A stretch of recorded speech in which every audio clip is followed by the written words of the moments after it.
Lincoln and West Point Liggett of Sugarland Studios. KILT FM HD2 Houston. On Odyssey Sports Station. The Texans play here. Check out the BetQL Network. Wagertainment for every fan. Get sports betting tips from the best in the game. Available on the Odyssey app and our sister station 650 The Bet. Sports Radio 610 presents Seth Payne and Sean Pendergast. We coming to H-Town. Let's get the work in, man. Let's go. Great day, great day.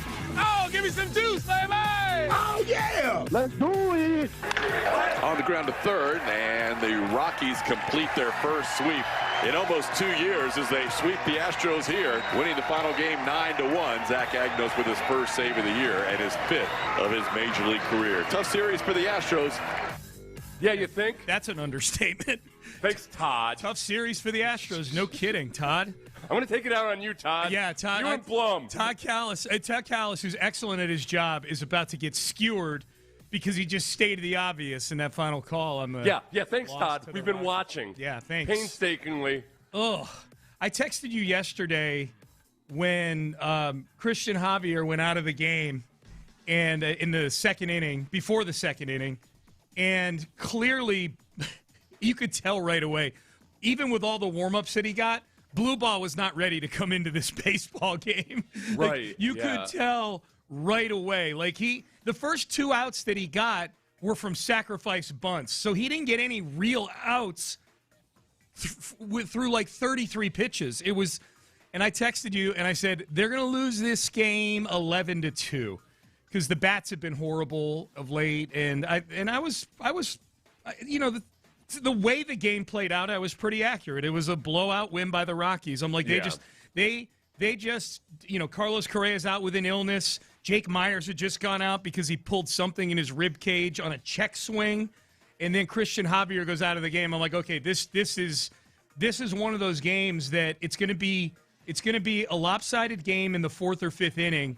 And Callis and Blum are going to be talking about not what the final result of the game is going to be, but they're going to spend more time talking about how are they going to get through the rest of this game with their bullpen so overworked. Right. You know, the starting pitching has done zero favors for the bullpen so far this year, and that's what it was, and it was terrible. And this was an awful 3 days, and I would submit, Seth, that when you take the totality of everything that's happened with this team, really since that Red Sox series, other than that Saturday game where they won 11-0, that's the only win they've had since that Red Sox series. Hell, even that game, they set a record for guys left on base in a game for the team. They won 11-0. This has been, I don't think I'm being hyperbolic. Like, this is one of the worst weeks that I can ever remember as an Astros fan, given the way they lost, who they lost to, and the fact that your ace on a pitching staff that is far from a vintage Astros pitching staff. I mean, hell, at least in the past couple of years, if Hunter Brown went out, if your ace went out with an injury, you had a co-ace there with Framber Valdez. We're into la-la land here now. I have no idea what to expect pitching-wise from this team. I have zero expectations. They lost 5 out of 6 to two teams that are anywhere from mediocre to bad, or at least thought to be. Who knows? Maybe the Rockies are better than we think. They get swept by the Rockies. They get blown out the last 2 games. And all the goodwill that they built up offensively for the first, 9 games of the season, the last 2 games have looked like the Astros of the first month of last season. This is a horrible, horrible week of Astros This is where, baseball. no, and I think you're right to frame it in that it's the worst week because we've had a couple of slow starts in a row leading into this season. Yeah. And just for perspective's sake, remember, in Espada's first year in 2024, they started off 12-24 and ended up winning the AL West that year. They did. But it was that one was at least they did us the honor of sucking the entire way through that one. This one they teased us with an outburst of brilliance. And then everything came crashing back down to earth. And it came in a couple of minor league ballparks, basically. It came in an actual minor league ballpark, and it came in a gimmicky ballpark at altitude in Colorado, where the offense dried up. and now all of a sudden you're going to go play in a major league ballpark against another team that's gotten off to a slow start, the Mariners. Yeah, but they're just still a good team. yeah, exactly. Yeah. Right. They've got really good pitching. Yeah. That's the thing. Yep. That's the most concerning thing to me is that 3 times in a row the Rockies pitchers went at least 5 innings. Mm-hmm. And that's that's what the Astros have been doing a really good job of with their new approach at the plate, was running pitchers off the mound. And at the same time, the bats have slowed down, and you don't feel that real sense of pride and joy and excitement that we had in the second golden era. It was the most short-lived golden era the Astros have had, really, compared to their first golden era. Yep. That 7 to 10 days of magical baseball. Well, and they were walking and they were showing discipline at the plate. I mean, they had 2 walks yesterday. That's it. They had 1 walk the day before. You know, at least they got guys on base in this game to leave on base. They left 9 guys on base. The previous game, they only had 3 hits the entire game. You know, at this point, if we're gonna be pitching bullpen games every single time, I'm starting to wonder if maybe the Astros, with the fact that they're obviously cursed, you know, that's inarguable. That's not even anything we're gonna debate anymore. Yeah, we don't know what variety of curse. We don't know if it was is it a voodoo curse? Is it some arcane Catholic sect or something? Maybe the Mormons did it. I don't know. It's the ghost of David Koresh. They're cursed. So at this point, if your pitching health is cursed, they just gotta go out and find every guy in the world who can pitch 100 miles per hour. And just start rifling them through there. Yeah. 9 complete relief games every single game. The cursed feeling. I mean, the second inning, was the ultimate. I mean, just you lose Jake Myers to an injury on a check swing. Here's what it sounded like. This is Jake Myers leaving with what the team ended up categorizing as lower back tightness. First and third, nobody out. How about Jake being checked out now after that last check swing? So taking over in a 2-2 count will be Bryce Matthews as a pinch hitter.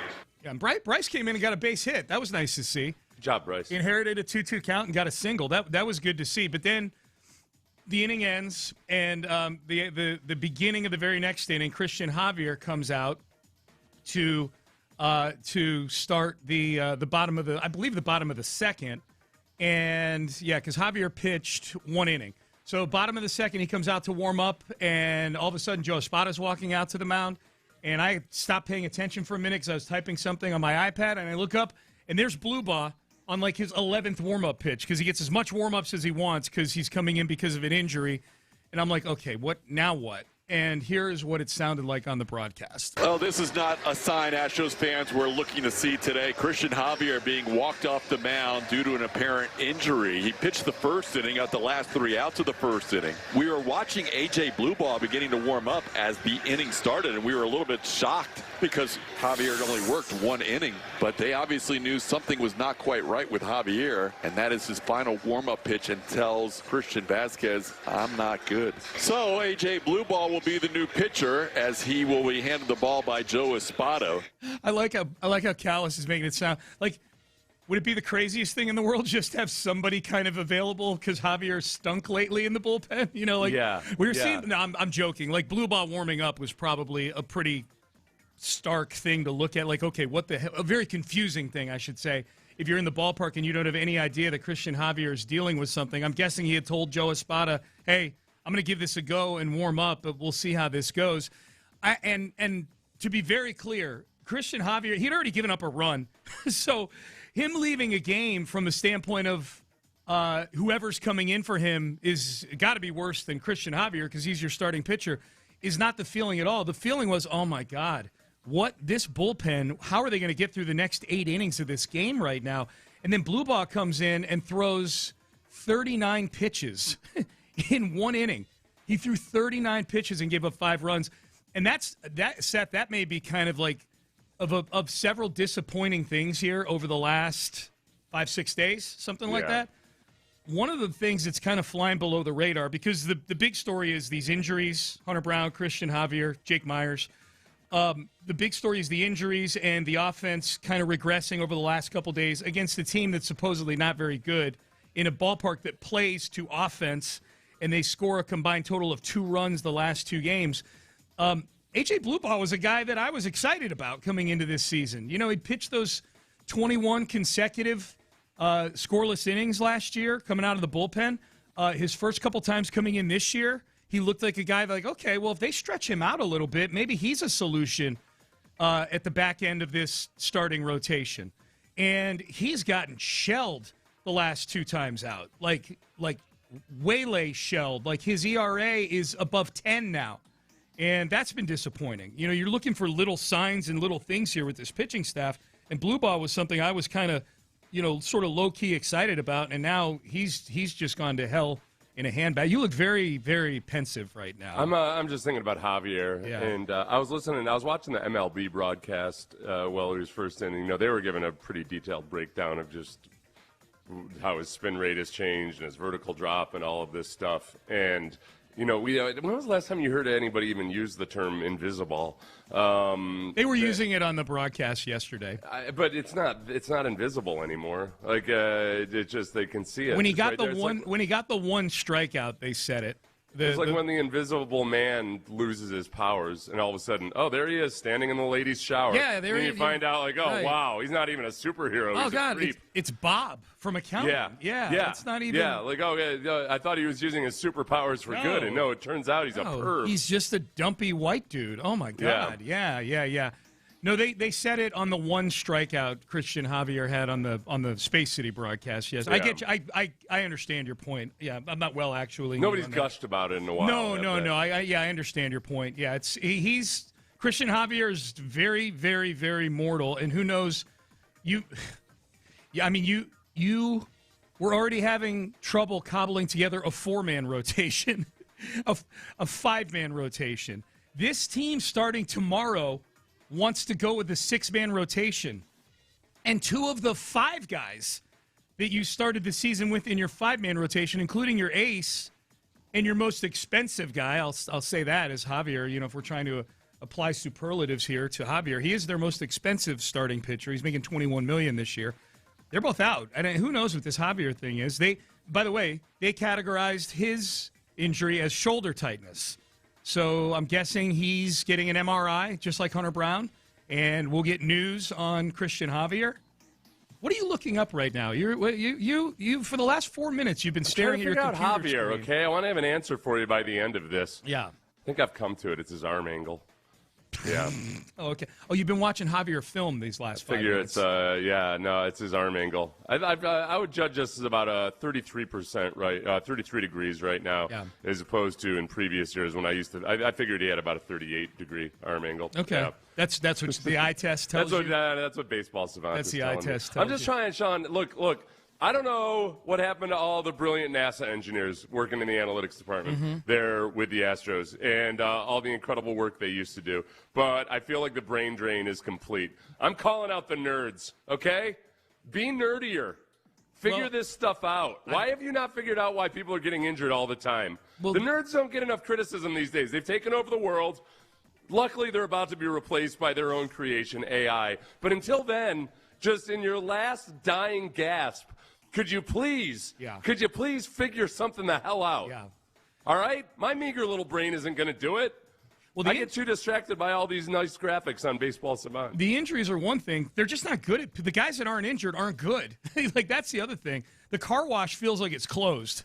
Yeah. You know, that's my biggest takeaway the last couple of days. Yeah, it sucks that Hunter Brown is injured. Yeah, I mean, it sucks purely from a usage standpoint. Like, you could have used 3 innings out of Javier yesterday. You know, you could have used 4 innings out of Javier. And I know they have a day off today, but this bullpen is taxed right now. And you're going into what now is, for April, for the middle of April, this is a really important series. The Mariners are off to a so-so start, just like you are.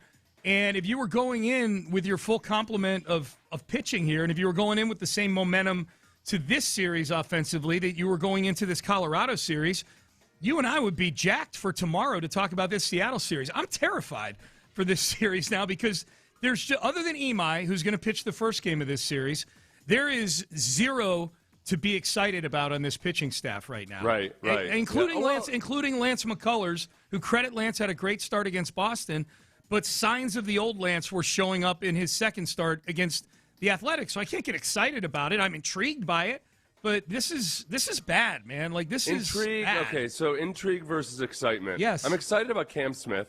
Just to go over the whole roster, not as a pitcher, but Cam Smith, the baseball player. Okay, let me pull. I'm excited about Imai. Yep. I'm excited about Imai. I'm excited about. Okay, I'm with you so far. Yep. I'm somewhere between intrigued and excited about Bryce Matthews. More intrigued than excited, but that was nice to see him get a hit yesterday in a bad situation. Yeah, I'm more intrigued. I'm genuinely excited about Altuve and watching how all of this plays out this season. Yeah. I am too. The whole team. I mean, look.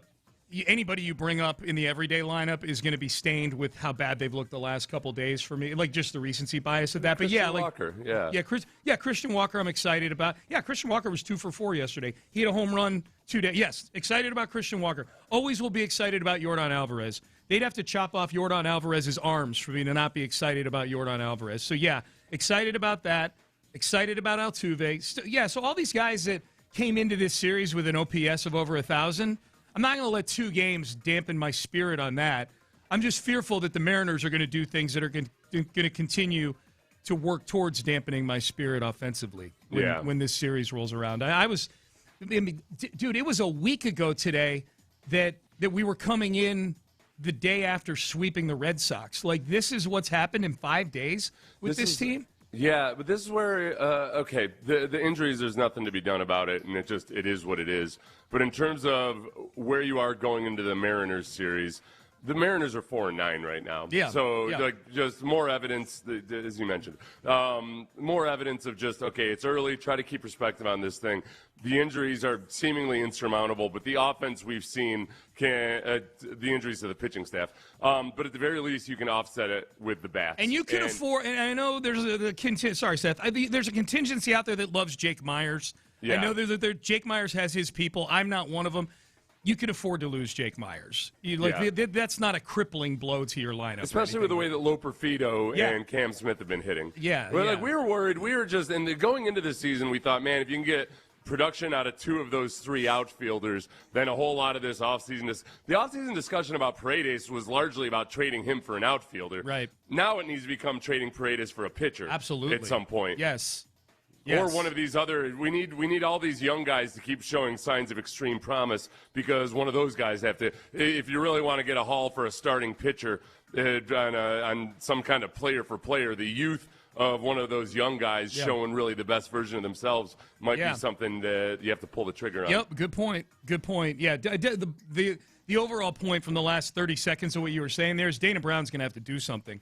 They got to do something. If this is a team that feels like they can get back to the postseason this year, and the offense, the last 2 days notwithstanding, has given you all sorts of indications to believe that they're going to be a dangerous team that's by and large never out of any game, then you've got to do something about the pitching. You're going to be missing Hunter Brown for a couple months.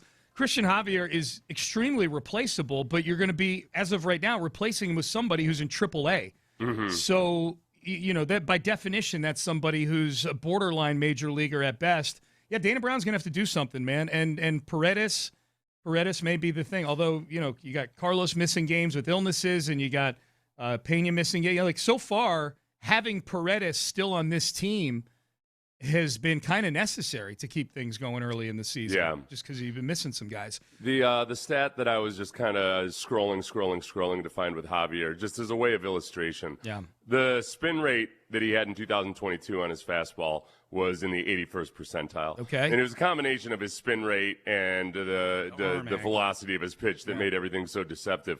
Like, he's in the 35th percentile in spin rate right now. People saying that Javier had a good spring training because he had a 1.93 ERA weren't looking at things like that. Yeah, all of the advanced analytics stuff was indicative of a pitcher who, when the major league season starts, he's going to get shelled.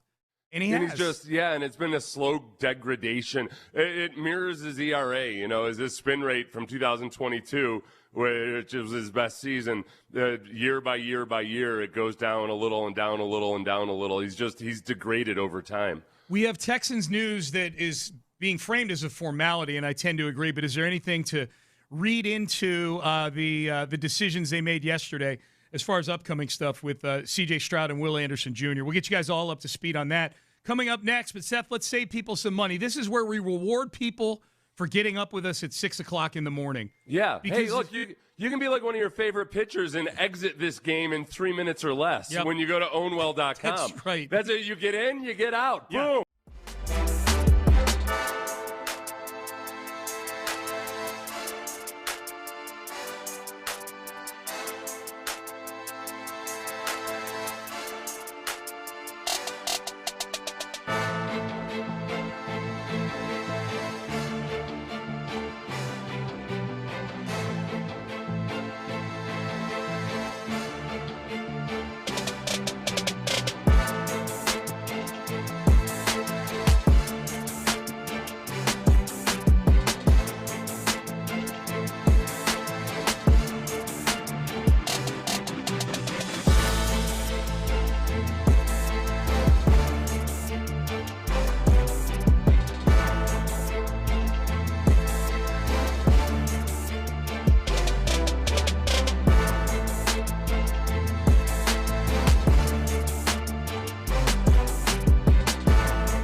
Radio 610 presents live from the West Point Lincoln and West Point Lincoln of Sugar Land Studios. Here's Payne and Pendergast. All right, so the news for the Texans yesterday was that, to nobody's surprise, C.J. Stroud and Will Anderson Jr., Seth, it was reported first by Field Yates is who I saw reported first of ESPN, that C.J. Stroud and Will Anderson Jr. will get their fifth-year options exercised. So they are now guaranteed their contracts through the 2027 season. So two more years. So the Texans, and look, I think we all know which direction things are going to be going here with Will Anderson Jr. at some point this offseason. Everybody that talks about Will treats the contract extension like the same formality level that this news was yesterday. CJ's a different story, and we'll talk about that some more here.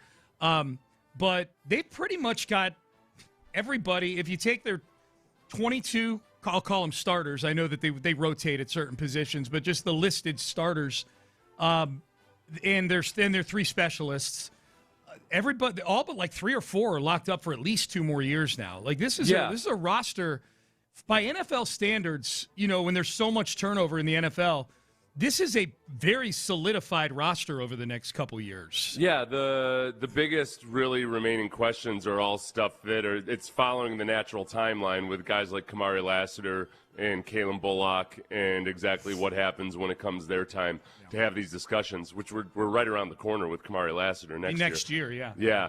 But obviously C.J. Stroud's going to be the big one. I was curious about this. I saw this story trending in a lot of ways, and I think it's probably just because of the name Will Anderson and C.J. Stroud.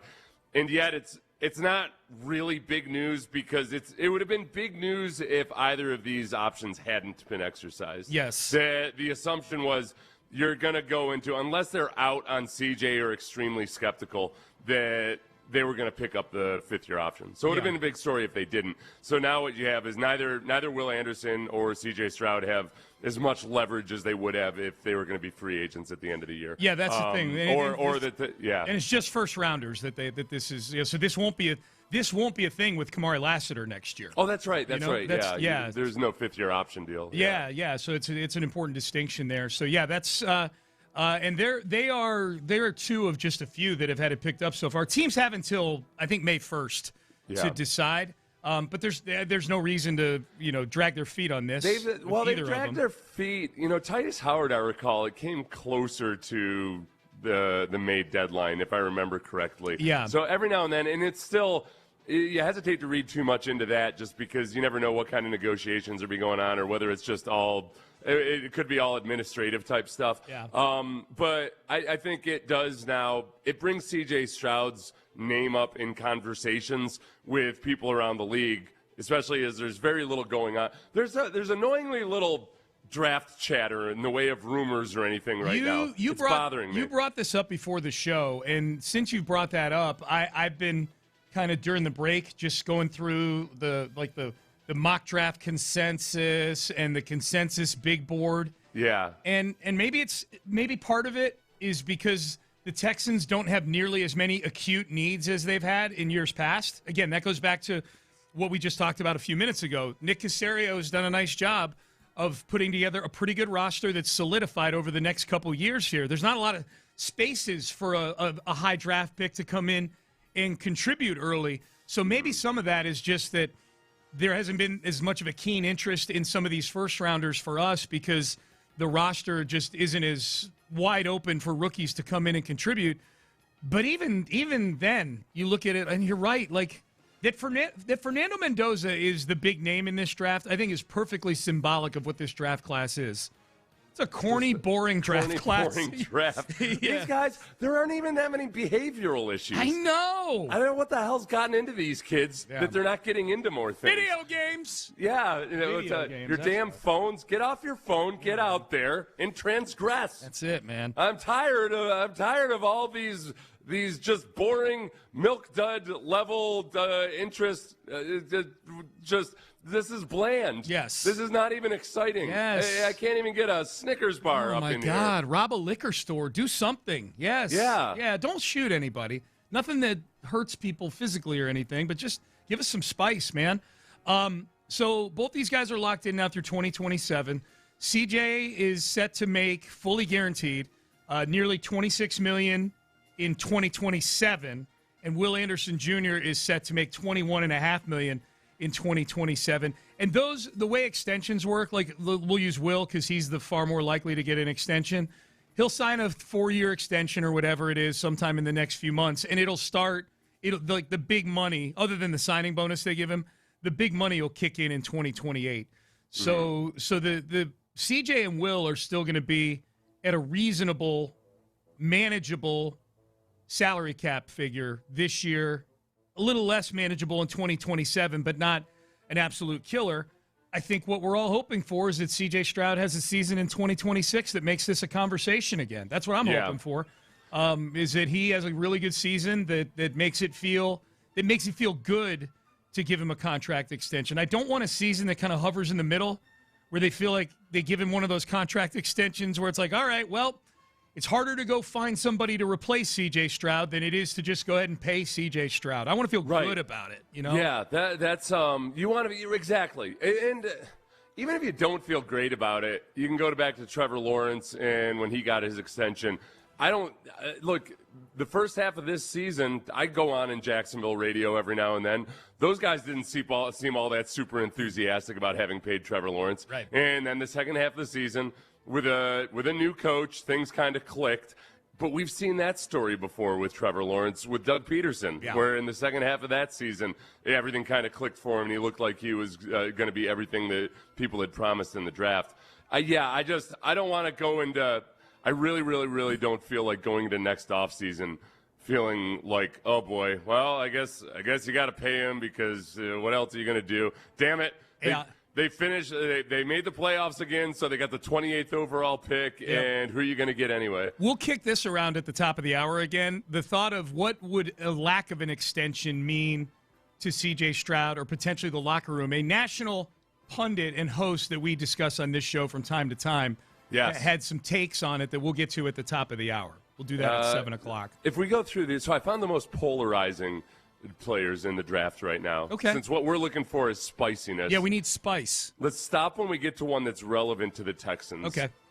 Ty Simpson, just because of the fact that he's a quarterback and he's the second best quarterback in the NFL. And he's in the draft. He is of interest to the Texans the same way Jackson Dart was last year. Yeah. That if he starts to fall in the draft, then Nick puts the pickup for sale. Yeah. For teams, if you're a Texan fan that wants to get out of the first round, you should want Ty Simpson to fall to 28 in the draft. So, and then we need to monitor which teams might be. Okay, good. Right? That's good, Sean. Thanks. I like that. Thank you. That's good. Ruben Bain in his elfin arms. His skinny little gator arms, they're not skinny. They're pretty stout, but they're just short. Yep. Ruben Bain, and will his elfin arms keep him from finally climbing that tree? That's not. That is very bland spice right there. It's not going to get all the way down to the Texans either. Yeah. The other, the cornerback McCoy. It's because he had an ACL tear. That's not necessarily interesting to the Texans. I don't think they're going to. Micah Morris, the guard. Yeah. Guard. He Georgia, right? Yeah. Yeah. Some teams have questions about his work. He's like a day 2 or day 3 guy, so no. Yeah. Right. No, but that's potentially a guy, might be off the board. Yeah, that's weird. Micah Morris they have listed here above Caden Proctor. That's the one? You're looking at the Jeremy Fowler article, right? Yeah, when you get to Caden Proctor, I think that's the one that's most relevant to the Texans. A guy that physically looks like he should be a top 15 talent, but could fall all the way to the Texans, really because of concerns about whether he can manage his weight and perhaps his personality and all of these other things. How spicy is laziness? It's spicy when you come to, all right, this is good. If Caden Proctor keeps falling on the draft board, and you're a Texans fan, you're going to be watching highlights of Caden Proctor as a receiver, trucking people into the end zone, pancaking people and everything. There's a chance that he might not even be on the Texans board. If that's the only condiment on the table at the diner, I guess I'll have to sprinkle it on my omelet right now. From the Jeremy Fowler article, he should be a top 5 pick. Mm-hmm. He can be so good if he wants to be, but some of the questions surrounding Proctor have to do with his weight, which scouts say ballooned to around 390 early in 390. Yeah.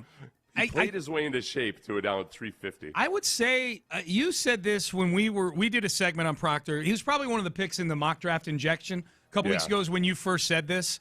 Is that or it might have been anonymous scouts or something. It was the anonymous scouts. That's what it was. And you said that he might not even be on the Texans board just based on some of the things these scouts are saying and what we know.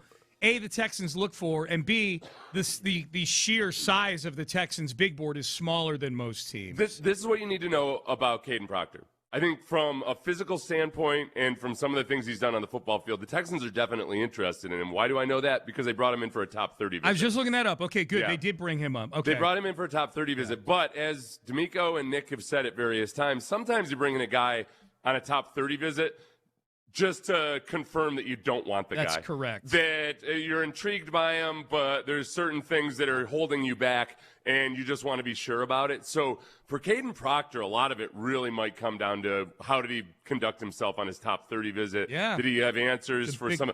Because John had brought up that, hey, his weight was a concern, but they figured out a way to motivate him to keep his weight down. Yep. But part of it was reportedly by promising them that they would use him as a receiver. Which, like, all right. Let's man, do that. Do you think he asked for that in his 30 visit? Like, how do you guys plan to use me as a receiver in the offense? Contract. That would be beautiful. He's the last guy who remains unsigned because he demands at least 10 touches a year. 3 touches a game, yeah. He's like a center in basketball, a big man, where sometimes you just got to be sure you get him involved early on to keep him engaged. If you don't get Caden Proctor involved in the offense early, he checks out. Just like you gotta allow Dwight to have a couple post ups early in the game so he can kiss up to slant Chaz routes and Shaq. Yeah, couple slant routes to the big man. All right, headlines are coming up next. We'll get to the Astros. Rockets back in action tonight. Rockets are in a very weird spot right now. We'll get to that as well in headlines. I want to tell you guys about West Point Lincoln and the Lincoln Spring Sales event that.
610 text line is energized by Base Power. Save money and switch today at basepowercompany.com/610. Payne and Pendergast with today's headlines, powered by Men's Tea Clinic.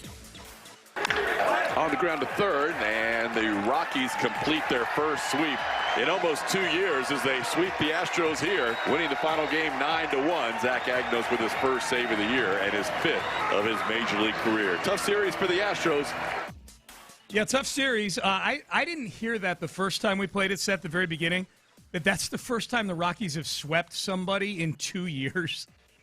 Oh, I thought you were going to say it was the first time they've swept the Astros since 2012. Yeah, the first time the Rockies have swept any team. In 2 years, yeah. Keep in mind, Good there for are them. I'm happy for that. I am not. There are such things as 2-game series in Major League Baseball. You know, they haven't even swept a 2-game series.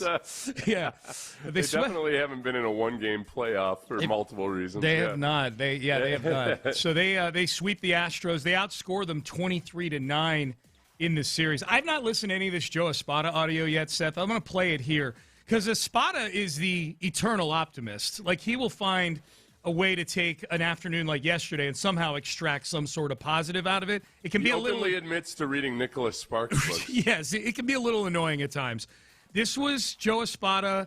If you missed the game yesterday, Jake Myers and Christian Javier basically left the game with injuries within 5 minutes of each other. Jake Myers on a check swing, strained his back. Christian Javier's dealing with some sort of shoulder issue now, so he pitched 1 inning yesterday and then had to leave the game. Here was Joe Espada on seeing those 2 injuries. It's not what I want to see, man. That's just hard. It's hard. Yeah, okay, sounds a little beaten there. A couple more. I feel like Ryan Gosling in The Notebook. Couple more from Espada. I just don't know what's going on. Will you be able to reset the pitching? Because they are taxed right now in this bullpen because the starters have not given them shouldered the load that they've needed to. Will you be able to reset the pitching with the off day tomorrow? I hope so. We just got to, flush this, and we got to get ready to play ball. Okay, last one. How much of a challenge is it to flush a series like this? These guys, I trust these guys. They know how to do it. It's just, the injuries piled on, and it's just not a good feeling. But if they're a team that knows how to bounce back, it's this group in there. Okay. It's about as beaten as you're going to hear Joe Espada sound, man. He sounds pretty downtrodden. Yeah, right and especially, baseball managers have to talk to the media. It feels like 29 times a day. Twice a day. They have to do it twice a day, but then they also have their various other. Yeah. They go on MLB Network. They go on this website. They go on that website. And after a while, you would hate being a Major League Baseball manager. I would. You would. I think with all those press conferences. I like being able to wear the uniform. Yeah, I know that. I'm there Cozy. for. Yeah. Any job where I get away with wearing athleisure gear, I'm into. Yeah, this that's current true. one included. Yeah, that's true.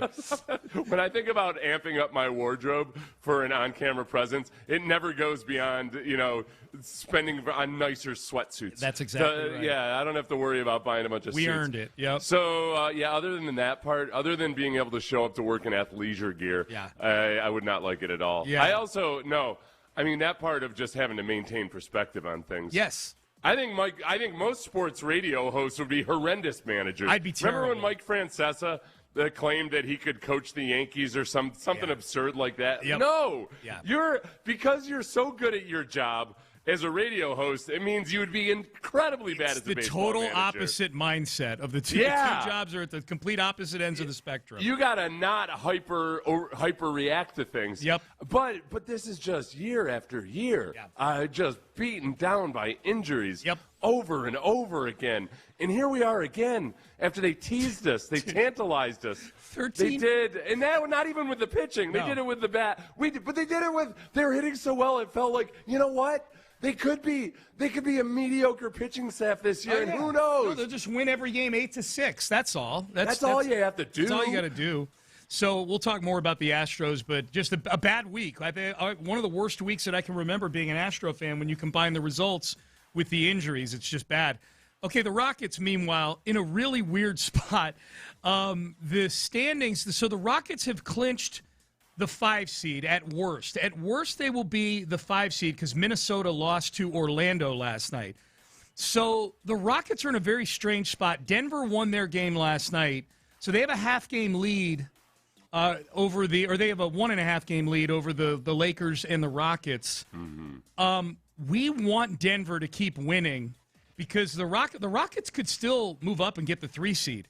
Yeah. But we do not want them to get the 3 seed because then you're hosting a series against the Minnesota Timberwolves. I would rather be the 5 seed and go on the road to face the Lakers with all these injuries than I would be the 3 seed and host the Minnesota Timberwolves in the first round. The Timberwolves, as currently constructed, are a much more formidable foe than the Los Angeles Lakers are. Yeah, I'm with you on that one. So I'm in a weird spot where the Rockets might be best off actually losing their last 3 games and just sticking with a Lakers series right now. Yeah. And we know for sure, right, don't we, in the middle of especially in the middle of this win streak that they're on, that Udoka is not going to try to get all clever or anything and try to intentionally tank these games. No, I think he's going to try to win the games. 100%. And I think there is something, I think there is a debate to be had for keeping these guys playing the way they are. Yeah. No, I'm not advocating that he would. I'm just kind of checking all the scenarios. Sure. And Udoka, he was in his press conference the other day, he basically said what a lot of coaches say is like, I'm not going to try to overthink this and, jockey or worry about who we're going to be playing.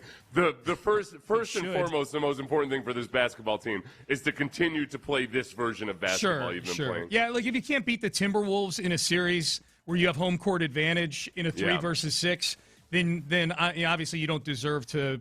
You don't deserve. You're not even close to a team that should be in any championship conversations, anyways. Yeah. But I would just rather they have the series where they have the better chance of playing more basketball down the road. That's all. So now we're rooting for the Nuggets. Yes, it's going to be hard to pivot because our longtime rivals, the Rockies, are the same people. Can I separate this too? The same people that root for the Nuggets are the ones that were cheering against our team yesterday. the team the Astros just can't seem to get over the hump with. It's so funny you say that because on the TV in our studio, it's on MLB TV, and they were showing the highlights of the Rockies and the Astros, and literally as you're saying the fans of the Rockies, they are showing Rockies fans waving brooms at the game yesterday. Showing Rockies fans at the Astros because of the sweep. Well, I was in my mind. I heard Nuggets fans at the game. Yeah. Like I thought maybe they were wearing their Nuggets jerseys. No, I'm just saying it was weird that you were describing them as they were on the TV. I will say good showing up by a lot of Astros fans in Denver, which we usually see. Oh, were there a lot there? Denver's close enough that there's. I think a lot of people either make the trip or there's just a lot of Astros fans in Denver also. A lot of direct flights, easy flight. Cheap ticket. To the games, cheap ticket. Great ballpark.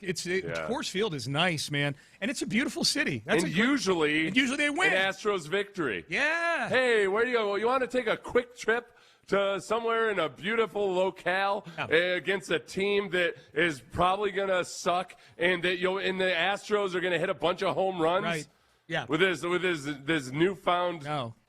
They were told you can go on this trip and you're going to see a sweep. And they're like, "Oh, that sounds great." And they saw a sweep. They saw the Rockies sweep the Astros is what they saw. I thought you might have gotten it. I saw there was one guy behind the third base line in the stands there that was a Astros fan, but he was wearing a USA Baseball T-shirt. And I was wondering if that was going to trigger you or not. WBC triggering. The guy's probably a fan of the World Baseball Probably Classic is. too. Yeah. Sounds like a jerk. All right. Coming up next. One thing we didn't get to in headlines, but we attacked earlier in the hour was C.J. Stroud and Will Anderson Jr. getting their fifth-year options exercised by the Astros. Does not extending C.J. Stroud have a detrimental effect on the locker room for the Texans? One national host hypothesizes. We will have that for you at Warp Speed coming up next. Oh, but first, I get to talk about Bex Prime again, huh? Bex Prime twice in the first hour of the show. I love that.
Point Lincoln and West Point Lincoln of Sugar Land Studios. KILT FM HD2 Houston. On Odyssey Sports Station. The Texans play here. Sports Radio 610 presents Payne and Pendergast. Okay, we have a story that we'll get to a little later on in this segment from a guy whose audio we've played on this show within the last couple of weeks, Jared Stillman. He's got some connect the dots to how the Diana Russini-Mike Vrabel relationship may have impacted the Texans in the draft a few years ago. Mm-hmm. So we'll do that a little bit later on this hour. Also, we've got some old Russini video/audio clips that started making the rounds yesterday. Yesterday was incredible. Yes, it was, the unearthing on the internet. Like, the jokes about Russini and Vrabel interlocking their hands in that photo alone. Did you see the one of Patrick Mahomes and Chris Collinsworth interlocking hands? Yes. Just a lot of people. And then different pictures of different guys interlocking hands with their friends, and showing how that they typically greet platonic friends. Dude. Yeah. You do not want to become a punchline in this day and age if you're on the internet, if you're on social media. No. Like, there's Diana Russini. I'm guessing Vrabel's not on social media. I'm just guessing. Russini, I'm sure, had to take a break from it yesterday. Had to, right? Imagine. It was inescapable. Yeah. It was. I told you yesterday, this is the greatest thing that's ever happened to me. I know. I was having so much fun on the internet yesterday. It was, yeah. I never have fun on the internet anymore. Not on social media. No, and yesterday was a blast. This is me just. Well, including a lot of video and audio that's been unearthed from 2, 3, even 5 years ago of Diana Russini talking about her husband and things like that we'll get to later on this hour as well. I rarely have fun listening to Rich Eisen. He's just not my cup of tea. I understand his appeal to a certain segment of book of school marms. Yep. But for the most part, he's a little too slow for me. But I saw yesterday that he was talking about C.J. Stroud's contract situation. So you pulled this audio. I'll let you set I pulled this audio, and I'm curious to see how this works for you. Okay. So for people who speak really slowly and with low energy, I generally listen at 2 to 3 times speed. So I don't know if that's doable if that's just my brain and the way it works because I'm just ADHD or something. Tell me what you think about Rich Eisen at 3 times speed. Okay. Talking about how not extending Stroud could be bad for the locker room. Making him go on the 4th year is doable. The 5th year is a highly provocative act. That also, if his teammates love him and the locker room loves him, you're sending a very wrong message to the locker room by not paying him. Because once you go down that road and you make a plan for 5th year, you make CJ Stroud potentially show up and say, I'm not coming to show up. You could trade him after next year. Yeah, 3. That's too fast. Three times isn't fast? Yeah, that's too fast for me. That's too fast. That's too. Yeah, Ben. Also, yeah. I don't know how you do it. You and I have these conversations all the time about. I listen at 1.25, 1.5 max on podcasts. I don't know how you do it because you're a 1.75 2 times guy. A lot of podcasts I listen to 2 times. Audiobooks I'll listen to, depending on it, sometimes 3 to 4 times. I don't know. 3 Audiobooks are different, though, because they're edited and they're professional speakers that are speaking at a certain pace, so that's different. Did you happen to pull this cut at a different speed than 3 times so I know exactly what he was saying? Ben, get to work. So... All right, boy. I thought that was a comfortable pace for me. That's dude. Ben, am I? That's like a disclaimer. Yeah. That is like a discllaimer at the end of an advertisement. Ben doesn't have to speed up my disclaimers. I just read them at a comfortable pace. Weigh in on the base power text line. Rich Eisen there is saying that it's bad for the locker room if you don't extend him next year. If after this season you don't extend him, which, all right. Okay, wait. Okay, so if they don't extend him next summer, like not this coming going summer. Into his 5th season, if they don't extend him, then that's bad because he's respected in the locker room. Okay. I feel like if they don't extend him next summer, you know what else is bad for the locker room? If you don't feel great about your quarterback and you extend him to a deal that ends up crippling the team. How is Rich Eisen not correlating those two things? If he's not getting an extension next year, you're looking for a different quarterback at that point. Right. That's where at the very end, his co-host, who speaks at a more appropriate speed, said, well, you could trade him. And Eisen acted like, oh, my stars. Oh, how could you ever trade? See, now I'd rather have that. I would rather have you, Southern Belle voice, paraphrasing what Eisen said, And whatever that slop at 3 times speed you just put out there was. Okay, tell me at 2 times speed. Okay. About Rich Eisen's suggestion that they could, if they have to, do the Kirk Cousins thing and just keep Stroud going. Play on the franchise tag after 2 years from now. Yep. When you have somebody like C.J. Stroud in your building and in your community, and you look at him, and you can basically say, I'm not paying you $55 million, I'll pay you $50, I'll pay you like Brock Purdy or what have you, it's still going to be double of what Malik Willis is being paid plus. And you're not just going to toss him aside. You might Kirk Cousins him and just keep going. And we're like, hey, listen, we got a 5th-year control, $25 million for you. It's pretty damn cheap. And then we'll just franchise tag you for 2 years.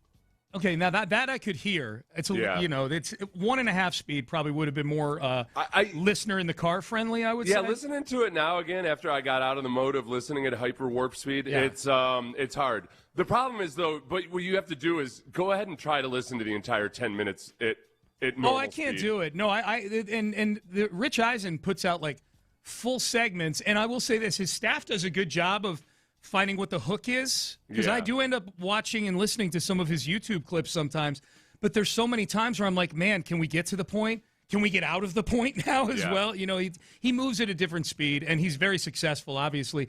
The point that he's making there, successful he is, but the point.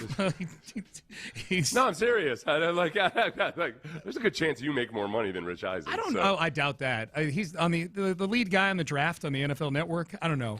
They don't pay those guys squat anymore. Yeah, maybe. I don't know. Yeah, they are cutting down at the NFL Network. I tell guys that all the time, like guys getting not J.J. Watt, because like J.J.'s at a different level and everything, but for guys like that are kind of my caliber, like you're. Guys that weren't great players or huge names or anything, that you might focus in on where your strengths are and where people know you and like you, and you could end up being A, having way more job security, and B, actually making more money than when they try to roll you in as the minor league guy on ESPN. Absolutely, no, there's no question about that. As far as what he said there about rolling with C.J. Stroud, Kirk Cousins style. Look, there's a reason that worked for Kirk Cousins. Yeah. He was a 4th-round pick who wasn't even the first quarterback they took in that draft. That was the draft where they took Robert Griffin III with the 2nd overall pick, and they drafted, the Redskins did at the time, drafted Kirk Cousins in the 4th round of that draft. So Kirk Cousins, to that point, and this is back in 2012, was making 4th-round money, so he was totally cool with franchise tag. And again, there was no 5th-year option on Kirk Cousins either, because he's a 4th-round pick. So he went right from that rookie contract into making whatever the franchise tag was back then, which the franchise tag is like the average of the top 5 salaries at the position. So Cousins was ecstatic about it. I can't imagine C.J. Stroud and even more so David Mulugheta being super cool with a year-to-year sort of situation with the Houston Texans. Again, if it comes to that, it means it's almost correlated with him not having had the type of 4th year that we were expecting out of C.J. Stroud. Yeah, I don't like to start playing out like, oh my gosh, what if they don't extend him after next year? You're right.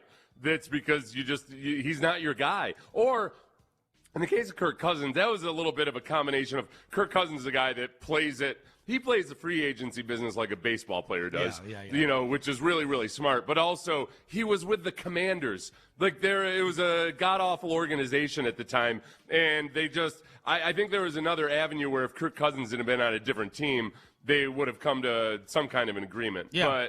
But, that's not the ideal situation. But just give him the franchise tag. What if C.J. Stroud Trent Dilfers the Houston Texans to a Super Bowl? Right, because he could have done that. If he doesn't throw 4 interceptions against New England, if you get the version of C.J. Stroud that you got in the second half of the season last year, there is a by odds-making standards, a pretty good chance you get to a Super Bowl. I don't know if you're beating Seattle in this, but you but get if you're just careful with the football. If you're just careful with the football, you get to the Super Bowl. If he does that, if it's the CJ from last year, but we subtract that New England game and just plug in an average C.J. Stroud 2025 game in the New England game and in the AFC title game against Denver, and they get to a Super Bowl, how would Texan fans feel about giving him $55 to $60 million a year? A top-of-the-market type of deal. He got you to a Super Bowl. I think it would be very polarizing. When you ask how would Texans fans feel, I would say it would be very polarizing. Mm-hmm. You're almost getting to the point now where, if CJ wins a Super Bowl, he's a different type of quarterback than Jalen Hurts, and yet I feel like he would be treated the same way. Where if he did that, where he didn't have he wasn't a driving force behind it all, but you win a Super Bowl, that people are going to have those kinds of heated debates the way they do about Jalen Hurts of, just how good is he, how much is he worth, all of that. But I think the most likely scenario is that he gets a Jalen Hurts type of contract. Right. And keep in mind, my hypothetical is they just get to a Super Bowl. Like like last year they would have, they got to a Super Bowl. I think they would have lost to the Seahawks had they gotten there because of the way the Seahawks are playing. But I think the Jalen Hurts thing is a really apropos name to bring up. And keep in mind, he was the best player in those two Super Bowls and was the MVP in one of them. Yeah. Granted, it's Philly fans, and they're crazy. They're lunatics, but still – I would say even outside of Philly, Jalen Hurts is kind of a polarizing quarterback in terms of where do we rank this guy. And that's where, it's a really loose comparison because exactly for the reason you said, that Jalen Hurts was in the way and the style of football they were playing that year. Yeah, he was a driving force. Yeah. He wasn't a conventional quarterback, but it was hard for people to come to a consensus on him. And he's had good years and he's had bad years. I think there's less questioning of CJ's leadership ability, I think. I don't want to speak for the entire fan base or anything. Than Jalen Hurts, you're saying? Yeah, there's less questioning of CJ Stroud than there is of Jalen Hurts. I agree with you. But CJ's got more of a conventional personality.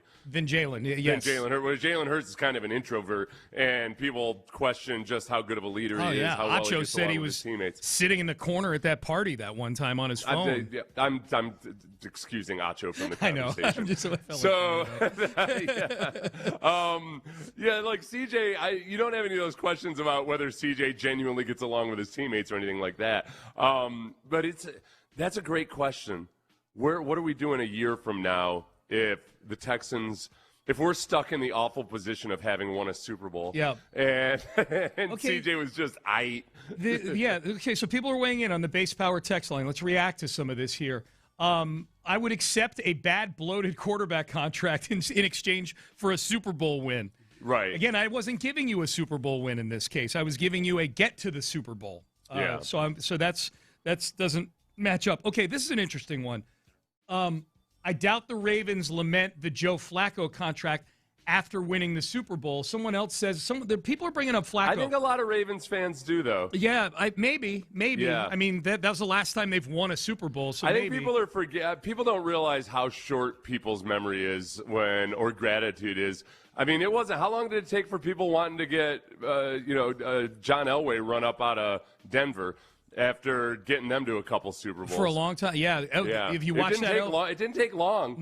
For people to be done with Elway. Go watch the Elway documentary. Elway is the GM. Sorry, I should have clarified that. Elway the GM. Yeah. People wanted him the hell out of there. Yep. Don't tell me about the Super Bowl victory or appearances. Well, even when he was getting to Super Bowls as a player, taking mediocre Bronco teams to getting blown out in the Super Bowl, people were mad at Elway in Denver. So I think Elway the player too. Prior to actually going and winning a couple Super Bowls, he lost 3 Super Bowls in blowout fashion, and Denver people were upset with him over that. What if CJ does a Flacco to a Super Bowl? I think Flacco and Dilfer are two very different things here. The Ravens have won 2 Super Bowls in their history with very different levels of quarterback play. Trent Dilfer was just there. Joe Flacco was the catalyst to that Super Bowl. It was one of the Ravens best, defense. It was one of the best Super Bowl runs by a quarterback in the history of the game. It was a freakish stretch of play by Flacco 0 that he had never done before and never did again. No turnovers. But the defense wasn't the peak version of the Ravens defense at that point. No. Yeah, Dilfer is the relevant one where, he was along for the ride. Yes. And that's why I said that's where CJ this year in the playoffs looked like a quarterback who specifically almost feared being Trent Dilfer. Yeah. Oh man, no kid dreams of being Trent Dilfer and winning a Super Bowl that way. Okay, and it felt like he was pressing. Yep. If what the Flacco texter is asking us, what if CJ does a Flacco to a Super Bowl? And the other texter, these are separate texters bringing up Flacco instead of Dilfer, which I think is also an interesting conversation. If you're telling me that I'm going to go look at the Baltimore Ravens Pro Football Reference page and see what their history was with Flacco, starting with that run to and through winning a Super Bowl, would we inherit that? Would we say, okay, You win a Super Bowl with C.J. Stroud, and C.J. goes on a run where you actually feel pretty good about the contract. And then, for Flacco, I think the Ravens fans felt great about the contract because he had such a good postseason, and they won the Super Bowl. They thought, and he was in year 5 at that point, I think. He was drafted in 2008. So C.J.'s heading into year 4 right here, so it's a similar chronology. I would bet that people in Baltimore felt like, you know what, Flacco is finally getting it. And now he's going to be one of the – but we talked about – is Joe Flacco elite was a punchline for the next 2 years. That was the question after that Super Bowl for the next offseason. So by that very nature, I think Raven fans were probably cool with the contract. The thing was they then went on a run where they just were an afterthought for the next few years. If you're telling me that I could sign up right now and get the exact same storyline, including the contract – for C.J. Stroud that Joe Flacco had in Baltimore, that you win a Super Bowl and he's the Super Bowl MVP and you give him a big contract that you don't feel good about for the next 4 or 5 years, sign me up now. I'll take if the cost of winning a Super Bowl with C.J. Stroud is giving him a big contract and then being an average team, because that's what the Ravens have never been a bad team the last decade. They've been average at worst. Sign me up right now for that. Yeah. I'd take it in. Would you? Would you take that? Would you take that? Winning a Super Bowl and then you're average for the next 5 years, and we talk about CJ's contract. I'm going to say that right now, but check in with me 3 years after that. I'd be miserable. Yeah. People vastly overestimate their willingness to be cool with having gotten something. But that's not the way human nature works, though. After you win the Super Bowl 3 years later, you're just pissed. Like, wait, what the hell? Yeah. Why are they stuck here when they could be? Where are we with the Astros right now? Sean, if I had told you in 2016, listen, you're going to go to the World, you're going to go to the ALCS 7 straight years. 7 straight years. Yeah. You're going to win a couple of World Series. You're going to appear in 4. Will you be totally cool and happy with the Astros being a mess in 2025? I would have probably said yes. Yeah. I would have said yeah. And your point's a valid one. I'm not crapping on your point. You don't feel great and awesome right now, though. Of course not. No. Did you? But you would trade. Yeah, but no. In fairness to you, and I think this is where you're correct. But yeah, if you had made that deal, hell yeah. Like if the Astros, in the moment, we're not going to be happy with the Astros when they're not performing well. But yeah, I wouldn't go back in time and somehow sacrifice all of those World Series appearances, right? Just so we could be, leading the AL West in Week 2 of 2026. Yeah. Your point about human nature is entirely valid. Your point about so that's where. But the Astros are kind of a freakish. Yeah. We're talking about one Super Bowl appearance. Yeah. Compared to an incredible run of dominance in the AL. Well, with Flacco, we're talking about a Super Bowl win. Yeah. And that's the big thing. If man, especially, I ain't getting any younger. If we can get a parade in this town with a Super Bowl, and that's the deal you make with the football gods, is okay. CJ's going to go on this incredible run. He's going to be the toast of football. We're going to be having conversations, Seth. The following summer is CJ Stroud elite as he gets his equivalent of whatever Flacco's contract was back then. And then the price, this is the price you're paying here. The next 5 years, because they end up drafting Lamar Jackson in 2018. So for the next 5 years, 2013 through 2017, 8-8, 10-6, 5-11, 8-8, 9-7. They missed the playoffs for the next 5 years, man. Okay. I mean, the bargaining just got a little steeper. I didn't realize it was that mediocre for the next 5 years. I would still sign up for that. You know what? I would still sign up for that. And 100% by about 2015 or 16, I would be acting the way Seth is saying I would be acting. I would be a miserable cuss on the radio over it. That I signed that deal back in 2012. Yeah. But you got that Rich Eisen money to wipe your tears away from Yeah. I want to say, didn't our listeners will know this better than us. I feel like is Joe Flacco a elite quarterback? Because that was the joke. And I think PFF commenter was the one that first started it. Yeah. You got to be grammatically incorrect with it. I think that predated his Super Bowl victory, didn't it? I think that was. I think it was a debate before that. Was there? It seemed like that was a big ESPN annoying thing even before he won the Super Bowl. It got that much more heated after. Yeah. I might be wrong. It may have been. I don't remember. I just remember it was after that Super Bowl. Boy, that was a good innings eater if you hosted a national show on Sunday afternoons. I will tell you that back in the day. All right, let's shift gears for a second here. Back to the Diana Russini, Mike Vrabel story. We'll give you the 15-second version of how we got here if you're not sure. Diana Russini, the Athletics lead NFL reporter, Mike Vrabel, head coach of the New England Patriots. The two of them have had smoke surrounding their relationship for several years now. And I guess a lot of it, in the eyes of many, validated over the weekend by earlier this week, with pictures surfacing on the New York Post on their website of the two of them seemingly acting, at least in still shots, very intimate with each other at an adults-only resort in Sedona, Arizona. Both Russini and Vrabel have denied there being any relationship. They've been dismissive about it. Vrabel said it's just silly to think about it in his statement that he made to the Post. But here we are. Nobody's believing them, by the way, right now. Just go check the internet. Nobody believes them. People in New England are adamantly defending Vrabel and saying are there's nothing they? to see here. Oh, God, Oh, I meant to listen yesterday.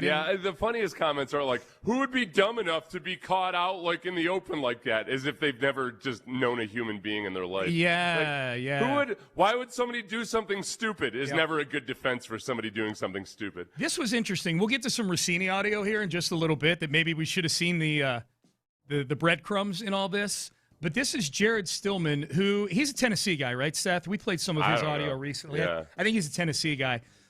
This was Jared Stillman, who's a streamer, sports streamer, connected. Oh, yeah, I remember him. Yeah, we played his audio from something a couple of weeks ago. I forget what it was. But this is him connecting the dots to how Diana Russini's relationship with Vrabel back in 2023 when he was the Titans head coach. Stillman is saying that the Titans very much wanted to get in on the C.J. Stroud business that year, but maybe the Texans found out because Russini was yapping a little bit. Here, take a listen to what Stillman has to say. Charles Robinson said that the Houston Texans' plan was to take Will Anderson Jr. at number 2 because they knew the Arizona Cardinals had Will Anderson Jr. as the top player on their board. So Arizona at 3 was going to take Will Anderson, and they knew it. So their plan was to take Will Anderson at 2. Then they were going to work out a trade with Seattle at 5, who took Devin Witherspoon. They were going to work out a trade with Seattle to move up inside the top 10 to take Stroud because they wanted to come out of that night with their quarterback and with the best defensive player in the draft, in their opinion, and pretty much everybody else's opinion, Will Anderson. Charles Robinson has said that when the Houston Texans caught wind that the Titans were working out a trade with Arizona to move up to number 3 to take C.J. Stroud, Houston decided, let's take our quarterback so that we don't let the Titans have our quarterback, and if we can't get Will Anderson, then we're just going to have to suck it up. And that's when Houston made the massive trade back up to 3 to take Will Anderson. If the Titans had completely kept their mouths shut and nobody thought that they had any interest in C.J. Stroud, I believe the Titans would have been able to trade up to 3 to take C.J. Stroud. Okay, and so that whole cut was adjacent to all the Russini news yesterday. So I guess the implication is that Russini knew some things from Vrabel and was, kind of disseminating that rumor maybe with other people that she talks to, possibly. Yeah. That she was, exchanging information. I don't know. Here's where that hypothesis, and I know that probably wasn't the easiest thing to follow if you're in your car with all the, they would have moved up here and this guy would have moved there and the Texans are moving up to 5. If the Texans' plan in that draft was to take Will at 2 because Arizona wants to take him at 3, so we got to get Will. Clearly their plan in that draft was to somehow come away with Will and CJ, which they were successful doing. Where Stillman's version of the events, I'll call it, falls apart for me is that the Texans' plan was to take Will Anderson Jr. at 2 and then trade up to Seattle at 5 to take CJ. Indianapolis is sitting there at 4 in need of a quarterback. Like Indy, there's no way Indy. I don't know. Do you think Indy would have taken Anthony Richardson over C.J. Stroud at that spot? No, I don't think so. Yeah. And I think that I think that was where Ballard tried to make it look like that's exactly what they wanted to happen and everything. But we know Ballard does that stuff. Yep. Yeah, I don't know. That's where he lost me, is that it's just so simple that in hindsight to know, of course nobody was going to take C.J. Stroud, and then he'll just be sitting there at 5 and then we'll take him. Yeah. It didn't make any sense. Nope. Yeah, especially because there had already been the reports that, the Cardinals and the Texans had been in discussions about trading up for a while, for at least 24 hours before all of this. Jeremiah putting it in his mock draft would indicate at least 24 hours before they had been discussing. Yeah. That somebody got wind of that. Yep. It wasn't. Who's Jeremiah sleeping with? That's what I want to know. Exactly. Who's he in the hot tub interlocking hands with? We need some Jeremiah. Jeremiah. We need some Jeremiah interlocking hands. Monty Ossenfort and Jeremiah locking hands with each other. Yes. That's the whole big thing. The ethics of people getting up in the ethics of Diana Russini. I guess, is it a leap though? I feel like it's unfair to Diana Russini to claim that just because she may have been having an affair with Vrabel. I think people take a leap when they act like that's how she's doing that specifically to get clicks or something. Yeah. People commingle and end up, having relationships, proper or improper, all the time. That's the part where I feel like that's a little bit beyond the beyond good taste. I said this. What I said about this yesterday, Seth, is when we were kind of parsing out who's most angry or whatever and all this.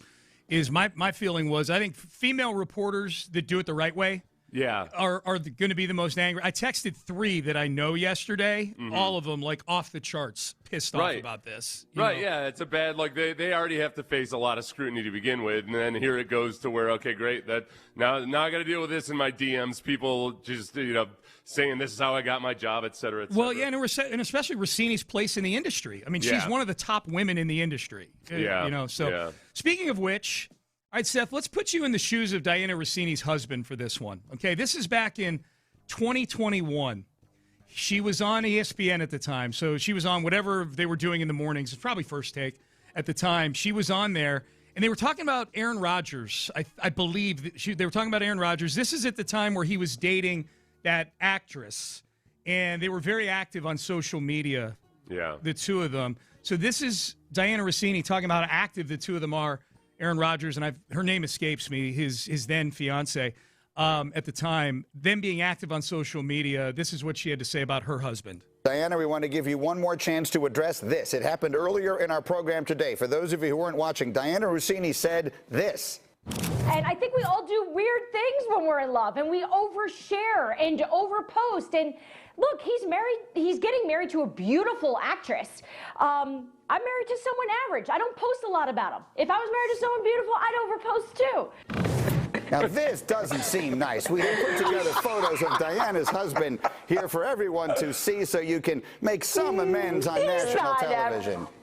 We're average together. And you know what the worst part is? He sent me a text during that segment, not watching because he actually works for a living, and he said, "Good luck today. Be great on Get Up." So the guy's got a heart of gold, and here I am on national TV killing him. Look, we're average together, but he makes me above average because he married me. So I am so sorry. I need to really stop killing my husband on television. I'm going to be divorced by Christmas. Okay, you are Diana Rossini's husband, Seth, and you see that clip. Yeah. How does it make you feel? I don't know. It's It would depend. It seems like because she does this a lot. Like she insulted her husband a lot on TV. I've got more. Yeah. So my first assumption would just be that before I found out that she might have been canoodling with Mike Vrabel, that they probably have a fun relationship where they tease each other and everything. Yeah. How do you? That's a better question. How do you feel now with the Vrabel story and photos out there, and you're her husband, if that pops up on your timeline from 4 years ago? I feel bad for him. I feel like I feel like he might have low self-esteem, and he was convinced that, well, this is the best I'm ever going to do. Yeah. She tells me all the time how ugly I am, and that she also tells me that I'm guessing that she uses this old trick on him of whenever he's suspicious that she might be spending too much time, she accuses him of being domineering and controlling and everything. Oh, yeah. Like, why are you trying to control me? I need to have my career. This is a part of my job. Yep, I can't believe you're not supporting me. I feel more bad for you. this poor bastard. Yeah. Shailene Woodley was that's who it was. Fiance, right? Yep, Roger's fiance at the time. Shailene? Yeah, I don't remember. So you know what, Ben, let's skip down to 4 here. This, as long as we're talking about her husband, this is a horrible take too. This might wind up in Take-A-Mania, even though it's an old cut. This is Diana Russini talking about her husband and how he takes his Philadelphia Eagles way too seriously. My husband said 2 words to me. He's an Eagles fan. And I'm like, this can't be a thing. Like, I don't want to be the household that is shaped by the result of a football game. Like, A, grow up.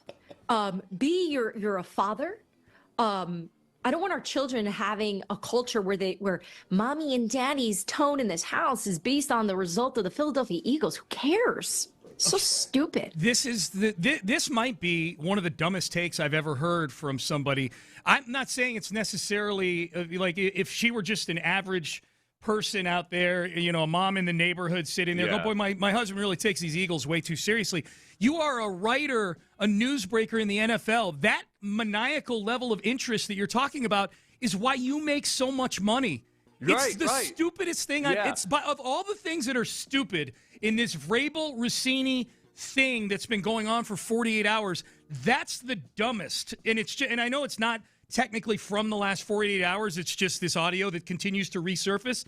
I get mad listening to that as to how dumb that is. You think you get mad? You should have seen Eagles fans yesterday. That was like leveling it. One of the angriest fan bases in all of sports. They took that personal. They basically felt like Diana Russini was criticizing the way they run their households. Yeah, that was. I saw a lot of anger, like genuinely angry Eagles fans. Who knows who's genuinely angry on social media? The other, I told you this, Sean. I actually went to Google Earth and took a look at this resort because one of the theories is that there must have been a private investigator or something for these photos to come out in the way that they did. There might be some validity to that just when I went to Google Earth and I look at the 3D perspective, there isn't a place on that resort, I don't think, that looks like it's higher than the terrace that Russini and Vrabel would have been on when they were interlocking hands, other than like the main building, but the main building doesn't have a lounge area up top or anything. I love this research here. So if somebody were to take that picture where it's from a higher vantage point, right? To me, it looks like it must have come from either somebody getting up onto the roof of the main building, which might be like 1 story higher than everybody else, or somebody standing on one of the hills surrounding the property. It's a hilly, mountainous area of Arizona. Yeah. That somebody with a telephoto lens might have just known where their unit was, and he was just he or she was just waiting around for somebody to pop up. I can't remember if I sent this to you. You might have even sent it to me. You and I were exchanging so many memes yesterday. Yeah. And I was exchanging memes with other people, too. I lost track. Did you see the one meme of all it was a picture of Aaron Glenn with a telephoto lens on top of the hill? We found the person who took the pictures. It was so good. It was so good. I love Google Earth. Oh, it's the best. And its invasion on all of our privacy. I'll tell you, I'm going to pay you a compliment here. You are very dialed in with fan bases outside of Houston and how they feel about things lately. For somebody who doesn't spend a ton of time on social media, you were dialed in on this Cleveland thing with the Emerson visit that they had. You were saying, some Cleveland fans. You were talking about Boston reacting to this earlier in the segment. Reddit's a good place for that because you kind of go and like usually in Reddit there's some pretty intelligent discussion off of news stories and everything. So a lot of times I'll just go to Reddit and kind of see where okay, this person seems semi-literate and they're making some good points. Got a bunch of upvotes here. Yep. So that's a good point. Yeah. Still a lot of opinions from opposing fan bases. That's on how Reddit. you got to do it, man. There's no crime in that. Texans Reddit is also very good. Very good. Like yep, very good. And they like you and I on there. I like that too about them. Yes, that's one of my favorite things about them is how much they like us. Yeah, sometimes when I'm scrolling on Reddit and somebody be like, "Oh, Sean said this. He wasn't so dumb." Yeah. All right, mock draft injection time. These guys just did one last week. Nate Tice and Charles McDonald. I like them, though, on Yahoo. I think they do a good job. And this one's spicy. Actually found a mock draft that is drafting somebody that we have not used on the show yet, Seth. So I'm very curious what you would think if the Texans choose to go at this position that we have yet to see in the mock draft injection. We'll do that coming up next, but I want to tell you guys about Men's T Clinic right now. If you're in your car, you're driving in,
Radio 610 presents live from the West Point Lincoln and West Point Lincoln of Sugar Land Studios. Here's Payne and Pendergast. All right, Payne and Pendergast. Seth, I'm mesmerized by this satellite shot that you sent me of the, I think it's called the Ambient Resort.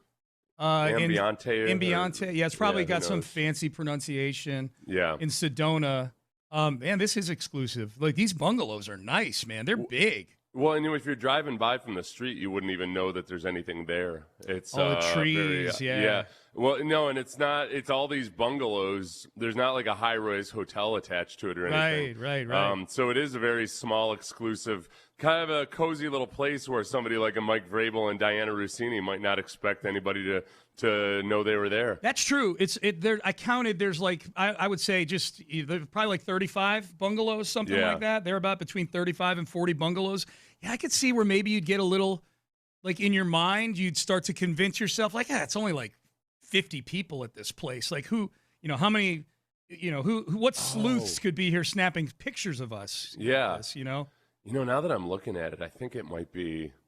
There's a parking garage. I wonder if that's where the photo was taken from. Ooh, yeah, I think the parking garage might be the only thing that's actually elevated up above everybody else. The photos are definitely that private investigator angle and quality. You know, like the one of the two of them sitting in the hot tub, the one of the two of them holding hands and embracing. They're definitely photos where you feel like someone's up on a hill somewhere with this gigantic lens. Yeah. And the camera makes that, that sound, that clicking sound where it takes like 6 pictures right in a row back in like 1984. Like in the Rod Stewart infatuation video, kids look it up on YouTube. He's just snapping pictures like a perv the whole time. Because he's infatuated. He's infatuated. Yeah. Okay, let's do the mock draft injection. Enough of this satellite view. Thank you for getting me totally distracted on this. Sedona's awesome. Brandy and I went to Sedona and we rented a Jeep.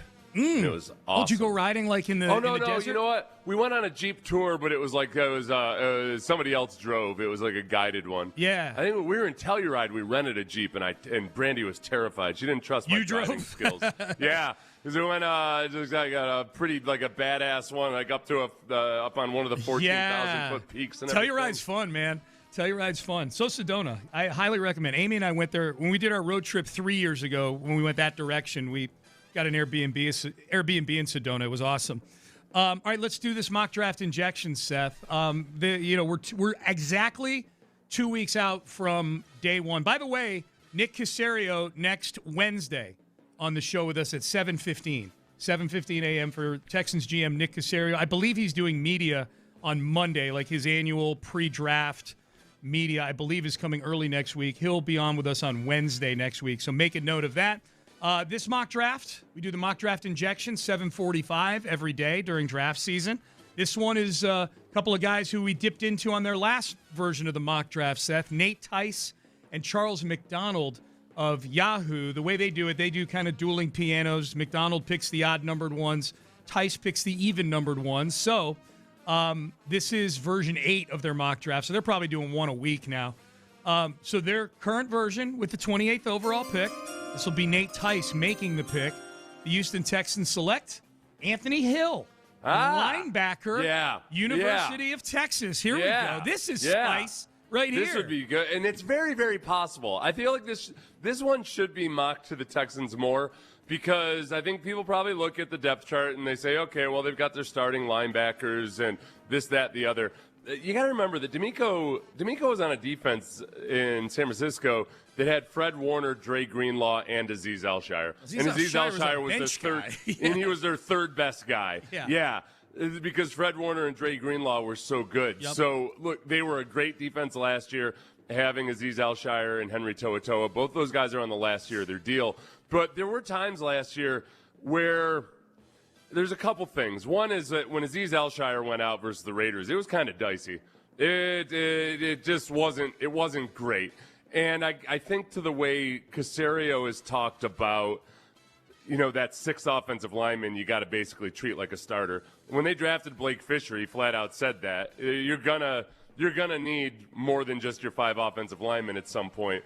And so when they drafted Blake Fisher and people said, hey, you already have 2 starting offensive tackles, Caserio said, yeah, and a lot of times you need a 6th one, or you need a 3rd offensive tackle. Fisher was starting at the end of that year because of injuries. Right. And I think likewise with linebacker, you're going to have injuries. And I think there were also times last year when they really needed to stop the run, where they would go to their 5 defensive lineman package, which is great in certain scenarios, but you also want to be able to, in some of those scenarios, say, no, we're going to line up in our 4-3, and we're going to stop the run that way. Or just then there's the liabilities of Toa in pass coverage and all of those things. I think there's a very good chance they'd be looking to bring in a guy like Anthony Hill that would get on the field this year, but also could very conceivably be a starter very soon. Yep, and I think if you're listening to this mock draft in your car, you're probably wondering, and rightfully so, like, okay, well, who else was there? Like, we haven't seen another draft where they go linebacker. These 2 guys have offensive linemen flying off the board early. They actually have Lomu from Utah going ahead of his teammate Spencer Fano. I've not seen a mock draft that's had that yet, but they've got Lomu going all the way up at 13 to the Rams with that pick they got from the Falcons. We've seen a couple of anonymous scouts say that they actually like Lomu better than Fano. We have. I just haven't seen it in a mock draft yet. Ionichor goes at 17. Caden McDonald, not an O-lineman, but a D-tackle, but he's been tied to the Texans. He goes off at 18. He's long gone by the time the Texans pick in this mock draft. Blake Miller goes 23 to the Eagles. Caden Proctor goes 24 to the Cleveland Browns. Now, Emmanuel Pregnon and Peter Woods goes the defensive tackle from Clemson, goes the pick right before the Texans to the 49ers. And then they take Hill. They take Hill with Caleb Banks and Emmanuel Pregnon still on the board. And Tice alludes to that. He says, trust me, I wanted to find an O-lineman that made sense here. Maybe Pregnon, he says. Instead, the Texans add even more venom to their dangerous defense, but it actually makes timeline sense as you marinate on this selection. And he points out some of the things that have to do with the timeline of how that position group looks right now. So I would love that. I would really like this pick a lot. I would like it a lot. I think there's a lot of Texans fans that are going to be upset with any defensive player picked in the first round. At least that's the feedback I get. Whenever we discuss a mock draft where the Texans take a defensive lineman or somebody else on the defensive side of the ball in the first round, there's a lot of people that are upset because they want them to aggressively address the offense. Yep. I think that they're in a best player available mode as much as possible, like as much as they can be right now. They've set themselves up for that. And I think the other thing about this draft is that I think it's really likely that a lot of the best defensive tackles and the interior offensive linemen are guys that teams look at as, yep, that's a classic top half of the second round. Yeah. And the Texans, I think if they stay at 28, they might take best player available, but it feels so much like it could be exactly like last year, where they're going to look at the defensive tackles and the interior offensive linemen and think, man, there's a bunch of these guys that we think are legit. Yep. We're going to trade back, and we'll take one of each with whatever the first pick in the second round ends up being and number 38. Here's what's interesting about that is in this particular mock, and we're almost up against it, so I'll make this quick. Ty Simpson is still on the board when the Texans are at 28. He ends up going to Arizona at 31 because they trade up with the Patriots. This mock draft would then, I guess, presume, Seth, that Nick Caserio says no to that very thing you're talking about. I would imagine that if Arizona is hot on Ty Simpson, they're going to start making phone calls well before 31 to see if anybody wants to move out. Yeah. I would be a little surprised. I mean, with the mock drafts, I mean, I think most people doing this exercise don't expect the Texans to pick 28, but you start adding trades into a mock draft, it gets annoying because I don't know. I like it. You like it when they do it? Yeah. Well, I just think that I don't have strong feelings on it one way or the other. I just thought this was interesting because somebody does trade up for Ty Simpson after the Texans presumably would have had a chance to do what you're talking about them doing, which is trade out. Yeah. You know, they instead if you had to pick, do you think like if we're putting it in real shoes here, if Nick has a chance to move back and get out or draft Anthony Hill, that's what do you think he does? I think he moves back. Yeah, I do too. And these guys are saying he takes Anthony Hill. I just find that interesting. Right? No, they probably didn't have any trades in this mock draft, right? No, they did. That's what I'm saying. They went, Arizona traded up 3 picks later to get Ty Simpson with New England. Oh, gotcha. Yeah. So. I didn't mean How many trades did they have? I guess that's what I'm saying is I don't like it when there's a boatload of trades in a mock. No, I think this was a Ty Simpson specific one probably. He's the other quarterback in this draft. All right, Payne and Pendergast with you. That's the mock draft injection. We'll be back tomorrow at 7:45 for the next one. We'll see what we find there. We haven't talked about. Sean, I was really dumb there. I apologize. That's okay. We have not talked about the Rockets other than in headlines yet. They are in a very strange situation right now. What is our rooting interest in these last 3 games for the Houston Rockets? I'm very curious how Rocket fans feel about this. We'll do that coming up next. But first, Dr. Ben Salento. Yeah, there you go. Let's get some good sleep, man. That person right there is getting horrible, horrible sleep. And I can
West Point Lincoln and West Point Lincoln of Sugar Land Studios. KILT FM HD2 Houston. On Odyssey Sports Station.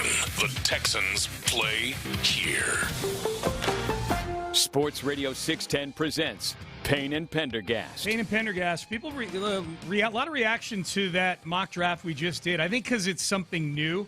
If you missed it, Nate Tice of Yahoo had the Texans selecting Anthony Hill, the linebacker out of Texas. Admittedly, a lot of the guys who have been tied to the Texans in this exercise daily that we do on the show were off the board at that point. But this is the Texter is making a point that I was thinking in my mindset as you were kind of laying out the linebacker room is that there's a decent chance Anthony Hill comes in and is just a better football player than Henry To'oTo'o. Right, yeah. It's a competitive situation. Yeah.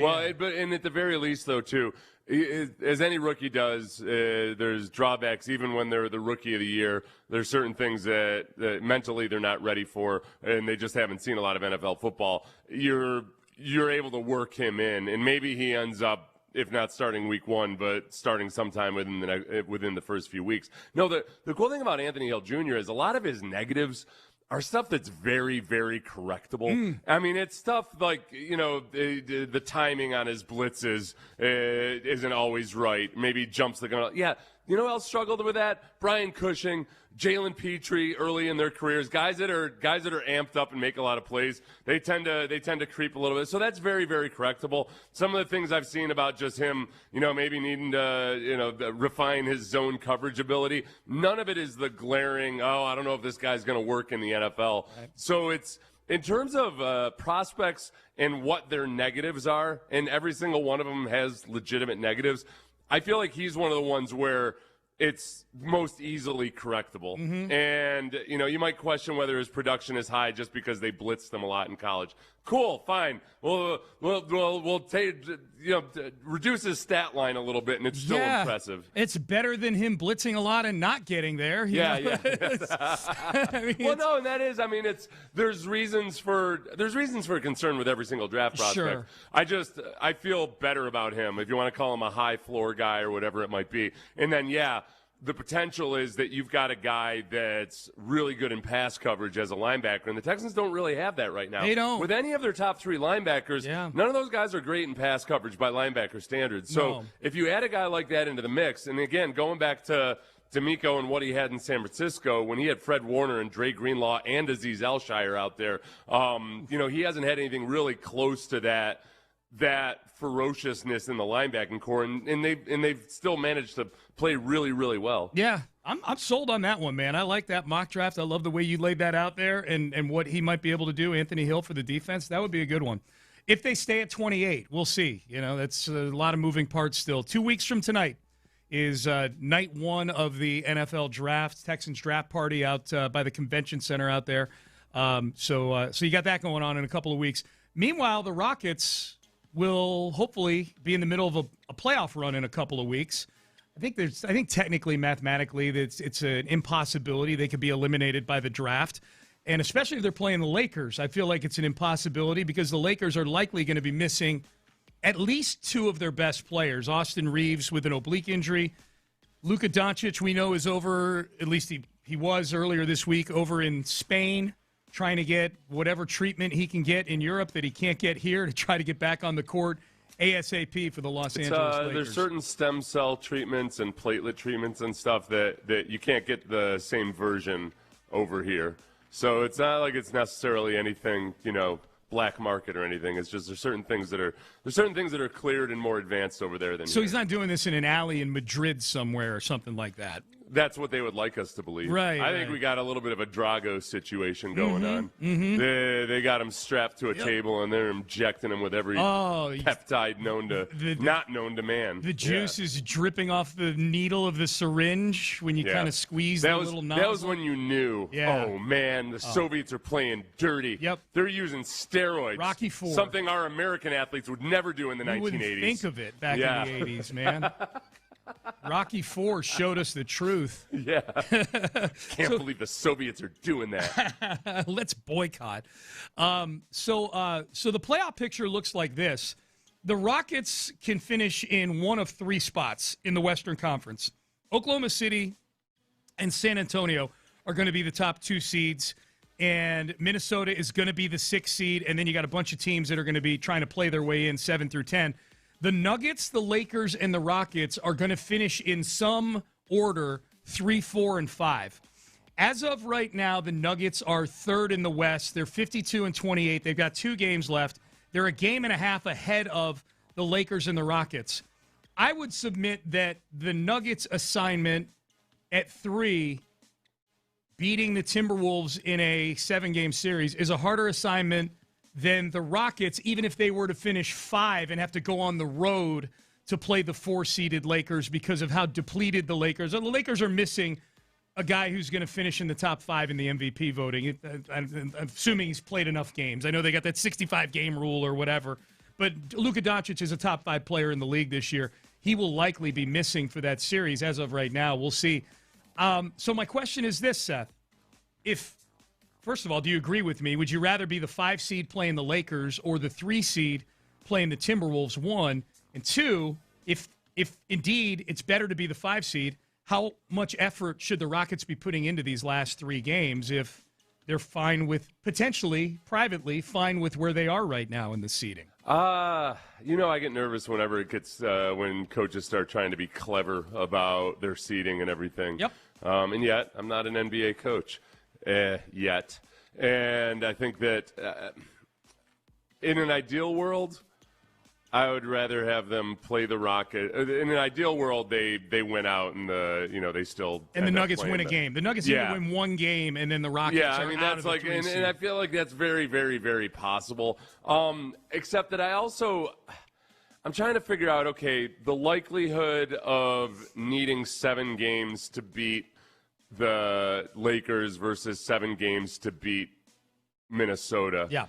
And there's a much higher likelihood of needing 7 games to beat Minnesota, obviously, so that helps you. But I feel like the Rockets playing the way they are, and if they're facing the Lakers without their 2 best players or those guys aren't 100%, that they shouldn't need 7 games. Right. So that, the home court advantage – the home court advantage doesn't factor into it as much just because it's one of those series is much more winnable in 6 or fewer games than the other one. Regardless of where your home court advantage is. Yes. What I want is I want Denver to win. I want Denver to just win a game. So then you're basically locked into a series with the Lakers. Then you can go try to win so you can get home court in that series. I just don't want I just really want the Lakers in the first round. It's by far the easiest assignment of all the teams that are in that 3 through 6 mix right now with the injuries that they have. Now, here's the wrinkle, too, though, is that the Nuggets, who, again, I want them to win 1 game so they can be the 3 seed, they play OKC and San Antonio in their last 2 games. Yeah. There's a decent chance they don't win either of those games if OKC, and, unless they're resting guys. And that's the other wrinkle in all of this is which teams are load managing, which teams aren't. Is OKC even going to play their guys in these last couple? I mean, they're of no concern of, I don't think right now, of losing their number 1 seed. Lakers play at 9 p.m. tonight. Ugh. Oh, are you going to do a little scoreboard watch? A little watching? No, not now. Tonight. No, not. I thought maybe if there was an earlier game or something. Yeah, they're at Golden State. Lakers have Golden State on the road tonight. Home for Phoenix. Home for Utah. The Rockets have Philly, Minnesota, and Memphis. All at home. So we'll get, if they were to somehow rise up and get the 3 seed, we'd get a mini preview of what that Minnesota series would look like next weekend, starting next weekend. I want the Nuggets to win a game so we can start focusing on the Lakers, 4 versus 5. And wherever it starts, it starts. If it starts in L.A. next weekend because the Lakers are able to hold on to the 4 seed, great. For those who don't know, the Lakers do have the tiebreaker over the Rockets. They have the same exact record right now as the Rockets, but they're the 4 seed. Courtesy of, in part, those 2 wins they got over the Rockets a few weeks ago. So it's a weird spot, man. It is a weird spot to be in because the main thing I'm rooting for right now, at least as of today, losing is better than winning for the Rockets. Well, you go to tomorrow night. The Thunder and the Nuggets start at 8 p.m. Okay. Timberwolves versus Rockets begins at 8:30 p.m. Yep. So there will be a little bit of a staggered kind of monitoring and seeing just how much you care about this game versus Yeah. I'm just ready for the playoffs more than anything else. So we'll see. Rockets. Let me ask you this: have you gotten a sense of this by the text line or anything else, that when we talk about preferring to have the Lakers in the first round, I feel like in most years most people in the fan base hate that. Come on, quit acting soft and wanting to get the right matchup and being happy about the Lakers being injured. Yep. My suspicion is that because of the weirdness of this year for the Rockets and because they've been on this latest uptick, that most people feel like I do, which is I'm not going to let my ego get involved in this. I think the Rockets are figuring some things out, and they've looked really good, but I want them to have as much of a smooth upward ramp as possible into the level of difficulty in the playoffs. I'm A-okay with them getting a beaten down, weakened Lakers team in the first round so they can just continue doing the good things they're doing well and getting better at it and more refined. I have zero shame about wanting to face a weakened opponent. I don't either. And yet I would, if they get up to the 3 seed and they're facing Minnesota at home in a 3 versus 6, which I think is a harder assignment, I'm not going to be mad about that either. It means they're probably still on a 10-game winning streak and they're going into the playoffs on a hot streak. Right. No, and I feel way better about their chances in that than I would have a couple of weeks ago. Obviously, but I think more so than. But usually the question isn't like, I'm never going to sit here and act like, oh no, this team's won a bunch of games, but they've got no chance again. I don't want to run. I'm not going to say I want to run away from Minnesota, but I have zero shame about wanting to face a weakened team first. Yeah, I don't that's either. where it's different than I want to. No. Have you sensed any shame from people? I haven't. Or people trying to shame us? No, for that? No, I haven't. I haven't. And I think there's people excited just to beat the snot out of the Lakers. There's the laundry aspect of it. You know what I mean? It's still that purple and gold uniform on the other side. And if they're weakened, we're just like Rocky and Rocky IV. We're doing it for America. That's exactly right. We've got a red-blooded American who actually likes the Lakers. Yeah. You know? Yeah. So we got 3 games left, and we'll see what happens. All of them at home. The Rockets, Seth, are 4th on the odds board for Giannis Antetokounmpo, plus 600. They're high on Houston's high on these odds boards for these. Little Dexter Lawrence. They were 2nd. We got Giannis 4th on the board. Though. Yeah, it doesn't. They've been tied to him in headlines for so long. Yeah. I don't like usually with the future stuff like this. I don't think there's any kind of inside information or anything that's fueling it at this point. No. It's one of those ones that just makes sense. Plus, when you've shown that you're hot to trot. It's kind of like Diana Russini. It's like all these other GMs out there right now are probably like, I wonder if I could leak her some information. She was like, I got some, what can we conjure up here? What kind of move can we? I know where there's a resort with private bungalows. Yeah, so the Rockets are kind of like that. Maybe. People are looking at them thinking like, they're a little bit loose. Plus 600. Reading that article about Giannis that Shams had the other day on ESPN.com about how bad it's gotten with him, as I'm reading that, I'm like, they can definitely put a trade together. Like, if the Rockets want to trade for Giannis, they've got assets to make a trade for Giannis. It's just a question of, do they want to do it? I think this is yet another thing that, as the Rockets have found religion and started operating like a genuine basketball team, like a genuine NBA offense over the last few weeks, you feel that much better about the young core, too. And you're reminded and remember, wait a second. That was last year wasn't a fever dream. Yep. There is a reason that you want to hold on to this young core. Speaking of which, this was some fun audio from the other night after the game. Amen Thompson talking to media in the locker room with Alperen Şengün standing like 5 feet away from him, talking about defending teams trying to defend Alperen Şengün. And this is going to be Amen and Şengün. Yeah, Şengün chimes in here. So here it is. You've seen from Alpy since he's come back from that back injury. It looks like he's playing more of a bully ball style inside of the paint. I feel like Alpy's been great. I feel like nobody could guard him, and I just don't want him to settle.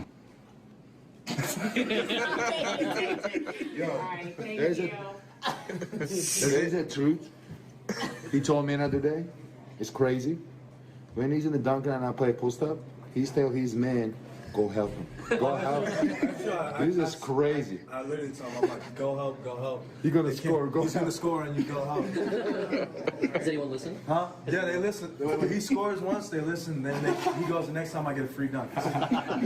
That's hilarious. So Ahmed Thompson's telling his guy to go help out on Alperen Şengün. You're screwing him over. Yeah. That's funny. That's kind of laughter that you like hearing. That was from It's Sarge, nice to see them happy. Yeah.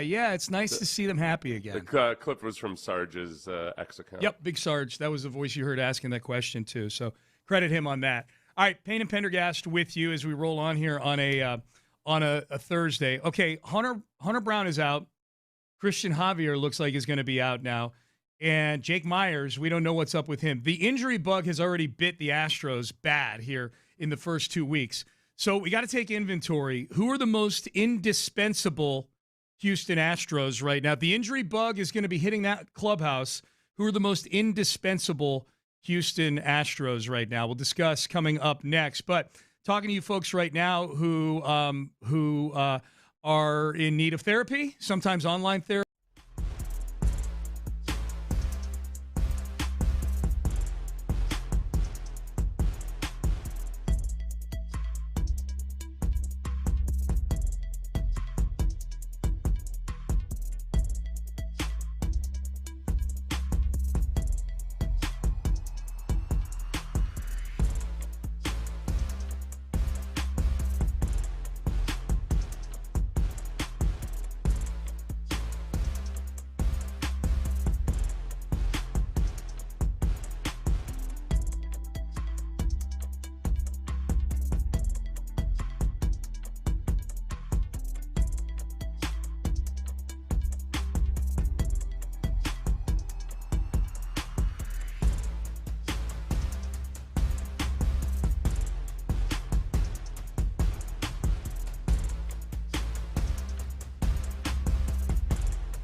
Radio 610 presents live from the West Point Lincoln and West Point Lincoln of Sugar Land Studios. Here's Payne and Pendergast. All right, it's been tough going for the Astros lately. We all know this. They've lost 5 in a row. Well, 5 in a row. I think it's 5 in a row. 4 in a row at least.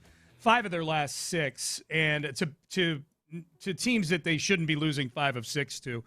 And it's one thing to lose, but it's another thing to be losing guys to injury. We already know Hunter Brown is going to be out for a while. And then yesterday, within 5 minutes of each other, out goes starting center fielder Jake Myers on a check swing in the second inning. First and third, nobody out. How about Jake being checked out now after that last check swing? So taking over in a 2-2 count will be Bryce Matthews as a pinch hitter. Okay, so and Bryce Matthews came in for him, and Loperfido moves from left to center, and Bryce plays left. They've got solutions in the outfield, including once they start playing in ballparks that aren't the size of an open prairie, they can put Jordan back out in left field at times. Yeah. So losing Jake is not optimal. You don't want to lose a guy who's that good defensively, and and just for depth reasons, he's a Major League Baseball player. That's not good. This one, though, and this I say this with Christian Javier pitching terribly so far this year, but to see another starting pitcher go out, this is what it sounded like yesterday. Literally at the beginning of the very next half inning, Christian Javier warms up and then calls the trainers and the manager out and says, "I'm out, my shoulder hurts." Oh, this is not a sign Astros fans were looking to see today. Christian Javier being walked off the mound due to an apparent injury. He pitched the first inning, got the last 3 outs of the first inning. We were watching A.J. Blueball beginning to warm up as the inning started, and we were a little bit shocked because Javier had only worked 1 inning. But they obviously knew something was not quite right with Javier, and that is his final warm-up pitch, and tells Christian Vasquez, "I'm not good." So A.J. Blueball will be the new pitcher, as he will be handed the ball by Joe Espada. Okay. So that's where we are right now, Seth. A rotation that aspires to be a 6-man rotation starting tomorrow is down to literally 3 guys that started in the rotation this season. They've got 13 straight games coming up. Something like that, yeah. I think it's 13 straight games. Yep. With a rotating cast of starters and relievers that have a whole host of issues. And not to mention multiple guys who, as of now, early in the season, are in the double-digit ERA. And they haven't pitched well. You're absolutely right. And this is the cruel irony of the 6-man rotation. Yeah. Is that you're having to do this now even more urgently, a 6-man rotation, because it's largely to accommodate Tatsuya Imai, who is now your ace. He's your best starting pitcher. So the irony is that to accommodate the guy who is now, with Hunter Brown out, is probably your best starting pitcher, you're having to bring up more potentially bad pitchers to plug into these games here. So it's a good point. It's actually like Imai is 0.8 of your starting rotation. He's the best 0.8. 0.8 of a starter that you have in your starting rotation, because he needs an extra day of rest. Yep. Which is fine. That's not him. For those of you who don't know, that was the rotation that he followed in Japan. He's not accustomed to going on normal MLB. They knew this. They knew this going in. They knew this. Yeah, so it's not like he's being a diva or anything. No. They're trying to be careful with him, which I suggest they continue. Yeah. I don't think this is the time to say, "Oh boy, you know what? We've really been hit with injuries with our starting pitchers. Let's just go ahead and roll the dice and see if Imai can go on 4 days rest." So I think, see if you agree with me on this, Seth. I think clearly the 2 most indispensable players on this team are Hunter Brown and Yordan Alvarez. I think it's those 2, and I don't even know that it's particularly close. If you think I'm wrong, tell me I'm wrong. Because then now they've lost one of them. And the other one feels like there's always the Grim Reaper of injury is always lurking around the corner. Yeah, it's hard because I'm just judging. I mean, one of those guys is healthy and playing. The other one is on the IL. Yeah. And I'm trying to figure out if there's anybody else that I would be as distraught over being injured other than those 2. Yeah. So the way I felt when I found out that Hunter Brown was going on the IL, and then especially when I found out that it was almost definitely going to be 2 months or more for him to come back. It's a gut punch, man. Going through the infield, going through the outfield, no, there's nobody other than Jordan right this moment. Now, I might argue Christian Walker or something right this moment based on how he's been playing. But no, for the entirety of the season, it goes Jordan, Hunter Brown, and then a bunch of other guys that I like a lot. But I'm not going to be angry and grumpy at home because of it necessarily. It's a strange dynamic because the presence of Isaac Paredes, kind of makes the infield. If you feel like you've got at least a little bit of cushion in the infield if something were to happen to one of these guys. Whereas if Isaac Paredes, they may need to trade Isaac just to get a capable starting pitcher here at some point. If the drop-off, you lose Correa or Pena, and then the drop-off is to Nick Allen, then wow. So the Paredes dynamic is interesting. Look, without even having thrown a baseball for the Astros yet this year, Josh Hader might be the third most indispensable guy. Like hearing about a setback with Josh Hader as compared to hearing, say, I don't know, Altuve has a oblique injury where he's going to miss 3 or 4 weeks, something like that. Like if I hear Josh Hader had a setback, oh my God.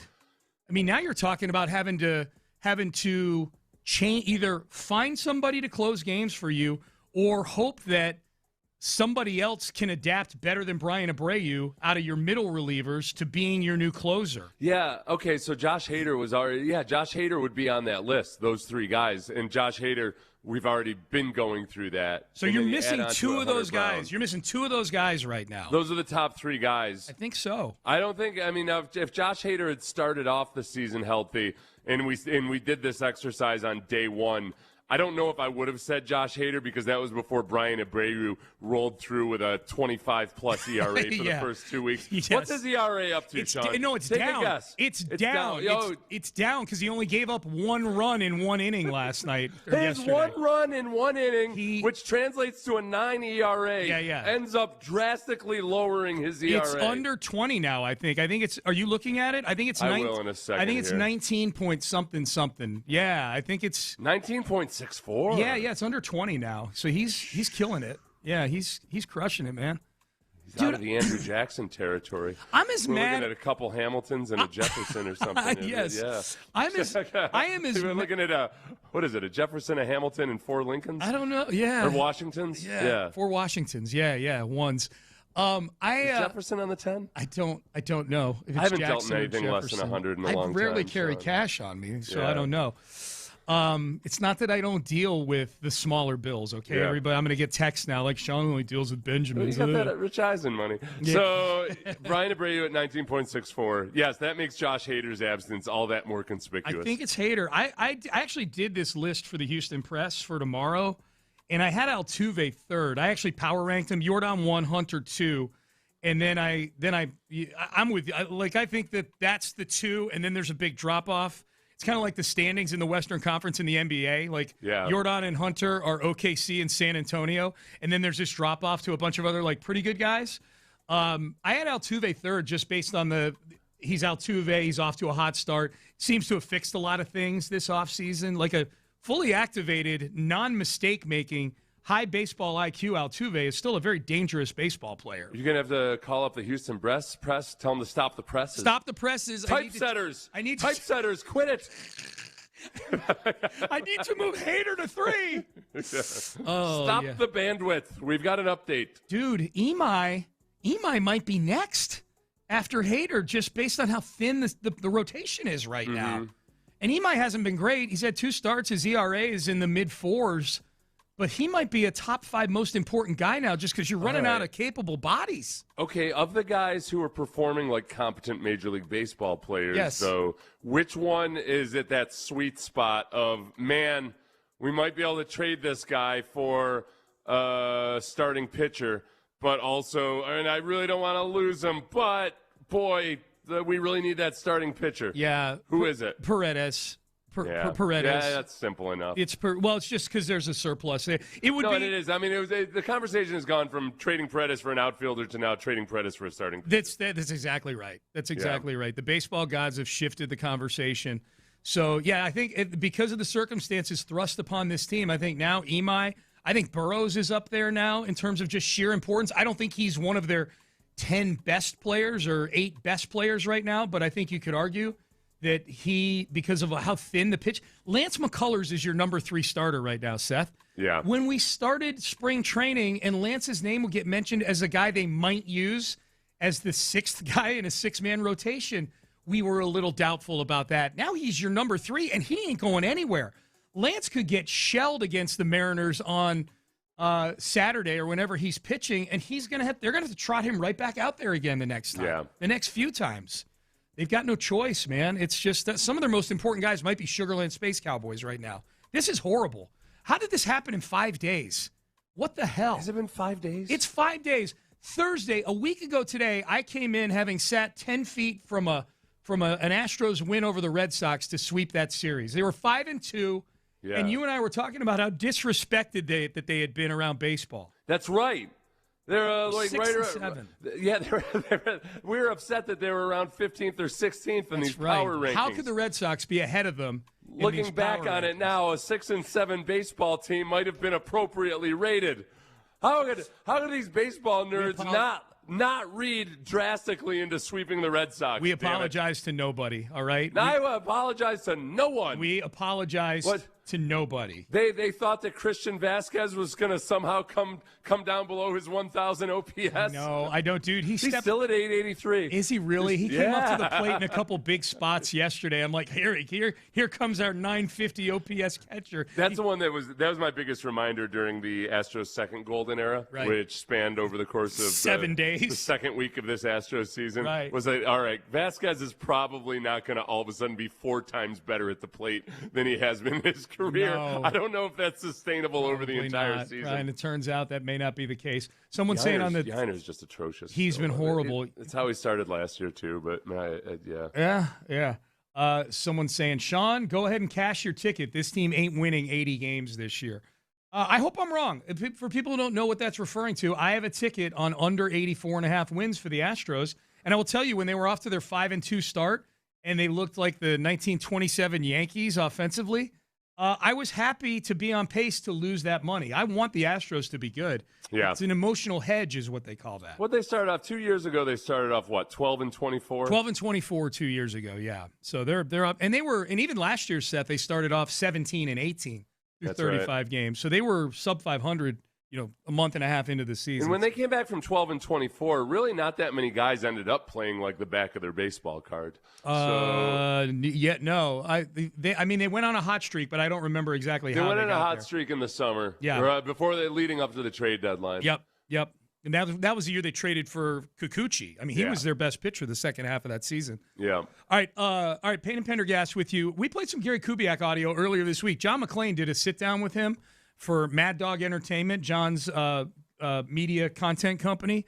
I'm anxious to hear Gary Kubiak about this on C.J. Stroud's offseason. Noted quarterback guru Gary Kubiak on C.J. Stroud and how the Texans are handling this offseason is coming up next. How do you handle your offseason where you don't have a high draft pick for your football team? Just kind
Radio 610 presents live from the West Point Lincoln and West Point Lincoln of Sugar Land Studios. Here's Payne and Pendergast. All right, Payne and Pendergast with you. We played some of the audio from the Diana Russini archives in the 7 o'clock hour. For the benefit of the later listeners of the show, we'll revisit that at 9 o'clock on the show today. Some interesting video and audio popping up from years past that may have been breadcrumbs to the story that's sweeping the nation right now. Basically, her humiliating her husband ever before she just humiliated her husband. Possible turn, yes. I feel bad for this dude. I kind of do too, man. I kind of hope he's a jerk in real life. Maybe that's the way this all ends up with a feel good story. Is that it turns out Gotta that come to him. So Gary Kubiak had a sit-down interview with John McClain, and this was Gary Kubiak on how the Texans are handling C.J. Stroud this offseason. I've liked what I've watched so far this offseason. It's so easy in the NFL when you come up a play short or a turnover short, those type of things late in the season we're not good enough. We got to blow this up, blow that up. But what you've seen is confidence from D'Amico, confidence from the general manager and the organization. We're doing the right things. We're right there. Let's stay committed to what we're doing. Let's stay confident in what we're doing. Let's back our players. And sometimes you don't see that nowadays. You see just the opposite. So, me just being a fan, John, sitting out here in Plantersville watching football and talking to you a lot, I kind of like what I've seen and how they've the confidence that they've exuded throughout the offseason with their football team and their players, and they're ready to go back and do it again, because you just don't see that nowadays. Okay, so this is where I will back Gary up on this completely. It's that there's different ways you can handle it. The most concerning thing about a quarterback in the front office dynamics and everything right now is the way that reportedly Philadelphia has decided that the only way to get a message to Jalen Hurts, or the only way that Jalen Hurts listens to a message, is if it's sent through the media. Yep. And that is an ugly, messy situation to have there, where somehow, wait a second, football coaches and executives usually are the ones that want to be as close to the vest as possible. Be careful about they'll tell the players all the time, don't try to send messages through the media. Be sure you talk to people face to face. If you're in a situation where all of a sudden you feel as an organization, reportedly, that the only way the quarterback will listen to your message is if you send it through the media, through secondary and tertiary sources, that's ugly, man. So with the Texans, at the very least, I think they've done a good job of supporting CJ. People try to read into D'Amico or Nick not discussing their contracts, Will Anderson's contract or CJ's contract. That's ridiculous to read into that, because that's how they handle all of these situations. They did it with Nico Collins. They did it with Derek Stingley. Like, they're not going to say anything about it publicly, about an ongoing negotiation or an upcoming negotiation. But D'Amico multiple times professing his love for CJ, that's the right way to do it, and I think it could change at some point.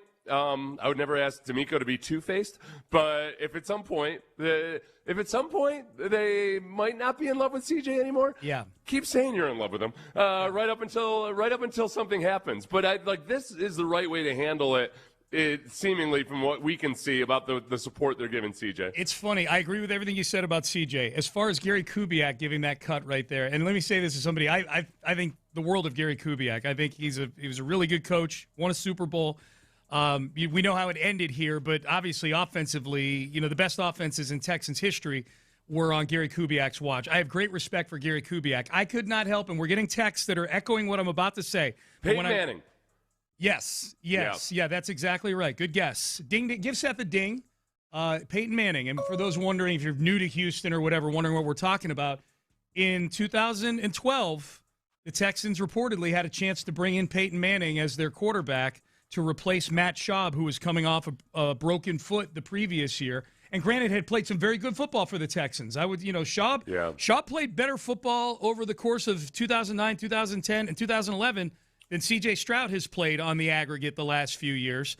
But Peyton Manning was getting let go in Indianapolis. They were moving on to Andrew Luck. And we all know how that ended. Peyton Manning went on to go win MVPs for the Broncos, got to 2 Super Bowls, won a Super Bowl. The Texans are still trying to get out of the divisional round. So when I heard Kubiak saying that, especially kind of framing the CJ thing, because this is a specific answer about CJ Stroud, and kind of minimizing the New England game, I thought. He's like, sometimes these things come down to a turnover here. I'm like, dude, he had 4 of them in a half. It was the horrible. Hard thing,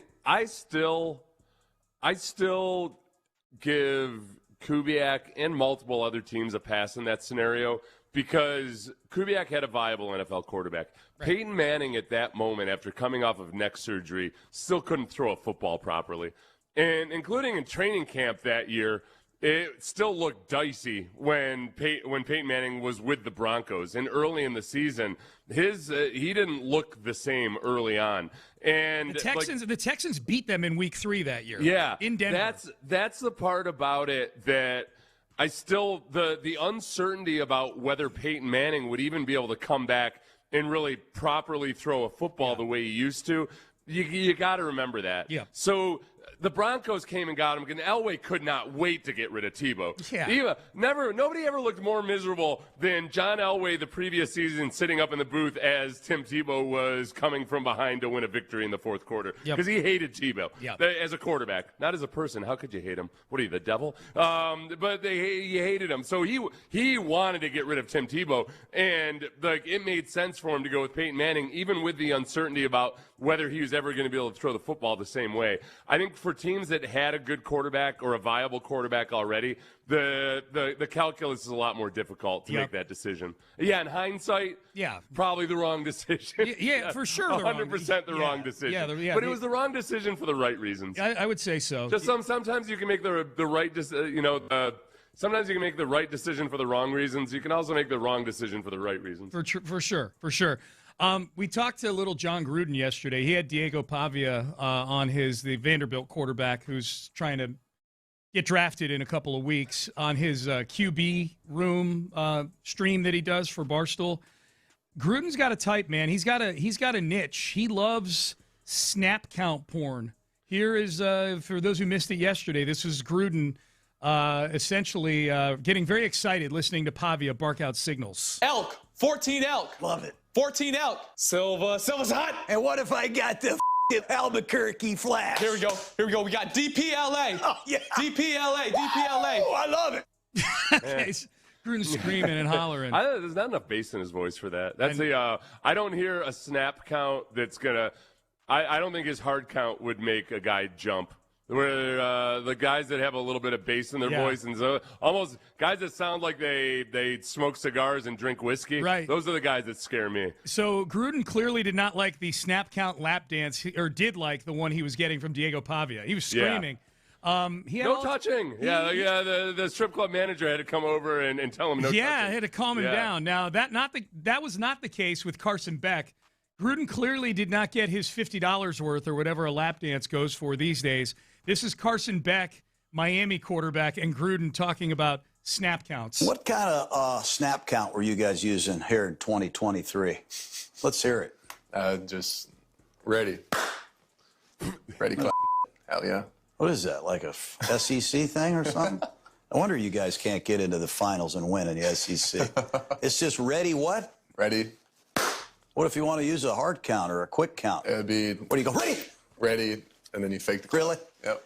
Unbelievable, man. Snap count at Miami, what was it? So we started at the beginning of the season. It was just ready to hit, and then we went away from it and went to, your beloved ready, clap. You're pissing me off, man. I need you pissed off about the lack of a snap count in general. I need you twerking right now, all right? He's talking, you know what? Shake it, Beck. He's not pissed off about his delivery. I think he's pissed off about the fact that they go with a clap. Yeah. I think he's more upset at college football in general. He's upset at somebody. Gruden wants to be entertained. Gruden wants to be, next time I see Gruden, titillated. I'm going to give Gruden a snap count. I was Sean. Offensive linemen hated me because I drew a lot of. Did you fake the snap count? Unsportsmanlike conduct on me. Yeah. Yeah, you're not allowed to fake the snap count, but You can yell shift or move as you're moving or stemming and everything. And I got a lot of free plays out of that one. You did? And O-lineman would be, he was simulating the snap. KG? Shut up, nerd. Shut up, you fat nerd. KG Seth Payne. Look at you. This is what you do. You just so the quarterback's up, and especially if you know that it's a quick count. Sometimes you can tell when it's going to be a quick count because everything's eerily silent, and the quarterback kind of comes up and you can just read something, and then so just as he's getting under the center, I might line up over the outside shoulder of the guard, and then right before he gets under, because I know it's going to be first sound, they're going on first sound. Yeah, I got to move away from the microphone. You do this. Move! Oh. Yeah. And do you actually move, or do you just yell the word? No, move? you have to move. Okay. Yeah, you have to fool the umpire into thinking that it was all part of a shift. Gotcha. So usually you got to have somebody else, another defensive lineman moving with you or something. Yeah. Chess game along the trenches there. I think they stopped. I don't think they're calling that unsportsmanlike anymore. I think because I think guys there's some little quirk. I'll look it up in the break. We got Casario coming on next week. Bring it up with him. I'm sure he knows the rule. Yeah. All right. Payne and Pendergast with you. Into the 9 o'clock hour we go. All right. The Diana Russini-Mike Vrabel story. Are the two of them an adulterous couple? We've got audio from Diana Russini over the last 5 years. Rate these breadcrumbs on a scale of 1 to 10 if we had to prove it in a court of law. We'll have it for you coming up next. The Drive with Stoerner and Hughley. One of the best.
Studios, KILT FM HD2 Houston.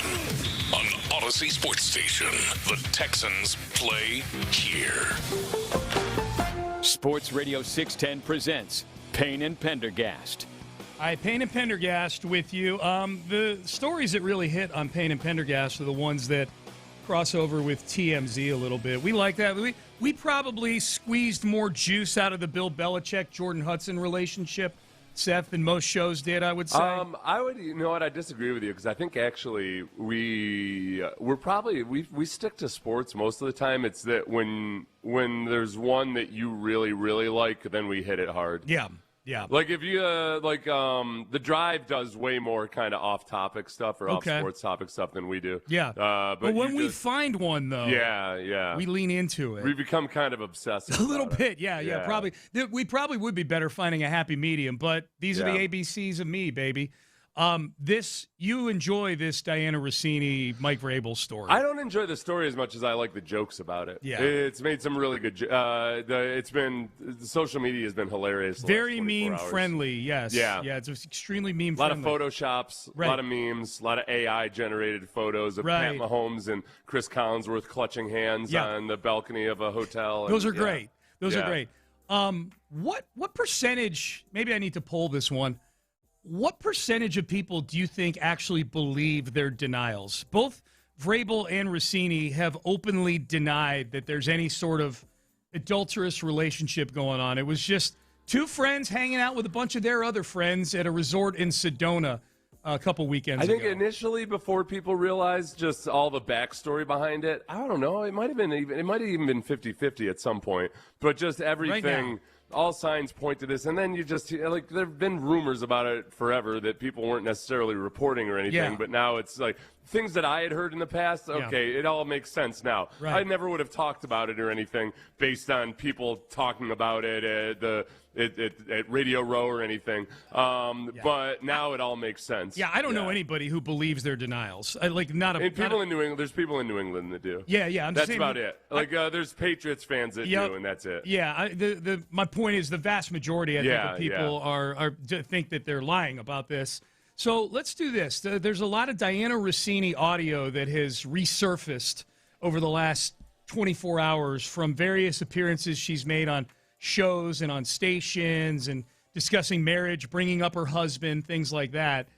So, Seth, if Diana Russini were standing in a courtroom right now trying to prove her denial is indeed true, and you're the judge here, Judge Pope Zaza, how would these bits of audio sway you in making a judgment on Diana Russini possibly having an affair with Mike Vrabel? This is Diana Russini from 5 years ago on Get Up, talking about Aaron Rodgers and his then fiance, what was her name? Shailene Woodley.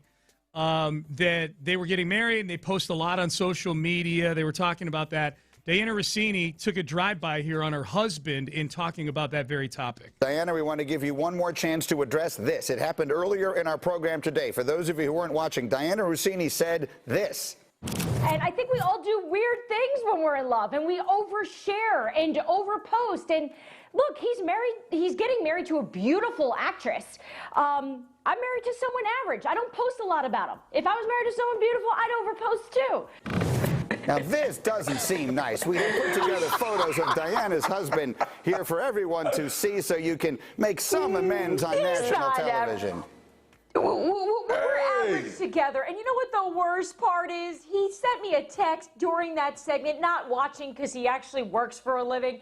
And he said, "Good luck today. Be great on Get Up." So the guy's got a heart of gold, and here I am on national TV killing him. Look, we're average together, but he makes me above average because he married me. So I am so sorry. I need to really stop killing my husband on television. I'm going to be divorced by Christmas. Okay. Yeah. Or 2026, one one or the other, you know. That's Christmas of 2026. Yeah, there's no part about that where, if anything, it was like, even when she tried to downplay it with herself and say, you know, I'm average, it's kind of like, yeah, who else is he going to get? Right. Because look at him. He's so average. Yeah. That's I want to break it into two parts. One, the disrespect to her husband, which at the time, if I had heard that back then, I would have thought, they just have a playful, fun relationship. Yeah. That's not a big deal. That's cool. It's probably a good dude, you know? But also just the whole dynamic of like, wait a second. No, people don't post pictures of their partners based on how good looking they are or are not. I point to my first piece of evidence, Facebook, and how many number one husband in the worlds there are out there. Or my man is just the best husband in the world because blah, blah, blah, blah, blah, blah, blah, blah. Yeah, like, A, no, he's not. And B, just shut up. I'm tired of you. Yeah. So, yeah, that has nothing to do with it. So she was going out of her way to defend Rodgers by tearing down her husband for no good reason whatsoever. Plus, I've seen the guy. I feel like he's a pretty dashing-looking guy. Yeah. So you don't have to make a verdict yet, but I'd give him a solid 6.5. In a court of law, this would be solid evidence against Diana Russini, right? now. Yeah, I think so. Yeah, disrespect now. Knowing if I'm a jury member and I know what the allegations are and everything, I'm like, I don't know. That was 5 years ago, man. And if I'm looking into, I don't think like her husband's probably about the same. If Vrabel wasn't a famous person, and you just put those two guys next to each other, you might say, all right, if you're into like the big burly type, then Vrabel. If you're into more of a, I don't know, a dignified look or whatever, I don't know, the other guy, but they're probably about the same looks-wise. Yeah. Vrabel's not George Clooney or anything like that. Okay, this was Diana Russini sharing a story about, this is her opinion on marriage, and mixes in Jimmy Garoppolo into this little anecdote. I remember thinking, because I think when men propose, that's their wedding day. That's when you guys are all in. It's not really all in for us yet. I think for women, the actual wedding day is the moment. So, Kev was all down for it. I was the one that was very skeptical. I was like, I don't know. And at the time, I was working at ESPN, and I remember I was still working. And so the night before my wedding, I'm making calls, and I had a phone interview set up with Jimmy Garoppolo. And I remember Jimmy was great. He made a funny joke hey, it's the night before your wedding. You sure you want to do this? And I'm thinking of all the people in my life that I'm going to talk to the night before my wedding, the one guy my dad wanted me to, or my mom wanted me to marry was Jimmy Garoppolo. And he's calling me. This is a sign. I of course, did not marry Jimmy Garoppolo. She sounds a little disappointed. As a jury member, she's guilty AF on this one. So that's a 10. For one, if I'm a female jury member, I think there's a good chance I'm hearing her philosophy leading up to it and being like, what the hell are you talking about? Right. Wait, it's usually the woman that's not quite sure about whether or not she wants to get married. Yeah, the big thing's not the day you get proposed to, it's the wedding day itself. Yeah, that's when you're all in on it. I'm not making sweeping generalizations or not, but I think for a lot of women, no, there's a lot of women that's the third date is when they're all in on this guy. Yeah. So her, she's kind of telling on herself and thinking that the norm is that, you never quite know until you actually sign the marriage license. This is where I need to see the wedding album of Diana Russini, because here's what it sounds like. Here's what it sounds like. I didn't even get into the whole Garoppolo part. We haven't even Not a great look for Garoppolo, by the way. No, and Garoppolo is definitely hitting on her. That's what I choose to believe.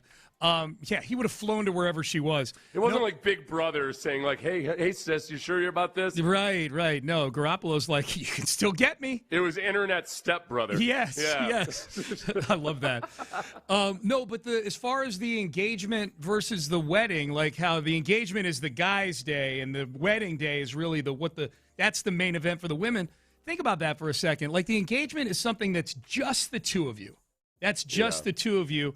And really, it's the guy's thing. You guys into it. I, the woman, not really into that. But the wedding day, where you get to party with all your friends and everything else and family. Yeah. That's why I say I need to look at her wedding album and just see how much of the memories or how much of the looking back is the whole event in totality versus how much is just with her husband. I'd love to hear her wedding vows. It'd be she's up there and she's I just knew from that moment 3 minutes in the future after we both say I do that you were the one for me and that it was meant to be. You'll be the one by the end of the day. Yeah. I promise. Boy, I know I had my bachelorette party 3 weeks ago, and then you were kind enough to let me have a second bachelorette party 2 weeks ago. Yeah. But now I really know I'm into it. Yep, yes. Yep. Now that I'm here in front of everybody, it's going to be legal. At my second bachelorette party, I had a long conversation with my friend Mike, who is married. Yeah. And he, She's given a pretty generous assessment of men in that whole scenario, too. Yeah. They're like, men are all into it from the day, like, all right, are we going to leave out all the guys who basically felt forced into proposing? They've gotten an ultimate or something? Okay, yeah. Okay, Judge. There's a lot of men that it's like 5 or 7 years into it is when they know for sure. Yeah. Okay, so Judge Zaza, I've got 2 more pieces of evidence here. It sounds like you're pretty convinced, but I'm going to go over the top. As long as I've got this satchel full of evidence, I'm going to empty it onto the courtroom table. This is Diana Russini on 98.5 The Sports Hub at the Super Bowl. No, I did things in Miami I haven't even told my husband because it's just I had that much fun. It was well, not like that, but like I knew he would judge the kind of partying I was doing. I don't know what got into me. I just remember being down there acting like it was my last day on earth. You know what? Okay, so this is the thing. Again, if all you hear is in isolation, if I hear that in isolation and I don't know that anything else, you've got a couple of friends who are like they're married and like the wife is the wild one, but the husband's cool with it. But he kind of just assumes like, she's not going too far with anything. Yep. I feel like that's the dynamic that her husband thought he had. Right. Which is, she's wild and crazy. She has fun. I'm cool with it and everything. But he just didn't know just how deep it went. Yep. Boy, the text page is not being kind to Diana Russini. There's name calling going on the text page. Last one. That's untoward. Text line. How dare you? Be better than that. How dare you? I will defend the integrity of this young person. I have other nouns. One of those words. I have other nouns on the text page if you want to. Okay, last one. This is the one that pisses me off the most, and this has nothing to do with an adulterous relationship or Mike Vrabel or anything like that. This bothers me as a media member who it gets paid. You and I, we make a good living, Seth, in part because of the hyper popularity of the NFL at this station. This is Diana Russini complaining about how her husband takes the Eagles games so seriously. My husband said 2 words to me. He's an Eagles fan. And I'm like, this can't be a thing. Like, I don't want to be the household that is shaped by the result of a football game. Like, A, grow up. B, you're a father. I don't want our children having a culture where mommy and daddy's tone in this house is based on the result of the Philadelphia Eagles. Who cares? So stupid. Oh, okay. Well, so stupid. Yeah. Tell her who cares, Seth. Tell her who cares. Eagles fans. Yes. Man, Eagles fans.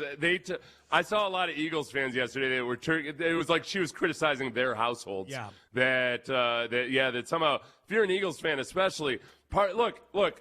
As a player, multiple times, I was mooned by children outside of on the way into the Eagles stadium as their fathers stood by proudly. And like, that's my boy. Yeah. That's my boy. Yep. Mooning those stupid fathers Houston like, no, Texans. Pull your pants down further. Yeah.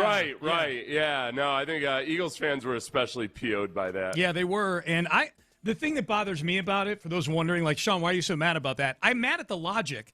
She makes a lot of money, I'm assuming, from The Athletic to do her podcast and break news and write articles and all of those things. And I think she does a good job. Yeah. But the reason she makes that much money is because of the very hyper popularity that she seems to despise in her husband. That people are that passionate about the sport of football is why outlets are willing to pay you a very, very good wage, I'm assuming, to break news. Most of it from Mike Vrabel, but still.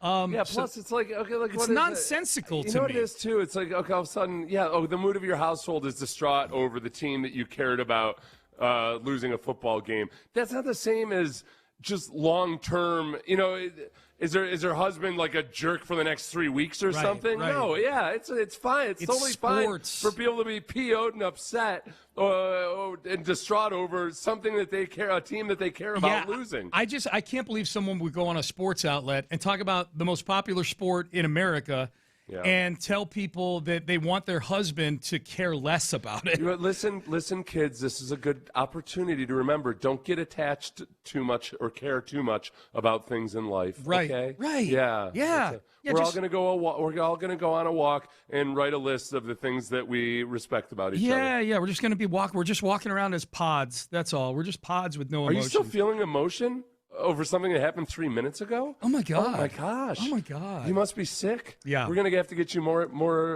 medications. Yeah. People hate her voice. That's a big thing on here. They feel bad for her husband. Dude, she sounds like a miserable partner to be with. Based on these individual cuts she does, I don't want to judge her totality and body of work. She is a mother of two. She may be a great mom also. Well, okay, even if you don't, it's hard to get into the psychology of I don't know what it's like in an open marriage or whatever if somebody has something like some kind of an arrangement like that. But even then, I would imagine that you would still want a certain amount of respect given, when discussing things publicly. Yes. Like, all right, hey, we're cool, right? Blah, blah, blah. But, don't go dragging my name through the mud or making me look like a schmuck on television. Right. Very little respect by this Diana Russini for her husband. Judge, is she... Based on the evidence, how are we? We're feeling? doing civil court rules, so it's a preponderance of the evidence, right? Okay. Yes. She is at least 51% guilty. I would say so, or too. what? Liable. She's at least 51% liable. How much does she owe him for pain and suffering now? After hearing those cuts right there, she owes him Eagles season tickets on the 50-yard there line you go. club level. That's a lot. Yeah. She owes him a party bus to and from games. Okay. I like her court. Yeah. And she owes him an American Express black card in Vegas. Okay. Yeah. I like that. Oh, boy. I'm going to sue a bunch of people in the court of Pope Zaza. I like that a lot. All right. Coming up next, the Dexter Lawrence topic. I heard Clint Stoerner in the promo during one of the breaks. He's hot on Dexter Lawrence. There is a writer for NFL.com. 8 spots for Dexter Lawrence. Did the Texans make the cut? What is the case for yes in making a deal for him? That is coming up next. Hey, I tell you what her husband might need, might get him back in the good graces, is a little bit of that Blue Chew Gold.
Radio 610 presents, live from the West Point Lincoln and West Point Lincoln of Sugar Land Studios, here's Payne and Pendergast. Been hearing that promo running today, Seth, from the guys on the drive, Ron Hughley and Clint Stoerner, and Clint seems hot to trot. I don't have all the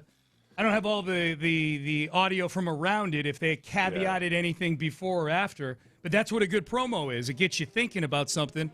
And Clint seems to be kind of horny for Dexter Lawrence on the Houston Texans. He does. You know what? This is the Dexter Lawrence thing. It's one of those awful moments where I have to pretend like I'm more mature and responsible than I am. And I always feel like I'm the dad explaining to the kids why they can't go to Disney World this year because we have to save up for your college fund. That's where I feel with Dexter Lawrence. Is I love Dexter Lawrence and the idea of him on this defense. I think he would be astoundingly good, and I know the system's a lot different, but it doesn't matter for the type of player that he is. He would adapt to this system really well, and yet it's going to take draft picks, and it's going to take a lot of money, and it's just you can't go to Disney World every single year. You've got other things that you need to plan for in the future, and trading for Dexter Lawrence, guaranteeing the last 2 years of his contract or giving him a new contract or whatever it might be. And also knowing that this dude, if he has a good year, is going to be agitating for a new contract again next year because that's what he's done every year with the Giants since he signed his current contract. It's not the right thing to do right now. Okay. I would love it. If they did do it, I would be excited about the possibilities and everything, but I would have this gnawing, annoying feeling of, man, like, are you that sure that you're going to be a slam dunk on any of the offensive players that you draft and that you couldn't have used one or two of those draft picks on an offensive player or on a depth piece that's going to be playing on a rookie contract? Yep. And not to mention, okay, the future guys you might have to let walk that I can't advocate it right now. Kevin Patra is the name of a writer for NFL.com, Seth, and I don't know if that's a pen name that Clint Stoerner is using in writing articles for NFL.com. Kevin Patra's been there. It's Kevin Patra coming at you. Yeah. Is how they referred to him on the old Around the NFL Oh, podcast. really? Yeah. I like that. They would have him on every now and then. Okay, so you're familiar with his work. Yeah. He's got 8 landing spots for Dexter Lawrence, and I would say probably not a big surprise. The Houston Texans are one of those 8 landing spots. Let's see if Patra coming at you can convince you with this one paragraph of prose that he's written here. We know GM Nick Caserio loves to deal, and with 3 picks in the top 60 of the draft, he has the assets to make a trade happen. Sheldon Rankins is coming off a good season, and Tommy Togiai is an underrated tackle in the middle. But adding Lawrence would be a significant upgrade in the interior. Imagine if you're a quarterback dropping back, facing Will Anderson Jr., Daniil Hunter, and Dexter Lawrence coming at your face. Yeah. My word. Stacking strength on strength would take Houston's already championship caliber defense to another level. Yeah, I feel like, and again, there's other ways to take it to another level, including just getting back to where you were last year. They need better depth than they had last year. Yeah, how much? That's a fair question because I'm going to kind of frame something that you've kind of said in a different way, but it's like, man, it's resource allocation. Like we're great on defense already. Draft picks, salary cap, the offense and the depth on defense need some work. You know what? We're like a butterface going to get another boob job. Right. We're like, no, you're already good there.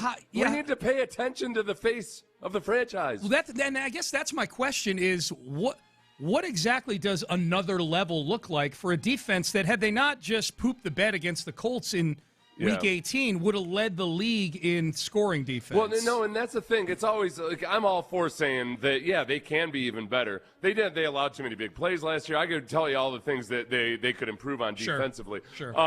But it's just there's an entire football team that you got to consider. And there's the offensive side of the ball. The biggest thing, though, too, is first, to get better, you have to get back to where you were last year.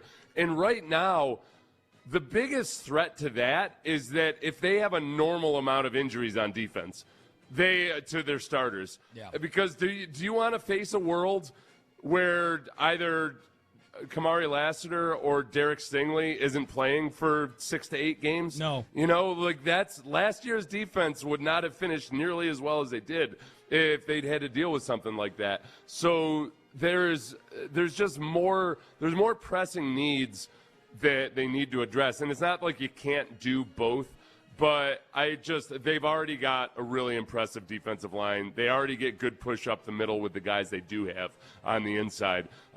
Yes, Dexter Lawrence would be awesome, but it's we can go through this exercise with every single player that might potentially come available for trade. You just can't do it with all of them. No, you just run out of. This is a luxury purchase for a guy. Also, aside from him being perennially upset with his contract. Also has been dealing with his elbow injury from a couple years ago and didn't have as impressive a year last year coming off his elbow injury as he did the year before. Okay, so of the other 8 or the other 7 spots that Patra has Dexter Lawrence potentially going, one of them's the Giants. One of his options is staying with the Giants. Yeah. So obviously that's out of the mix. The other teams, I'm going to read the other teams, and you tell me your gut reaction as to which one would make you the most nervous if he were to wind up on of these other, I'll call it 6 teams because Giants and Texans out of this. Raiders, Bengals, Ravens, Bears, Chargers, Jaguars.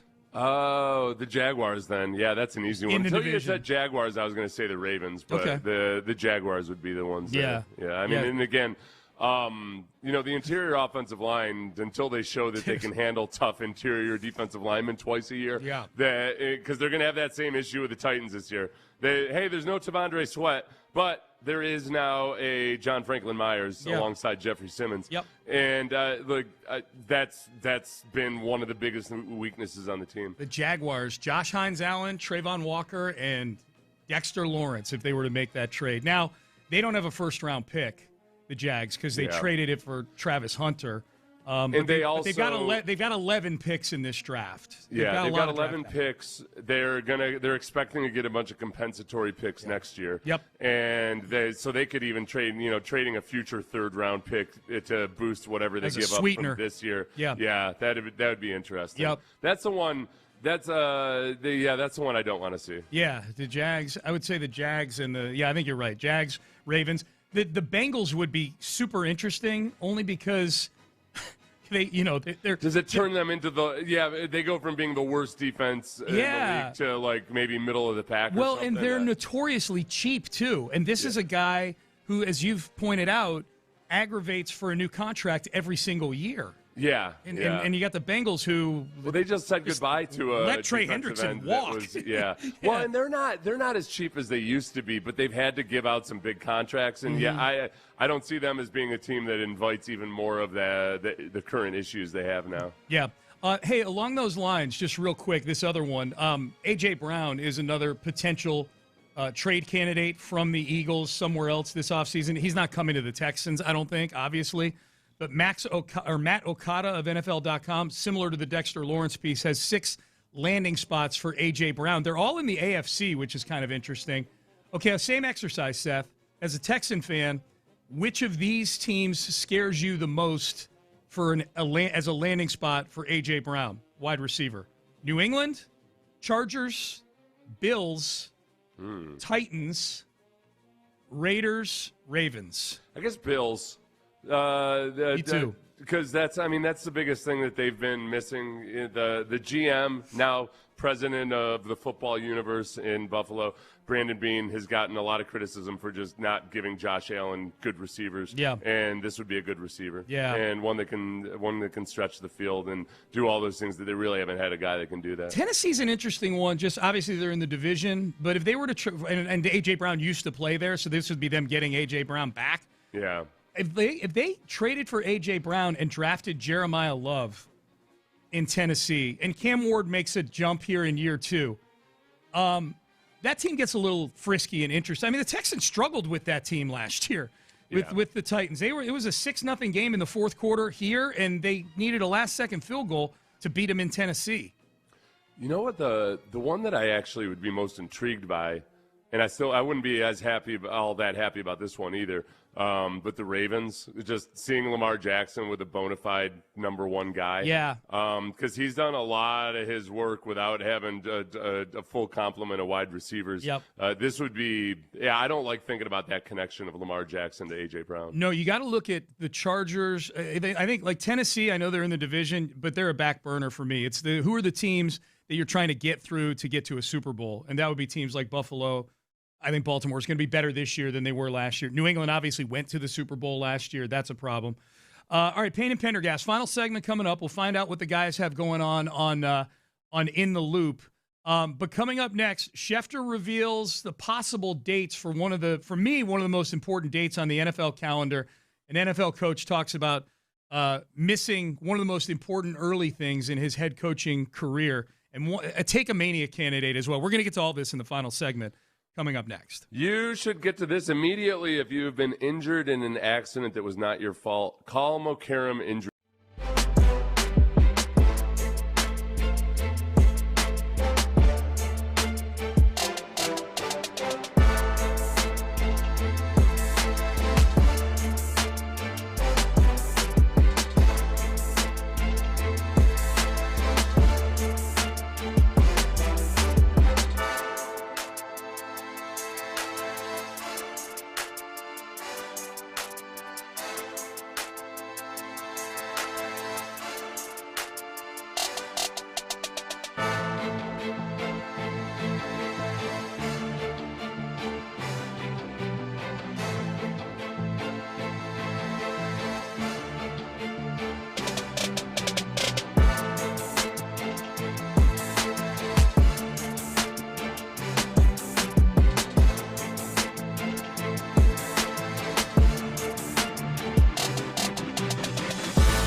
610.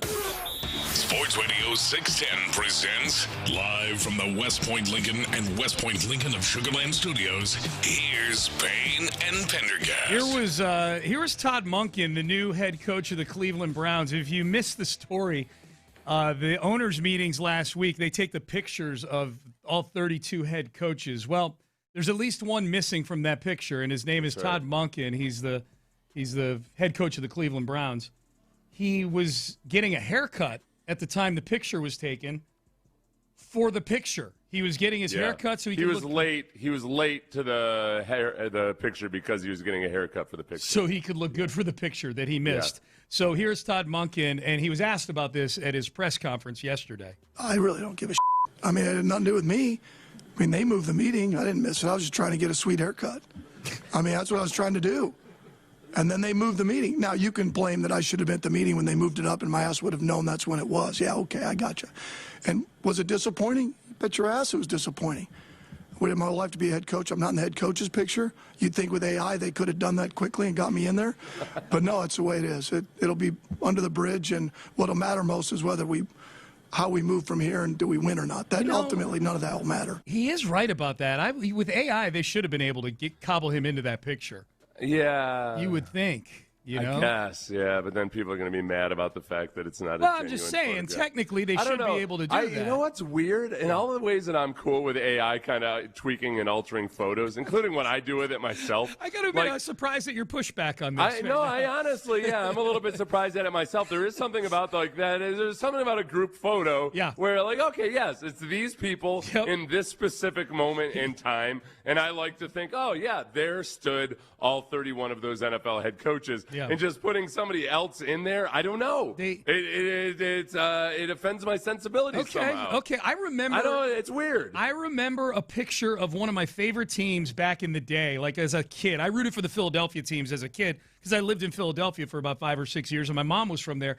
And I remember it might have been like the 1980 Phillies team that won the World Series, but there was a player missing from the team picture. Yeah. That day when they took it, and they usually take it sometime in the middle of the summer, and they just did this really awkward cutout of that player. I can't remember who the player was, but they just basically, I mean, it was back in 1980, so it was very clunky. Yeah. It looked like total cut and paste, literal cut and paste, not computer. Yeah, you actually had to sit there with an X-Acto knife and do it. And Elmer's glue and paste the player onto the thing. So I'm not as anti having Monken in there. I love that he said I was getting a sweet haircut. No, he totally made that way better than people would have thought because he was irreverent about it, and he said sweet haircut too. Yeah, he did it with a little bit of he did a little bit of swag. Yeah.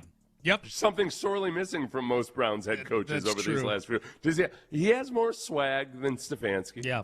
I think he's got more swag than Freddie Kitchens. Yep. I'm not going to go over interim head coach Greg Williams. Does he have more swag than Hugh Jackson? Yes. Really? Yes. Hugh Jackson doesn't have swag. You remember him on Hard Knocks? Swag? Hugh Jackson? Hell no. Well, competence is different than swag. Well, Hugh's got a little bit of okay. But yeah, I like Todd Monken. I do too. Yeah, no. My takeaway from this is I think he'll be fun. He'll be fun in Cleveland. Now, here's the thing, and he may have been thinking the same thing. That might be his only chance to be in the head coach's picture at the owners' meetings. Yeah, that's what I'm glad he didn't go that far with his irreverence. Yeah. Say, hey, have you taken a look at the Browns head coaches? I might be one and done. Think I'm going to last longer than Mangini? That's right. That's right. Okay, I want to get to this. I forgot about Mangini. I know. I want to get to this one. I'm going to skip over Schefter just to pay off on the piece of information Schefter had. Looks like the schedule release is coming sometime Tuesday, May 12th through Thursday, May 14th. I don't know why the NFL does this. I don't know why they just don't pick a date and give it to us, but they love to wait until the week of and say it'll be this day. They just, you know what they do? They work it into, last year with the draft, they made a big production about announcing what date the schedule was going to be. Right. They had a couple people come out, a couple quasi-celebrities, I can't remember who they were, and it was a big production of announcing the date that they would announce the schedule. The date to announce the date. So I think we find out during the draft. Okay. That's why, if I recall properly, texters tell me whether I'm right or wrong. All right, sounds good. This one I want to play. I know you saw this, Seth. This might wind up in Take-A-Mania tomorrow. This is Oregon quarterbacks coach Kai. On how he evaluates quarterbacks by asking them the simple question about, do you like chocolate or vanilla ice cream? Like, I ask him a question like this all the time. Hey, do you like chocolate ice cream or vanilla ice cream? Okay, the minute a kid pauses, I don't really want that kid, right? Because you need to have some type of conviction, right, wrong, or indifferent. Okay, so whether you like chocolate or you like vanilla, I don't really care. But if you sit there and say, coach, I don't know. Is it melted? Is it not? What's the brand? So on and so forth. Like, what is this kid going to do on third down in front of 110,000? He's probably going to think about it more than he should. He's not going to have conviction, right? So it's, like I just said, long-winded, I understand, but it's the mental aspect is really what we're after. So I saw people yesterday who I don't think had watched the video. They only saw the captions and the tweets. Yeah. Who were like, he's not serious. This guy seems dead serious. This is the whole thing about how dumb this is, like how incredibly stupid this is first, like let's even say that you think it's a valid way to judge your quarterbacks or something. Okay. You like his methodology or whatever. The fact that based on that question alone, he doesn't want a guy. Like, as if anybody, like, in any kind of evaluation of any quarterback, there's going to be positives and negatives. You know, the GMs call them data points or whatever. Wait a second. That's the thing. I don't really want this guy. I'm out on him. Right. Because he didn't give me a quick answer to, do I like chocolate or vanilla? Yeah. Maybe the guy doesn't like either, and he's got to try to pick between the, like, what the hell are you talking about? Yep. This is the height of idiocy. This is one of the dumbest things I've ever heard from an incredibly large number of dumb things I've heard football coaches say. Yep. And for those looking to see if they're going to hear this again tomorrow, I will reveal that Seth sent me that tweet with that video on it with one word: Take-A-Mania. Take-A-Mania. That was it. He's got a chance. He's got a shot. The defending champ right now to preview tomorrow is Charles Huff, the Memphis head coach, who compared who football claimed to that war. nobody listens to music before they go to war. Yes, you love that. Despite so many stories about military members talking about which music they listen to before they go to war. AirPods, yes. Yeah. Yep. So there you go. All right. So we'll probably hear that one tomorrow. I would guess. Man, I'm happy that we have a day off from the Astros today. Real quick, what was your real quick? And I mean that literally, real quick. Yeah. Vanilla or chocolate? Vanilla. Okay. Yep. Vanilla. I don't know if I'd be able to answer. No, I don't think I would be a good quarterback either. It goes with more stuff. It goes better with cake and pie and things like that. I love chocolate too. You know what? Because the opposite. This is why that was such a stupid question. He says, if they start asking what brand or whatever, yeah, that matters. Right. Are you this stupid about ice cream? Right. Are you a moron? You hate this guy. Honestly, if I was a 5-star recruit and the guy asked me that question and then tells me, good thing you answered quickly because that's how I judge whether or not you're good enough to be a quarterback. Yeah. I'm like, I'm going to Alabama. Right. What the hell is this? Screw you, you idiot. I'm going in the portal. And the guy's like, you're not even on Oregon yet. I'm like, I know. I just know I'm going to be in the portal with you as my quarterbacks coach. Yeah. Boy, he throws he can throw the football a country mile. Right. Kid had a 4.0 GPA. helps out old ladies after practice down at the senior citizens home. Yeah. But he ran a 10.7 second vanilla chocolate question answering. Yeah. Took 4 seconds to pick his ice cream flavor. He's done. And you know what's funny about that to me is that if a kid is thinking about, well, what's the brand or whatever, is that not the context that you need if you're on the field, right? Like what are they running? What are we running? What are we trying to get to? Man asks these things. On top of that, right? Even if it's like, all right, it's a simple question, why can't he make a quick decision? Yeah. What is the context of this? He's in essentially a work interview and you ask him a question that's outside of the bounds. He might be thinking, what is the trap here? What are you getting at? Like there's all sorts of other things that the kid could be thinking about in that moment. Before anybody thinks that I wouldn't have the guts to stand up and walk out if I were a 5-star recruit when he asked me that question, I told, as a young draft prospect who nobody barely knew, I was a late entry into the process, and this was before things were as advanced as they are now. I was at the Combine by God knows for what reason. They invited me to the Combine, and I didn't know if I was going to get drafted or not. I sat through the Giants 500-question questionnaire. And I told the person giving it that this was a stupid way to go about your talent evaluation. I told the Giants guy. I asked him about the methodology and how they use it and everything, and I told him why this was a poor way and it was a waste of our time. Can I tell you exactly what the scouting report was on you after you walked out of that meeting? Yeah. Classic Ivy League guy. Thinks he's smarter than everybody else. Yeah. Classic. Not knowing that I was academically suspended at the time. Right, of course not. Yeah. Well, they never got to that part of the questionnaire. Right, they never got to it, yeah. You only got 6 questions in, and you're like, this is stupid. And yet, who had the last laugh? Because they circled back and tried to sign you. They Seth. did. The same thing. I'm like, they tried to come get you in 2007. You think that when they jumped into that free agent negotiation that they jumped into, they looked at their file and they're like, oh, crap. They looked at the old archives of the old GMs. Hey, look what I found in the closet, the folder on Seth Payne. Are we sure we want to do this? Yeah. That's funny. That's funny. Someone said, what would this guy have done if the kid said strawberry? Oh, he'd have been done. This kid. Neapolitan. Yeah, right. Yeah. Fence straddler. Oh, man. That wasn't, and it didn't even, like, the stupid question is, like, they are what they are. It was him saying, I don't really want the guy, based on that one thing alone. One thing, yeah. And yet this is a team that makes the college football playoff every year. He's a newly minted quarterback. Oh, is he? Okay, so he's trying to put his stamp on things. I see him working.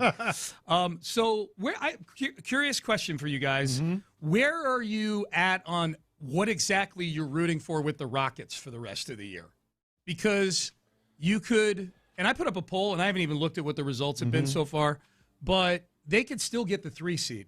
Because Denver's the 3 right now. They got 2 games left against the 2 best teams in the Western Conference. Mm-hmm. So there's a decent chance Denver loses those 2 games. I have no idea what teams are going to be doing with load management and whatnot. Zero clue. Yeah, I'm pretty sure they have the Thunder and the Spurs who are locked in entirely. Crew. Yeah. But also, their skeleton crews are also still very good. Pretty good, but it probably won't include Victor Wembanyama, and I know they still win Wemby's games. Hurt too. Wemby's legit hurt, right?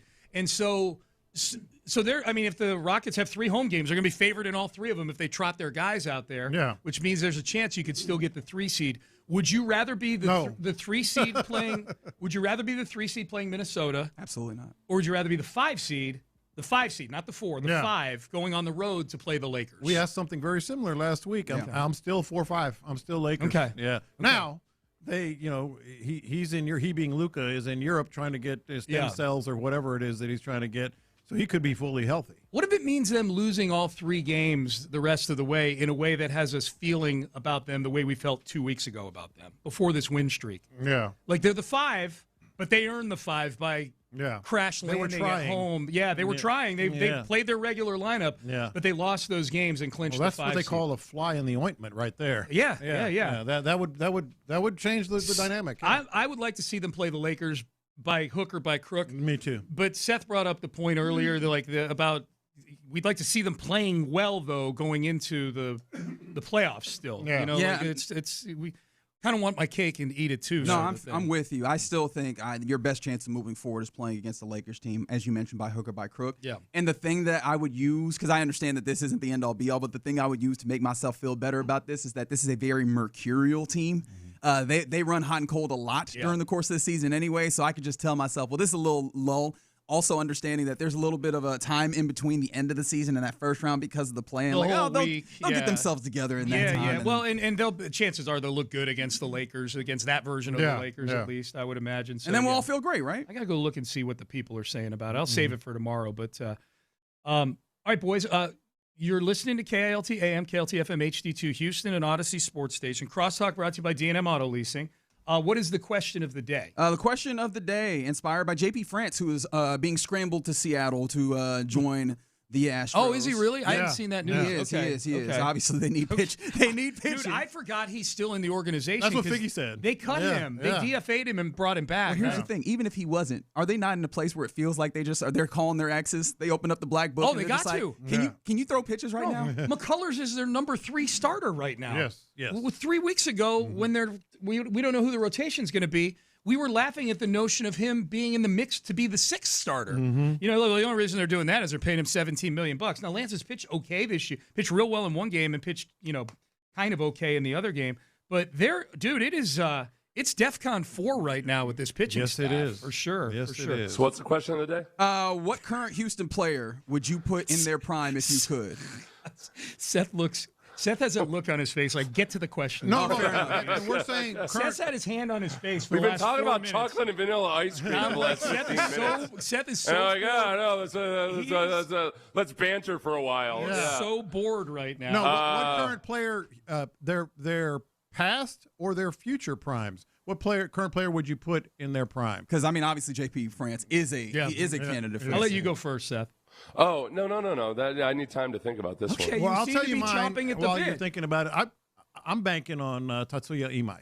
I want his future prime the future now. prime of I Tatsuya want his Imai. future prime now. Now you can go backwards too, like JP France. So it's a Houston athlete that has to be on the team right now. I'm Cam Smith. That was going to be mine. Because that's every day. Imai, you get once every 7 or 8 days, whatever rotation he's on. Yeah, once a month for Imai. Yeah. Mine was going to be Cam Smith. If I have to pick another one, I'll pick one from one of the other teams. What's funny is, as we were talking about this, we didn't even get into any Houston Texans. As we were, I feel like everybody's kind of in their prime, or if you have confidence in CJ. Yeah. If you think that or you'll take what he did as a rookie. If that's his prime. Okay. CJ. Okay. But you got to pick one. You got to pick either past rookie or future CJ prime. or future CJ. Because I think we felt like even after his rookie year, there was more room for growth with CJ Stroud. Strong You know agree. what? I'm gonna push my chips to the middle of the table on CJ's prime. Yes, CJ. Future prime CJ, and even if future prime CJ is the 13th best quarterback in football, then I think with this defense that might be good enough to win you a Super Bowl. Yeah. So that'll be mine. I like that. I like that selection. Yep. Figgy had a good Rockets one. What's your Rockets one, Figgy? I said Clint Capella. Oh, past prime. Oh, like a big. Oh, you're obviously past prime. Past prime. Yeah. Clint. People forget how good Clint was back on those 2018 and 19 Rocket teams. Man. The only thing that I thought of, because of course I'm the Debbie Downer, and of course that'll start very early on in the show, is this team is a lot less of a pick and roll team now. Yeah. And so his superpower when he was doing that was being a roll man. I do wonder if you're getting the value of this particular hypothetical. Yeah. Could he do what Steven Adams was doing in the double big lineup? He could rebound. He could rebound his ass off. Because the double big lineup, Clint's just not – he's a shell of what he used to be. He just can't do that anymore. All right, cool. That'll be fun, boys. Looking forward to that. Again, Crosstalk brought to you by D&M Auto Leasing. Seth, antibodies to you. Antibodies and I'm getting a swirl. I couldn't decide. I'll never be a duck, but I'm going to be eating a damn big old swirl of soft serve. You'll be satisfied at least. And Yeah, you can swirl to me. Antibodies to you and a swirl to me. I would imagine that any of the other 64 Power 4 schools are available to you also. Yeah. So I think you're fine. All right, we're done. We're out of time. Gentlemen, have a great show. Thanks, man. Reggie Atatula, John Lopez, Figgy Fig. They are in the loop, and they start now. All right, let's do it. You are indeed in the loop here on Sports Radio 610 on this Thursday in the great city of Houston. How you living out there? 713-572-4610 is the base power text line. Lopez, how you doing? I am doing fantastic, sir. Okay, that is a very bubbly response. Fig, you good over there? Yeah, I'm doing pretty good, man. I'm not. I'm gonna be flat out. I am not okay. Yeah, and he's not just doing this for radio. I asked him how he was doing today when he first came in. Yeah. He was just like, I am not. I don't know how to take that, man. I mean, that's the thing that's tough is that when you are someone like me that's willing to just be like, I will give you the truth. You also have to try and do it in a way that's palatable to others because then you put them in weird should places. I call somebody? I know, man. No. You need to call a hospital or something? No, it's not like that. Like we out here moving, but it's just like, I'd rather be better. Obviously, we appreciate. I'm always happy though that we have the Mo Cameron lawyers giving us the live stream. We keep it 100. The YouTube page Sports Radio 610 and the Twitch chat 610 Houston is where you can talk back to the show. But talk back today because I might actually need it. And I also have to apologize right off the jump because we have been, at least I will put this on me, John. That's not you. I have been Debbie Downer, especially early on in shows over the last couple of weeks because whether it's the Rockets or the Astros, we've been starting with things that feel pertinent, and the things that feel pertinent have been, maybe less than stellar play at times.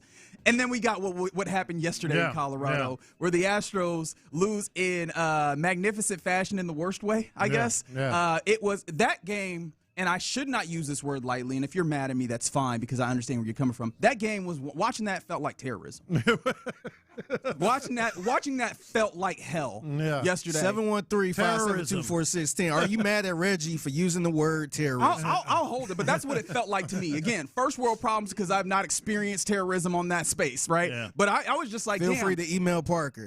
Yes, Parker.Hillis@Odyssey.com if you feel like I am. He used the word terrorism. This was sick.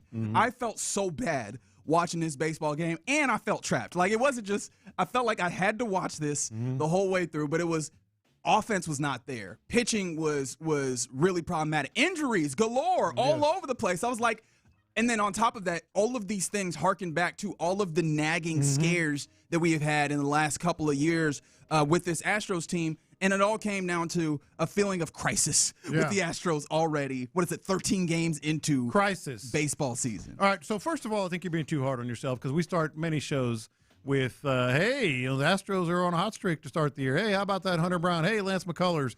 And then, of course, Texans, a lot of good news that we've covered. I think you're just being too hard on yourself on that. We have to talk about the story. And the story. I hate this story. You don't have to like it.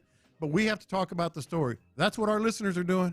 You know what our 713-572-4610. I hope y'all are at the office cooler talk about something else. My phone right here, it was blowing up. Gonna be a long season. Gonna be a long. No! All my guys on the podcast are enormous Astros fans. I think we all are. You know, my wife is an enormous Astros fan, and they were. I haven't realized Jan she's is a huge Astros. No, fan. I get that, but I haven't thought as much about like what watching games is like for Jan, especially when it's bad. Because you told us what she runs hot and cold. Yeah, I didn't realize about that. Sound about like your the lovely Astros wife. to me. They're going to win the World Series. God, they suck. it's one extreme or the other. We laugh to keep from crying. So you aren't being too hard on yourself. And the story right now is the question. It's early guy is having a bad start to the season, by the way. He's having because it's early guy. If you're saying it's early, you're not paying attention Come on, to guys. You're not paying attention. Ain't even made yet. The ace of your staff. The erratic, starting pitching. Christian Javier. Now Jake Myers. The bats going silent. Getting swept by Colorado. which won 43 games last year. It's a long season, fellas. Yeah, but that's the thing is, will it still be early when you're waiting for the only pitchers that you feel good about to get back on this team, right? Like that's the thing about the it's early of this. That's the thing that makes this a particularly problematic thing, is that this ain't just something where you go, it's a bad stretch and they'll figure it out. Man, you can't figure it out if he not playing baseball, and we're adding more of the dudes to the he not playing baseball pile. Yeah, and you're right. Yesterday was like, oh boy, what else can I actually started thinking it comes in threes. What's going to be the third one? You know, I was like, did we not have 3 injuries? Well, Vasquez got his finger, didn't he? But it wasn't anything big. But either way, what is constituted as big, and also, are we sure that it's not anything big? Because maybe we're going to get news today. That's also, again, it felt like terrorism. Broken finger, because that scariness crept in. I felt like Spider-Man with the symbiote, where it just kind of takes over you. You start having like all the negative thoughts. Yeah, you know me, right? Early on in the season, I was taking the optimism perspective of new staff, right? Obviously, luck is also always a factor. And last year, it felt like you were the most unlucky team that you could possibly be if you were the Houston Astros when it came to injuries. Like, you just dealt with an ungodly amount of injuries that felt like no way that can happen again, right? It sure feels like it's happening again. And I understand it is indeed early. And it's only been a few to this point. But, again, if it starts like this, the anxiety that creeps in is, will it continue like this? And honestly, it doesn't have to get to the point of last year. We were already talking about some of the depth issues that you had in various different places. The easiest one we could talk about is your starting pitching, where instead of having 2 guys that are pseudo aces or something to that effect, you have one of them, and the one that had remained healthy all of last year is already out for what feels like it could be a significant amount of time. Like, I realize I'm talking fast, and that is usually a tell that Reggie is going through something. And, buddy, I am going through something. Okay, so let's ask the question then. Not make a declaration. Is it already crisis mode? You can argue each side. We'll start with the bad news first. It might be because of what you just talked about. This pitching, Chandler Rome tweeted something after the game yesterday. Shout out to Chandler. And I was like, yeah. He goes, he literally tweeted, I have no idea who's pitching. And that's a dude who's in the know, who's talking to people, and who thinks about this team constantly. Like, that is not born out of a lack of effort, a lack of vigor. That is there just aren't options. Like, I felt bad for Joe Espada yesterday when you're dealing with these injuries. You're throwing out dudes out of your pen, Angel De Los Santos, who had not been with the team, and you're like, hey, man, give me 3. Right? Like, that's a dude who hadn't pitched, and usually is a guy you throw in there for 1, maybe 2. And you're like, we just need to get to the end of this game, talk less of figuring out what happens on Friday. I think right now it might be a struggle to say we can count on that starting pitcher. If I said we can count on that starting pitcher, fill in the blank.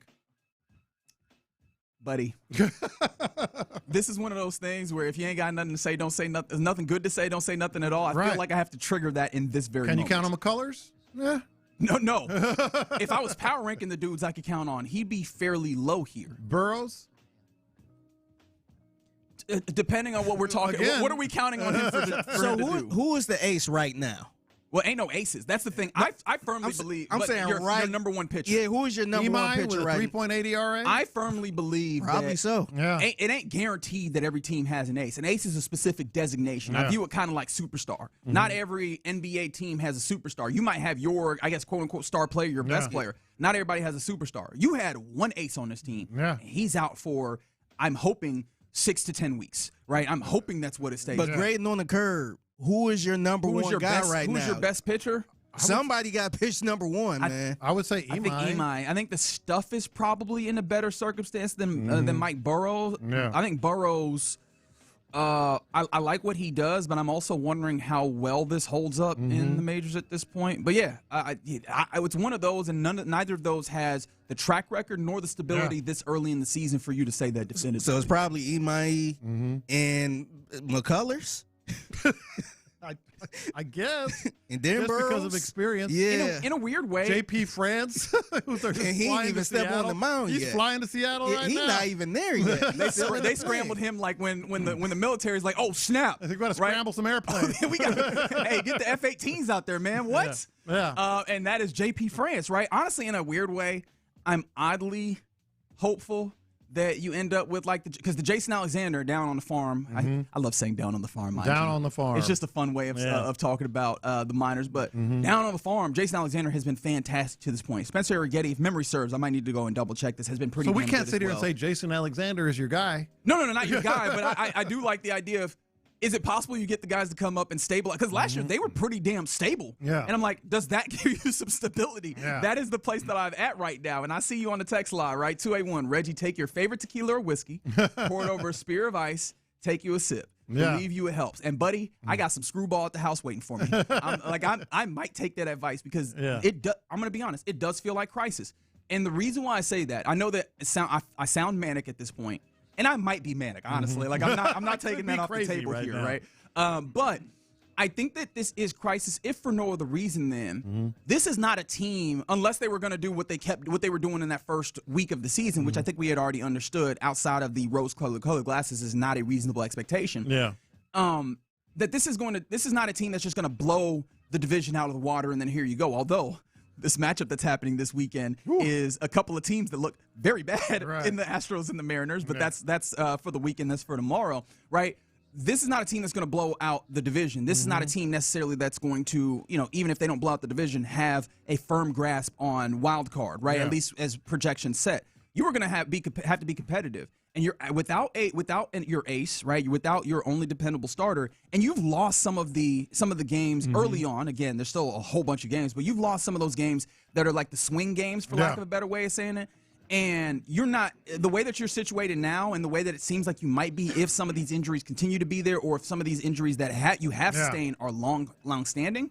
It's going to make it even harder for you to get some of those swing games that are the difference between winning 87, 88 games and winning 83, 82 games, right? Like, and those things end up being a big difference between being on the outside looking in or being the first wild card, right? Those are the things that end up being huge swings. And already right now, you either haven't won those games or are losing guys that help you win those games. And that's one of the things that its early guy tends to forget. These games count just as much as games 150, 151, 152. They count just as much in the standings. And there's not a lot of room to breathe right now. With 13 games in a row coming up and 23 games out of 25, that's not a lot of room to breathe. Now, why might it not be crisis mode? Let's look at it both ways. We said we're going to look at it both ways. It is, and I don't like saying this, still early. This team has struggled early in the past, but again, their arsenal was a little bit more fortified. I hope you have a better cheer up Reggie answer. I do. Okay, because I was like, it's early and we're playing the schedule is not doing it for me in this moment, to be honest. Two things actually for you. These dudes could get better. As much as we're all doubtful about it and skeptical because of the Astros' track record with these injuries and such, they could get better and could get back in 6 or 8 weeks, or sooner in some cases, depending on the injury and the player. And then the other thing is, the Astros, if the goal is to get to the playoffs, they're in second place right now. They're 6-7 and in second place. The Rangers are 7-5. They're 6-7.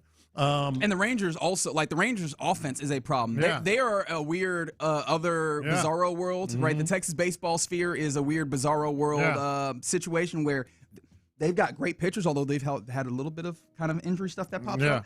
Their lineup they're looking at and they're going, where are we getting runs from? So and then the other thing is the Mariners stink just as much as you do right now. As of right now, yeah. I mean they're scuffling, the Mariners. So yes, there is reason to say, okay, maybe not crisis mode, but boy, I think there's more to say. Given the pitching, and we can't identify one pitcher that we can rely on. Yeah, starting wise, but. There are a couple of guys that we can't identify because they haven't done it enough yet. We haven't seen enough track record. If Imai and Burrows stabilize, which I don't think is, and I know that there's various different kinds of ifs. We've thrown a lot of ifs out in spring training into the early portions of the season. That is an if that isn't a wild one, right? Burrows has demonstrated capabilities of being a stable starting pitcher. Imai, after the first outing, which you could easily, write off, or maybe not write off, but you can easily kind of contextualize with it being his first start in America in the majors, right? Having all of the cultural differences and all of the differences in the game. He could easily get to stable. There's places where you can get to stable starting pitching wise, and the offense. You could easily just be like, hey, this was just a really down stretch of a series, and you get back to going. Like, these things happen even for good teams. So, yeah, it is possible that this is a small, not small, but a blip in in what is ultimately still good performance, and you still are in a solid place. Mm-hmm. But it's hard to, focus on that when, in all reality, these are big issues, right? Yes. They can very well overcome it. It is early. There's things about it. And plus, if you're talking about the bullpen is the place where it's probably easiest if you're headed into a trade deadline circumstance to add. Mm-hmm. But they are there. And right now, coming off of a loss versus the Colorado Rockies, particularly that one where you lose 9-1 and you can't score any runs, and you can't get dudes, whether it was starting rotation or bullpen, to get you through, and you're dealing with injuries. It feels like I guess in this instance, the three horsemen of the Astros apocalypse right now. And thankfully, we have a day off to decompress. And, buddy, that is what I will do today. And drink tequila. Yes. Well, actually, I think I'm going with whiskey today. Or maybe I'll go out. Like 713-572-4610. Do we just need to meet up as a collective and just get a drink and woo-saw together before we get to the Mariner series? Let me know. But yeah, we're going here on a Thursday. I imagine I will settle down in this break. I hope you don't. You don't. You think I can keep this level of mania all through 4 hours of a show? Yes. Okay. Yes. I'm not going to try, but it might happen. All right, you're in the loop here on Sports Radio 610. Coming up next, the countdown to the draft continues. 14 days now till round one of the NFL draft. And so with that being the case, we've been asking a question every day. Our question for today, John Lopez, as I scroll because I did not have it on my screen. What's a position that you feel like you could justify the Texans trading up for? 713-572-4610. Let's talk about it next. Seth's seeing some promising signs from the Rockets as they close.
In the Loop is powered by Mokaram Injury Lawyers.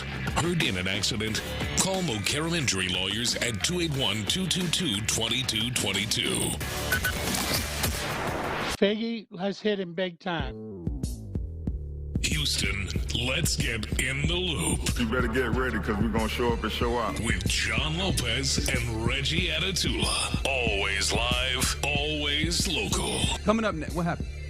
Nothing, man. Continue. Hey, man. AB conversation. That's right. The CEO way out of Okay, all right. You know what? I'm ready to be done with the show, and that means that coming up next. You're in the loop on Houston Sports Leader, Sports Radio 610. I think I'm calm now. Are you? I'm not sure. You know what's helping? Hannah McNair on the TV. Yeah, she's on TV right now. Officially the chief community officer of the Houston Texans. Yeah. I think she is just the queen of the Texans is probably the unofficial way of calling her. She's talking to Good Morning Football right now. Just being she just flipped her. Yeah, hand. she did. That's the thing that we love about Hannah, right? Or at least I love about Hannah. I don't want to put that on everybody. I imagine that people like Hannah, she's so accessible. Everybody loves Hannah. She's the least filtered, most honest, person that we of note and at that organization. She's a bleep talker too, man. That's what I'm saying. Boy, she will give you a hard time. Yes. She's just real. Which I love that Hannah doesn't have my number because I feel like she might actually bleep talk. Oh, she'll get your number. Was that a threat? That feels like a threat. Yeah. By the way, how do we feel about that faux Super Bowl trophy next to her? Oh, yeah. So she's in the Texans podcast recording studio talking to Good Morning Football right now. And there is a faux Lombardi trophy next to her. I don't know. I don't love it. I don't love it either. I don't love it. Yeah. It's kind of got a Texans logo on it, but it's the stature and size and look of a Super Bowl Lombardi trophy. I mean, I would love to get a real one in there, obviously. I thought it's the AFC South Championship trophy. Division trophy that Lopez love. I think they only make that in banners. I think that's only how that goes. But yeah, appreciate you rocking with us on this Thursday. I should probably say that. Somebody say, "Hey Reggie, are you sure that's Hannah?" Great, good callback. Good callback. Wow, good callback. Dang, that's crazy. I'm not sure if Joanna likes me.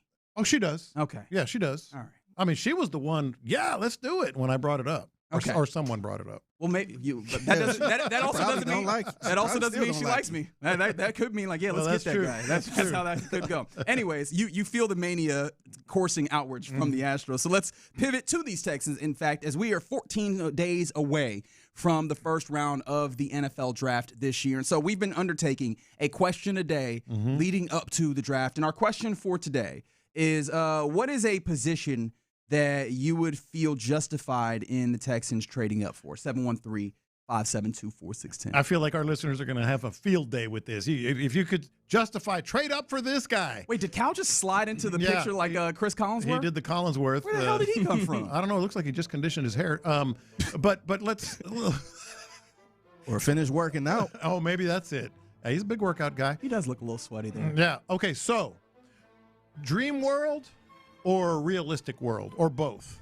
I mean, give either answer. I'd love to hear what you're thinking here. Someone you could justify trading up for.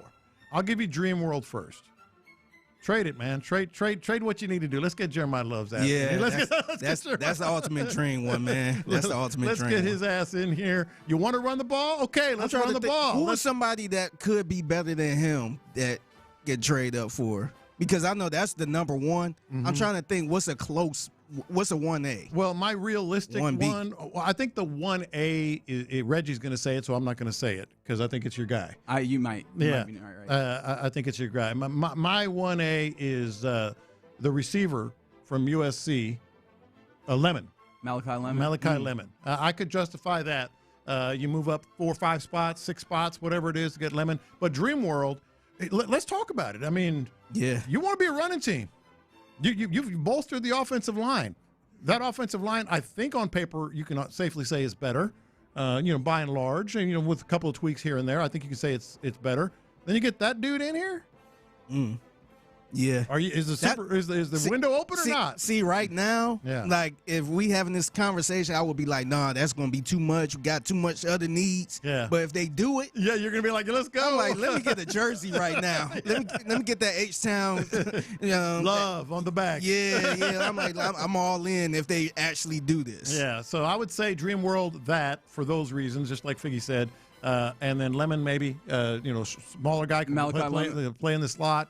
But that's the thing about Lemon. I was talking about this. Matt Harmon has been talking about this. We talked to him at the Super Bowl, Yahoo Fantasy, and Reception Perception. He focuses on wide receivers, and he loves Malachi Lemon. Not just because he can do all the slot guy things. Yeah. He could play on the outside as well, which is valuable in this current iteration of the NFL. Right, a dude who, especially if you get into big personnel like 12 personnel, a dude that you can move inside, outside, that type of stuff. I have a hard time getting there with either of your answers, and I understand the reason why. And I'm trying to make sure I'm not just being the dude who's just throwing up the counter just to throw up the counter, right? Yeah. Just the argumentative guy. The Jeremiah Love. I keep thinking about what the reaction is, and I don't think you can lose him. He is a professional, capital P professional, but I do wonder what the feeling is for David Montgomery of, hey, you trade me out of Detroit. The idea is in Detroit, I was not loving being guy number 2 and wanted the opportunity to spread my wings, and I immediately you go out and get the number 1 running back in this class and put him in front of what you're doing. I can counter that. Go ahead. It's not about David Montgomery. It's about Woody Marks. And it's about David Montgomery helping this professional guy, this rookie, be the 1-2 punch. He's still going to get his carries, and Love would still get his. I get it. I get what you're saying. Yeah. That's 3 into 2, but you're going to need another running back anyway. We talked about it yesterday. How far do you think you'd have to jump to get a Jordan Love? 4. Because there are people that I'd say Jeremiah 4 or 5. Jeremiah, I keep doing that. Yeah. I actually am starting to buy the belief, and maybe I shouldn't because it's lying season, right? So even all the drafts and the ways that things go, sometimes that's people putting out false chum to kind of take attention away from where they actually want to be. It does feel like the Titans actually probably need to go and get one of these pass rushers. Sure. Right? That's a team that does not have a lot. They need to get people at valuable positions, and probably, I don't even know that they're a team that could make use of Jeremiah Love earlier on in that rookie contract, right? Texas absolutely could. Yeah. So like 4, 5, I'm wondering if it ain't like around 9, 10, which is still a huge leap from 28. So I think that also the capital that it takes to get up there is the thing that's scary. I love this as an answer. It's not the answer that I thought of, but I do think this is interesting. They say Vanga Ione. I always say his name incorrectly. I should get that right, but the guard out of Penn State. Yeah. Buddy, this is the only dude in this class on the interior that throws dudes out the club. Yeah. Like the idea of the physical mentality, the idea of somebody who actually has that appeal. Vanga is that guy. Yeah. And so I like that as a thought. I do wonder because he feel like he's probably a teens type guy, so you're jumping up 10 spots. The answer that was obvious that I know that you were staying away from is Kenyon Sadiq. Yeah, Sadiq, the tight end. And I wouldn't have any problem with, like I said, he was one of my 3, too. The 3 that immediately came up were the Dream World Love, and then Sadiq and Lemon. But Sadiq, how high would you have to go up for that? That's interesting because I've seen him mocked with like the Panthers at what is that, 19 somewhere, like anywhere from like 14 to 19. I've definitely seen him in that space. This is if you're talking about a tight end, especially one who you're thinking about being like a weapon, right? If you're talking about, hey, we need a number 2 pass catcher, can this be that guy with also a guy who is a willing blocker as well? Like I think that the unique specimen is interesting to me, and it's a position that feels like it might be impactful schematically for what Nick Haley wants to do in a position that I don't think anybody is super sold at as a whole. It makes it so that Brevin Jordan and Cade Stover are significantly less, important to what you're doing here, which feels like it'd be the smart way of going about things as opposed to like the wide receiver room where there are young guys that have upside there. But again, I actually am starting to come to the feeling that trade down is a lot more likely than trade up in any circumstance at all. Yeah. I see that. He's got a long track record, he being, of course, Nick Caserio, of doing that. But at the same time, not in the not too distant past, I mean, he shocked the NFL world. I mean, they went 2-3, but they had more to work with then. Yeah, it's funny because we were talking about individual players, but you were mentioning positions. And if we're just talking about a position by itself without consideration of who the guy is, I don't know what the position Receiver. is. That I go, you just think receiver in general. Yeah. Position, Figgy. Forget the name of on the card. If you just something you could justify moving up for. For me, it's wide receiver at this point. Yeah. I can see that. Mm-hmm. I can see that. I'm trying to think of a pushback on this. Well, tight end might be one. Is that the one you were thinking? But it's very limited number of players. If it ain't this guy, then I don't think that I'm going to just tight end like Stoer's, who I guess a lot of people are considering as possible tight end too. He should be in theory, well, not in theory, he should be available for you. Yeah. And so, like, if you wanted to take him at 28, I think he'll be available in the second round as well, right? I think that's maybe early, depending. I need to go back and check my priors there. But yeah, like, it feels like that would be the guy that you're moving up for because of the unique situation that he has. Could you see them, or I guess justify them moving up for a defensive player, or it have to be offense at this point? Moving up, trading. No, I don't. I actually you understand if they did trade up, maybe in the middle round. Yeah, if they have even into the first, if there's a defensive tackle that they feel, that's the guy, the last piece. We were talking about, Dexter Lawrence yesterday, for God's sakes, But if there's one that they think can be the guy, yeah, I could see that. It just feels like the top end of this draft in general does not lend towards, at least in my mind, the idea of trading up, which is interesting because I'll get to something that is scuttlebutt around the NFL once we go around the NFL. Someone goes Price or Tate. And also, I wonder how many people in here talking about trading up or talking about in latter rounds as opposed to day one, because I think that we're more focusing about the first round of this, right? Yeah. All right, you're in the loop here on Sports Radio 610. We'll continue our countdown to draft. It is 14 days to round one of the National Football League draft. But coming up next, let's get to our question of the day, which is inspired by not only JP France, but Taylor Trammell apparently headed to Seattle to help the Astros out as they've been dealing with some injuries. With that in thought, what current Houston athlete, any sport, would you put in their prime if you could? And that's past prime or future primes. 713-572-4610 is the base power text line. Answer on there, and we will respond next. The Drive with Stoerner.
The Sports Radio 610 text line is energized by Base Power. Save money and switch today at basepowercompany.com/610. Sports Radio 610 presents live from the West Point Lincoln and West Point Lincoln of Sugar Land Studios. Here's In the Loop with John Lopez and Reggie Atatula. Yep, you're in the loop here on Sports Radio 610. Question of the day. And of course, I've lost it in this moment, but I found it again. What current heavy on the current shook today, man? he's shook. I am, but look, this is one of those days where I'm not shook in a way that I did not anticipate. I told you out the gate that there was a level of shaking. Oh yeah, you advertised it. Yeah. I made it clear. Now I'm trying to fight through it like everybody should. You sound like the Astros right now, man. Well, they did this to me. Had it again, lost it again. They did this to me. Yes. In fact, if I could sue them, because of course that is America's favorite pastime, litigation. If I could sue them for this, I would. Mm-hmm. You probably can. Yeah, for pain and suffering. You know what I mean? You're putting ideas out there, man.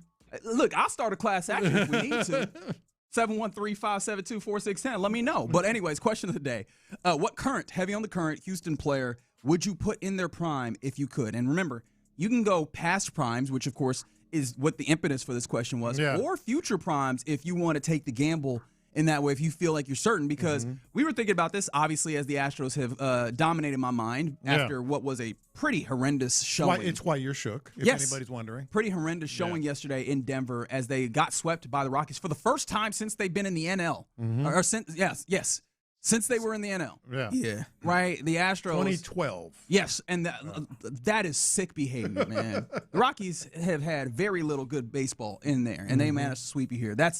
Sorry, I need to stay on track. Apologies. But, yeah, man, they had a number of injuries in the course of this game, including, Christian Javier leaves this game early. And so, yeah, they're bringing up JP France to the big league club, joining the 40-man roster and all. And I was like, I think we were sitting before the show and thinking, damn, if you could just turn back the clock and get better JP France. And I go, well, what if you could use that? Who would you? Are there not better players that you could use that on? So 713-572-4610. Who's on your mind? Who are you thinking about if you had the DeLorean, the time machine, to get the prime version of one of these players on a team, or the time machine to go forward? Yeah. So Astros, and you brought up a good point. You could say Jose Altuve at his prime. But, even if you want to go with the easy one, right? Yeah. But I'm gonna go future because this team needs it now. And I think you guys know this. I think the world of Tatsuya Imai. I think he's going to be really good for a number of reasons. So fast forward after he gets through, his first real, taste of Major League Baseball. He's been a professional for a long time, but Major League Baseball, this division, this country, this league, etc. Give me Imai. Give me Imai at his prime right now. Yeah, it does feel like, logically, if you're trying to get value on this pick, at least if you're sticking with the Astros portion of this, it feels like starting pitching, that or relievers, right? That or getting a reliever in their prime. Now, somebody did ask a good question that I don't think we're going to let this be fair, but I'll let you guys decide. They go, does prime Fred VanVleet mean he's healthy? Because if we do that, then we just go, prime Hunter Brown and just get him back to health, right? I don't think that's how this works. No, right? Right now, like you're trying to help these teams, right? So now. Are we talking Fred VanVleet on the Raptors winning the championship? Fred VanVleet, I wouldn't even, or Rockets just in general. Well, I think you just go with the general prime of what he is, but I don't think that we can bring back people from health, because then I would probably I'd use it in a different way. But I think you're right. Imai is a good answer. I don't know if that's the answer that I would particularly go with there. I think I might go Christian Javier. Now, I guess now he's hurt, so that also doesn't help. Right. Or Brian Abreu. Ooh, he gave up another run too, man. He's given up an earned run in every time he's been out. Which game are you talking about? Every time he's been out. No, that's actually a very good one. You know which team is really hard to pick is the Houston Texans. Unless we mentioned C.J. Stroud. Was his rookie year his prime? Heaven forbid. And even if it is, I think you probably take that in this moment. I think take that in a heartbeat. Yeah. Kevin Clark was on Get Up saying that, man, if you have C.J. Stroud in any level of resurgence, then you're winning the Super Bowl because you just saw the Seahawks do something similar, right? Right. Or could it be a future version of C.J. Stroud that you project? Could be an even better version. That would be the obvious answer if you think he's going to get better. One, and I was just trying to think outside of C.J. Stroud. Would this be nuts, Trent Brown? Ooh. I like the way that you're thinking. Because think about all the options you could do otherwise with these guys on the roster, on the offensive line.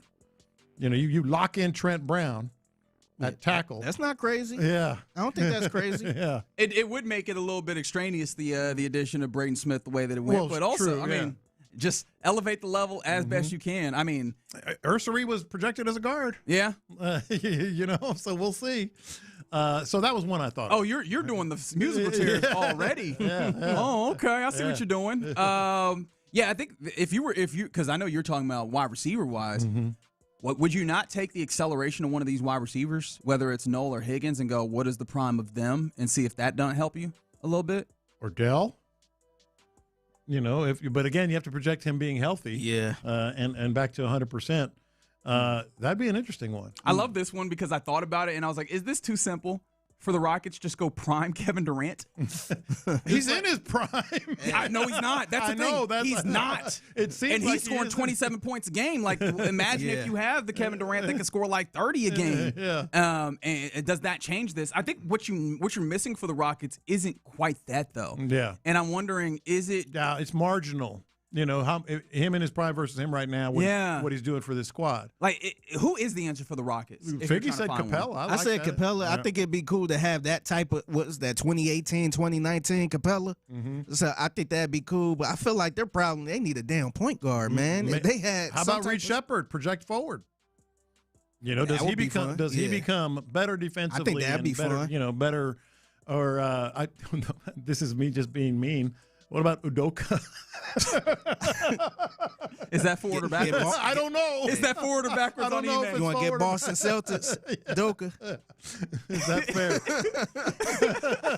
I'm thinking off the court stuff at this point too. Oh, he would say he was in his prime then. Clint Capella is a fun answer because what is the primary thought with this Rockets team of when they are at their best? When they're rebounding?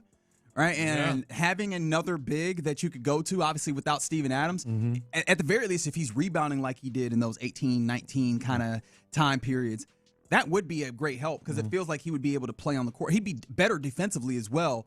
The only thing that scares me, or maybe not scares me, is are you using this magical power? You're getting this pixie dust, sprinkling it on one player and going, hey, the thing that he did the best we can't even utilize because this ain't a pick and roll team in the same ways that James Harden team was, where you have James Harden just throwing up lods and Clint Capella dunking on people's head tops. No, that's fair, but I still think the rebounding might be, what he could do for this team. Somebody went I shouldn't say but somebody projected forward on Will Anderson Jr. Thinking that he'll get better. Oh my God. Move the bleep over, Myles Garrett. That he'll get better even than I didn't even think about it. I was like, he's just so good. You don't need it, but good God. Yeah, imagine him a better version of Will Anderson Jr. That's sick. Your brain is sick, dear texter. I like the type of sickness that your brain is, but that's scary. What about Astros? I think it was 2021. Carlos Correa. Carlos Correa is a great answer. Yeah. It's if a you really could get that interesting Carlos answer. Correa. I mean, I know the pitching. That's the big deal now. But just imagine if you get old school like. Well, is Carlos the answer? Correa. Well, I mean, Carlos is still. Well, Carlos, his actual stats are kind of interesting. I think his best season was like 26 home runs and like 90-something RBI. What's wrong with McCullers? That's the answer. Why did we miss the answer? Why That's are we the not answer. saying McCullers? What are we doing here? Lance McCullers is the answer, right? Yeah. That would be an interesting one.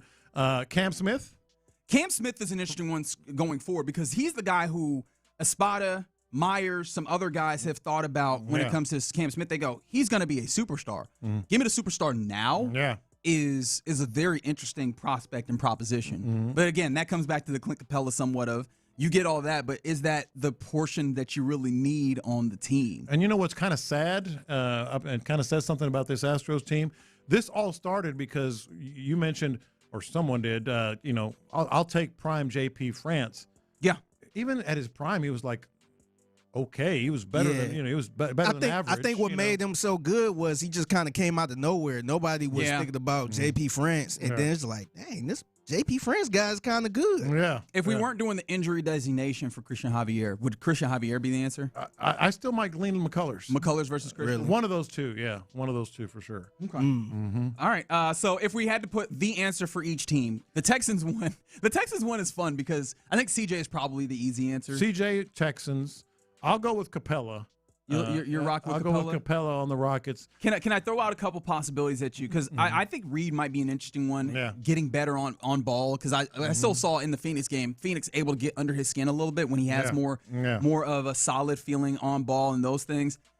We didn't talk about Amen. Like, what is the eventual prime of Amen? Because people were talking about him like he could be an All-NBA player, and I do wonder if the responsibility of being on ball did kind of put a slight pause on what that looks like. What does that look like at the top where he's potential defensive player of the year type guy, scoring, a guy that you can give the ball to and go get your own basket. Does that not feel like something that would be huge right now? That's more than fair right there, too. What about another one in the Wayback Machine with the Rockets?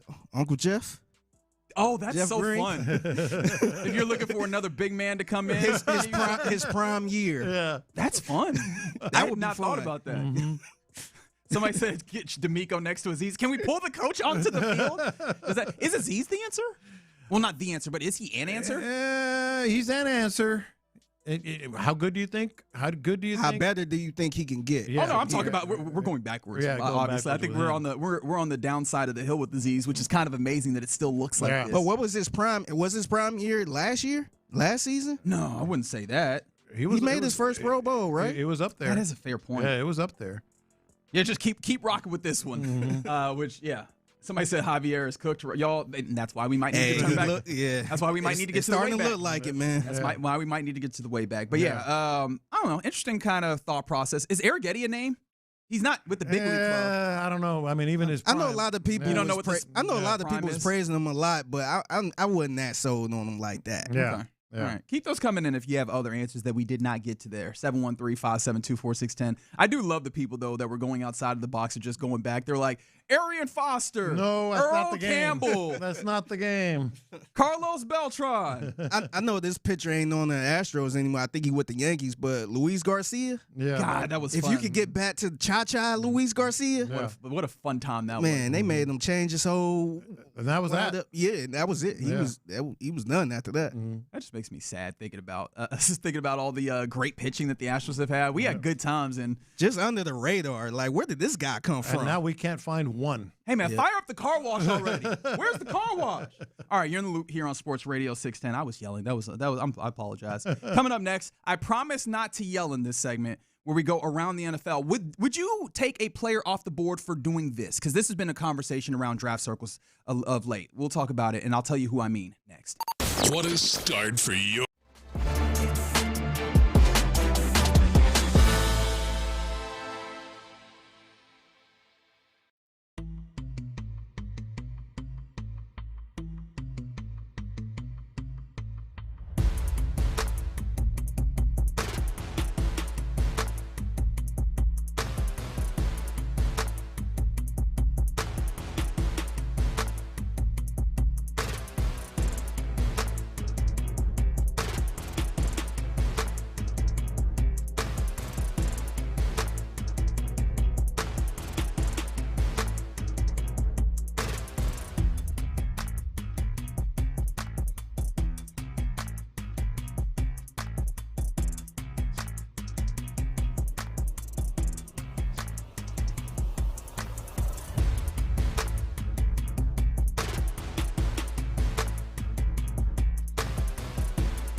KILT FM HD2 Houston.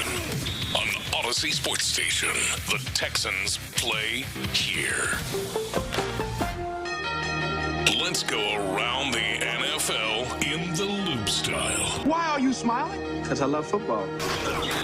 Here's John Lopez and Reggie Adetula. I'm going to tell you all about how much fun you're going to have this season. On Houston sports leader, Sports Radio 610. All right, let's go around the NFL here in the loop on Sports Radio 610. Oh, my goodness. Hold on. Sorry. Apologies. I'm off.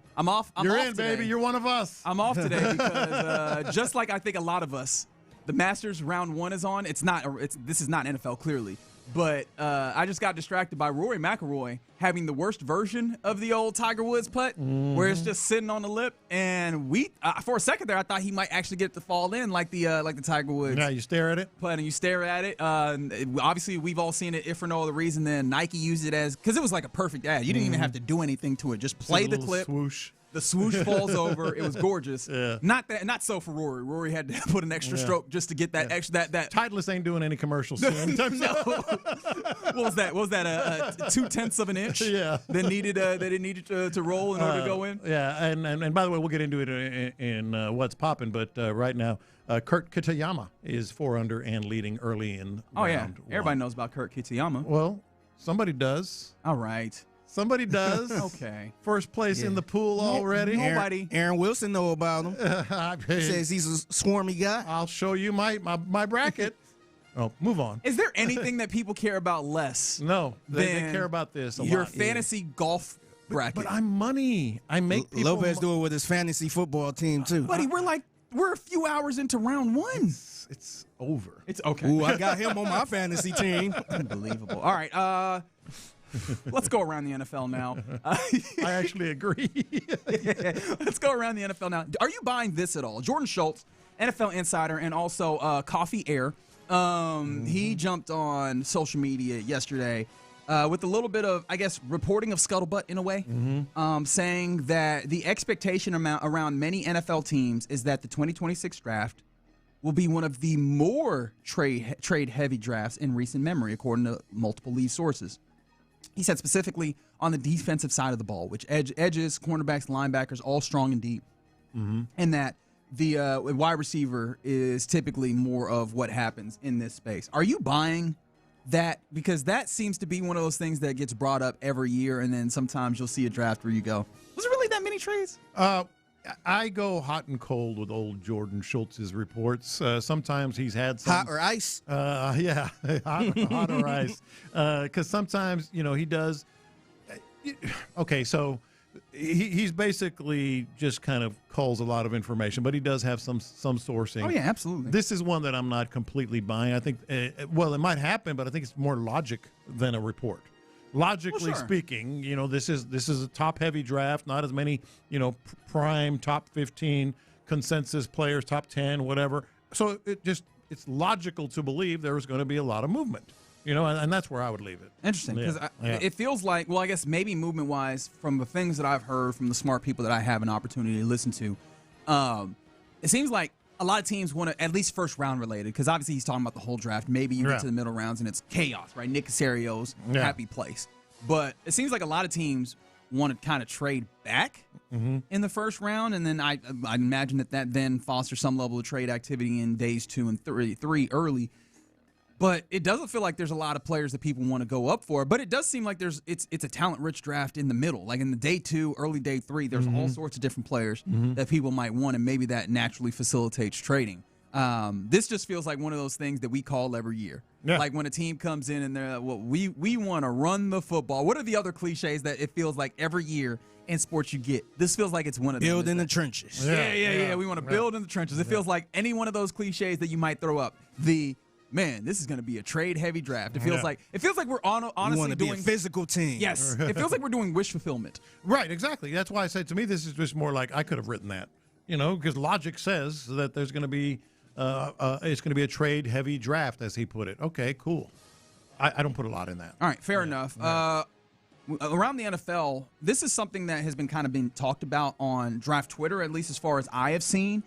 David Bailey, the rush edge out of Texas Tech, is one of the highly regarded edges. In fact, some people are making the argument: is he the second best rush edge outside of like Arvell Reese, who was an off-ball linebacker, but people are moving him into being an edge and being edge number one. David Bailey is a highly regarded player, but there are some people that are now having the conversation of should he do a level of dropping, or maybe I wonder, do teams either move him down their board or move him off the board because of this incident that happened last year that is not really being talked a lot about right now. I guess now it is because somebody brought it up.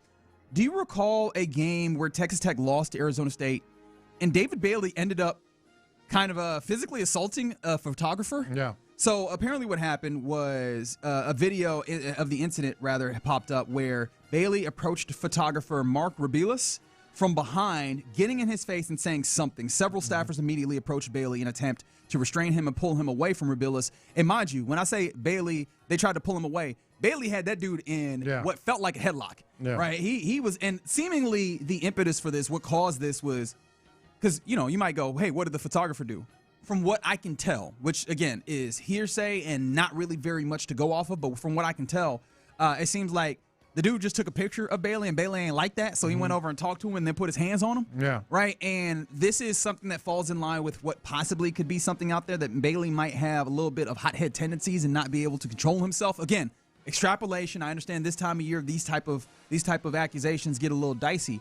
Is this something that you would move a top prospect down your board for, John Lopez? It sounds crass, but my answer would be no, without knowing more about it. Sure, just off of what I've laid out, which is kind of what it seems like is the conversation. This was one of those heat of the moment type things, and I believe that was the game that Tech lost last year. Yes, and it was they were favored going into the game. I think it was a late. If I'm remembering it right, it was like a late touchdown. So this was a heat of the moment thing. No, that's not to excuse it completely, because the photographer was doing his job, taking pictures. Sure. But at least as far as what we know. As far as from what we know, yes. Like, who knows? He might have pulled out the big joker of that N-word, and all of a sudden these things get a little bit more uncomfortable, right? Again, I don't know that, just speculation, but that's what I was saying. Yeah. So, but I do think it's been noted, and but I don't think he's coming off of any boards. Yeah, that I'm in that way, but it did make me go.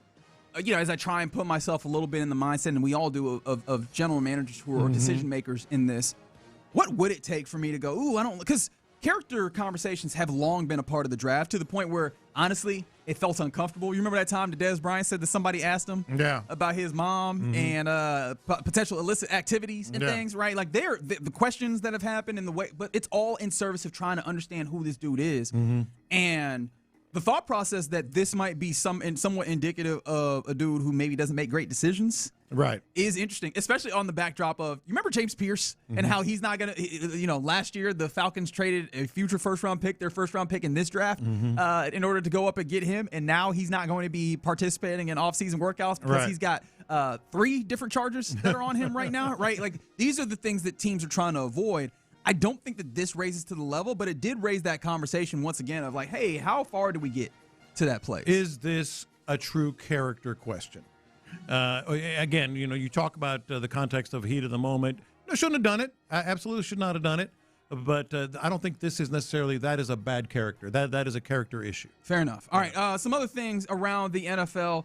We got legal action. This is interesting to me. Go ahead. Yeah, so the Justice Department has opened an investigation into the National Football League. And this is over anti-competitive tactics that harm consumers, they say. So according to the Wall Street Journal, the investigation accuses the league of engaging in anti-competitive tactics. And this all comes back to the Sports Broadcasting Act of 1961, which changed antitrust laws to allow professional sports teams to pool their broadcasting. So basically to work at some level of kind of cartel, which is what we've seen. Right. And that is what has allowed them to garner more and more money, right? They aren't, selling off their media rights individually. They're doing it as one big collective. And that creates bidding wars, which is obviously what has driven up the price, gotten players paid more and more nowadays. But we're seeing the NFL like jockey and use potential outs to see if they can get back to the market and create bidding wars. And the Justice Department has gotten to a place where like, hey, this is getting nasty. I think there's a couple of levels to this. Now, this is a story that just happened within the last hour. The Wall Street Journal posted it, so you're still sort of processing. But I think there's a couple of things that immediately jump to mind. Number one, my first thought, as a lot of consumers, is good because we've talked about it. We've talked about how they're, is it always going to be streaming? And they're going to the highest bidder, and now it's on Netflix, and now it's on Peacock, and et cetera, et cetera. I think there is something to be looked at here in terms of, are they just really hijacking fans and holding them hostage? It would probably be a better way to put it. So there is that. The second thing is, the Wall Street Journal is owned by Rupert Murdoch. Sure. Rupert Murdoch owns Fox. That is also correct. Television. So there's a little bit of, we need ours, and let's go antitrust on these guys. Let's question their business practices, because that way Fox ultimately has a dog in the fight as well. Well, I think that would work on the publicity portion of this, right? Mm-hmm. The negotiation through, I guess, the media, in a way of saying, like, getting people like us, and obviously listeners, or like fans of the game. That Rupert Murdoch does not impact the Justice Department themselves that are actually doing this thing, right? That are looking into. No, but he gets the story out there. No, for sure. Yeah, it gets the story out there, and Fox is fighting for its NFL life in a sense, certainly, compared to all these streaming platforms. The only thing that makes live TV watching viable in this time period is live sports. And the biggest of those is unquestionably the NFL. Yeah. And I saw the livelihood of these various different networks does depend on them maintaining and retaining some of this. And, obviously as the cost goes up, the margins in theory get a little bit thinner, maybe. And maybe they also pass on some of those costs to, viewers, especially on subscriber type things. My big question is, what happens if the Justice Department wins in this? What does that do to the NFL? Because part of the NFL, is that in fact the hogs getting slaughtered in the Mark Cuban-ism of pigs get fat, hogs get slaughtered? Because that is the majority of the way that they earn the money. In fact, to the point where people have been upset at the NFL moving away from prioritizing in arena, or rather in stadium experience and those types of things for TV and everything, because that's where the big money is. Yeah. If the TV, it's not going to dry up, but if the TV and opportunity of growth stalls, then that is the major uptick possibility for NFL growth. Well, I think the growth is never going to stop. I think the shift to streaming is never going to stop. I think what this ultimately comes down to is if they get hit with antitrust, that changes the foundation. But I think what it comes down to is the price of these contracts. These television and streaming contracts. They're trying to control that some, because it's truly like Netflix right now, or whomever will pay whatever it takes to outbid CBS and Fox. And Fox is saying, man, you're just hijacking us. It is antitrust, basically, because you have that ability.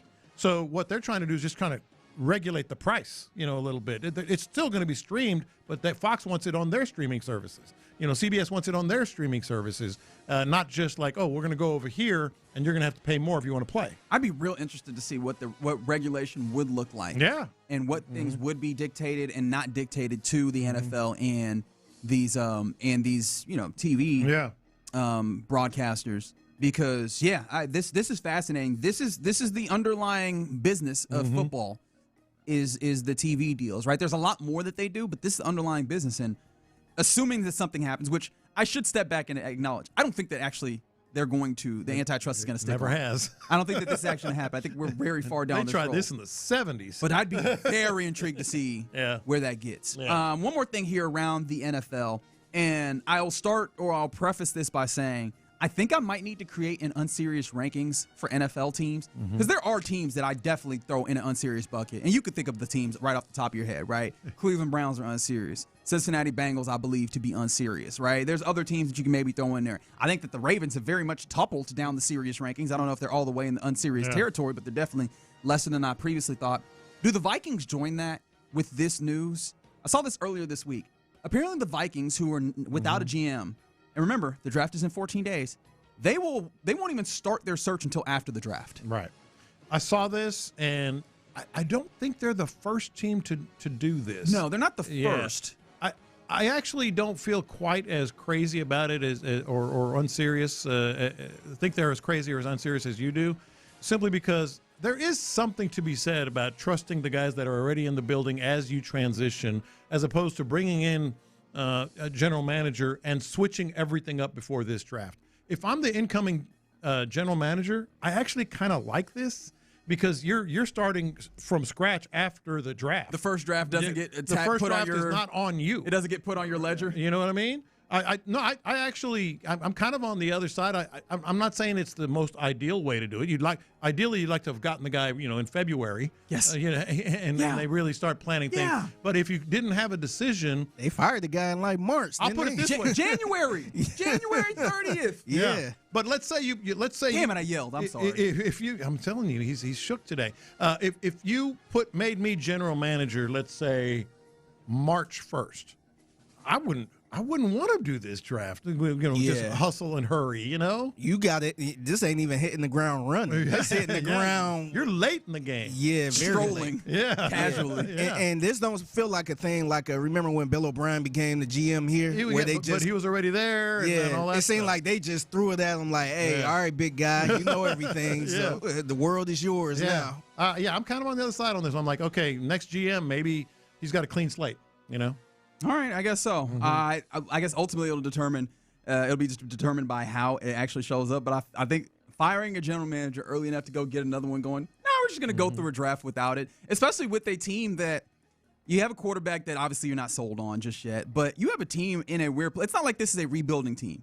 If this was the Titans were doing this, I'd be like, all right, well, I guess who cares to some degree. They're in a place where this feels like this is a decisive year for O'Connell. Yes. This feels like you have a really good defense that you're not going to be able to keep this defense this great for a crazy amount of time. It feels like you're in a place where you should be able to, maximize things, and you're going to go into a draft without an idea of what your direction is. Kind of feels weird to me, but maybe I'm just wrong here. All right, you're in the loop here on Sports Radio. Could be wrong. Always could be wrong. I never am in a place where I'm like, yeah, I'm never wrong. That'd be absurd. I'm gonna remember you said that.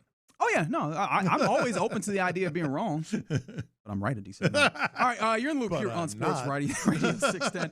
Coming up next, Rockets-Sixers tonight. This is the last game that the Rockets are going to have against a team that is jockeying for position. I think they have one more, Minnesota, which is against a good team still. But what's to be gained tonight? Because I think it's more than just a single win in the regular season. Let's talk about it next. All right.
Powered by Mokaram Injury Lawyers. Heard in an accident? Call Mokaram Injury Lawyers at 281-222-2222.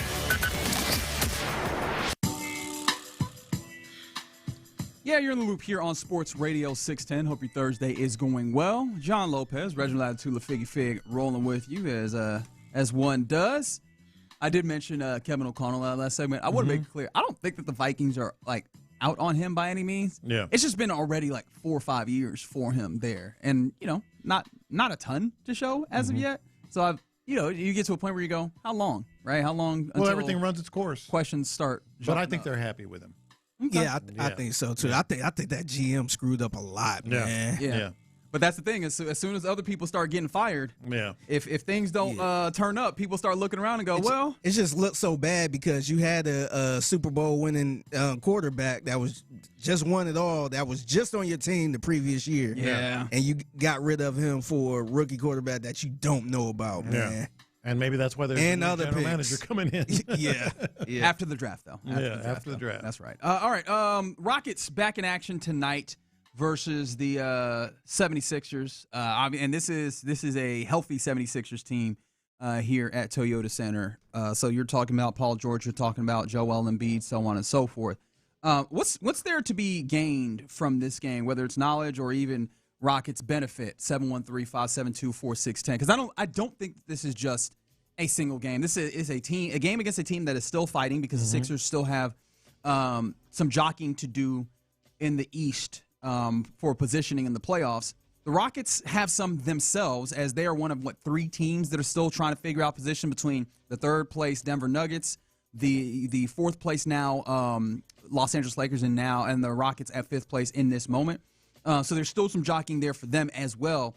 But I wonder, is there anything on the court for you here as well, or is it all, kind of just jockeying for position? No, look, the jockeying for position, I think we are all on the same page here. At least you and myself and Sean were this morning when we brought it up.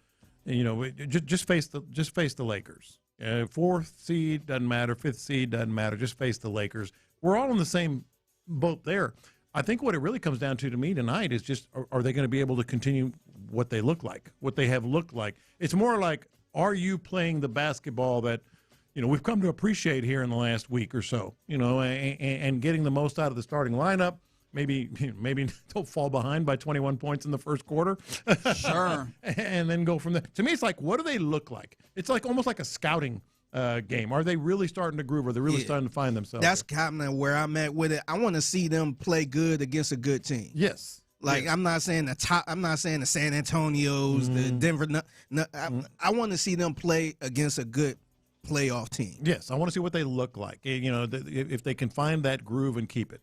Well, if that's what you're looking for, this game might be a little bit lesser of the game compared to the game that you'll get versus Minnesota tomorrow on the second night of a back-to-back, which will be very interesting. But there is some of that, right? The Sixers are currently in that play-in race there when it comes to the east side of things. I do wonder how much of this, though, with a Joel Embiid, the rebounding, right? That superpower of it. And I understand the Sixers aren't like the craziest rebounding team. In fact, like over the course of the season, they're in there in the middle. Yeah. But can this Rockets team find even more of that? Can they be a team that is going to re-identify in that way? Because I don't know if I've looked at them as their identity is still offensive rebounding in the same way since Steven Adams went down. Obviously, we are out-rebounding the hell out of teams, and then it got to a place where, like, we might out-rebound teams, but it'll be by a little bit less than the 10 rebounds that they were out-rebounding teams, 10, 15 rebounds that they out-rebounding teams before. I would love to be able to see some of that show up here as well. To me, it's more about the roles. What Reed Shepherd looks like. Tari Eason, I mentioned it the other day, seems to have really, sort of settled in to his role and brought some energy. Amen has been one that consistently, he's back to the kind of guy that would, doing the kinds of things that where he can thrive. He and Şengün were outstanding together when they played the other night. Can I tell you what, though, my ultimate interest is? Mm-hmm. And, of course, this ties into something I said yesterday while I was being a Debbie Downer after a incredible comeback win for the Rockets versus the Sixers in a physical game where they had a lot of foul trouble. It felt like the Sixers or the Suns in that instance were really in playoff mode in, hey, we're going to attack this, and how do we counter that, and starting to see the playoff matchup of it all. Sure. Nick Nurse is one of those dudes. Nick Nurse has multiple zones that he likes throwing out. He does playoff-style adjustment. I'm interested, funny enough, less on the court and more on the bench. What are we seeing from the Rockets game-wise of how are you attacking this team? What are the adjustments that you're making to the weird stuff that they throw out? Yeah. That, I think, was I don't know if I'll say undercovered, because last year we were talking about these things, but that was a thing that was definitely didn't shine in the way that I would have hoped for the Rockets last year when they faced the Golden State Warriors in Game 1. In fact, there were times where I was like, it feels like they found things and then they went away from them. Yeah. I want to see if they can do a little bit of that on a small scale in this game of, hey, where are the playoff-style chess moves from this Rockets team outside of what they do on the court? No, I think that's absolutely part of the equation. I think but that's Udoka the offense and such.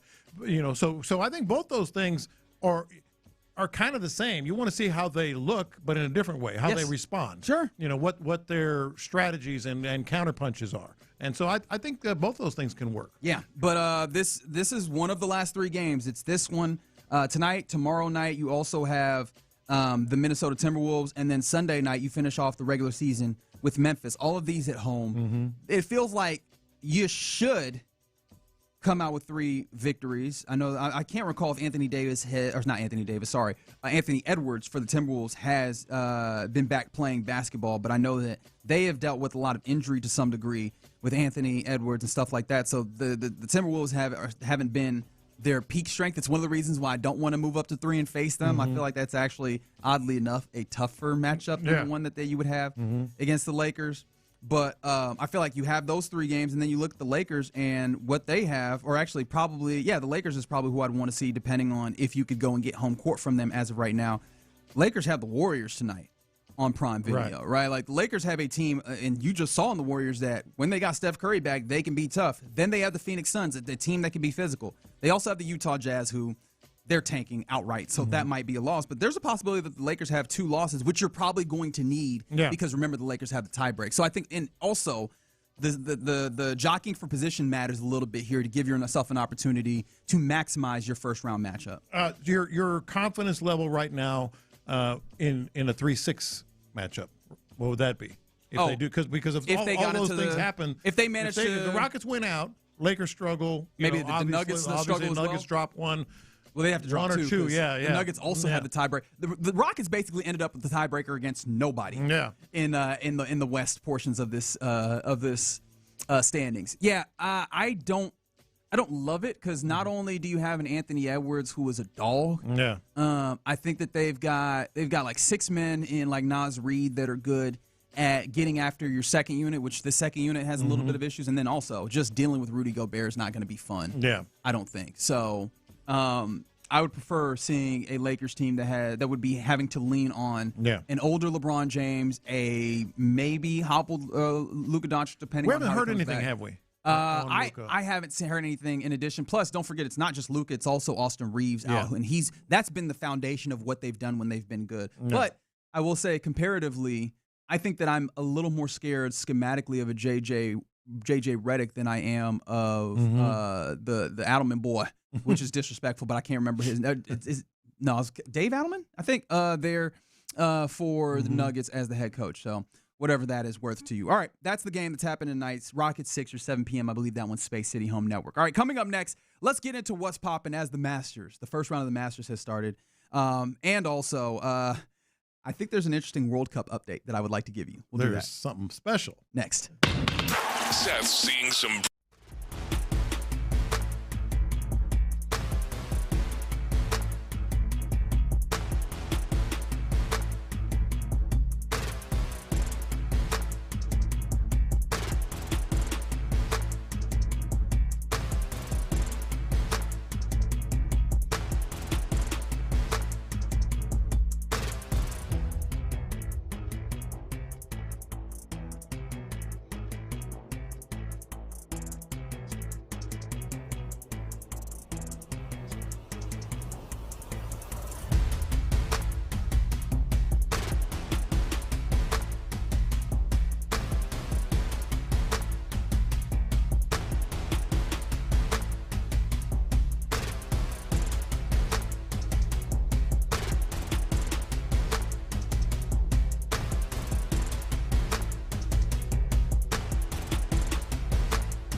Injury Lawyers, 281-222-2222.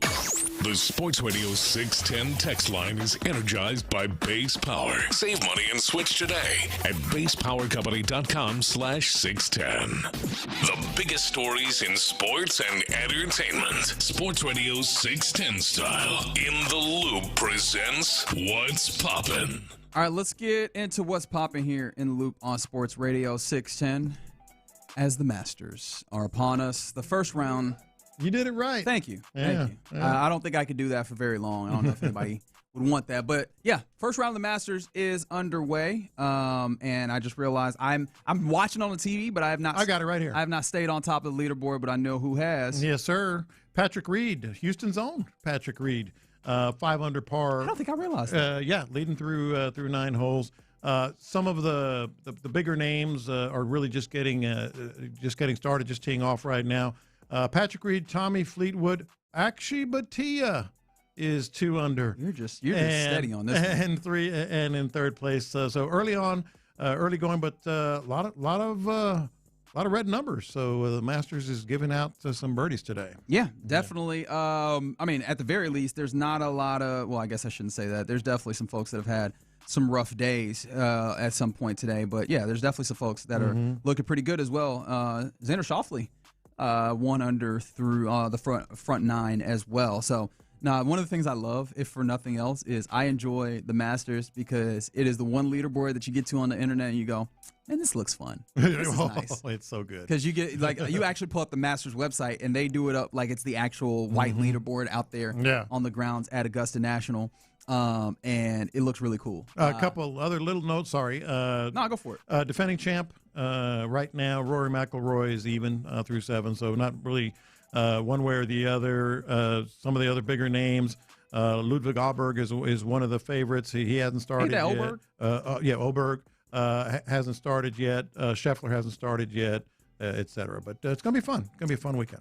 Isn't Bryson where the public is? A lot of people on the public, like you, were on Bryson DeChambeau. He's one of them, along with those others that I mentioned, and he's even through 8 holes. Yeah. So what are you looking for this weekend in the tournament? Because this is one of those ones where, as we mentioned yesterday, there's not like at least in my estimation, there's not like an obvious, hey, this is the big storyline for this week. I'm interested for you, especially someone who is very invested in the Masters in particular, but golf in general, what the storyline is that's really calling your attention. The biggest storyline is the live golfers coming over. Yeah. And Patrick Reed leading right now is one of the live golfers, as is DeChambeau. He would be the other big story because he's one of the biggest names that has not won at Augusta. And then, of course, some first-timers that could come in as well. But DeChambeau would be leading that pack. Fair enough.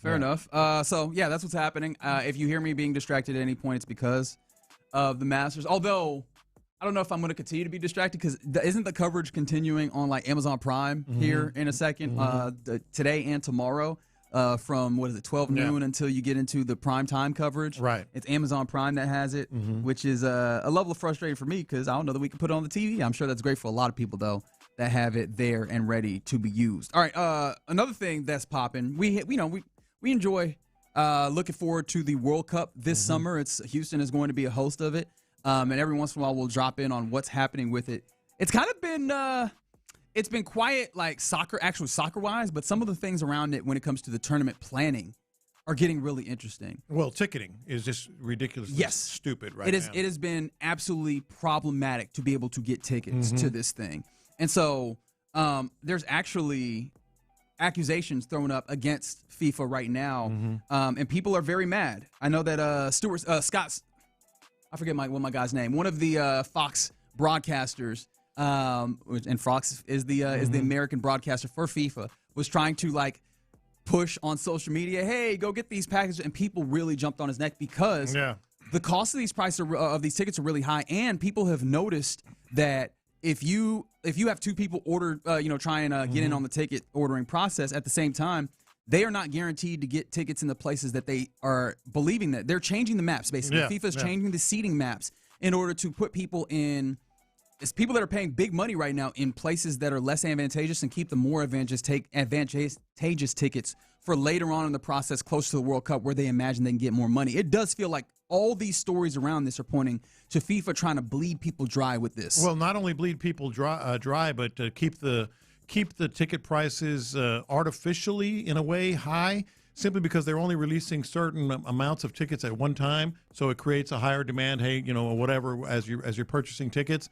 It's a joke. I don't think they're going to get quite as many. They will, but not quite as many fans coming internationally as they thought. That's gonna be interesting. They've messed things up. However, if you want to watch the defending World Cup champions and you want to watch an incredible two teams, how about this? Kyle Field is going to have on June 6th. So this is going to be the final preseason game, so to speak.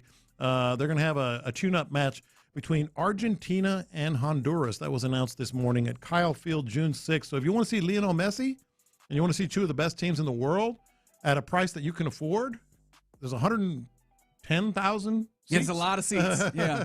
So, yeah, I thought that was pretty cool. Not just because it's nearby, but you have access. You're going to have access. They're going to actually play. And then on top of that, I know that the Dynamo announced yesterday that they will be hosting a couple international friendlies during the World Cup. Now, they're not going to be World Cup squads, obviously. Yeah. But if you're just in the mood for international soccer, if watching it on the TV gets you excited, or maybe if you just can't get tickets because, again, the prices are really, really high. Yeah. Maybe you end up at Shell Energy Stadium when they have some of those tickets. But, yeah, this is going to be a thing that I continue to watch with this World Cup is what do the actual stadiums and what do the stands look like? Because it does feel like a large part of why FIFA decided that they were going to go come to the United States was this is a place where there's a lot of people with money and there's a lot of investment in going to sporting events. It's natural in the way that we kick it. And so they thought that America, destination for people from overseas as well, it'd be a great way to make a whole bunch of money with this event as they expand it.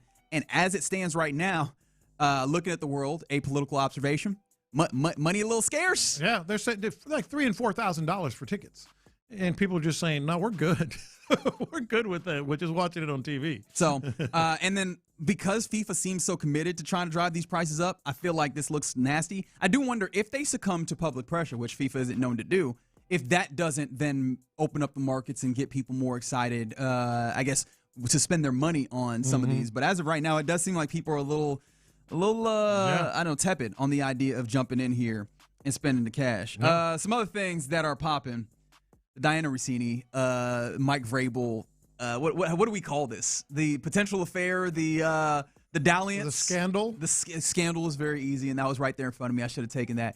It continues to maybe not get bigger in the sense of the scandal itself. Like the scandal is what it is, right? You have an NFL coach and an NFL insider seen in what is a precarious situation, even if they are not actively having an affair. Yeah. What has been awkward though is that it's turned a lot of things historical into put them in a different context. And that's the nature of being online, is that now we can all go back to various different things and see them in this new context. And buddy, you don't look great. Well, here's the thing, we talked about it yesterday, just because of the nature of the society in which we live, the woman, Diana Russini in this case, is probably going to get, more scrutiny and criticism. Here's the thing: the more old audio and old tweets that come up, I'm almost to the place. Figgy, you have one. Which one are you going to play here? Because, or you can play them both. I'm like, she's earning this. She's earning the scrutiny. She's earning the criticism. Like, which one is this, Figgy? This one is the one she was, I guess it was a joke, talking about divorcing her husband at the end of the year. Yeah. For 12 days. I'm not going to sleep. I'm not going to eat. My family's going to hate me. My husband's going to threaten divorce. But we've signed up for this. This I didn't sign up. I was not ready. And we're getting divorced at the end of the year. Right. Stop. Breaking news. Don't say that. It's hard. It's hard. We're going through it. Sorry, Kev. Diana, with the Eagles, he doesn't even know who I am right now. Come on, he's okay. Oh, he has. We've talked about. We've never been more disconnected in our lives. Our text messages look like two robots. Hello. Just going through the motions. Is he getting? Yes. I just shake my head. But this is the thing. This is who she like. She has that personality. She had that type of humor. Yeah. Like it probably is funnier at that time. But now when you see all of this and you go back, it's just like, it's a totally different time, totally different circumstance. Yeah. It just makes you shake your head. It don't look good. Like, I wouldn't feel good if I was her husband. Right. Well, how about the one? Do you have the MILF one? Okay. That's the way that you're going to set this up. I mean, it's just, again, probably just kidding. It's her personality, you know, et cetera, et cetera. But as you go back, you're like, man, this does not look good. For us to talk through the situation. Diana, what's up? How are you? What's up, guys? I told your producer that I want to be introduced now. I don't want to be insider. I don't want to be Scoop City podcast host. I just want to be MILF. Just straight up MILF. That's what I'm going for. What the hell? That's probably good right there. But, brother, I mean, it's just.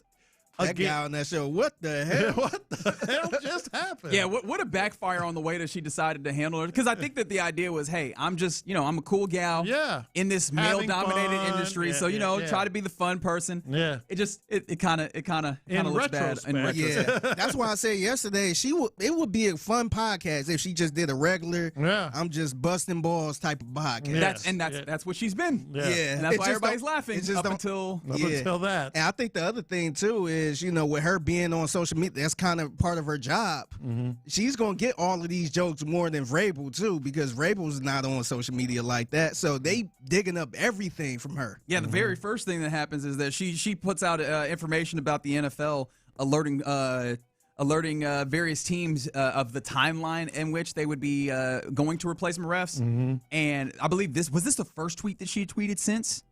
Oh, yeah, when she about the referees? I think she was retweeting a lot of stuff. But this was her this morning she posted this. She posted this in her capacity as an NFL Within reporter. the hour, she had how many? I think she had over 1,000, maybe 5,000 replies. Them people were in them replies. I don't think they were that interested in that story. Hey, raise your hand if you went through about 100 of them. I did not. I did. I did not. All right. I'll try to see if the streets were still hot. That's right. One more thing is popping. I have to get it in. I tried to put it in on the back end of what's popping, though, to make myself feel better and be a little bit less of a Debbie Downer. The Astros lose 1-9 versus the Rockies. They are swept, but maybe more importantly, 2 exits from the game. Jake Myers comes out of the game mid-plate appearance due to lower back tightness. At first, it looked like he was holding his oblique, which obliques are terrifying. I don't know that backs are very much better, but maybe that's better. Blummer on the broadcast seemed to feel better about a lower back versus a oblique tightness. And then Christian Javier said that he felt his shoulder tighten up while pitching to the last batter of the first inning. And he left with shoulder soreness. So you are losing an outfielder and a starting pitcher in that situation. I have a feeling that this is not going to be one of those, they were just feeling bad and we'll get back to this. Yeah. But in their stead, J.P. France and Taylor Trammell will make their way to Seattle to join the team as they go to and face off against the Mariners over the weekend series. So tough time right now for the Astros, injury-wise at the very least, and it does suck that you went with some games and lost some games where you put up a whole bunch of runs and then just didn't put any runs up against the Rockies here at the end. All right, thankfully a day off, though, for them. Well, we need it. We need it, they need it, everybody needs it. Everybody needs this day off like a mug. All right, you're in the loop here, though, on Sports Radio 610. Coming up next, this is a question that I was asking. I'm hoping that you can help me get to the bottom of it, Lopez and listeners. How long does it take to know that a coach doesn't have it, or maybe that they do have it? 713-572-4610. Let's break that down next. The Drive with Stoerner and Hughley. One of the best defensive tackles in football, Dexter Lawrence, New York Giants, has...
KILT FM HD2 Houston.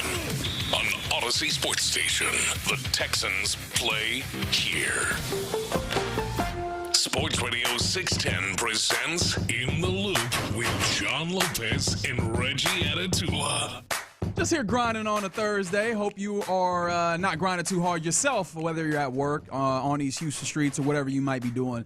Appreciate that at least we can grind with you here on Sports Radio 610. We were just talking about the FIFA, the ticket scandal that's happened. Honestly, we didn't even get into the depths of it because it's kind of, the details of it are kind of get into minutia. But the larger conversation is, the prices are kind of crazy. Well, we got this text on the Base Power text line, 713-572-4610, that said that they got their name drawn for the opportunity to purchase tickets to the LA Olympics, right? America set up for a nice little run of big international events. Apparently, the cheapest ticket to the closing ceremony, they said, just under $5,000. That's stupid. That's the worst. That's the worst. Like, first of all, my name got to get drawn to even have a chance to buy it. Correct. For the opportunity to spend $5,000. Wait. Plus a 24% service charge. Yeah. So that's what, six and a half? I will say the sneaker game is kind of on the same path too. Yeah. With the whole drawing your name for a chance to pay $300 for a pair 24% they put, not 25%, because that would be way too much. That would be a lot. That would be way too much. 24 is so much That makes better. a lot better. Oh, man. Again, we laugh to keep from crying. Yes. In this iteration of an I Am Not Well Thursday here on Sports Radios, or at least in Loop. I can't really speak for the other shows. All right. A question that I had, how long does it take to know that a coach doesn't have it? 713-572-4610. Because this was something that I've been pondering over a few different circumstances. One was just, obviously actually kind of came to the Kevin O'Connell thing in some ways. I think I was listening to the Athletic Football Show, and they were talking about how really with some coaches, if something doesn't really change for them, whether it's like a big, quarterback change or something like that, 5-6 years, it's kind of like, all right, man, we kind of need to move this thing along as a head coach perspective. I paired that with a conversation or, an article that I was reading about Trevor Lawrence and his kind of circumstances in Jacksonville where this past year, you saw him be a lot better, but behind the scenes, they were like, they kind of figured it out week 13 through 18, and in that intervening time, it really just helped that they were playing well, and I was like, I wonder how people would feel about this offense if they had not been playing well to that point, and, kind of the conversations of a new guy. And so do we feel like you have an idea on how long it takes to determine whether or not a coach has it? And I'm speaking specifically, just to put my cards on the table here, in the context of Nick Caley. So much of what we're seeing for the Texans is, all right, their improvement needs to happen on offense. They've invested. David Montgomery was traded for. You go and you acquire Braden Smith, you acquire Wyatt Teller, right? You have those. You add Evan Brown as a depth guy, right? You bring back Trent Brown.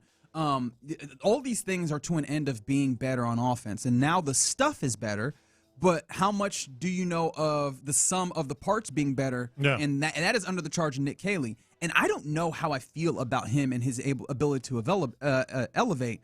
And as I was thinking about that, I go, should we know by now, or is that too early? So how do you know, or how long does it take to know if a coach doesn't have it in your mind? It's funny because when you brought this up, and you actually brought it up yesterday, I started thinking about it. Don't give away the goal. Okay, don't do that. But I did think about Nick Caley, and the answer to your question right there for me is no, you don't know. I think we all kind of maybe have a hunch, and we're sort of biased in a sense because I don't know, and I've said it on here, I don't know how much he knows about the passing game just in general, and can you learn that on the job in such a not just high profile but high stakes position for this team. Like, we know what the defense is, we know the story, right? All you need to do is get the offense going a little bit and you're good. So I did think about Nick Caley, and I think it's still a little too early. We'll see how Shaplinski plays in as the quarterback's coach, etc. But where I also went, and I think this is important, is the head coaches. With especially the Rockets and the Astros. I think we can all agree. Fair. I think we can all agree that DeMeco Ryans has got it. He's proved it. I don't know what it is, kid. But you've got it. Exactly. And I don't know if you can maybe parse out little things. Is he really focusing on the offense? That's for a later discussion. But just in general, he is a guy that you can win with. I don't think you have the answer with Ime Udoka or with the Astros. With Joe Espada, I really don't. Because here's the thing with Joe Espada, they had a lot of injuries. Well, what's happening this year? You got a lot of injuries early. And he hasn't won a playoff series, but there's been excuses. And so, are you giving him a pass for that, or is he just not have it yet? When do you find out? That's going to be a tough one.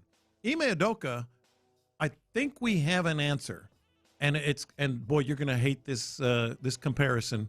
I'm going to hate it personally. You and Figure both going to hate this. I'm catching a Bill O'Brien vibe. I knew you was going to say that. I'm catching a Bill O'Brien. I knew you was going to say that, man. You did? How dare you? He's a good coach. As you know, I'm passionate about performance. I know we were talking about it. 3 years in, I was already thinking to myself and talking about it here on this station. He's a good coach. There's no question. Bill O'Brien, good coach. Yeah. But does he have what it takes to make this team a championship? We found out the answer. It wasn't horse on offense. Ime Udoka, good coach. Good coach. But does he have it? I'm starting to think there's a little Bill O'Brien vibe there. Especially when you start talking about the ornery nature of him, like how hard-headed he can be. Yeah. It's my way or the highway type thing, and an inability to kind of shape what you do around the hurdles here. I think, honestly, some of this question... Headstrong. Yes. Like Bill O'Brien. Right. Gosh, I hate how good of a comparison is. I really do. I don't want to like this. And what's funny is I'm not like the biggest Ime Udoka guy. We've gotten to that, right? When we were having the conversation. I don't think it's about loving or hating. Right. I think it's like we're trying to figure it out here. To your point, to your question. 4 AFC South titles, Brian. Thank you. Thank you, 832. Doesn't matter, Brian. But AFC South champions 2 years in a row, Brian. 2 years in a row, damn it. Yeah, but with the question, I think what's interesting is you took it to how long does it take to know that he has it? Mm-hmm. I kind of intentionally put it the other way. How long does it take to know that they don't have it? Because I think that's some of the answer, right?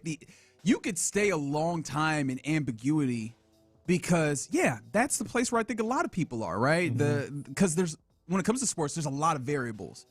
Like I see someone on the text line talking about Joe Espada gets a pass because the owner keeps taking away his best players and will continue to do so year to year. So you don't know. There's all sorts of variables with all sorts of different coaches, right?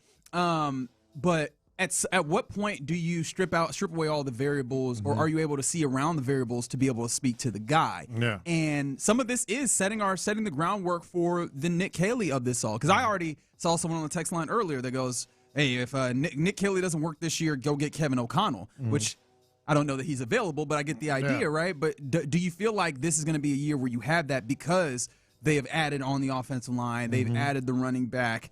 Does that feel like that's enough for you to be like, okay, now in halfway through the season, 3/4 of the season, through the entirety of the season, we should know whether or not he does or does not have it? I think you're right. I think we'll know half, 3/4 of the way through the season, because this offense, there's no wiggle room anymore. There's no grace period with this offense. It has to. And by the way, the head coach that we all, appreciate and thinks can get you there made the changes. Well, they made the changes ultimately, offensively to try to change. What did he say? Change the messaging, change the voice or whatever. Yeah. You're going to be, I think, 3/4 of the way into the year. If this offense is still, you're wringing your hands over it with the offensive lineman, with the running back, with, a new quarterbacks coach, I think we'll know. Yeah, the thing is, they could easily just kind of blame this on C.J. Stroud, too. Sure. They can look at that and say, hey, he's not really doing what we want him to do type of deal. Mm-hmm. And that could be an easy way out or kind of give them a pass a little bit. I think you're right, too, on that. Yeah. And how, since we're talking about the variables, right, how fair is it? Because I think some of this ends up being, the answer is, how long do you want to give them? Because there's some instances where a coach is favorable, whether it's your guy or whether, like someone like a Hubert Davis, right, at UNC. That was their guy. They want it to work, and so they're willing to let it ride for a little bit. Now, he was out of there in 5 years, but in those 5 years, they had that's a good run. 3 out of the 5 years, they didn't win in the first round or didn't make the tournament, right? They gave him a pretty long run in some ways, right? In the same way, or maybe in a different way, right? D'Amico Ryan's here. Like, I think that he's got now. There's been some successes here. There's been a lot of successes here, but if it wasn't to this degree, I think he would have had even still some runway because of what he means culturally. So I do think that some of this also is how you feel about him. But if you start talking about some of the variables, how much deference do you give on some of the variables? Because some of the idea of any job is that there will be variables, and you have to find a way to navigate those. And specifically with someone like Kaylee, the whole mantra was you navigate the variables because you tailor what you do to what you have. Well, the interesting thing, kind of to what Figgy said about they could, all of a sudden point to C.J. Stroud. We will absolutely do that, especially if C.J. Stroud's performance is not right. But it ties in with the variable. The biggest variable to me is these are Nick Caserio's guys. This is his style, his guys. Yeah. His system, his Patriots, his John Carroll, all that stuff. So they're going to just, I think, inherently have more grace, to get it right than maybe even the quarterback. Yeah. No, I agree. Yeah. And they can use the excuse of, hey, we made a change. Yeah. Hey, we started with Bobby Slowick, and now we got the right type of system that works. Yeah. And we got that in here, and the quarterback's still not getting it. So, yeah, I think they do have a little more grace period. All right, so I want to throw a couple of responses that come in on the text line as possible ideas for when, timeline-wise, you get an idea. Someone threw up here the idea of the tight end group, right? Maybe we take this from the perspective of what is your perceived specialty, right? And how is that coming along, right? What are you supposed to be doing well at?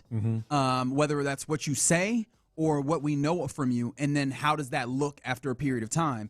And this person says from the 979, if the tight end group isn't better, then Kaylee doesn't have it. I get that as a thought process. I don't agree. It feels like odd here because he's not a position coach. He's an offense coordinator as a whole. And even though that is his specialty, and I know he cares a lot about that, one, the circumstances of the injuries make that a little tough. But two, he's not I don't know exactly how hands-on, but I have to assume that it's not hands-on. That is what he is working on right now, right? No, I disagree with that because I think ultimately it's going to be quarterback and passing game. Yeah. And then on top of that, I mean, I know he coached the tight ends at some point, but I never really, maybe I'm wrong on this, but I didn't look at him as the tight end guru or something. Right. It's like, I think he just, he was a coach for the tight ends. No, that's a fair point, right? In a different way where you go to some of the coaches that are supposed to be like quarterback whisperers, right? Yeah. And you go, okay, the quarterbacks aren't getting better under you and us, right? Yeah. I think that I don't know that he was purported necessarily. Well, I guess we talked about it a decent amount. Him being tight end whisperer, and then also, if you want to say that, did you not have a Dalton Schultz who had a at least career catch year? Yeah. If that's the metric that you want to use here, so could you not use that there? All right, how about this as another possibility of possibly seeing how this works? Nick Caserio has been very adamant about working into your windows. Is that an aspect of this possibly where it's just you decide after 2 years because 2-year increments seems to be the way that they work? Bobby Slowick, fired after 2 years. Now, I think that it feels like that is less about 2 years and more about the certain particular predicaments. But is it possible that this is just you get 2 years? Yeah, your first year to find your legs. Second year, let's see what you got. Yeah, it's possible, but I don't think in this case. I think the first 2 years was just not quite what they, this was more influenced by DeMeco Ryans and Bobby Slowick having coached together, and Caserio didn't quite have the the control offensively that he does now. And now I think they're going to have a much longer leash just because they're hell-bent to make it work with this defense. And now that he's got all his guys in there, I don't quite fall in with that. Now, I do think if C.J. Stroud, if you have to pick between C.J. Stroud and Nick Kaylee, that all of a sudden is not necessarily as easy a decision as you would think. You'd think it'd be automatically, well, we got to find somebody to work with our quarterback again. We got to try again. I don't know about that. I don't know about that. Honestly, I think any other organization probably would have just fired another OC and just bring somebody else in, just keep going. But this one, I just don't. I agree. It seemed like, as far as the offense, they are stuck on this in this way, good or bad, however you want to feel about it. It's what they're going to do. This is our way, and you get with it, or get down, you gonna lay down type deal. Yeah. This feels wild to say. Is it possible that they are more attached to the offense than they are the quarterback right now? It's possible. Yeah, I think so. Right. I think this part of the reason why they cool with keeping Davis Mills around too. No, I think you're absolutely right. But that doesn't really answer your question about when do you find out. Because I guess we could find out, and they'll still be like, "No, we need more time." Right, and but keep in mind, Bill O'Brien was here 7 years. Yeah. My point with the offense thing is, if that is the case, and of course, big if, but if it is the case that they are more mentally, at least in this moment, attached to the offense than the quarterback, I think it ends up being how does he look when it comes to the development of his offense, or maybe the answer, if it is indeed the other way, which I think most NFL teams would be attached to the quarterback than the offense. How are you getting the best out of the quarterback ends up being the question. And it probably, if you're talking about how long does it take, a year and a half, a year and more than that, I think that probably is about the time where you're starting to get your inklings on how this indeed works. You would think in a real world. Yeah. All it takes is Davis Mills starting 3 games and going 3-0 and doing the right thing. That's right. Then it's like, okay. Yeah. He got this down pat. Yeah, I want to dig in deeper to this at another time, maybe off air, but just to see what feel like they're the landmarks. Don't do it off air, man. Give it to the people, man. All right, fine. Maybe we do that. Maybe later in the summer, maybe even during the season at some point we revisit the idea, because I'm super intrigued. Because obviously, as a general sentiment, this is something that matters, but particularly, I think we're still trying to figure out. I think you feel great about your defensive coaches. I'm still interested in how we feel about the coaching on the offense side, and there's going to be a lot that I think can be learned about it this year. All right, you're in the loop here on Sports Radio 610. Coming up next, let's get to our lunchtime confessions. We do that. What a start for Yordan Alvarez.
is powered by Mokaram Injury Lawyers.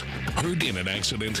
Call Mokaram Injury Lawyers at 281-222-2222. Sometimes it's sports, sometimes it's not. Whatever it is, Reggie and John are keeping it real. It's In the Loop's Lunchtime Confessions, presented by the Men's Clinic on Sports Radio 610. Watch this.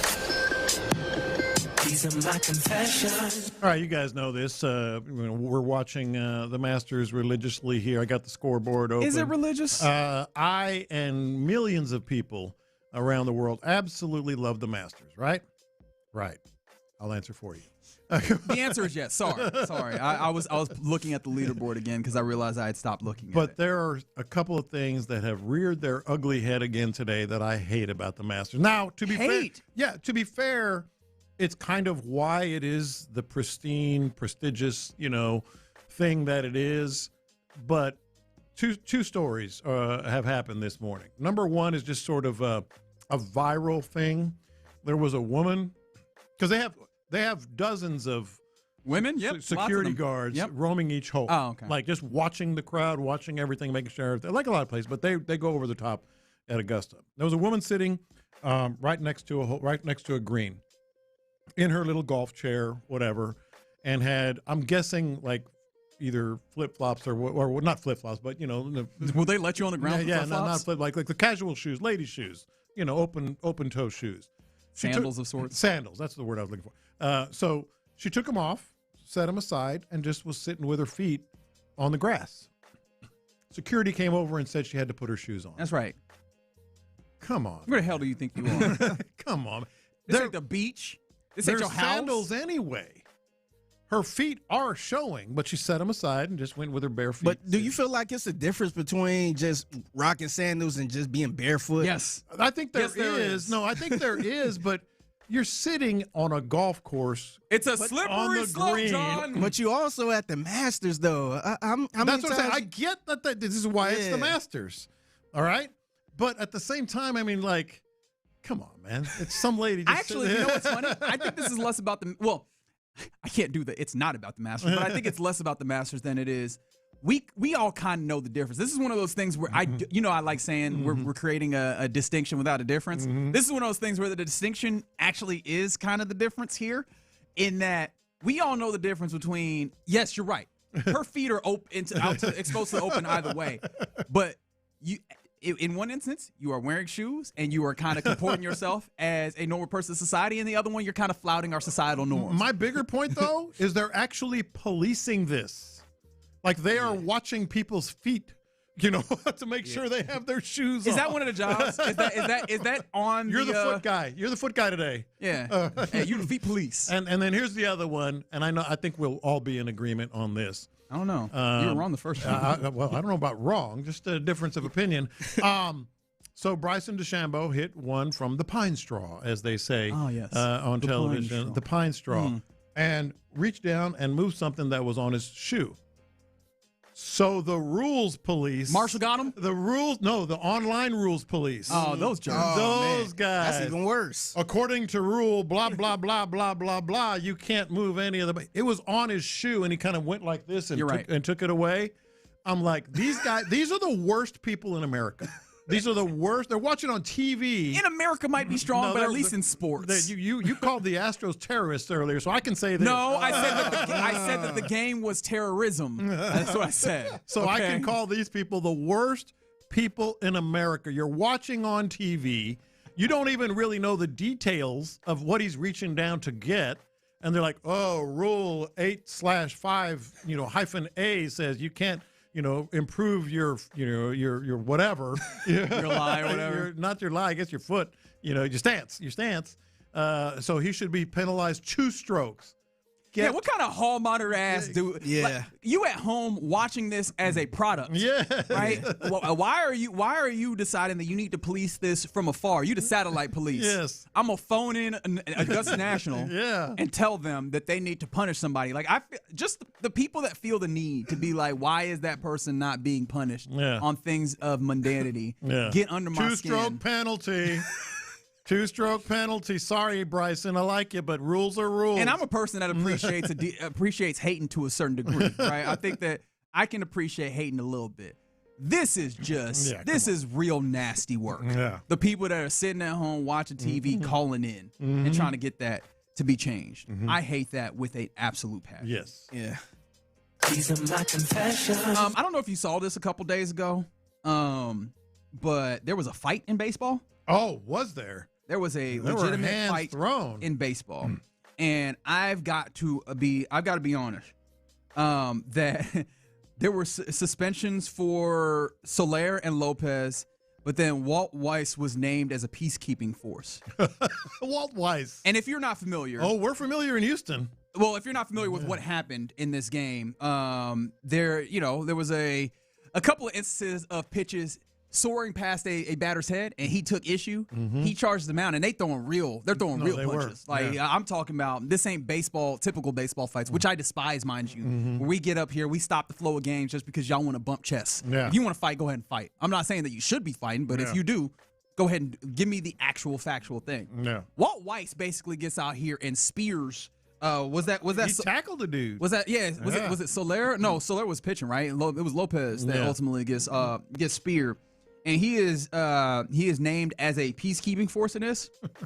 I like baseball getting the spirit of the rule as opposed to the letter of the law, because really, you can't beat a peacekeeper if you tackle nobody, right? Like, tackling people is just. I would have expected that baseball would have actually done the thing where he gets suspended as well, because ain't no need for you to be out here tackling. Except there was need for him to get out here tackling, because that dude was about to lay some haymakers. And so I appreciate them being like, "Hey guys, yes, he was on the offensive technically, but also we all saw what was going to happen here. Let's be real. Yeah. Let's be understanding and not have this be a circumstance where we penalize him. I like baseball in this instance, for once, understanding the larger aspect of the situation and deciding accordingly." Well, you're like, I disagree. No, I get your point, but he did tackle a dude there. But he was trying to keep the peace by tackling him. Okay, I'll go with that. You got to remember, Walt Weiss got a black belt in Taekwondo. If he wanted to hurt old boy, he could do it differently. Done it. Yeah. That's kind of like Pedro Martinez kind of mugging Don Zimmer. I still think people are all the way wrong on. They're like, why'd you hit that old dude? Why was this old dude charging that Pedro Martinez? Exactly. What's your old big ass about to do? All Pedro Martinez. Honestly, if you go back and watch it, he which really I have, just kind of shoot him away. He just used old man's momentum against him and keep going that way. And then he fell over because he was an old man without coordination. And in that same way, Walt Weiss was just like, "Look, man, I gotta get over here and stop this fight. How do I stop it? By tackling old boy. It's just I could get him to the ground and subdue him. You know, I'm really wondering what Don Zimmer was trying to do. I wish I could. What did you plan on doing by running out there at Pedro Martinez? It's one of the things I love about baseball fights is that I just wish that we were all serious or unserious enough to just be like, let's come back together after and get an oral history of each one. I want to hear from the pitcher in the bullpen. What's going through your mind when you see it jump off? Because I know you're not just like, I'm so excited to run this however many, the 300 feet in to probably not actually fight. I just want to run over here to see what's happening. Like I want to know what that guy's thinking. I want to know what the managers think when he has to get up here and try and run out here. I want to know what all these guys are thinking. And yes, I'm right there with you, Figgy. I want to know what Don Zimmer is thinking when he's running towards a dude half his age trying to act like he actually going to fight him. Do you think a pitcher running out the bullpen like, man, I'm going to knock somebody out tonight, man? They're just getting a jog in. That's all they're ever doing. That's one of my favorites. Because you know that they don't actually want to get in. It got to be somebody like, I'm going to push somebody. No, I'm running out here. I'm running out here. I'm going to push somebody. The few times where you see that is the dude that is hauling ass out of the bullpen. Oh, yeah. You know he won. That's the guy that you're like, he was waiting. He picked one out. Yes. He's picked someone out. He's like, don't worry about him. I got him. With a beat. That was mine. Yeah, he's got a beat. And yes, you're right. 281. Soler was the hitter. I apologize. I like this other text. The Masters ain't no beach club. Keep your shoes on. That's right. I think that's just this is almost like the people that are on the plane taking off their shoes. Yeah. Even if you got sandals on, you know what having your shoes on. You know the feeling that we have here. Keep your shoes on. Yeah. These are my confessions. All right, real quick. This is my confession right here. I really enjoy whenever when people find out stuff in real time. Mm-hmm. So as y'all was sitting in the break, I'm sure millions of listeners listening to us. Millions, huh? Yeah, millions and millions of listeners heard this promo right here. Join John Lopez and Reggie at Rally House, Monday, April 13th at the Westgate location, 11081 Westheimer Road from 10. All right, so y'all, my confession is I really enjoyed y'all learning this. At the same time, we all learned this as we were sitting there in the break. We heard that, and everybody looked at each other like, "Wait, what? Where we going to be Monday? We what? Apparently, we're going to be at Rally House on Monday. And you know when me and John Lopez learned that? The same time you did earlier today. Yep. So y'all probably thought we knew this months ago. Nope. We heard it in real time. Yeah. I get quite an enjoyment. We out of just that. looked at each other like, we're going to be out of here Monday? I guess so. And to my knowledge, well, I wasn't told. I don't think y'all were probably. Maybe y'all were told months ago. I think I was don't know. probably told, and I just forgot. But most likely, I don't think that message was relayed to y'all. Might have forgot. No, not at all. Can I say this real quick though? Because Andy, the engineer, asked me as well. So what's happening with this big voice guy? It's not. I don't think this is big voice guy number one. This is big voice guy number two. Yeah, this is somebody I want to say probably corporate. And I know y'all care about that, but this is probably somebody that just voiced the commercials. You ain't gonna even try my last name, big dog. Yeah.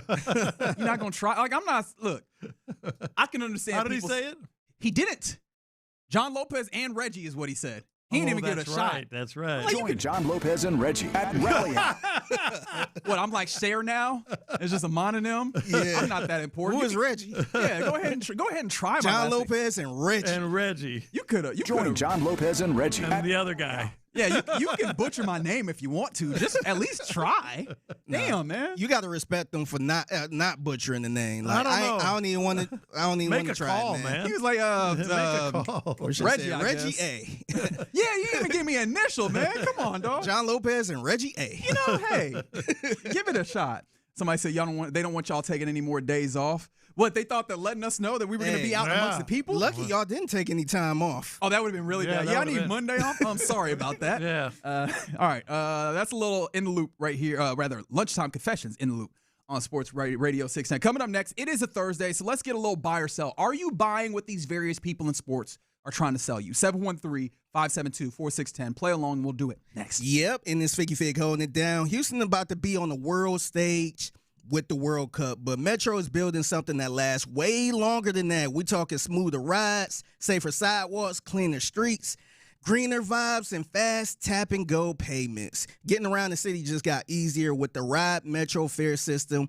All you got to do is just tap your card or scan your phone and move through rails, buses, parking rides with ease. RideMetro.org/Metro now. You could go to RideMetro.org/Metro now. It's the new way to ride. In the loop. 3 Astros teams in the past 10 years have won at least 5 out of their first 7 games.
Sports Radio 610 presents live from the West Point Lincoln and West Point Lincoln of Sugar Land Studios. Here's In the Loop with John Lopez and Reggie Atatula.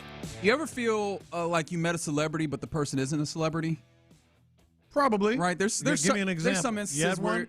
Well, the thing that's happening right this moment is that somebody on the text line said, go ahead and YouTube Peoria Chiefs brawl in 2008 because they were in it. Yeah. And this is, I don't think, shout out to our guy Chuck on the text line. Chuck is not a celebrity. However, seeing a brawl in which somebody is tangentially obviously connected, I'm like, hey, this means something to me, man. Must have been a good brawl. Yeah. Must have been a good brawl. All right, we don't got time for that in this moment, though. It's time for a little buy or sell. Are you buying what these folks in sports are trying to sell you? 713-572-4610. All right, fellas, are you buying this? Diana Russini said... You were waiting for the sell there, weren't you? You were waiting for me to jump in. I knew it. I was like, he wants me to jump in and say sell right off the jump. Quote, like most journalists in the NFL, reporters interact with sources away from stadiums and other venues. I mean, buy that in and of itself. Sell it in the way that she's trying to sell it. This was normal. Yeah, this particular circumstance where you go to an adults only hotel or resort, out of the way for both individuals that we're talking about here. And with the context of the videos pictures rather that we did get, they don't fit in line with what she's trying to sell us of this being an entirely platonic relationship that is simply based around football and information. Right. Or just like the friendship that is built around proximity in work. And so I think she's right? I think that we'd probably be interested if we could open up some level of our large surveillance state to seeing how does Adam Schefter spend time with supposed sources, right? Sure. How does Ian Rappaport, how does any of like these people who are getting information, what are the fullness of the ways that they get information? It's not just I send a text or we have conversations standing around a football field.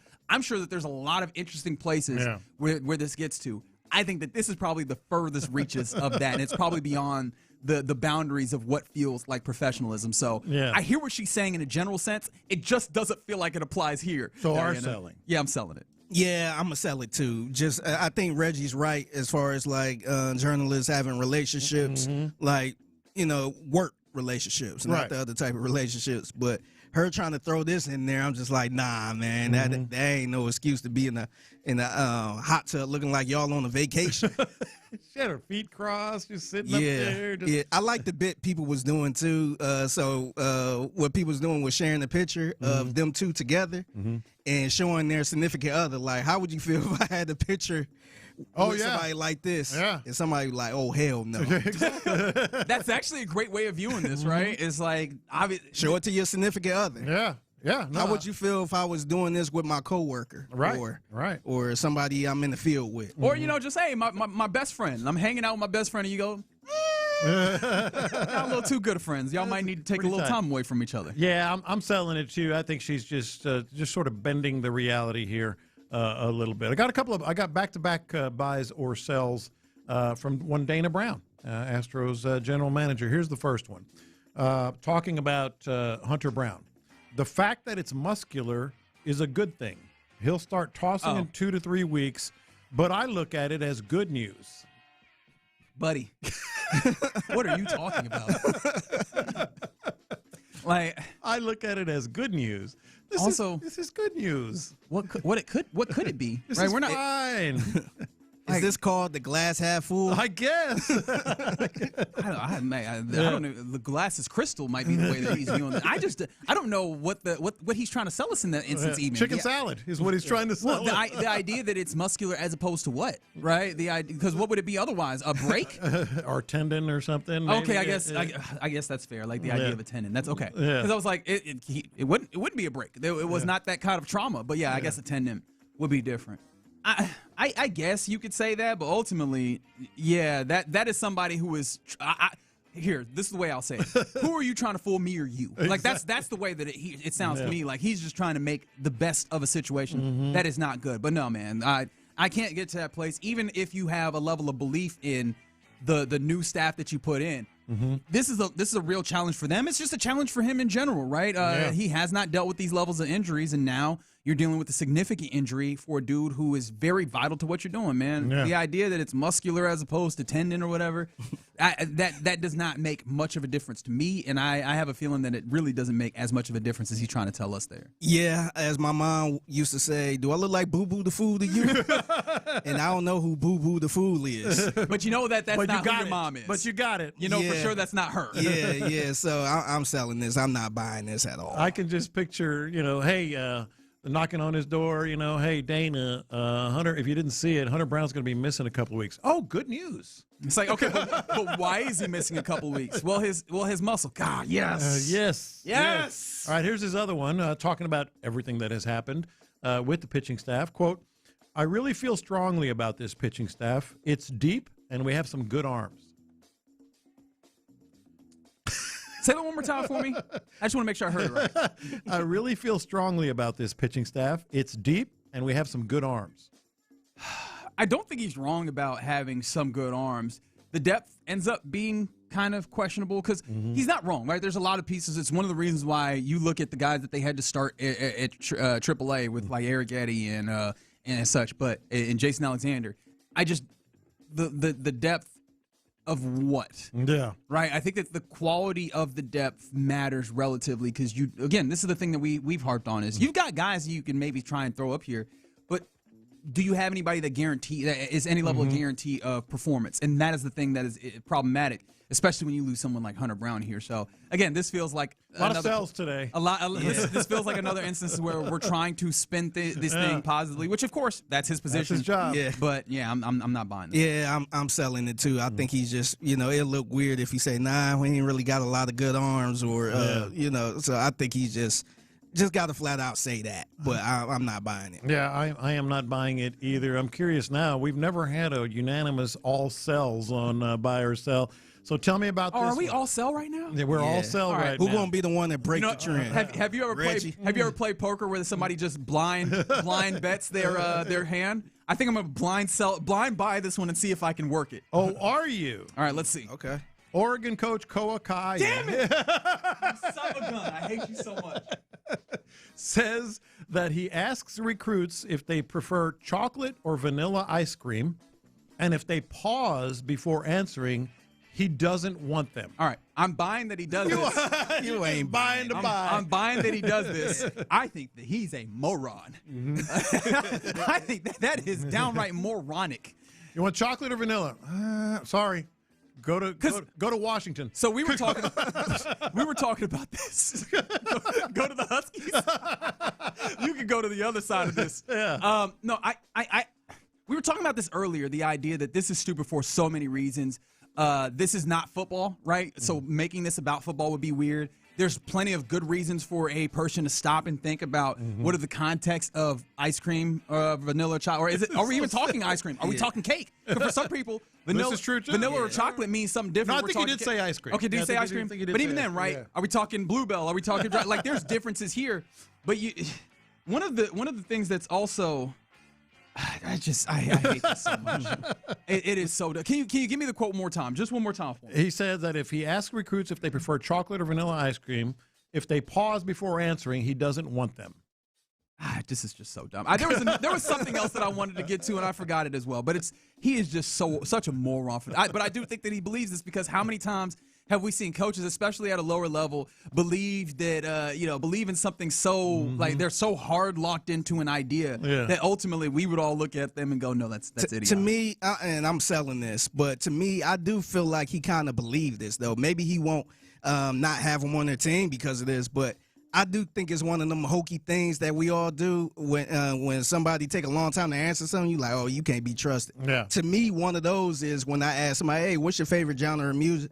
And they like, I like everything. And they don't give me anything. I'm like, you like every single thing. You don't have one favorite. You just turn on music and you just like it. Some people do. Yeah. You can't be trusted then. You can't be trusted? Like, no, everybody got a favorite. Oh, I like jazz. Or, I like everything, but my go-to is hip-hop. I like everything, but I like blues. Like, if you just sit there, don't give me anything. I like everything. How am I supposed to know what to turn on then? Yeah. You know what also the beauty of this is? He's comparing something where you could have a mood for it to an instance where it's not about mood, right? You get, or actually it might be to some degree, right? A quarterback stepping back and it's like, hey, I have this wide receiver here or I have this tight end. Maybe it's about, hey, that tight end has been hot in this instance. Maybe I need to get him the football, right? Something like that. Ice cream, am I in the mood for vanilla is a valid question, right? So taking a hesitation and thinking about that actually just makes you a little bit less of a psychopath, I think. I don't even think he believes this. I think he's just posing. This is one of those, he's a newer coach, and he's just like trying to show, chest out, I'm a tough guy, or I've got this weird philosophy that I'm a tough guy because I have hard stances on ice cream and dairy products. Exactly. No, I think it is. All right, one more here for you. I got two, but I have one more on. He's going to hate having kids, mind you. He's going to hate having children. Yes, because they don't even make decisions off of anything that makes sense. Yeah. Do you want dinosaur nuggets? No, I don't like dinosaur nuggets. That was your dinner yesterday. You ate all of them. All of them. You crazy person. That's right. Or as my granddaughter says about fried shrimp, nuggets from the sea. She's not wrong. That's exactly kind of cool. Nuggets, I like that. Nuggets of the sea or nuggets from the sea. But that's longer than just saying fried shrimp. I know, and she just says nuggets from the nuggets. sea. It's whimsical though, so shout out to her for that. All right, Zay Flowers, wide receiver for the Ravens, regarding Jackson Smith and Jigba's $168 million contract. I didn't even pay attention.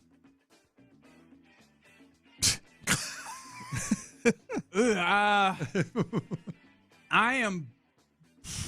selling it. I want to buy it so much because Zay Flowers, I do wonder if he ain't one of them dudes that just goes, hey, that is for my agent to deal with. Right? I'm going to focus on this football. I just have a hard time if, especially this age that's on social media all the time, that number come along, you don't go, ooh. Yeah. Wonder if I could get that. Right? I paying attention. I have a hard time believing that. I'm gonna be honest. I kind of want to buy this a little bit, and this is why. He's probably looking at him like, man, I ain't nowhere near that. Maybe. So I might not even be thinking. Yeah. I shouldn't even come close to sniffing that contract. So I ain't even gonna think about it. Yeah. Yeah, I think you could be right. That's like me sitting here thinking about Stephen A. Smith contract. That's a great point. I ain't nowhere near that. You say you got $5 million? Ooh, this is interesting. Maybe I don't give a damn what his contract say. I ain't close to that. I'm going to get 6. All right, one more quick one here for you. Browns coach Todd Monken on missing the coach's picture. Quote, I really don't give a bleep. They moved the meeting. I didn't miss it. I was trying to get a sweet haircut. I'm going to sell this for only for one reason. I do believe that he doesn't care, right? Because this is one of those things where why would I be mad at myself? I wasn't the problem. They moved the meeting, right? I can understand you saying that. I think he does care, though, because you went and got the haircut for the picture. Exactly. Yeah. Like you went and got the haircut for the picture. Now, of course, the haircut will exist. You will look like a presentable person and everything. But you went and got the haircut for the picture. Yeah. So the idea, and maybe he's just not mentally as logical as I would be about this, but if I got this thing for this other thing for and I didn't do the second thing, it would get to me a little bit, just a little bit. I'd be able to walk it off eventually, but that would get to me a little bit. Yeah, I'm selling it too. He, like Reggie said, he got the haircut for the doggone picture. And this is your first time being a head coach. That's a great point. And I'm sure you want to be in the picture. Yeah. So I'm not buying that at all. All right, so real quick, chocolate or vanilla? Vanilla most times. Yeah. Vanilla. Me too. Yeah, me too. But I've been weird because I like chocolate cake and stuff, but ice cream is always vanilla. Yeah. Yeah. I mean, there's a lot of But different. Reggie did hesitate. He a little hesitated bit, so a little you ain't bit. gonna be on the team. That's man. fine. Yeah. I probably shouldn't be anybody's quarterback anyways. All right, you're in the loop here on Sports Radio 610. Appreciate you rocking with us on this Thursday. Coming up next, let's play a little game that I'm terming prospect profile pick'em. Obviously, Nick Caserio likes working in little kind of groups of guys. Let's do this. Let's start with centers. We'll do this today. Maybe this works and we'll try it another time. I'm going to give you a group of centers, and I'm just going to give you their profile from the Beast. You tell me which guy you like the most, and let's figure out who is the guy that is actually going to be our pet cat. 713-572-4610. Let's do it next. Seth's seeing some.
Sports Radio 610. The Texans play here. An Odyssey sports station. Sports Radio 610 presents In the Loop with John Lopez and Reggie Atatula. John tried to give me a heart attack just earlier. Can you give the listenership, the audience, that you just gave me a fig? I'll say the exact. Some breaking news. I'll say no, God no. I'll say the exact same thing I told you guys right before we came. No. I said breaking news. Cam Smith, top 10 in Augusta. My heart sank. My heart. Did you sank. say breaking news or developing? He did say develop. He said developing. Yeah, which really scared me. No, The real Cam Smith. The real Cam Smith, the baseball player, is fine as far as I know, but apparently the real Cam Smith, the golfer, is playing pretty well. Day one, round one. He's not even finished with this first round either. He's up seven. Goodness gracious, he's through 7 John. holes. Oh my God. Astros in first place, guys. 3-0, baby. It is. It is. Indeed. Raise your hand if your team never lost.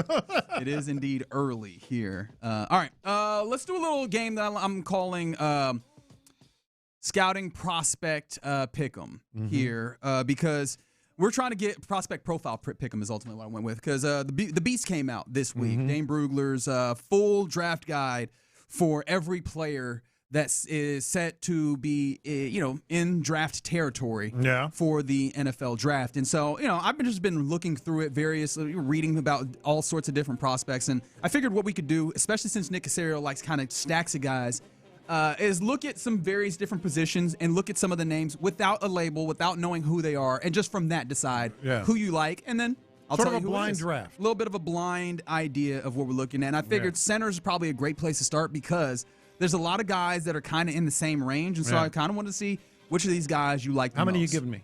I have like 5 here. Give me 5. Do you want all? Okay. Yeah, just run through them and then we'll parse it out. All right, let's do this quickly. All right. This is center number 1, okay? This center has a determined do your type. He is a determined do your job type, okay? He has a passion for football, and it shows in his on-field execution. He drives his feet in the run game, to wall off lanes, and to keep defenders busy.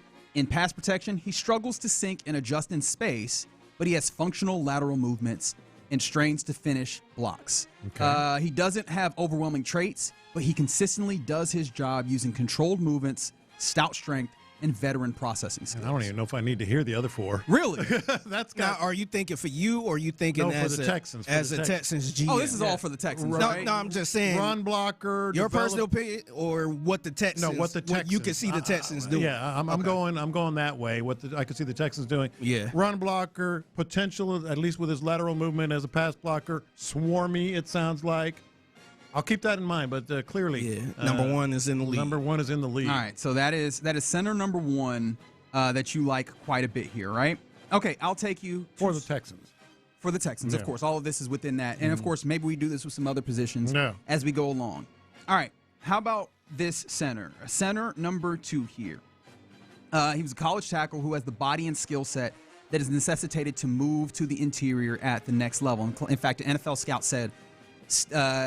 The staff that they have claims that he's the most pro-ready lineman that they have ever had. And this is a Power 5 school, mind you, a Power 4 at this point. Okay. He is urgent in his setup, quickly finds his landmark, and flashes savvy hands. However, his average play strength and lack of length don't go unnoticed versus power rushers in the run game. Coachable, razor sharp, he should have little trouble handling the complexities of center in the National Football League.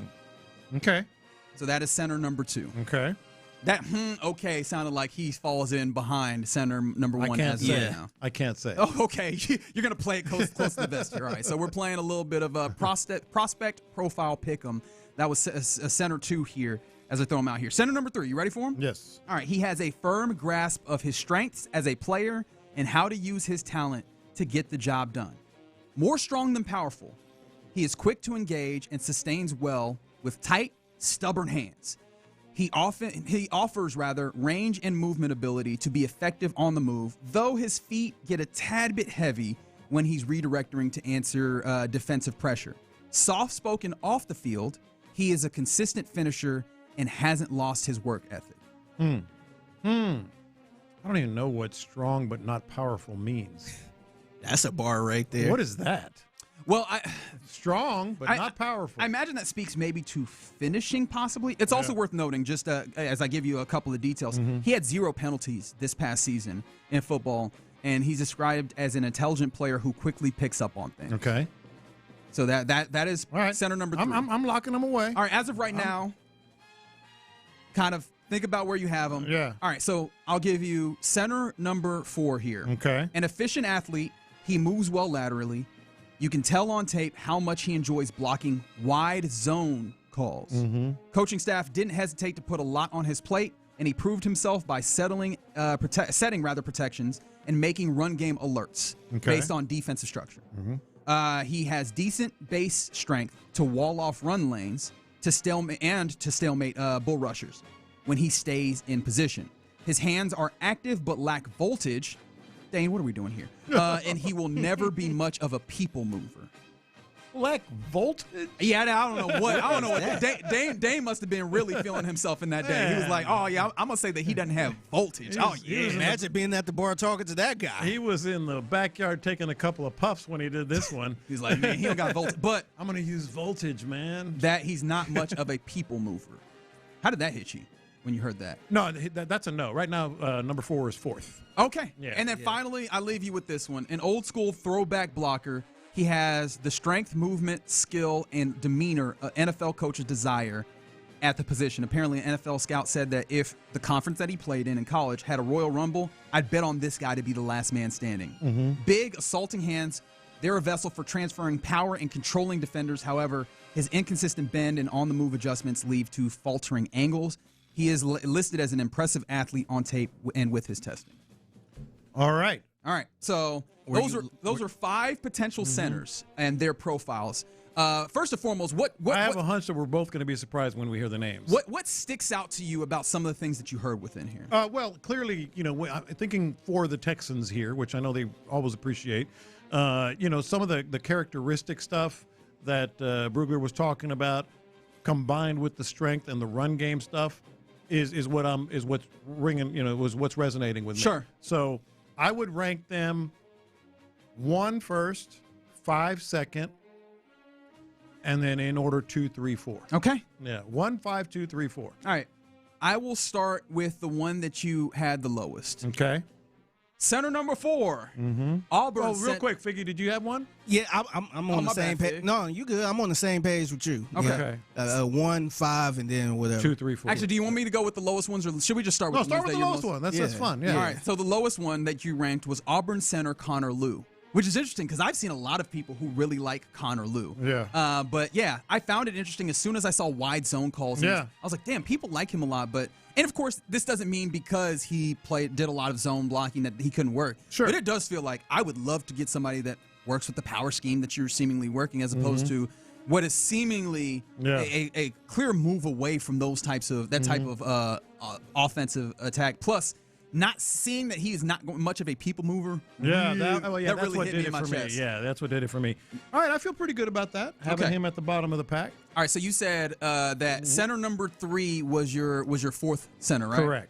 That is Kansas State center Sam Hecht.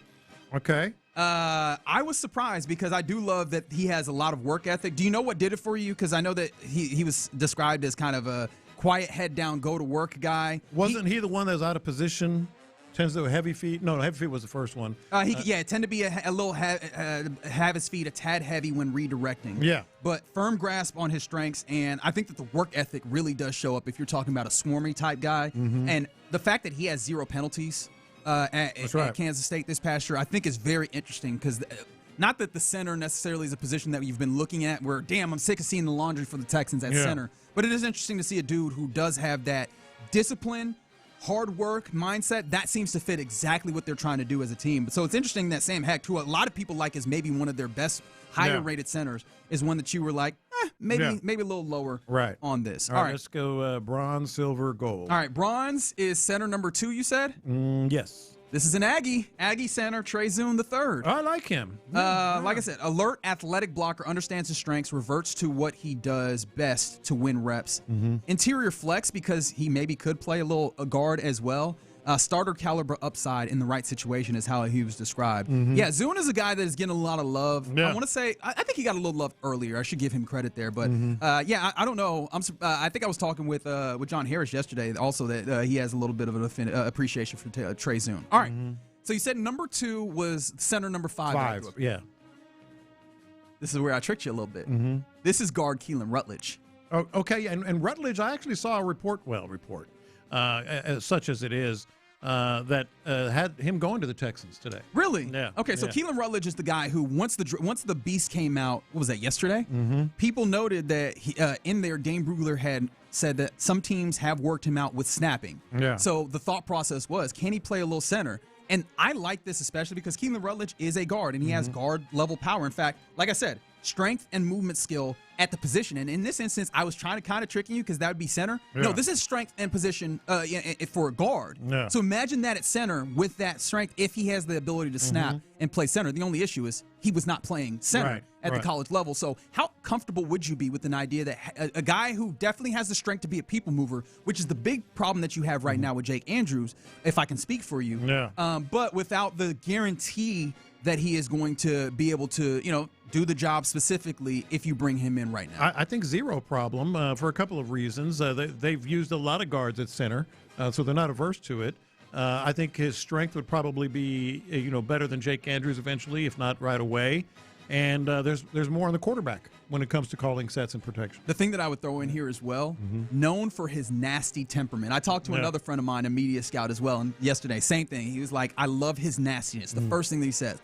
And that feels like specifically what this team needs, what people have wanted. Yeah. So this is why I have really keyed in on Keelan Rutledge in the last a little bit, not just as a guard, especially because we had talked about Keelan Rutledge when you weren't sure who's going to be your left guard. But I think this might have even been before you brought in Ed Ingram. Like, is this a guy that you could have? Yeah. The possibility of having that guy, if he does indeed snap and play center, is interesting to me.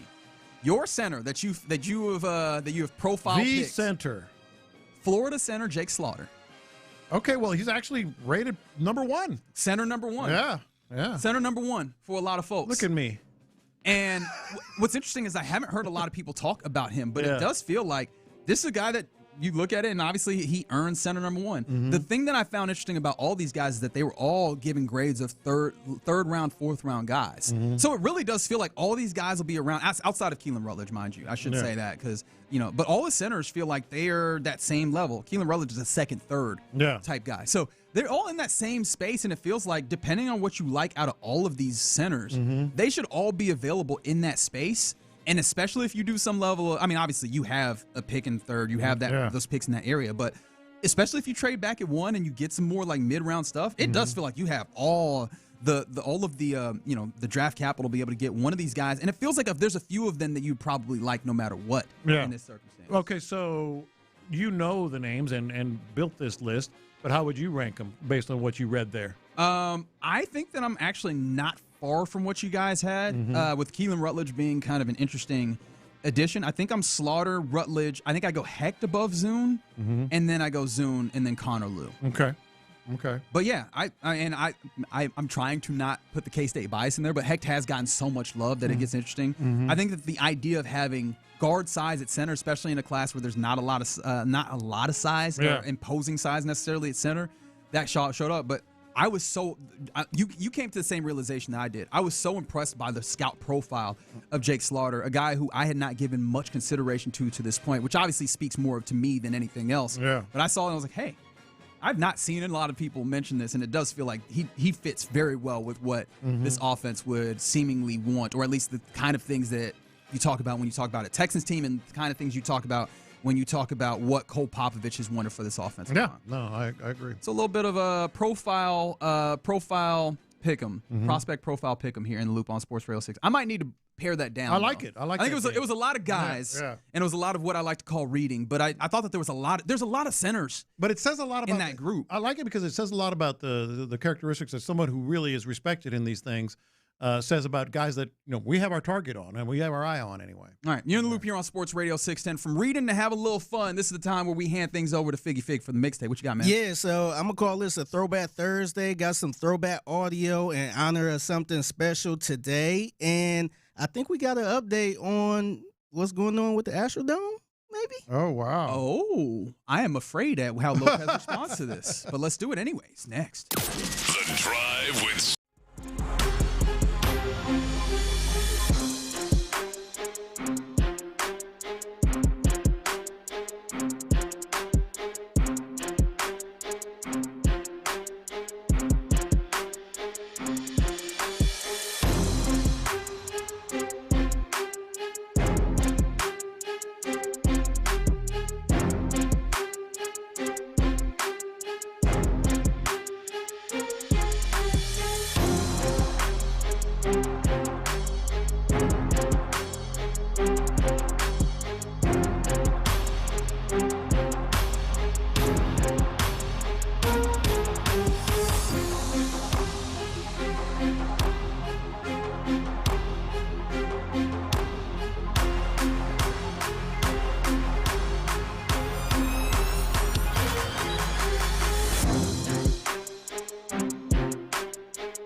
to enter now for your chance to win this national contest. Airfare, lodging, and 2 tickets to the exclusive show could be yours. Make sure to enter by April 12th. In the Loop is powered by Mokaram Injury Lawyers. Heard in an accident? Call Mokaram Injury Lawyers at 281-222-2222. Pass the aux cord and crank up the volume. Figgy Fig's in the driver's seat. Sit back, relax, and enjoy the ride. It's time for Figgy's Mixtape on Sports Radio 610. Yes, it is the Mixtape in the Loop, Sports Radio 610. It's your man Figgy Fig holding it down on a Thursday. Happy Thursday to everyone out there. And I got to do this. First things first. Happy birthday to my old lady, Christine. Yeah! Today is my wife's birthday. How old is she? She is 35. Oh, I was just kidding. Yeah, I think she's excited about being 35. Really? Okay, that's good. Yeah. So, what'd you get her? Couple things.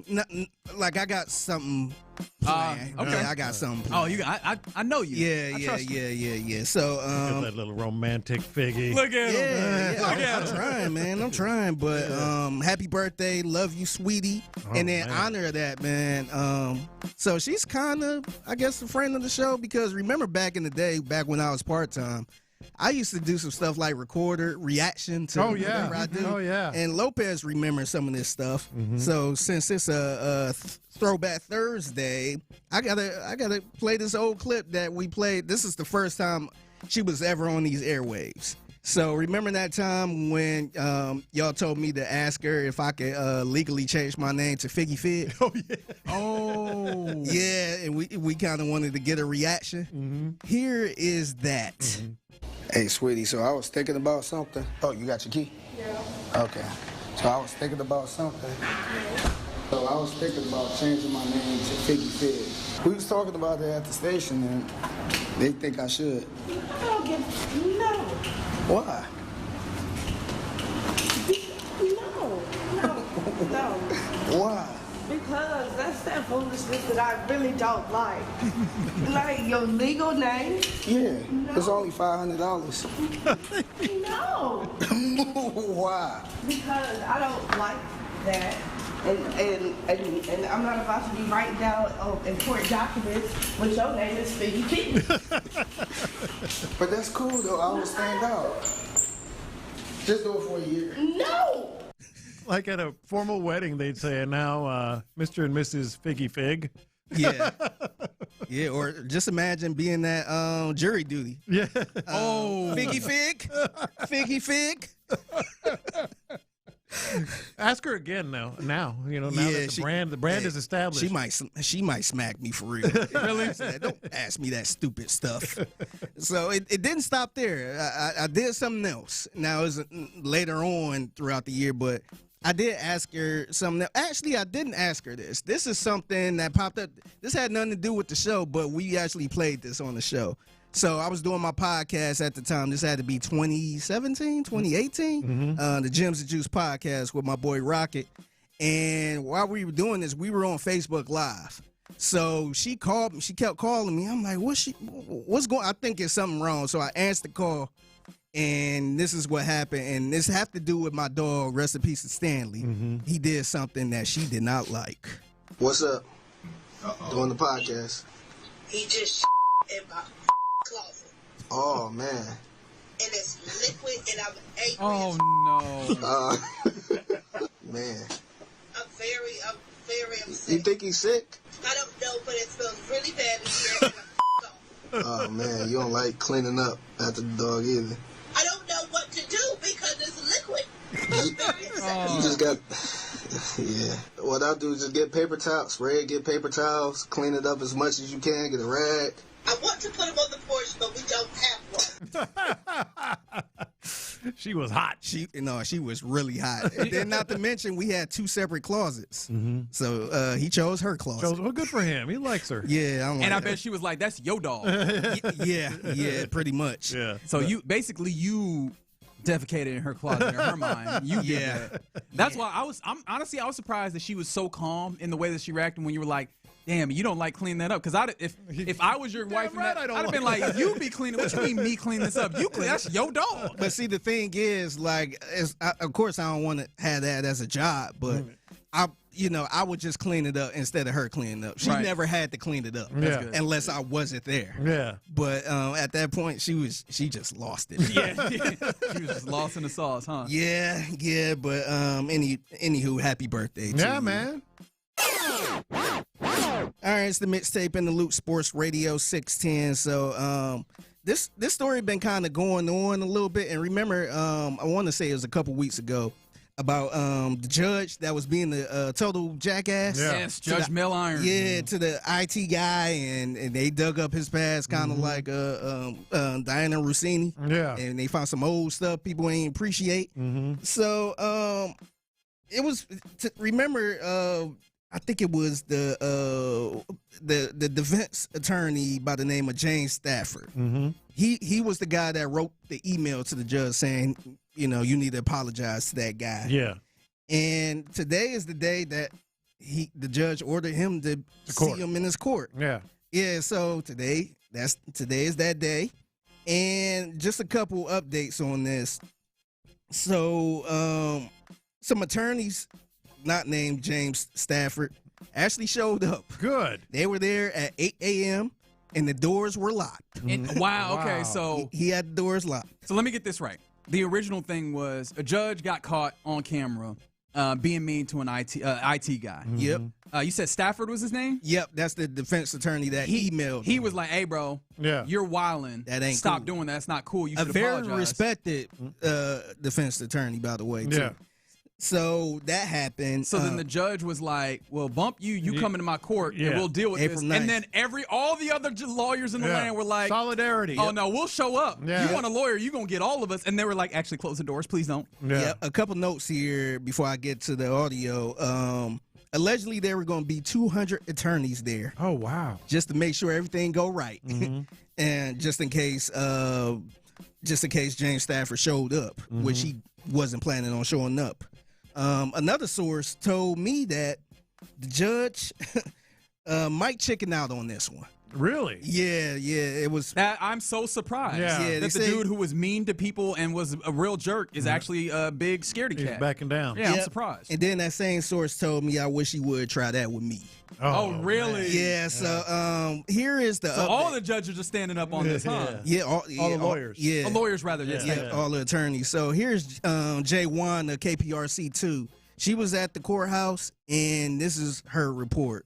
J1 here with KPRC. I just walked out of Judge Nathan Mill Iron's courtroom. He did not call Attorney Stafford to his docket today. He was running through his scheduled docket that was on his calendar. I can tell you he was being very respectful and polite to everyone who showed up in front of his bench today. He was even cracking jokes at times, but I can tell you he also appeared shaky at times. His hands appeared a little bit shaky. Wow.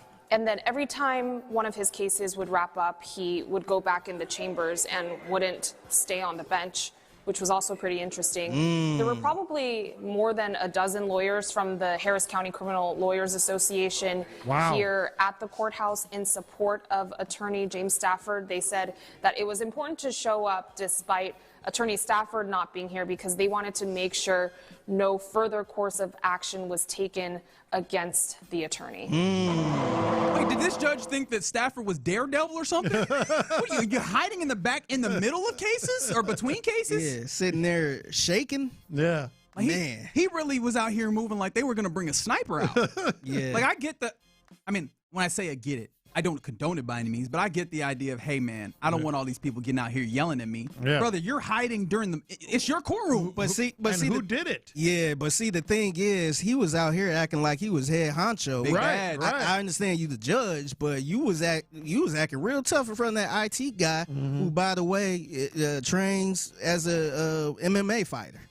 Oh, wow. So I wouldn't want to see him out in the streets. Yeah. So you being that tough and you running there hiding behind, in the back. Mm-hmm. I don't know about that, but I'm glad he was being nice to everybody this time. You know what really what is funny is that he is up for re-election, and buddy, oh boy, whoever that's going to come out, whoever is running against him, yeah. you got all the material that you could possibly need. If you're doing that. But yeah, man, this is one of those where I'd feel really like if I was a lawyer going in front of him. There's not really a way to use this, but I would love to point out the fact that he is a punk every time that I have an opportunity to. Well, and because this is like, how am I supposed to respect you, man? Yeah. And all those attorneys that were in there, they were from the association. Yeah. So he knew every one of them. Yeah. And so they were staring darts at him, and he knew exactly what was going on. Yeah. I like to think that they're not all there just off of this. Like, they also have other things, right? Where they're like, and I still remember that time you ate my cake. Yeah, something like that. Jerk. Yeah. Like, come outside. We ain't gonna jump you, and they probably won't jump him for real. That's also another thing. Is like, this ain't just like the general public where you go, you never know what they might do crazy. It's a whole bunch of lawyers who are in an association. You know, they're not doing anything crazy besides expressing their discontent strongly. That's it. Yeah. They're literally not gonna hit you. Yeah. It's the Mixtape and the Loop, Sports Radio 610. Not only today is a special day because it's my wife's birthday, but it's a day that something very cool happened 61 years ago today. The very first game. Is that when you graduated high school? I remember. Sorry. I saw this morning, yeah. How do you feel about the stadium? All and more than I expected. How do you all feel about the Dome Stadium? Fine. I was out here a couple of weeks ago and saw it, and it's more impressive when all the people begin to get in it. Do you think it was worth the expense? Oh, I do, definitely. Do you think that the stadium is going to be a credit to Harris County? Oh, definitely. There's no doubt about it. It already is. Even building it is a credit, and getting it built in the length of time it was. I just checked with the mechanical people, and we're holding the temperature down to 69 degrees. Nice. Love to see it. Just nice and cool. It was the eighth wonder of the world. Absolutely awesome. I remember walking in there for the first time in my life. Yeah. Larry Durker was pitching. Yeah, so that was... What a great picture to open that joint up. Against the Montreal Expos. Man. What a great team! Yeah. What an experience! Man. Yeah. Was that before they painted the? No, it was glass? later. This was like 60 or 70 something. How hot was it really in there? No, it was perfect. It was awesome. Yeah, so kind of fast forward to April 2026. The Astrodome is making some more big news right now. Let's go to KPRC2 with this story. Some big news this morning for the so-called eighth wonder of the world. We're talking about the Astrodome. It's now advancing towards a National Historic Landmark nomination that's reserved for places of great historic value in U.S. history. Opened in 1965 as the world's first domed, air-conditioned, multi-purpose stadium, the Astrodome is set the standard for sports stadiums around the world, and it's not clear what the future of the building would be if it gets national landmark status, but landmarks can be torn down by private owners. The Astrodome is still owned and operated by Harris County. Yeah, don't tear it down, man. Don't tear this down. You know you want it torn down. So there is a little bit of news there because everybody else says, oh, it's a historical it's a Texas State historical monument, which is barely worth the paper that it's written on. Damn. It really is. It sounds harsh, but it's true. It gets to National Historic Monument, can't tear it down. I know. Can't do it. I was going to ask you, is this a bad thing? Well, if you want it repurposed or torn down or whatever, it's the worst thing. I actually don't think it'll happen. But because I was like, how many stadiums or things of that sort reach National Historic Monument level? The State Historic Monument is meaningless. Anybody who wants to do anything can still do it with there. It's just a kind of an acknowledgement, a certificate, if you will. National is a whole different ballgame. Yeah. Like, what are the other historic monuments in Texas? I mean, Texas has 50 of them, I guess. National? Yeah. Alamo? Yeah, that's all. Like, I'm trying to compare it. How does this compare? What is the likelihood that you actually, the Alamo, Mission Control Center, state parks, historic districts? I don't know that we have forts, like literally, specific military forts. I don't know. Oh, well, I guess like there's the John Nance Gardner House, right, where where that was the home under Franklin Delano Roosevelt. Like, see, it's stuff like that. Yeah, it doesn't feel like we have anything of the level of the Astrodome on here. The USS Lexington. Mm-hmm. Yeah, it feels like this would be far afield of what typically falls in line with the National Monument. Mm-hmm. I would be interested to see just how far along it is, and it's probably some people from the Astrodome Conservancy. Yes, that are trying to keep it up, trying to keep it. And here's the other thing: it could well be fought from people in Harris County that do, because there are people in Harris County that recognize we need to do something with this thing. It's just sucking money. They might fight it, within the actual owners of it. Yeah. Yeah. So salute to the Astrodome, man. Salute to the Lopez, Astrodome. Yeah. By the way, remember I talked about Offset yesterday and how he might have a gambling problem? Mm-hmm. Oh, he definitely has gambling problem. Yeah, oh so apparently this might add on to it, but a Detroit casino is suing him over alleged $100,000 gambling debt, according to TMZ, and apparently he opened up a $100,000 credit line in 2024. Yeah, and never paid it back. They tried to get it out of his account, but there was no money in that account. Oh my so God. they couldn't get it. This is a fun reminder that just because people appear rich does not mean that they are. Because Buddy was out, like, even if he has a certain amount of money, it clearly is being kind of bolstered by the fact that he's out here taking other people's money off of credit and ultimately losing it. I wonder how much money he owed overall to everybody. It's got to be in the millions. How do you sleep at night, man? Yeah. I cannot That's sleep. the thing. It would just kill me. Yeah, it killed me if I owed $20 to somebody. Yeah, exactly. And it would have literally killed him if he lived about 70 years ago. Yeah. Because there ain't no way you getting a $100,000 line of credit and just walking away from free. that. Yeah. You better be in freaking Mexico or something, man, with a different name. Yeah. Yeah, what's offset in Spanish? What is that? I feel like that's what we would have had to do. My man would have had to be somewhere out there to avoid the people that would be coming for his kneecaps. All right, that is the mixtape. I'm sorry. I hate that I always go to like breaking kneecaps whenever I hear about that, but I'm sorry. It just sounds right. My brain is wired the way that it is. All right, that is the mixtape. 1:20 p.m. every weekday right here on Sports Radio 610. Hit them up on social media at the Figgy Fig if you see something that you believe to be mixtape worthy. All right, coming up next, we get ready to hand things off to the fellas of the Drive, and we'll do that next. All right, you guys know.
The Sports Radio 610 text line is energized by Base Power. Save money and switch today at basepowercompany.com/610. Thank you, Figgy.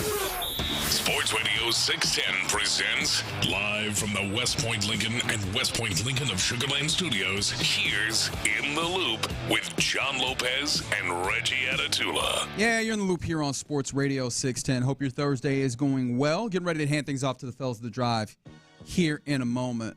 A couple of baseball things here, and I will somewhat pull away from what the specifics of the Astros are right this moment after being swept by the Colorado Rockies. A really, really ugly loss that happened yesterday. And I say ugly not just because of the score, but literally the way it happened. Injury to your starter early, injury to Jake Myers as he's at bat, which weirdly enough, then you have Bryce Matthews get up off the pine and then step in, and I think 2 pitches in, actually go get a base knock for a guy who's had a little bit of issues with the bat early on was kind of interesting. But then just struggling your way through the pen to try and, cover up what is a number of innings pitching-wise, it was just rough. And so I'm excited to turn the page to Seattle, I think, ? Tomorrow we'll see. But for the time being, I think Astros fans are now turning their ire away from the Astros for a short period to one JD Martinez. JD Martinez, and he was talking to SNY, which is the Mets broadcaster. JD Martinez was, who obviously is with was with the Mets, was talking to the TV broadcast, and they asked him about what made him want to become kind of a leader. This is what he said. When you were a player, when did you kind of start embracing that mentorship role, and I guess why did you decide to kind of go that route? It's actually a funny story. Good question. When I was with the Astros, I remember I was in a bad spot. I was an up and down guy that barely played. I would reach out to the veteran guys, and at that time it was a little different. The veteran guys they weren't very nice, you would say. Let's use not nice is a good term, but I remember seeing that and asking questions and them kind of never answering it, and they kind of blowing me off and just making my life a nightmare. I remember saying, I was like, you know what? If God ever blesses me where I'm in that position, I'm never going to treat a young guy like that, and I'll always answer any questions and help them out in any which way, because I remember how helpless that feeling was, and going through that whole process. So, when things changed for me, and I kind of grew as a player, and the same situation happened, I leaned towards the other side more. The thing about that is at first you go, oh wow, wonder what the deal. Well, keep in mind, this was when the Astros were losing 100 games every year.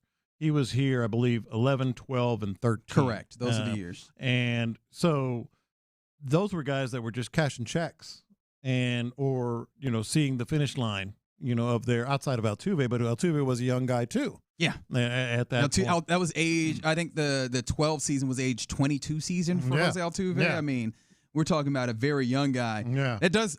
I'm sorry. I apologize for being salacious, but my brain did immediately go to, so who were we talking about? Carlos Lee? Yeah, this feels like that. We're pointing directly to Carlos Lee in this moment in his age 36 Jed Lowry. season. Jed Lowry might be one. Yeah, I imagine that's also one of those that you're pointing at there. Yeah. And you don't want to say it was, but when he said veteran players, those were the veterans, and that's what you have to look at. The next year in 13, Jason Castro, I don't know, he was still pretty young. So it's interesting when you look at it that way. Carlos Pena. Yeah. Yeah.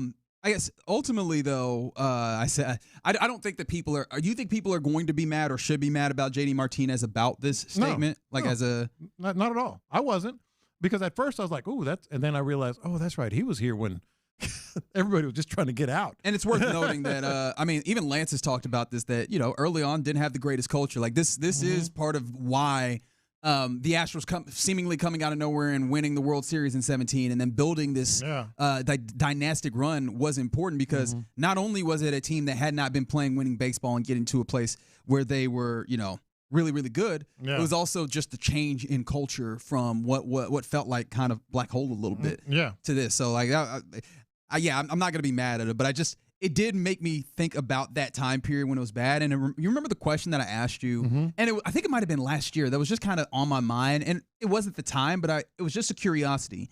of do you think the Astros will ever come back to that place where they look like that? Or, interestingly enough, the team that I threw up was, do you think they ever end up in a place where they're like the Rockies? Yeah. And of course, this past series is Rockies really pretty good right now. I don't know if they are. They just beat you in this series. Yeah. But that is a question that this brought me to. Like, do you ever think that the culture gets back there? Because even, in a series where you have a bad series, I still look at the guys that you have there and I go, these are still a lot of really good guys that you have in this clubhouse. They are. The one thing that you have to my short answer is no. I don't think I don't think they'll get back to that. 100 lost seasons three times in a row, or even once. But the one thing you have to sort of think about is their farm system is still bottom 5. Yeah, across the board, and any outlet that ranks farm systems still has the Astros. Some have them 30th, some have 27th. Et cetera. So if there is some sort of, fire sale at some point, and then you have to start, getting draft picks and building, calling guys up early. But the culture stays. Culture stays. If for no other reason than Altuve is here through it, right? Until he just can't play anymore. And I feel like he is a culture setter, a pillar of this. And I doubt that Altuve ever becomes the guy that JD Martinez is talking about there that's just unwilling to help the young guys. That's one of the things that feels like that he still has, right? Yeah. Unless I'm just speaking out of turn. It feels like he's not going to ever become that guy to that extent. Like maybe he's just, I'm getting too tired for this in Danny Glover type fashion where he's not the one that's giving all of the info. But I think that there's still going to be that open feeling in this clubhouse. So at the very least, I feel comfortable that at least no time soon you end up in a place where it feels anything like the times that JD Martinez is talking about in the early portion of the, I guess, teens, for lack of a better term. Yeah. No, I do too. But I will say, if worst case scenario and you have to fire sale or you have to get rid of some guys and you're trying to build the farm system, they will take a significant step back. I don't know if it'll ever get to that bad, but it could happen. Of course, that's hopefully way down the road, if ever. One more thing, baseball-wise. You remember opening day being on Netflix? Yeah. You remember what our criticism was of it? The bug? Well, there was that specifically, but generally, it just felt like it wasn't baseball. It didn't focus enough on the baseball level. Well, Elle Duncan's had heard plenty of that. She's the new kind of hub for Netflix sports. Yeah. She was actually talking about this. I think this might have been on was it the Dan Le Batard show or something? This was her talking about the criticisms of Netflix's opening day. All of that is real constructive criticism that is very fixable and will be fixed. But whenever there's criticism like that I saw of it was just so Netflix. It was not for baseball purists. Well, first of all, this was not for baseball purists. You'll watch it anywhere. This was for the baseball curious. And we told you that coming in. This is for, and in fact, a lot of what Netflix is doing in the sports world is, yes, for the people that are always going to watch those sports, but also for the people that maybe tuned in to watch Love is Blind, saw the button for opening day on Netflix and thought, all right, I'll check it out. And so I just think, listen, this is like going to a Mexican restaurant and then bitching that they don't have barbecue. She's bending it quite a bit there. Yeah, she's bending it quite a bit there. It's opening day. This is also not like going to a Mexican restaurant and bitching that they don't have barbecue or that the barbecue's not good. This is the Mexican restaurant broadcasting, hey guys, we now have barbecue. And then getting mad that people go and get in here and hey, this doesn't really taste like barbecue. Not that good. It doesn't really taste like that. Yeah. Do you think Netflix is missing if this is indeed the Netflix strategy do you think they're missing the mark here? Well, I think she's missing the mark, if not Netflix, because again, this was opening day. This is everybody, every fan of baseball, the curious, as she put it, the hardcore, the nerds, everybody, and it didn't exactly hit. Yeah, it feels weird. Yeah, I don't love the idea of her going, well, yeah, no, this is for the people that were just tuning in to see. This isn't August. Yeah, yeah, maybe you could probably get me with that on maybe the home run derby or something like that. Opening day is. Maybe you could say it's for the baseball curious. I think it ends up being a thing for the baseball lovers. I don't know that I can get to that place. Yeah. Maybe you could say that about some of these other events that Netflix will have. I don't think baseball feels that. So I do hope that they correct that. And what does scare me is I don't think that all of the streamers view it that way. Yeah, I agree. But I do wonder if this streamer views it that way. And what it does feel like is Netflix is gaining a bigger hold in sports broadcasting. I hope they don't bring that mentality to all the stuff that they do. Yeah, no, and I don't think they will. I think this is more her than them.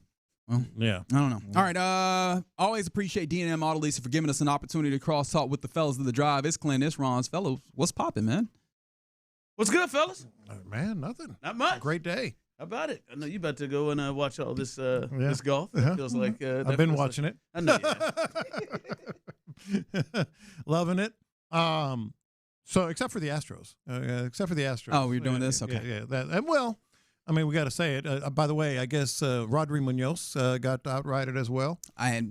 Good news there. Anybody surprised? Yeah. He said good news there. Who did? Rodri Munoz. Guy that can't hit the strike zone within 2 feet. Which, if there was ever a year to not be able to hit the strike zone, this is not the one.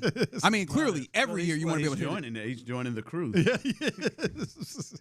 Good gosh. I'm sitting here, man. We're sitting here watching this thing yesterday. Oh, we were getting I did feel for you boys. And they came back from that break. and I saw that new trainer walking off with Christian Javier. I said, well, what the hell's happened? What the hell happened to his ass? Yeah. They come back and do the replay. My man looked like he just throwing tosses. Yeah. My man said, hey, come get me. Yeah. Yeah, man, he called him over there. I said, "Oh my goodness, okay, what the hell's wrong with his ass?" Tapped himself on out. Mm-hmm. I think he did us a favor. You think so? Yeah, Christian Javier did us a favor. He wasn't hitting the strike zone either. Oh, what? No, he was. He was hitting it. He was hitting it 93 right down the pipes. Is what he was hitting. Let's just get Eric Getty back up here and see what he's got in the tank. Let's see how JP France looks after coming back from the injury. Mm-hmm. Javier's cooked. Let me ask you guys something that I asked Reggie earlier. How many starting pitchers can you count on this team today, right now? One, and he's hurt. No, yeah, I'm talking about the roster that's going to be in Seattle. Zero? No, zero. Count on? Yeah. No, zero. I'm excited to see the next two. Mm-hmm. The only two that we know who they are. I'm excited to see them two. I looked up at Ryan yesterday, looked up TV, and it had the matchups. Mm-hmm. For the Seattle game. Yeah. Seattle had 4 starters laced up. Now, their stats weren't real good. No. They had some bad starts. Yeah. They had 4 starters up there in the slot, and then we had TBD. I said, boy, it's too early in the season for this. 2 of the 4 slots up there were TBD. I said, oh, boy. Damn, it hit home. Yeah. But I think Javier did this. I woke up this morning feeling pretty good about it. Yeah. Yeah, just reality. I don't like the Christian. I mean, I don't like, obviously, the Hunter Brown injury. That's painful to watch him go through and not know what's really going on. But as an Astros fan, I don't know that Christian didn't do us a favor. Mm-hmm. Get these boys up, get these young arms up here, and let's see what they can do. I mean, the timing sure sucks on it though. You're headed into a 13 game. It sucks all the way around. But he's not. I mean, whatever we saw before, I don't know if there's been a change in mechanics or what, but it's not. The stuff ain't the same. Yeah. 3 outings where location's a problem. Like Ron said, I don't know what. I mean, he's up there. He literally threw 5 straight 93 mile an hour 4-seam fastballs. Mm-hmm. Then he threw a 92 mile an hour. Gotcha. And then came back and kicked it off with the next batter. 2 straight. Yeah. Which I'm not managing a game. I don't know how to call plays on that in that sport. But damn, that can't be it. No, that's not it. I mean that just. So yeah, he did. I just soon watched JP France and Spencer Eric Getty and what's the other fella's name that looked pretty good last year? Jason Alexander. There you go, Jason Alexander. Blue ball came in. Whew. Yeah, I felt for Blue Ball, man. He was just out there because it very much felt like, hey, you just got to get these outs. Yeah. Didn't he throw like 30-some pitches? Goodness He gracious. threw 30 warm-up pitches, it seemed like. Yeah. Yeah, that wasn't ideal. I mean, I can't watch Christian Javier blow up in the first and second inning again. Yeah. I'm with you. Did you? And in watching it, I felt terrible. I started this show very manic, and I might have said something that I was out of bounds. Was it out of bounds for me to say that watching this game felt like terrorism? Is that too much? Strong. That's probably. Okay. All right. I mean, in today's world, maybe a little bit out of pocket, but it's all right. That feels aggressive. Hey, but I can't tell you how to feel. Hell, that's how you feel. I mean, I said it. I did not. I got your point. I got your point. I didn't walk away from it. I did stand on that one. Like you to explain. I actually like you maybe explain it a little bit. That's what it felt to me. I felt like I was being terrorized in that moment by the terribleness one right of that after game. another. Yep, that's and you right. guys were going like, oh, there's another one. I mean, it's hard. It could have been a lot worse than 9-1. I mean, it could have been. Yeah. I mean, when was the last time, John, you saw? I don't know how closely you watched that blue ball inning yesterday. Oh yeah, it's one thing after another. It's the two injuries, and like in that inning, that blue ball, the wheels came off. I mean, my man had like 2 stolen bases. They jogged into second base. Yep. Mm-hmm. My man had a bunt for a hit and a sacrifice bunt, 2 doubles in the gaps, a single bleed. What do they call it? Blooper? No, it was CNI single through between the shortstop and third baseman that scored a run. A pass ball that scored a run. That I'm thinking, made me mad. I'm sitting there going, God, how bad can it get? I mean, it's not even the same thing. Yeah. It's kind of like my second half against the Giants. It would be one thing if they just, like, pressure just got me. Like, hey, man, you didn't handle the pressure well. No, my ass, I didn't throw the ball to my answer on versus a blitz and threw an interception. I underthrew a go route to a short receiver. I threw the ball back across my body years ago, in a blind spot. I mean, I learned every lesson. That it lingers. Hey, my man knows all the details of the tape. Every interception I threw was like a lesson that a quarterback typically learns in half of a season or a season. Yeah. I learned them all in one half and never got another chance. Like blue ball learned everything that could happen bad to a pitcher happened yesterday in that damn inning. And that's what I'm saying. Not to mention terrorism. He came in with no Felt notice. like terrorism. Right. He came in with no notice whatsoever. Yeah. Hey, blue ball, Javier's hurt, man. Get your ass out there. Cool, man. I've done this before. I tell you, relate. When he came in, all I could think about was that time with Jake Odorizzi in that playoff game, when he took his sweet ass time getting himself ready when they had to come in. When Luis Garcia got hurt, he was out there for 35 minutes. He was out there warming up. He did his entire routine. Everything. Start right there in the middle of the mound. Didn't care. Started with soft toss. Disband work. I remember they had to take 3 commercial breaks on his ass. I think Altuve sat down in the outfield because yesterday Clint said, "Damn, man, Christian Walker's arms, he's going to throw his arm out throwing all these grounders to the infield." It took him so long to warm up for them to figure out what to do with Javier and the blue ball warming up. I was like, hell, I'm worried about Christian Walker at first base. Yeah. I mean, he's swinging the bat pretty well. My man's going to be exhausted in the 3rd inning and not hit well. Yeah, Jordan went down to the cages. All right, fellas, excited for a Thursday edition. Lopez, I'll catch you for Friday one. You're listening to KLTAM, KLTFM, HD2 Houston, and Odyssey Sports Station right now. The Drive is live. That's right. The Drive is live, and we are live here on a Thursday, and the Masters has started. And we will give you a proper Masters update coming up here in just a bit. We'll help you out with the leaderboard if you're one. I know a lot of people, but when Clint talked about where to get his were you trying to get your clubs? You were trying to get fitted for some clubs? Well, I'm telling you, man, that text line went off. That did not go. Well, let me tell you, I need to update that. Oh, that's right. Yesterday, you told me you took 82 swings. I'm embarrassed. I'm embarrassed.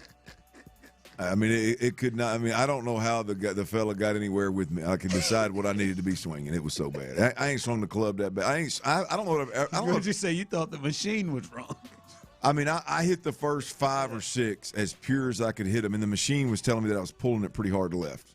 Not out of bounds left, but definitely rough left. And I was like, boy, those felt really pure. You're hitting off turf, so it's easier. And so then it got in my head of like, what am I doing? I'm sporadic. I left, right, but I'm never like, hey, man, my miss is left. Like, that's not me. It's all over. So I'm thinking, in my mind, what's wrong with this machine? And my man says, well, let me reset the machine, make sure it's lined up right. So he lines it up right. No, it's not the machine, it's you. So then I get in my head of like, why am I pulling it? So instead of just trying to figure out what club fits me best, I'm over here trying to fix my swing. And it was, before I know it, I'm exhausted. I've swung 86 times in 30 minutes, and I'm just like, what in the world? It was not good, boys. It was not good. It was not good. I got. Did you get fitted? I did get fitted. I did, believe it or not, I did experience some things that I don't think I have experienced before, in the sense of like the weight of the club, the tilt of the head of the club kind of thing. I think really makes a difference on my swing and my game. How much you about to spend on these damn clubs? It's just irons, and it was about, I think it's about $2,500. Oh. You know, I've been playing golf since I was 4 years old, and I have never purchased an actual set of gloves. Wow. I don't think I have Just either. the irons? I inherited all mine from my grips. Yeah, it's just irons. Now that the you know 2,500. Yeah, I mean, maybe you can get them cheaper at somewhere else. I don't know, but I mean, I'd imagine it's at least. I would imagine anywhere you go, it's at least a $2,000. I mean, you went and did it right, so I wanted to hear what they're doing it right. Well, like. I've been swinging them ones old Hank bought before he passed away. I got some use out of them after my brother passed away, huh? and there's a little sentimental deal to it. You know, I didn't want to move on from him, man. I think about him every time I play, and so I said, well, hell, I mean, it's time, man. If I'm gonna play this much, and I need to figure this out. And it could not have gone any worse. Not that I'm not great by any means, but damn. I mean, damn. Yeah. It was rough. Yeah, that's all right, man. You maybe this will help. Maybe you needed to get in there to really see it. I'm sore today. Exactly what you did under pressure. I'm sore. I mean, you said about 80 swings. My obliques. Obliques. Yeah. I don't know what my final number was, but my man said, "Hey man, won't you take your 30 seconds off and get you a drink of water right there?" Yeah. That's how bad it was going. Bad, man. That's all right, man. 80 swings.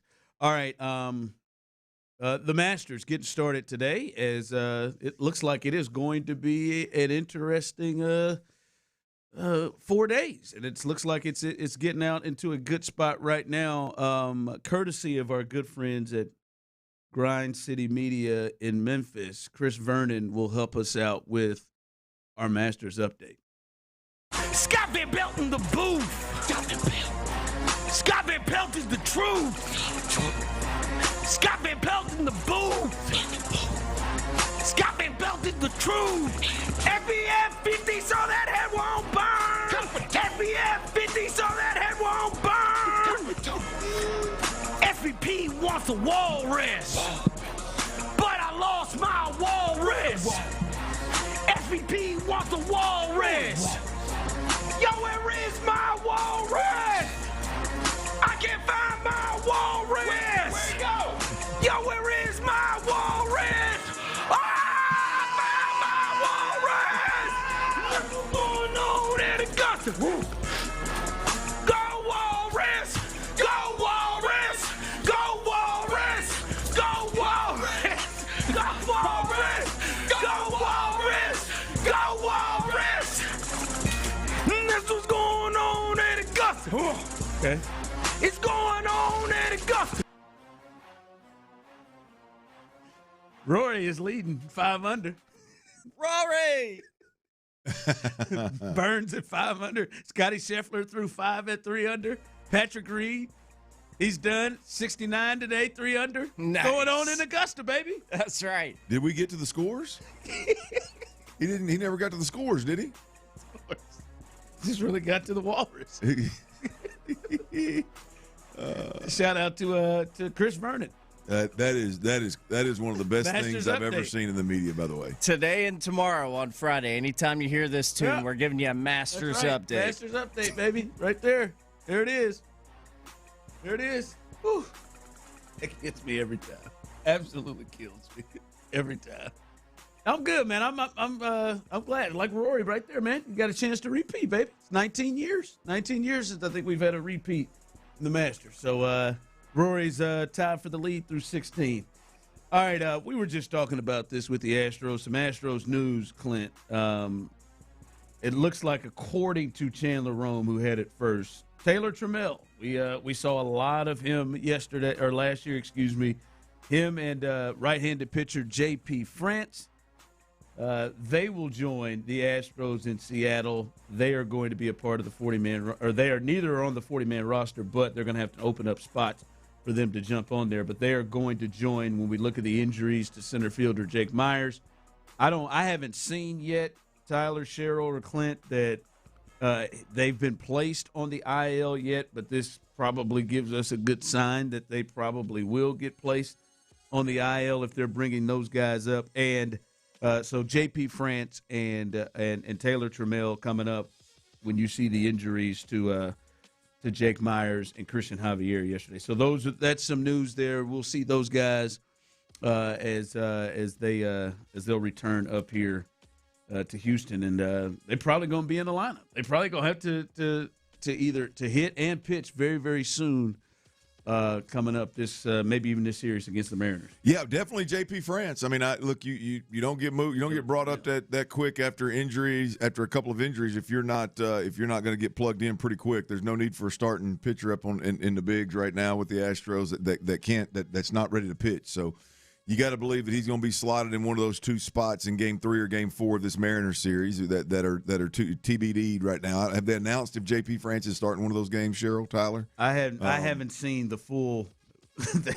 the full. We only saw what they had 2 pitchers lined up yesterday, so I don't think they put that in yet. So we're getting MI and we're getting Lance McCullers at the Game 3 and Game 4 starters TBD. I would imagine JP France and probably Spencer Arrighetti are going to get those 2 starts.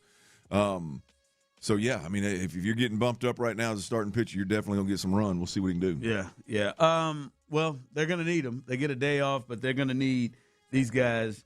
I want to kind of kick things off with this from yesterday.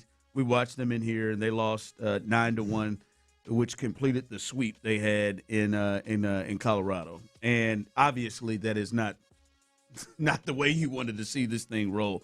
But, yes, it is early, but I'm wondering from you, was this just a bad 72 hours in Colorado, or do you think this was a bad sign of what we potentially may be looking at? You look at this team 6-7, but they're only a game and a half behind the Rangers. They got this 4-game set against Seattle, who I think a lot of people count as the favorite. These injuries are starting to mount. Clint, Hunter Brown, Hader, guys in the bullpen. DeZenzo, he never got off. We're looking at Jake Myers, Javier. Hell, Cody Bolton is day-to-day with a back issue, who pitched in place of Hunter Brown in this series. Where are you looking at right now at this? This just a bad 72 hours that we see multiple times throughout the baseball season, or is this a bad sign? No, I think it's a bad sign. I think the and it's for me it's more the bullpen than anything. I don't know that Christian Javier didn't do us a favor. Obviously, there's some concern with Hunter Brown. I mean, that's the ace.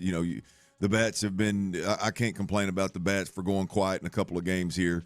To me, it's about the bullpen. Yes, they've been taxed. Yes, they've been put in some bad situations. But blue ball to come out there and the wheels to come completely off yesterday. We've talked about Brian Abreu just looking out of sorts. And I don't know, man. I guess after hearing Dana Brown talk about, maybe I just heard a bad bit of audio there from him. But after hearing him talk about how confident he was in the bullpen, and I hope to see a little more out of him. I mean, I guess a little better out of him. It just seems like, I mean, they're rolling guys out there that I have no idea who they are, where they came from, and then they're messing the bed. And so I don't know. I'm not. The bullpen is the one for me, man. I think it's a bad sign. I don't know how you fix that. You can get Hunter Brown healthy, even with these arms of JP France, Spencer Arrighetti, Jason Alexander. You got some guys that you can pull up to eat some innings up in the regular season. I don't know what you do about the bullpen. Yeah, you got any confidence in any guy? Like, even if your starting pitchers were right, and they're getting into the fifth or through six. Riding Brian King, I guess. There's a couple. Yeah, sure. There's a couple. But I mean, like, is there anybody that you see coming out of that bullpen and you're like, all right, they're nails. Let's go. No, I mean, especially, hell, even yesterday when they just tried to get him some, low pressure work. Brian Abreu still gave up hits and a run yesterday. Now the pitching is tough because they have been the best offense in baseball thus far. I mean, they're leading in just about every category. I think the one I saw is they were second in the league in batting average, but they lead in runs. They lead in runs scored. Most categories they're at the top of. So that is a good space where you feel like, all right, this offense can carry you a little bit, but the pitching is hard to explain. Hard to get to where it is. And now Hunter Brown and Hader, we really don't have timetables for those guys, right? Like, Hunter Brown is not going to throw for 3 weeks, so you really don't even know where we are there. Last we heard earlier this week is the closer said he just hit 90 in a bullpen. So, like, it could be a minute there. It's just the pitching. It is hard to figure out how you can hang on to that. The good thing, though, is it does not appear that anybody's running away and hiding in this division. Yeah. Right? Like, you're not well, dealing the good thing is that you feel like your lineup, although they're not going to be as hot as they have been, you feel like they are going to be. I mean, with a couple of the guys that are swinging the bat really well, this is going to be a long lineup for a good chunk of the year. So the good news is, to your point, the divisions, nobody's running away with it, and your bats are going to win you some games. Yeah. I don't know if you're giving up 9 to the Colorado Rockies. I don't know if that's a good idea, but I mean, no, it has. Like they won some games against the Angels. Their bats tried to win that finale against the A's. Right? They just couldn't pitch well enough. But yeah, the pitching is the one place where it's hard to figure that out, especially with these latest injuries. All right, coming up as we continue right here on a Thursday. I saw a recent mock draft that had a player I've never seen mock to the Texans, Clint. Never seen him mock to the Texans. And I thought, what the hell? But then my mindset change was like, I have to remember to think like the Texans. Got to remember to think like the Texans. We'll explain what that means coming up next. All right, look, if your barber's out there giving you a discount on a haircut because your hair's falling out, you got to have your hairline starts way back there where about midway through your dome there. You got some hair loss issues. You know who I'm talking about, right? You know exactly who I'm talking about. You got to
888-222-2222. Sports Radio 610 presents The Drive with Stoerner and Hughley.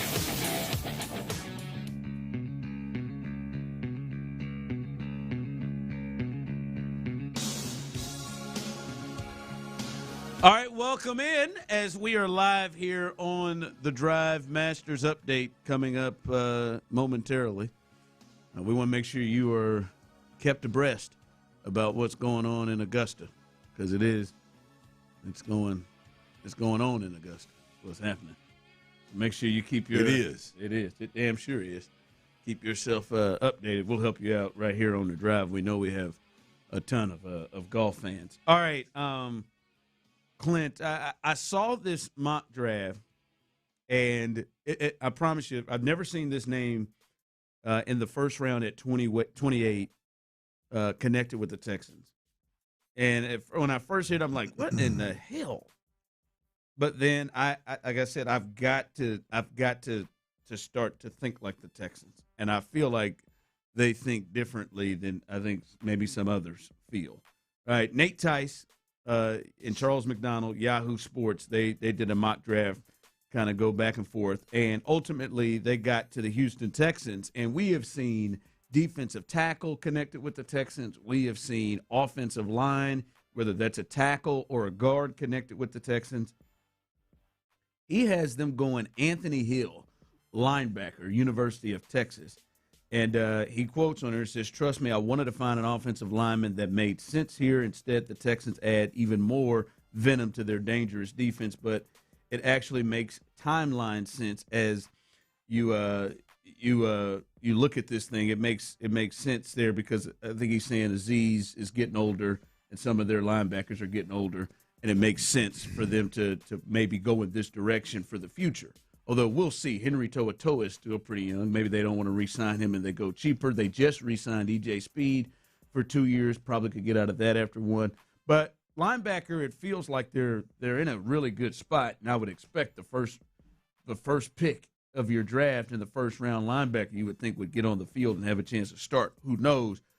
But I was sitting there thinking, like, my God, why would they go linebacker with their very first premium pick? Their premium. I'm not saying, but if this were to go, when I look at it, and I think, man, you got guys like Casey Concepcion, Omar Cooper, Denzel Boston, even some of these defensive tackles in their draft. They had Caleb Banks. All of these guys were still on the board. Receivers, even some offensive linemen we've seen connected with them. They were all still on the board, and they go linebacker. But in my mind, I'm thinking, boy, they've got to still bolster some of the moves on this offense. But I think the Texans potentially think to themselves that they're a little bit more set on offense than maybe some of us think. And with that thought process, you could see them going linebacker to strengthen even more a strength, which they tend to do. So I guess I looked at this and I was like, no way. And then it's like, no, you kind of got to think the way the Texans do. Maybe they think their offense is set more than maybe I do. Yeah, look, I don't know what they think about their offense. They've got to be uncomfortable with the offense. I don't care who you talk to. They can't feel great about their offense. There's just no way. Even with some of the solid moves they've made this offseason, you think there's no way? There's no way they feel great about it. I don't think a really good football mind looks at this offense and goes, "Yeah, man, I'm sleeping good at night." I think it keeps you up at night. But with that said, Ron, I'm probably going to fall in the minority. I know I heard the morning guys talking a little bit this morning about spending premium draft picks or even money on the defense. I disagree. I have no problem with DeMeco Ryans, whether it's draft picks or money, reinforcing this defense. I don't have the one thing that's got to remain great when DeMeco Ryans is here is the defense. And you're fixing to have to pay some guys that you ain't gonna be able to do it with Danielle Hunter, right? Will ain't going nowhere, but you're not gonna be able to pay all of these guys and a Danielle Hunter type guy and an Azeez Al-Shaair beyond this year. I mean, after a Pro Bowl year kind of deal, you're gonna have to get more production out of cheaper players I don't know if Henry To'oTo'o hadn't priced himself. I mean, he's been really good the last 2 years. I don't know that he hadn't priced himself up out of here. So I don't know. I think the one thing that is the headliner for this team and will be the headliner for this team as long as DeMeco Ryans is here is that defense.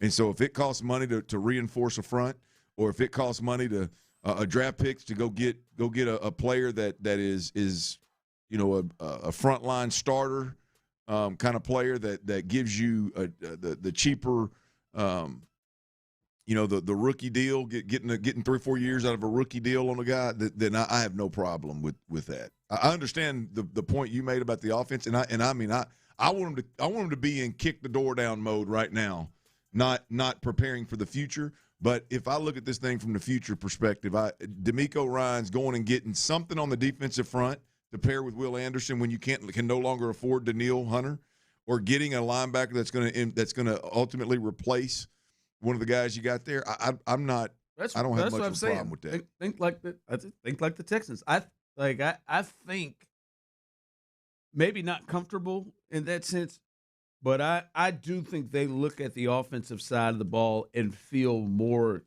set and more comfortable than I'll speak for myself. And I think that they should be. Like I think framing it like that, I think you are spot absolutely. I don't think they look at that and say, boy, we've got to get. Like I look at the Texans and I think, boy, one of the top things they've got to get is they need some more firepower on the offensive side of the ball. I think they need some more big play elements on the offensive side of the ball. Yeah. Now they may know some stuff more than we do about some of their players like Tanker or what they've seen, and that is very fair.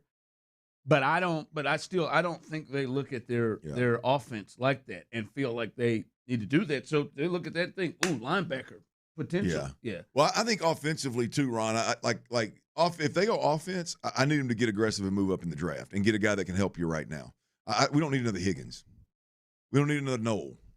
You know what I mean? You just, to me, you're not in a position for that. If you're gonna go offense, like if you're just hell bent on going offense, which I mean, I would argue that I would go that route either way it goes. But I certainly don't think they are. Well, but if you're hell bent on offense, hey man, you move up and get the dude that you believe can help you right now that takes this offense to another level. Whether that is a weapon or it's a tight end, but it's a guy that takes this offense to a whole another level.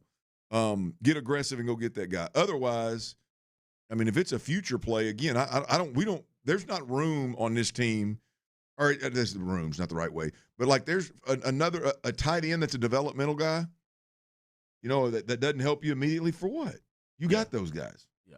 Right? I mean, wide receiver that he needs to gain some weight.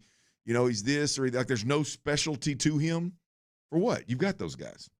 Right? A running back that's not a surefire, this is a guy we're going to give, whether it's a third down back or it's a workhorse back. For what? You got those guys. I mean, they're here. Right? I mean, offensive linemen, you've got good solid depth on the offensive line. I mean, you've done a good job of getting solid. So if you're going to go for like a future play, a guy that's going to replace somebody with a premium pick, hell, I ain't got no problem with it being on defense. Yeah, and I could see that. Like to me, defense, I'm thinking defensive tackle inside or even outside, like you said, 28. If you see a great pass rusher that could step in for Daniil Hunter, that makes a lot of sense. All right, coming up, some news that is just breaking here in the last few minutes that concerns the Rockets tonight. We'll let you know that as we continue right here live on The Drive. All right, I got to tell you about them big, beautiful, valuable trees. If you're lucky enough to have purchased and owned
for details.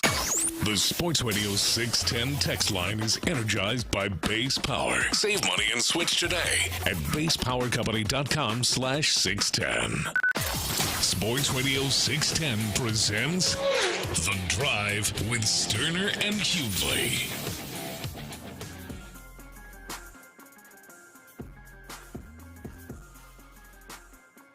All right, some news that just broke, Tyler. Maybe you take a look at your best bets. Maybe that changes things for you a bit.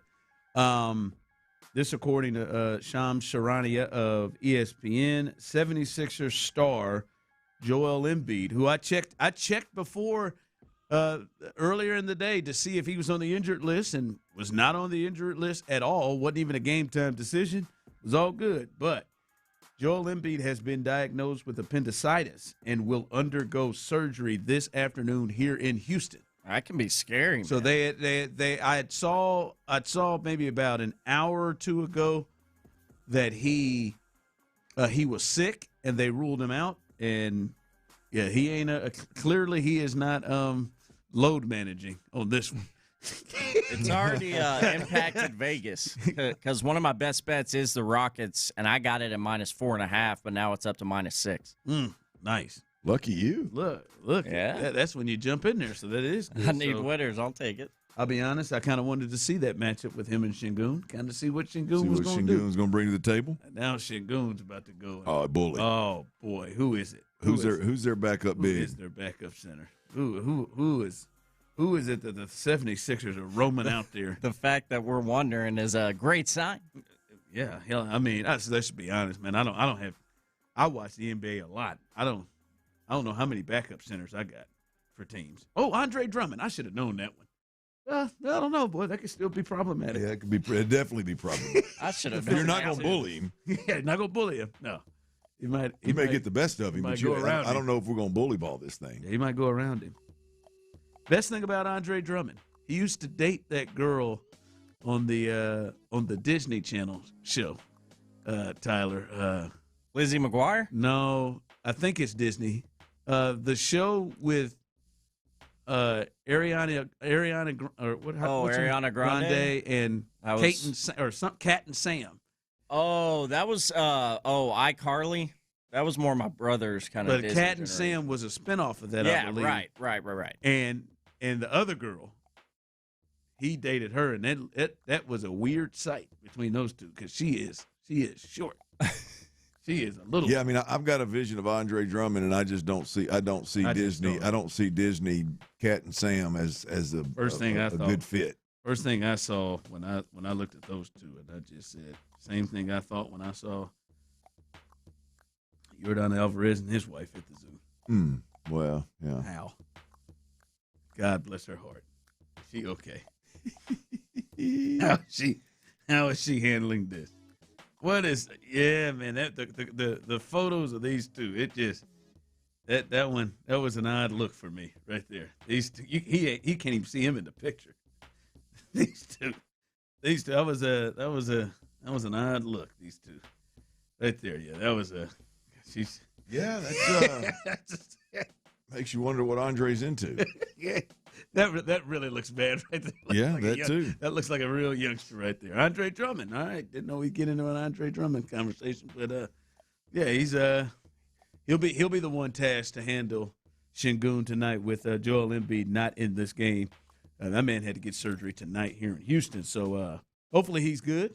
Rock chalk to him. Hopefully he's good, and we'll see the Rockets can get this dub. It's a little easier with Joel Embiid off the floor, so they should be in good shape there. All right, Clint, as we continue rolling through this, do you think this is going to be a big deal? This replacement official situation in the NFL? If I hope it doesn't become a big deal. But yes, I think if the real officials, if they can't come to an agreement and the officials aren't the best that the game can offer, I think it's going to be a problem. Absolutely. Now, I would like to think that they're not going to get there, but the fact that they're sending these backup officials, replacement officials to NFL camps, they're already getting ready for it, and they're gonna get reports back from the teams of how the refs do, how the replacement refs do. Like that just can't be the answer. I guess I'm more in shock of like this is where we're at. Like, how do you not have a better plan of like, hey, man, if we can't strike this deal with these refs, man, we're just going to send a bunch of guys out to training camp and train them a little bit for 3 weeks before the season starts. See if they're worth the damn. Like that, to me. Remember the last time we ran into that? Yeah, I mean, I don't know. To me, that's just like, well, that don't seem like a great contingency plan there. As much as everybody has on the line. I mean, damn, in as the much game, money outside the game, yeah. I mean, if I'm the NFL, I mean, if I'm not going to pay the big boys more, I'm damn sure going to have me a staff somewhere training year round just to be ready. But again, how are we even getting to that point? Yeah, no, I agree. What's come on, man? How do you? I mean, there's complaints about officiating in the NFL, even with the Carl Cheffers, even with the my favorite John Hussey. Even with those guys, like my grandmother and my Aunt Brenda, boy, they've always referred to old Hussey. Old Hussey. They some old gal that's acting up. Old Hussey. By the way, Tyler, John Hussey, official. He is his other job while he's not officiating. He runs I think like some sort of a dog shelter of some sorts. Nice, John Hussey. What an entrepreneur. How many? That is the case. We got NFL refs that are making. I mean, game-changing, money-making, billion-dollar decisions for organizations and millions of dollars decisions for players, and they're working 2 jobs. Well, some of them are. I mean, I can understand it. Is it really a job working with the puppers, though? Like some of them are attorneys, but you should have full-time employees, man. I mean, as much money's in that league, bro. He is. Outside of his officiating career, Hussey is the CEO and co-founder of Cuddly. Yeah, I mean, a marketplace built for. What a great name. I mean, I appreciate the love, I guess, for the pups, but when I see him, I don't think animal lover, dog lover. When I see it, Tyler, how many white hats you got? How many referees can you name? I'm ashamed of how many I can. I don't know if I got one. Current ones probably none. I got Ed Hockley. Oh, well, you got a son then. Yeah, Sean Hockley Jr. Sean Hockley. I didn't have his first name. I knew Hockley and his son. I knew they were both. Sad. I've got. It's too many of them. I got. It's a damn. Adrian Hill. He's the one who blew out his leg in that game against the Buffalo Bills. You remember they had to where he got hurt backpedaling, and they had to bring that one guy in who was real dramatic with the calls. See, I don't think we should know referees' names. Sure. If they are doing their job correctly, you should never know the name of a ref. Carl Cheffers, his crew. Don't trust them. You would have all these. Yeah, I do, man. Sean Smith, he's the one whose voice goes out all the time. Ron Torbert, he wears the glasses. Black guy wears the glasses. Yeah. I ain't got them. I got them all. Boy, we got Adrian's crew today. Because Adrian's crew last year, they called pass interference real tight. I remember that crew. No, but it's just crazy to me, as you said, with how much money is involved in the game, that they would even put themselves in this position. Like, how much, like, what are they haggling over? That's what I want to know. What is stopping them? Why would you even mess with this? Well, I mean, I understand you got to have some kind of guardrails in place, so there's definitely a need to negotiate and to have the unions and whatever in place and all that, but like, I just don't understand how you, like if I were the NFL, I would not allow my refs to in season have a different job.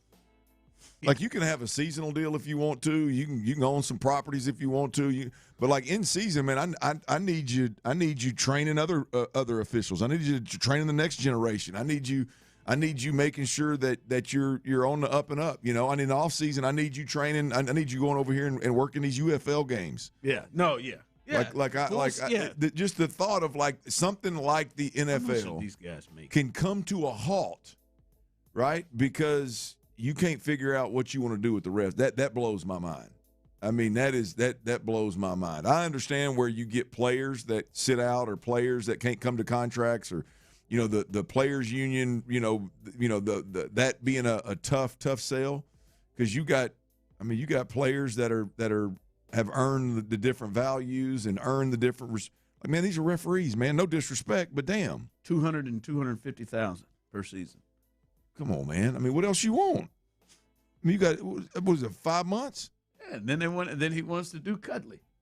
Yeah, man. I just figure this thing out. That's the part to me, is that it's 2026 and this is where we're at. Clinton, Tyler, I don't feel good about myself right now. I'm going straight to hell. What did you do? I just cannot. I'm just flipping around, man. I cannot. They've got to stop letting Jack Nicklaus and the rest of these guys hit these tee shots to start off the Masters. Why? I think it's great. Jack almost killed somebody. Oh, he almost hit somebody. He almost hit a patron. He's Jack. a goat, though. Who cares? We got to clear out then. I mean, it felt like taking away somebody's keys, Clint. And they're putting themselves there. No, and then he went down to go and pick up and he said, to hell with that. I'm not picking this thing up. Oh, we got to have somebody picking up Jack's tees. Can't have that old man running over. If anything, these people aren't saying Jack full of it. I mean, if anything, you got to have somebody pick up his tee. You can let him swing, though. I'm gonna tell you, helper for this we guy? got to clear out and be right behind him. I'd stand over there. I'd take a shot with. I'd take a shot with. You'd take a shot from the golden I'd take bear, a shot from right him. in the chest. Yeah. If I'm gonna get hit, I'm gonna take one from him. Now these he laughed at it. These young cats that are hitting it 300 plus every damn time. Nah, I'm out. But that old man right there that can't even bend down and get his tee. Yeah, I'll take one off the chest. I'll stand just in case. I hit the old father-in-law on the glute the other day. Did you? Oh, good. Didn't you? Felt good. I hit it. I yanked it. He was up there at the senior tees. I was back at Something bet me. He saw that thing coming. He leaned over and that thing hit him right in the old right ass cheek, right leg.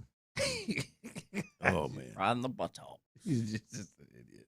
All right, coming up a little Masters update. We'll let you know where things are, and we've talked a lot about. At least a little bit about Tank Dell and what it's going to look like with him coming back this year from injury. But maybe we haven't talked enough about another reason why we've got to really look at things with Tank Dell. We'll do that coming up next as we continue right here live on The Drive. But before we get there, guys, let me tell you a little bit about base power. I've made the switch to base power, and I think you should think about doing it as well. And let me tell you why. Many of you, hell, I've only had 6 years of it. Many of you have lived throughout your whole life.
ever.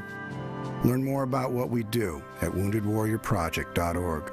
Oh, it's 3 o'clock. Sports Radio 610 presents The Drive with Stoerner and Hughley.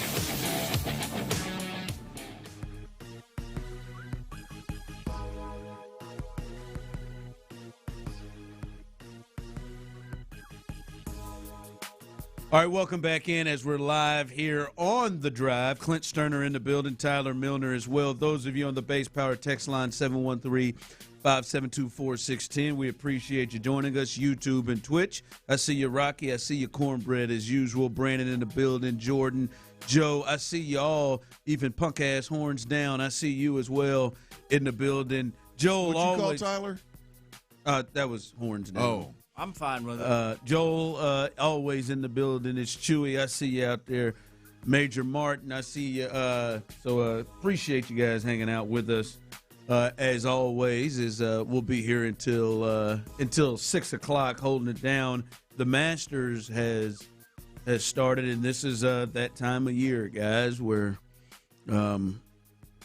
It just takes you back to those times and those moments, and majestic. It is. It really is, and that place where the grass is greener than anywhere, and pimento cheese sandwiches, and those costing what, $3 or $4.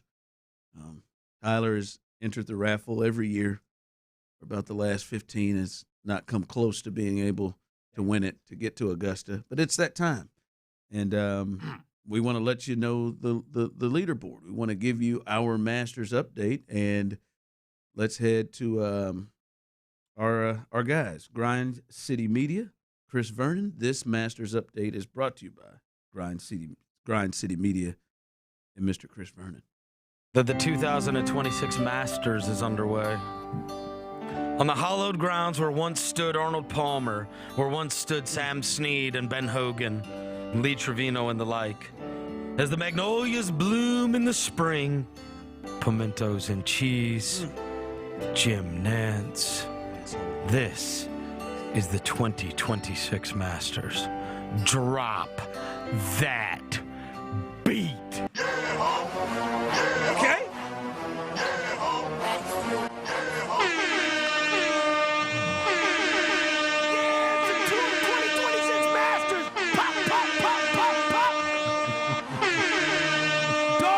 Magnolias, pimentos and cheese, Trevor Emmelman, Shane Bacon, Jim Nance.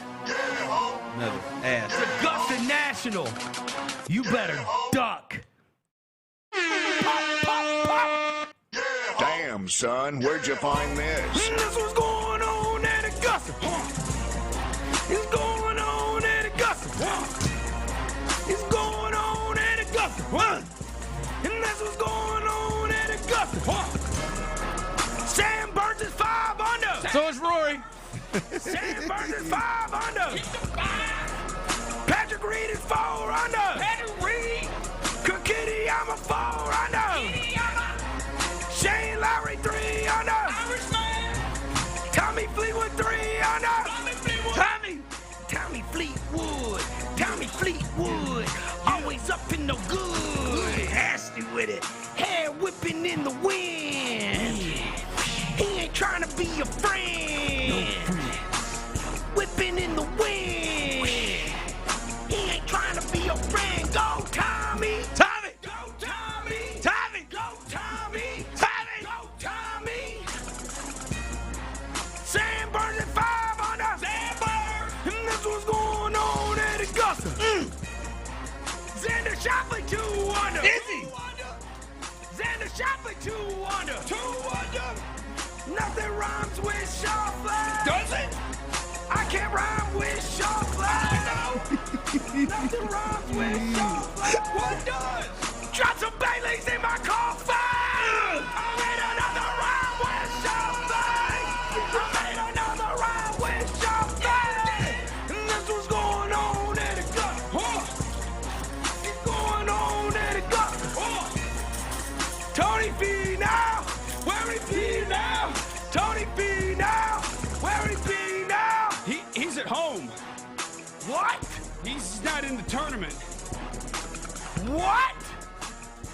Finau's at home. A couple of corrections there for Chris Vernon. He is. A couple of corrections there, Chris Vernon. Roy McIlroy is actually tied for the lead. He is finished. He is at 5 under. Scotty Scheffler, the number 1 player in the world, he's off to a tough start this year, but he is climbing. He is 3 under right now. And winner here of the Houston Open, Gary Woodland. He is also 3 under through 8. So a healthy leaderboard, Clint, right there. And there's your update, courtesy of the good people at Grind City Media and Chris Vernon. Well, first of all, I mean, that might be my favorite viral moment since viral moments were a thing in the sports world. That is absolute gold. Well done, Chris. Today's Masters or this year's Masters. Can Rory McIlroy win back-to-back? I think they showed it earlier. I think there's 4 golfers or 3 golfers. He would be the 4th if he could win back-to-back Masters. Looks like he's off to a good start. But that's what to watch right now for sure. You mentioned Scotty Scheffler rolling. I mean, he's got a chance.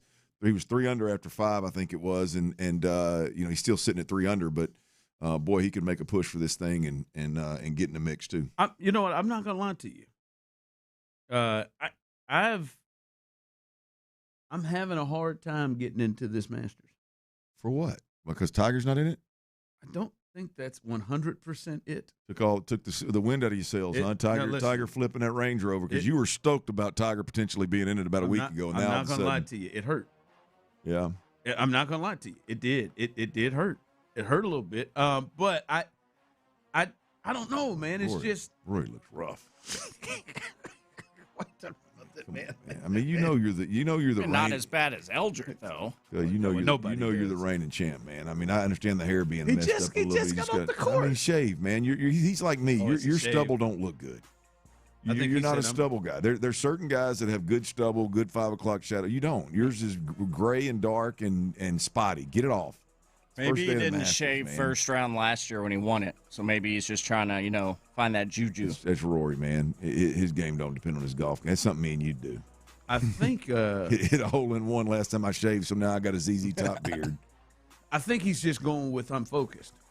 In the zone. I'm in the zone. That's right, Tyler. I'm in the zone. I'm focused. This is where I am. I don't care about the stubble. I don't know. I don't know. It's just like it's not a lot of nothing is pushing me for. I'll be honest with you. The mood I'm in right now is I am going to watch this because it's my job. And normally I'm not in that space. The Rory story last year captivated me. Yeah. And I was on there Saturday, moving day. I was there Sunday. Damn sure I was there. But I don't know. I just don't know what's there. There's not anything that's pushing me that's getting me amped. I'm in it for sure after the cut.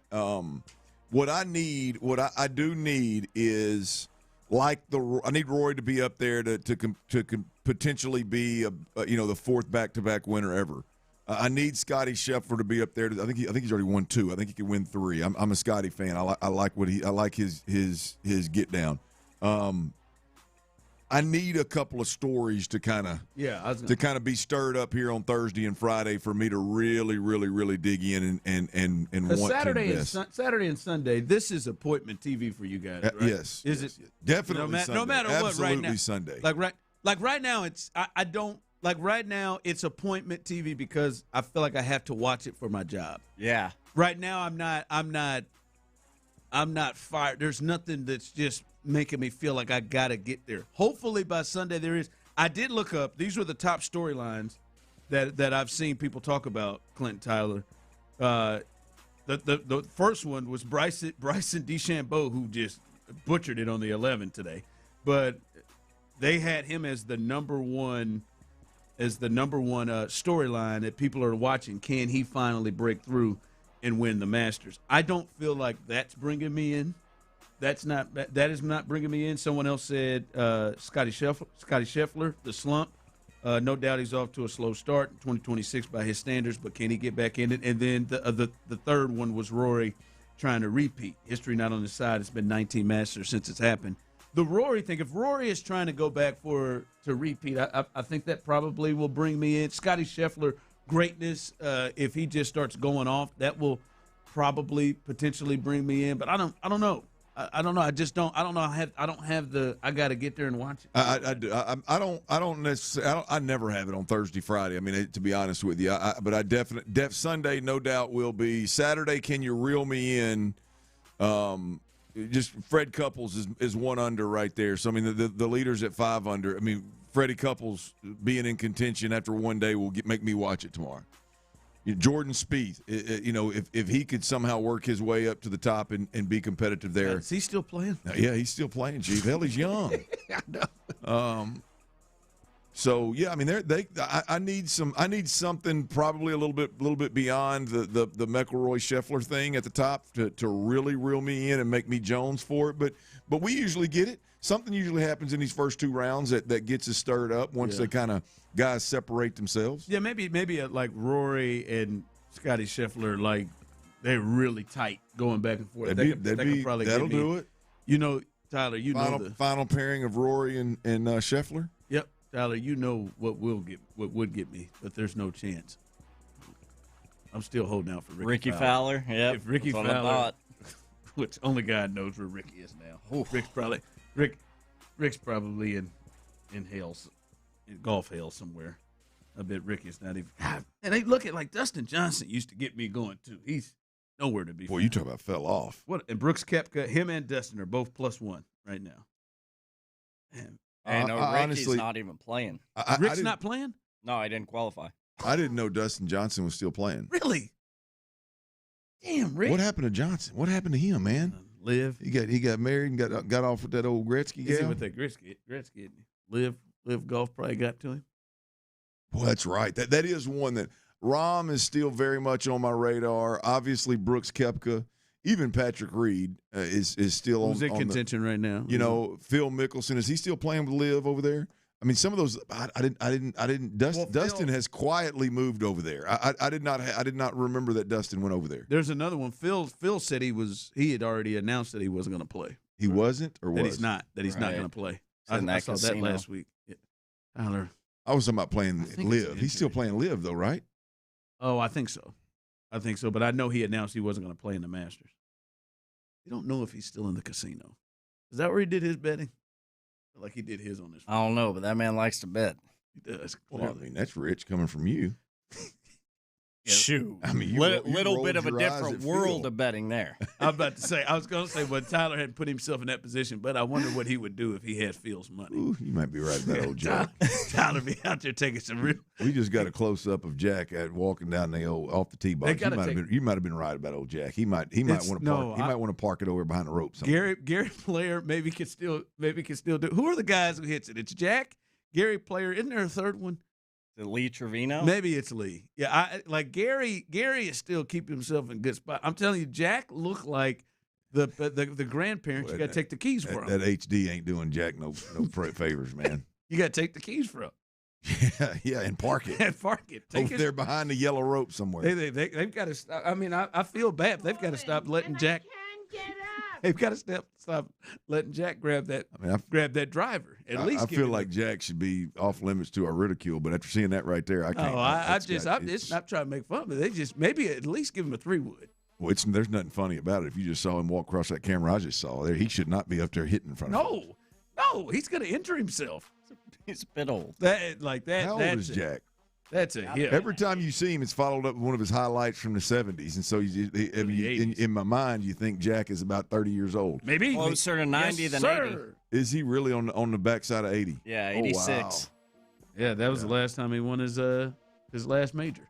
He was born before Pearl Harbor, man. I believe 1986 when he won his last major, I believe. And now he's 86 years old. Yeah, they gotta stop. And then they wanted him to take that swing and then bend over and grab his pen. His tee. His pen. What was he grabbing his pen for? I don't know. Had to write something down. Don't grab his pen. Scorecard. He got about halfway. When's the last time down. Jack kept score? He got down halfway. What was the last round that Jack played that he kept scoring? That number. He said, "Hell." To pull out his quill. You think Jack goes out at his favorite course and plays around and keeps score? You know what? I really know probably bet he does. Not now. Did you just see that? You just see that picture I saw? There ain't no way in hell. Yeah, but that competitive nature in you doesn't leave completely. I bet he wants to know where he's at. He may be thinking competitive nature. He's quitting. He can't act it. He's quitting at the turn. The turn. He's quitting. You think he's going to the turn? He's going to the driving range. In this 19th grill, boys. He's going to play 9 with his grandkids and then hit the parking lot. He's not playing 9. Hit the old food truck. He stopped playing 9 with his grandkids. He could go to the driving range where he could hit, take some breaks like you should have, take some water. Yes, I should have for sure. Slow it down, Hoss. Oh, God. Maybe it's Tom Watson. Maybe it's Tom Watson. Someone texted and said Lee didn't win the Masters. You're right. Maybe it is Tom Watson. Yeah, that's right. Own. Yeah, they got to take that driver away from Jack. He looks good, and he get out there and let him wave, right? And then maybe that's what Tiger needs to take Jack's place. Don't let him drive a cart. I mean, well, yeah. He's got to be in a spot to get there. All right, Tiger can't get there. Yeah, they can't trust Jack's Tiger. Jack's they can't available. trust Tiger to stay out of the pen long enough to make an appearance. Jack's available. Tiger's not at Tiger's somewhere where Luke is. I think they're together somewhere. Wouldn't that be hell if a he's out of the country? Wouldn't that be cool if a picture surfaced of Luka and Tiger having a drink somewhere? No, it would not be cool. No, it would. You said, yeah, Gary Player and them. They were talking about Tiger. They told him, they said, we love it. Just stop driving. Yeah, I mean, that's fair. Very fair. I mean, even the old heads believe it. God, you don't think Jack's still driving, do you? God, I hope not. He's probably had a driver like Tiger should have for the last few decades. I hope so, man. I hope. I mean, there's very little more frustrating on the roads than an elderly folk driving than a Jack Nicklaus. Yeah. Someone texted, "Why pick on the best golfer in our history?" I don't know. Tiger deserves to get picked on. I mean, look. I mean, what he's doing. Talking about Tiger or Jack?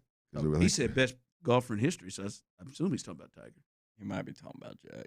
Nah, he's talking about Tiger. If he said that, then he's incorrect. That's true. I agree. Come on, man. Tiger. Still the greatest of all time. He just doesn't need to get behind the wheel, man. Tiger tried to call the president of the United States to get himself out of a flip car. Yeah, we can have some fun with him. How about that? Oh, no, Tiger. Called the old president during a war. The hell is he supposed to do? All right. I just know my grandkids better not been in that car, Tiger. All right, coming up. Hey, when you get down with Hegseth, you think you can give this Colonel Tank a call Dell. here? Tank Dell. What does he look like in a Nick Caley offense? We'll discuss that coming up. Oh man, Jiffy Lube, they've been dominating that fast oil change industry since Jack Nicklaus.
See Weezer at a tour stop of your choice? Travel, 2 nights of hotels, and a pair of concert tickets, all included, thanks to Live Nation and Crush Music. And entering's easy. Just download the free Odyssey app, log in, and listen to us for 1 hour. Then do it again every day through April 18th for more entries. Visit our website for more details on this national contest.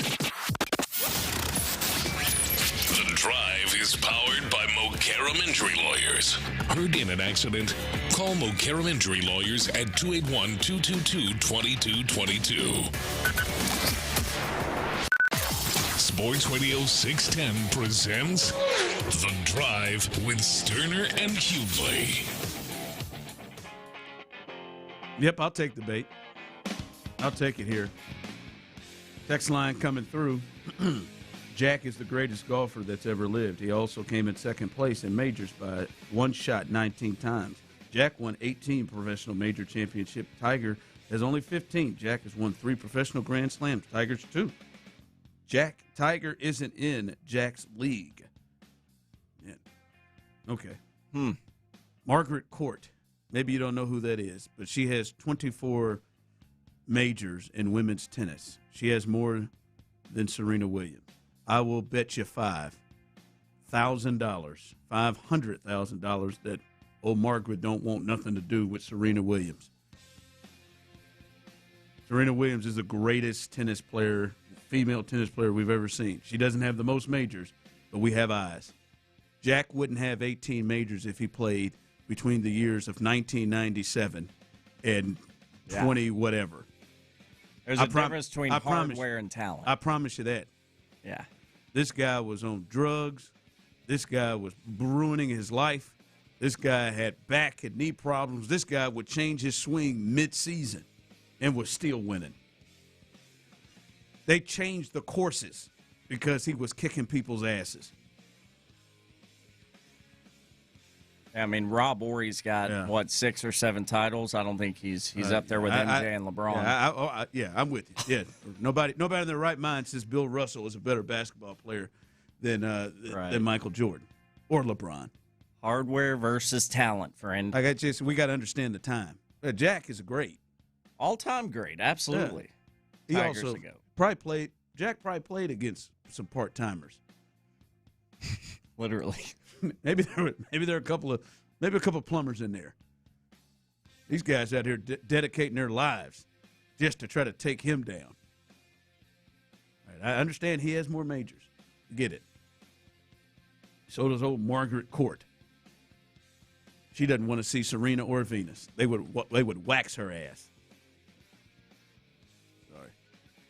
Maria Sharapova would get her. So let's calm down, champ. You are just wrong. That's a little much. You're just hold on, so just wrong. Now maybe if he had Jack's focus, maybe and maybe he wasn't as horny as Jack, or at least showed his horniness in the way that he did. Maybe he'd be able to hang around. Hughley has came in the game. Maybe he stop. You're underselling Jack. I'm not. Jack was great. I think he's the second best of all time. He's an all-time great, absolutely. But Tiger is in the top spot, and it's not arguable. I probably think Phil would kick his ass in his prime. But whatever. Gotcha. That's probably a little strong. Again, Phil would have more than 6 or whatever majors. I think Phil's got 6. Phil would have more than 6 majors if he didn't have to deal with that jackass. Oh, I kind of forgot about Bobby Jones, too. He's up there. Yeah. Come on now. I mean, we got to understand the differences at times, man. Just tell it how it is. That's all. To be honest with you, man. They set those 2 in their prime. Set them all. Set those 2 in their prime. Let's go. Let's put Tiger in 2000. Let's get that version of Tiger and whatever Jack's great years were. Throw in Arnold too in his great years. This will be done by the turn. I didn't mean to hurt you. Your feelings. I didn't mean to hurt your feelings. All right, Clint, we've talked a lot about Tank Dell and his and how he's going to look when he comes back from injury. How is he going to impact? We just don't know because he is, as you said, there's a lot that he has had to deal with his lower half. Multiple injuries. And he's coming off an injury that is scary hell that he missed all of last year, and they don't think he's going to be ready for OTAs. But let's just say we do get the Tank Dell that we have seen. The Tank Dell in his first 2 years, his rookie year, 47 catches, 709 yards in 11 games with 7 touchdowns. This next year, this is in the Bobby Slowick offense, 14 games, 51 catches, almost 700 yards, 3 touchdowns. He's up over 13 yards per catch, 15 yards per catch his rookie year. He was an impact player, big play threat. He was a guy who was like, all right, you can't just double team Nico because that dude on the other side will hurt you. And he had as good a chemistry with CJ as Nico or anybody else they had. What does he look like in a Nick Caley offense? Because we've talked about from the start, you've talked a lot about, hey, man, CJ he's just not going to be able to do the things that he wants to do. Well, we know they got enough to maybe get Nico going. But in a Nick Caley offense, do you see Tank Dell potentially being the Tank Dell we knew the first 2 years, even if he's completely healthy?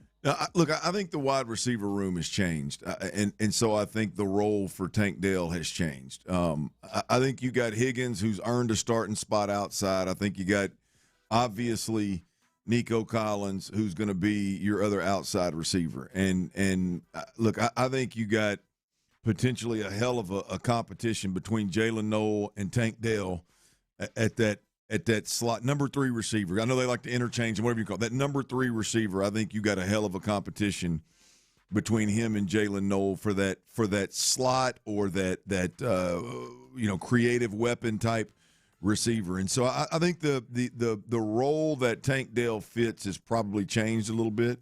And I think that's where Tank fits in this system. Now, I mean, Nick Caley in this offense has shown zero interest in like having specialty receivers. So I do wonder kind of what their plan is with Jalen Noah and Tank Dell. Both of those guys. Let's assume that they're healthy. Let's assume that Tank Dell, the thought is before the season starts, fully healthy, still capable of doing the things that he's. What is your plan with Tank Dell? Is it still? Are you going to have Tank Dell motioning into the backfield and leading up on a safety in the A gap?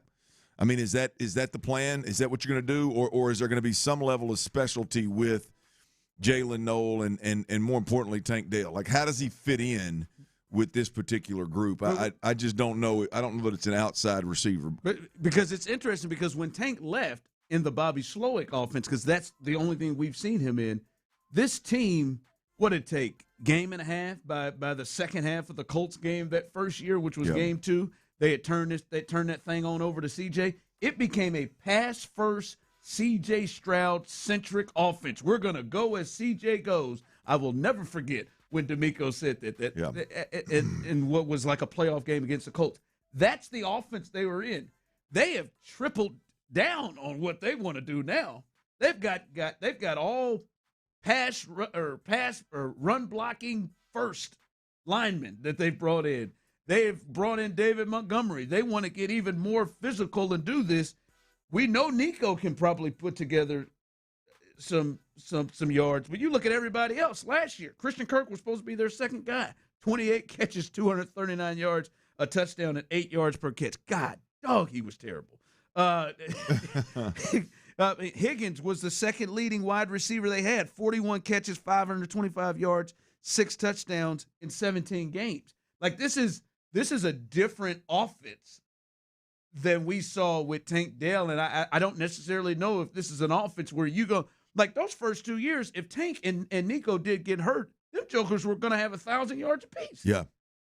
I don't think this is that offense is going to lend towards this. It is a very, very good question in a sense of where does, assuming health. Let's say he's good. Let's say he's the old Tank Dell. Where does he fit in? Where does he? I mean, you can argue that obviously Nico's spot is spoken for, but if you can't legit, no, all BS aside, if you can't motion into a tight formation and kick out an end buzz across the center and kick out an edge rusher over there, or motion into the backfield and lead up on a safety or a linebacker, where do you fit in this offense? You know what I mean? Like how do you find enough snap? This is exactly why I challenge people that say, oh, the receiving core is good. You got Tank Dell coming. If you're starting there, like where does he fit? Where does he fit in what you've seen from this offense? And everybody out there that talks about, Nick Caley came from L.A. This offense don't look nothing like Sean McVay's offense. Nothing like it, right? Before we ever get to Nick Caley had never called plays before. He's had 1 year of calling plays. The offense itself looks nothing like it. Get off the West Coast when you're thinking about what you want and what you think the Texans offense is going to look like. It's going to be more like what you saw, or the hope is it's going to be more like what you saw in the early 2000s up in the Northeast. That is, where does Jalen Noel fit in this thing? Well, we saw it. He fit to the tune of 26 catches for 292 yards and 2 touchdowns, and a player like that with an 11 yards per catch average. How do you find short of guys getting hurt and all of a sudden now Higgins, like everybody talks about Higgins, like Higgins did a decent job when everybody else was hurt. I'm not saying Higgins was good. Look, Higgins is a good too, but Higgins really helped his numbers when everybody else got hurt and was able to still make some plays, kind of deal. Where do these other guys fit? Even if they're healthy, where do they fit? How is Nick Caley gonna highlight Tank Dell? All right, coming up, I'm really proud of Clint, but we gotta get some answers here on something he's doing, because me and Tyler got stuck with having to make up for what he's doing. But I'm proud of you, but we got to figure this thing out. That's coming up next right here live on the Drive. All right, I'll tell you something that you really got to get figured out. I have no idea what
Save money and switch today at basepowercompany.com/610. You're gonna get hard. Sports Radio 610 presents The Drive with Stoerner and Hughley.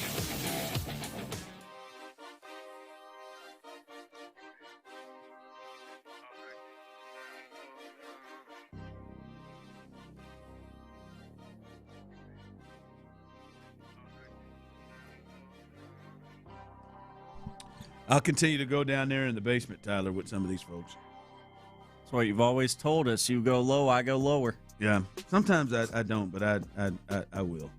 As we got in text line, people are, this is one of my favorites, the Tiger and Jack argument.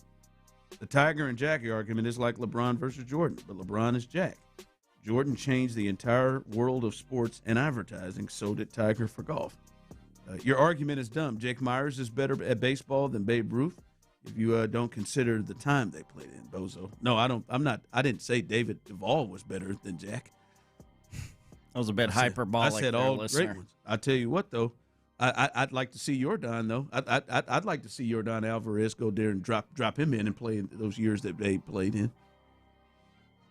I bet Yordan would have been pretty good too. I mean, Babe didn't even play against black people. So, I mean, I don't even know how. It's a great point. It's a tremendous point.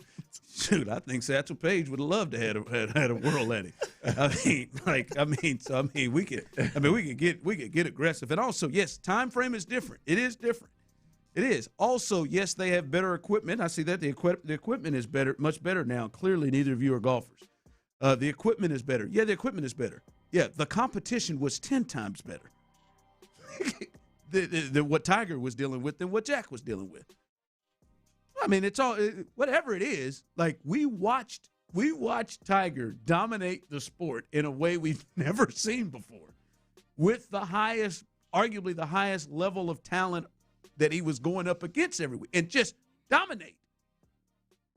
Jack was great. Look, if Tiger could have kept it in his pants, he would. Yes. I mean, he would have ran right by everybody, and it wouldn't even be an argument. Or not gone to that Navy SEAL training, or both. Well, a few things. Just keep that thing in the pants, man. But I mean, we're just. Might have kept the club out of the back window. We got to be honest. Like we can.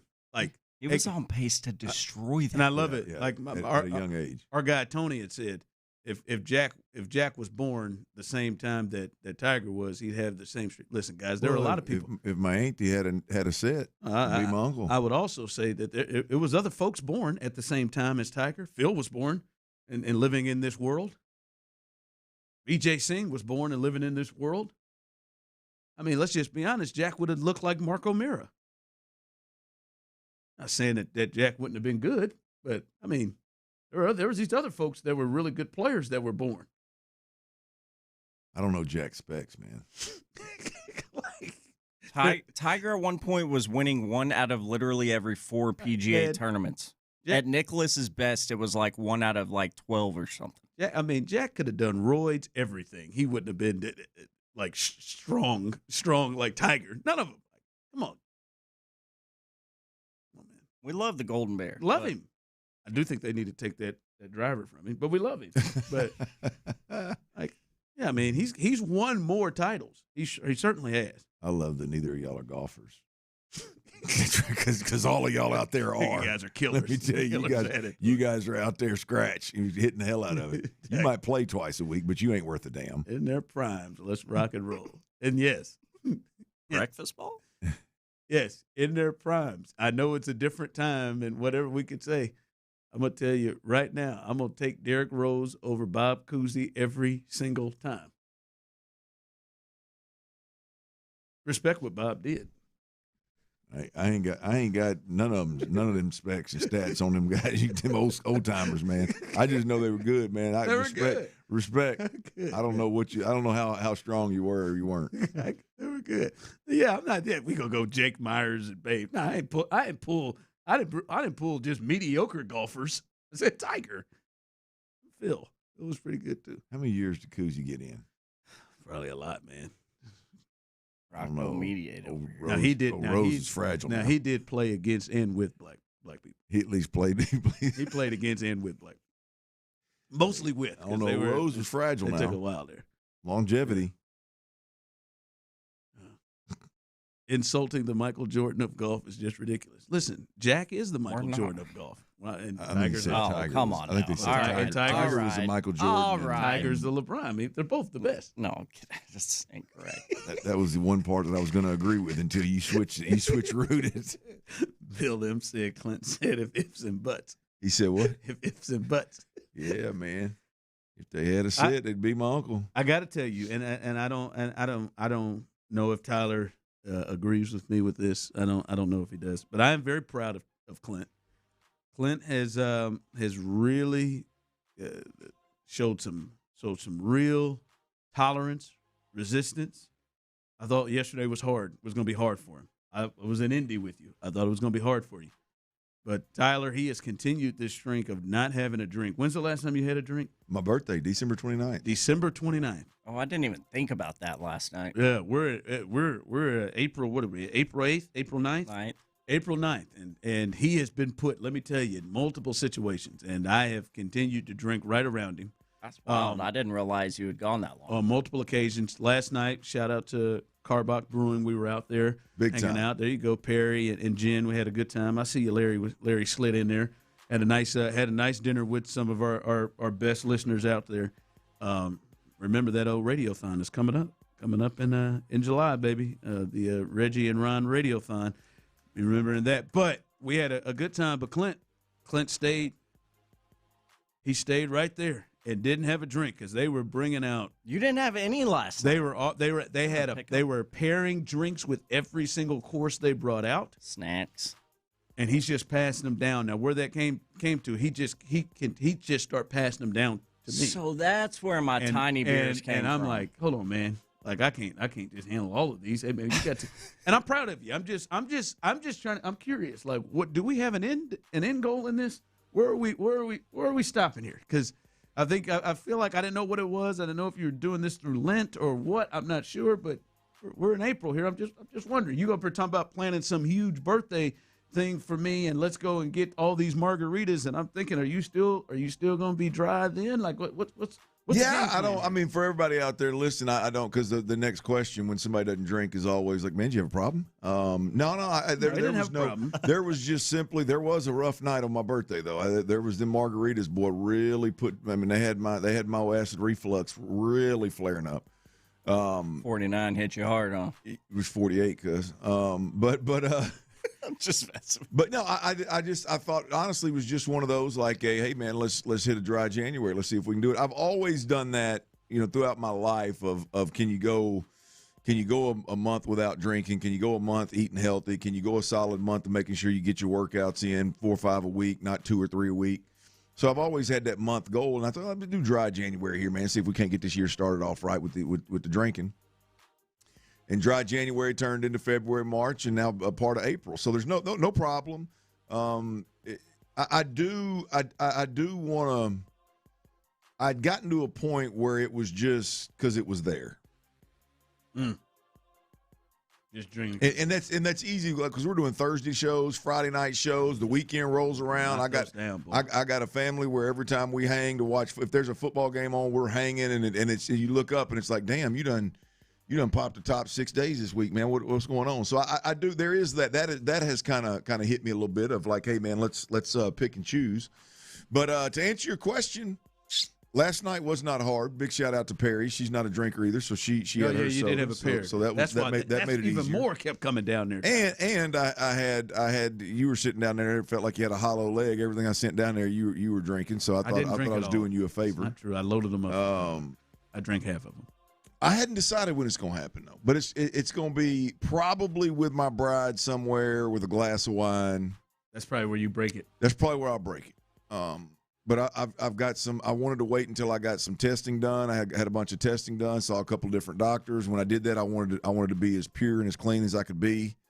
I didn't want my system to be all jacked up and dehydrated because of alcohol. So that played a part. And I've got all that testing behind me, and so – it'll happen sooner rather than later, but I would imagine, to answer your question, when it happens, it'll probably be a good date night with my bride, because I do enjoy. That's the one thing I missed.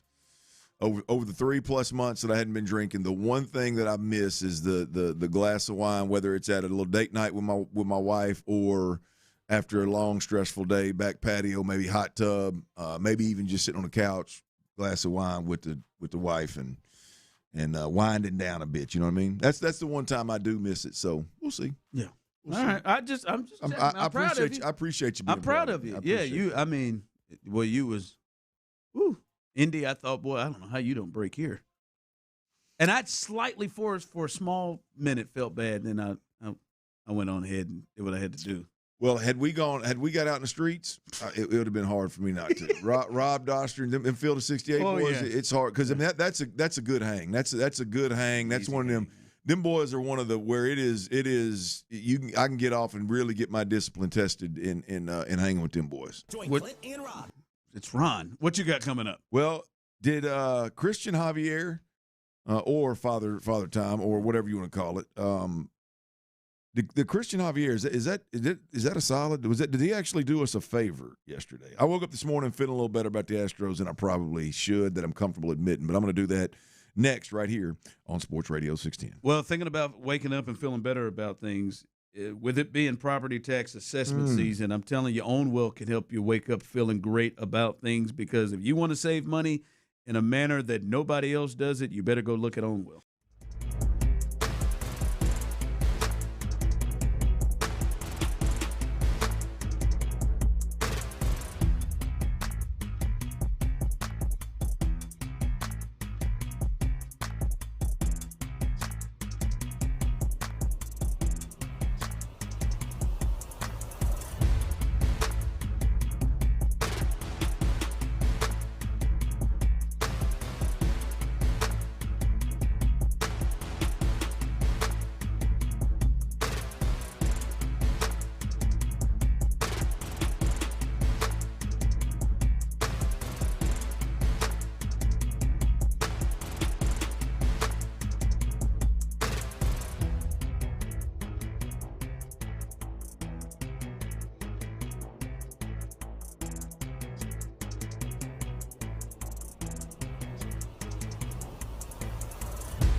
Point Lincoln and West Point Liggett of Sugar Land Studios. KILT FM HD2 Houston.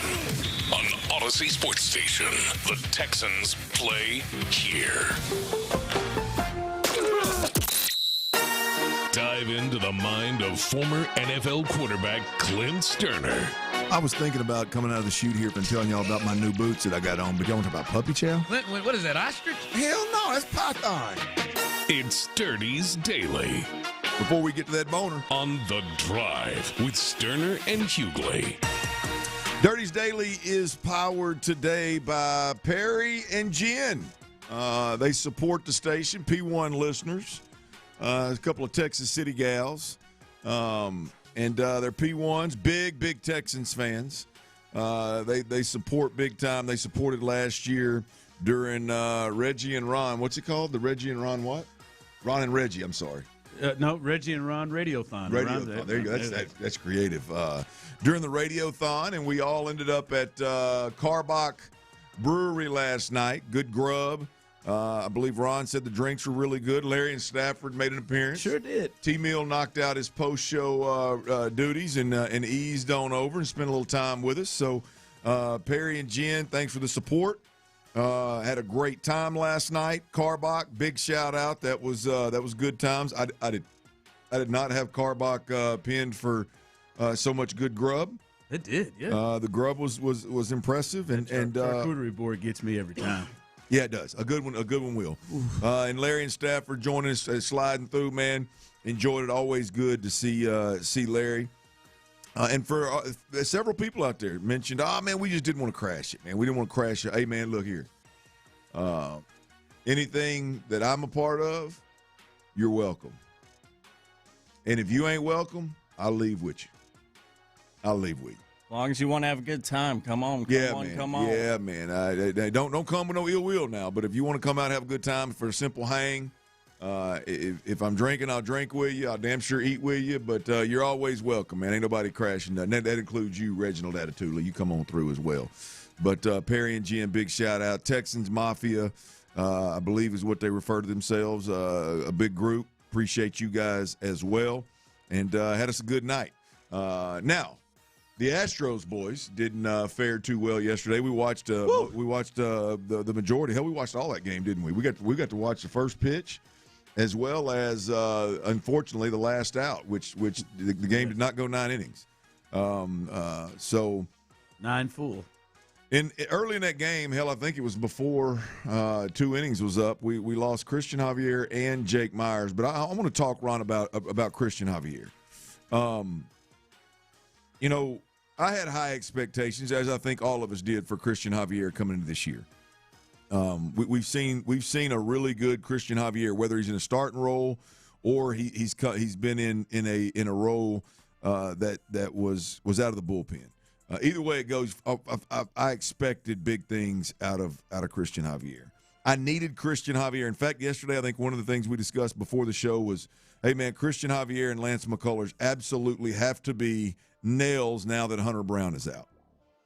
And so to watch the Astros at that point and watch Christian Javier last one warm-up toss into the second inning, it took me aback, and I got a little concerned. But the more I think about it, the more I woke up this morning and I thought, I don't know if the Christian Javier thing wasn't a blessing in disguise. I don't know that Christian Javier didn't do us a favor. One, for the third straight outing, I believe it was, we had seen Christian Javier, and it looked like it was fixing to be another one of those more walks than strikeouts. Looked like it was going to be more earned runs than innings, and it wasn't going to be good, to be completely honest with you. So I don't know how much of that little experiment, as an Astros fan, I was willing to sit around and watch anyway. But I look up, man, and understanding the Hunter Brown issue is real, and we got to deal with that. With or without guys below him struggling, the Hunter Brown issue is real, all right? And it's a big deal. But as I look at, until Hunter Brown comes back, as I look at the starting five, again, the question is, did Christian Javier, I almost said CJ, did Christian Javier do us a favor? Mike Burrows, Tatsuya Imai, Lance McCullers, what we know about Lance right now, Spencer Arrighetti, and J.P. France. Is that potentially more appealing to you as an Astros fan than having Christian Javier, a mightily struggling Christian Javier, dead in the middle of it? Or is that 5 I just rattled off with Burrows looking like he's come around? We'll see if M.I. can throw a couple of consecutive starts together tonight. We'll see if McCullers can hold it together. But Arrighetti and France being added to this mix, potentially Jason Alexander being added to the mix to get you to a 6-man rotation, I'm assuming, possibly. Don't forget about what's old boy's name that threw for Hunter Brown a couple nights ago. Cody Bolton, who's day-to-day right now with a back issue. That's right. He's got a little issue, but he'll be all right. But those 5 right there, when I wrote it all out on paper, Ron, I don't know that I don't feel better about that than Christian Javier being given another start after watching the way he started. Yeah, if Christian's going to continue to pitch the way he has pitched, it's better. That's why I think we all talked about it and said it may be he may get more of a leash than just 3 starts. But I think the conversation was fair of like going into yesterday's start as Christian Javier pitching for his spot in the rotation when you have, like, we look at it, what was it, Jason Alexander, albeit it was Sugarland, but he went 6 or 7 innings. 7 innings. 7 innings and what, 1 or maybe a run. I can't remember the exact line, but it was something that said, yo, if you got somebody who is throwing 3 strikeouts to 9 walks up there and not giving you a chance and giving up runs, who's got an ERA near 13, maybe this guy gets a look. Yeah. Right? Like, so, I mean, he had pitched that way. Spencer Arrighetti, I think the plan was just to get him a couple of starts and then maybe jump him in here in a 6-man rotation. So, yeah, if he's pitching like this, the hope was he would turn around, because if he turns around and he pitches like the Christian Javier we have seen, then he is a reliable, at worst, 3 to 4 starter. But right now, he's not pitching like a major league starter. Yeah, Tyler, I'm interested as an Astros fan for you, just as a fan. Are you more interested, or would you be? I mean, now with the injury, I don't think you have a choice. But would you? Is it a step up for you to go? Okay, what does Arrighetti and France got versus? Boy, let's see another outing from Christian Javier and see if he can get out of this funk, which, by the way, remember, this wasn't just a funk for Christian Javier. Y'all can miss me with the early season. It's a long season thing.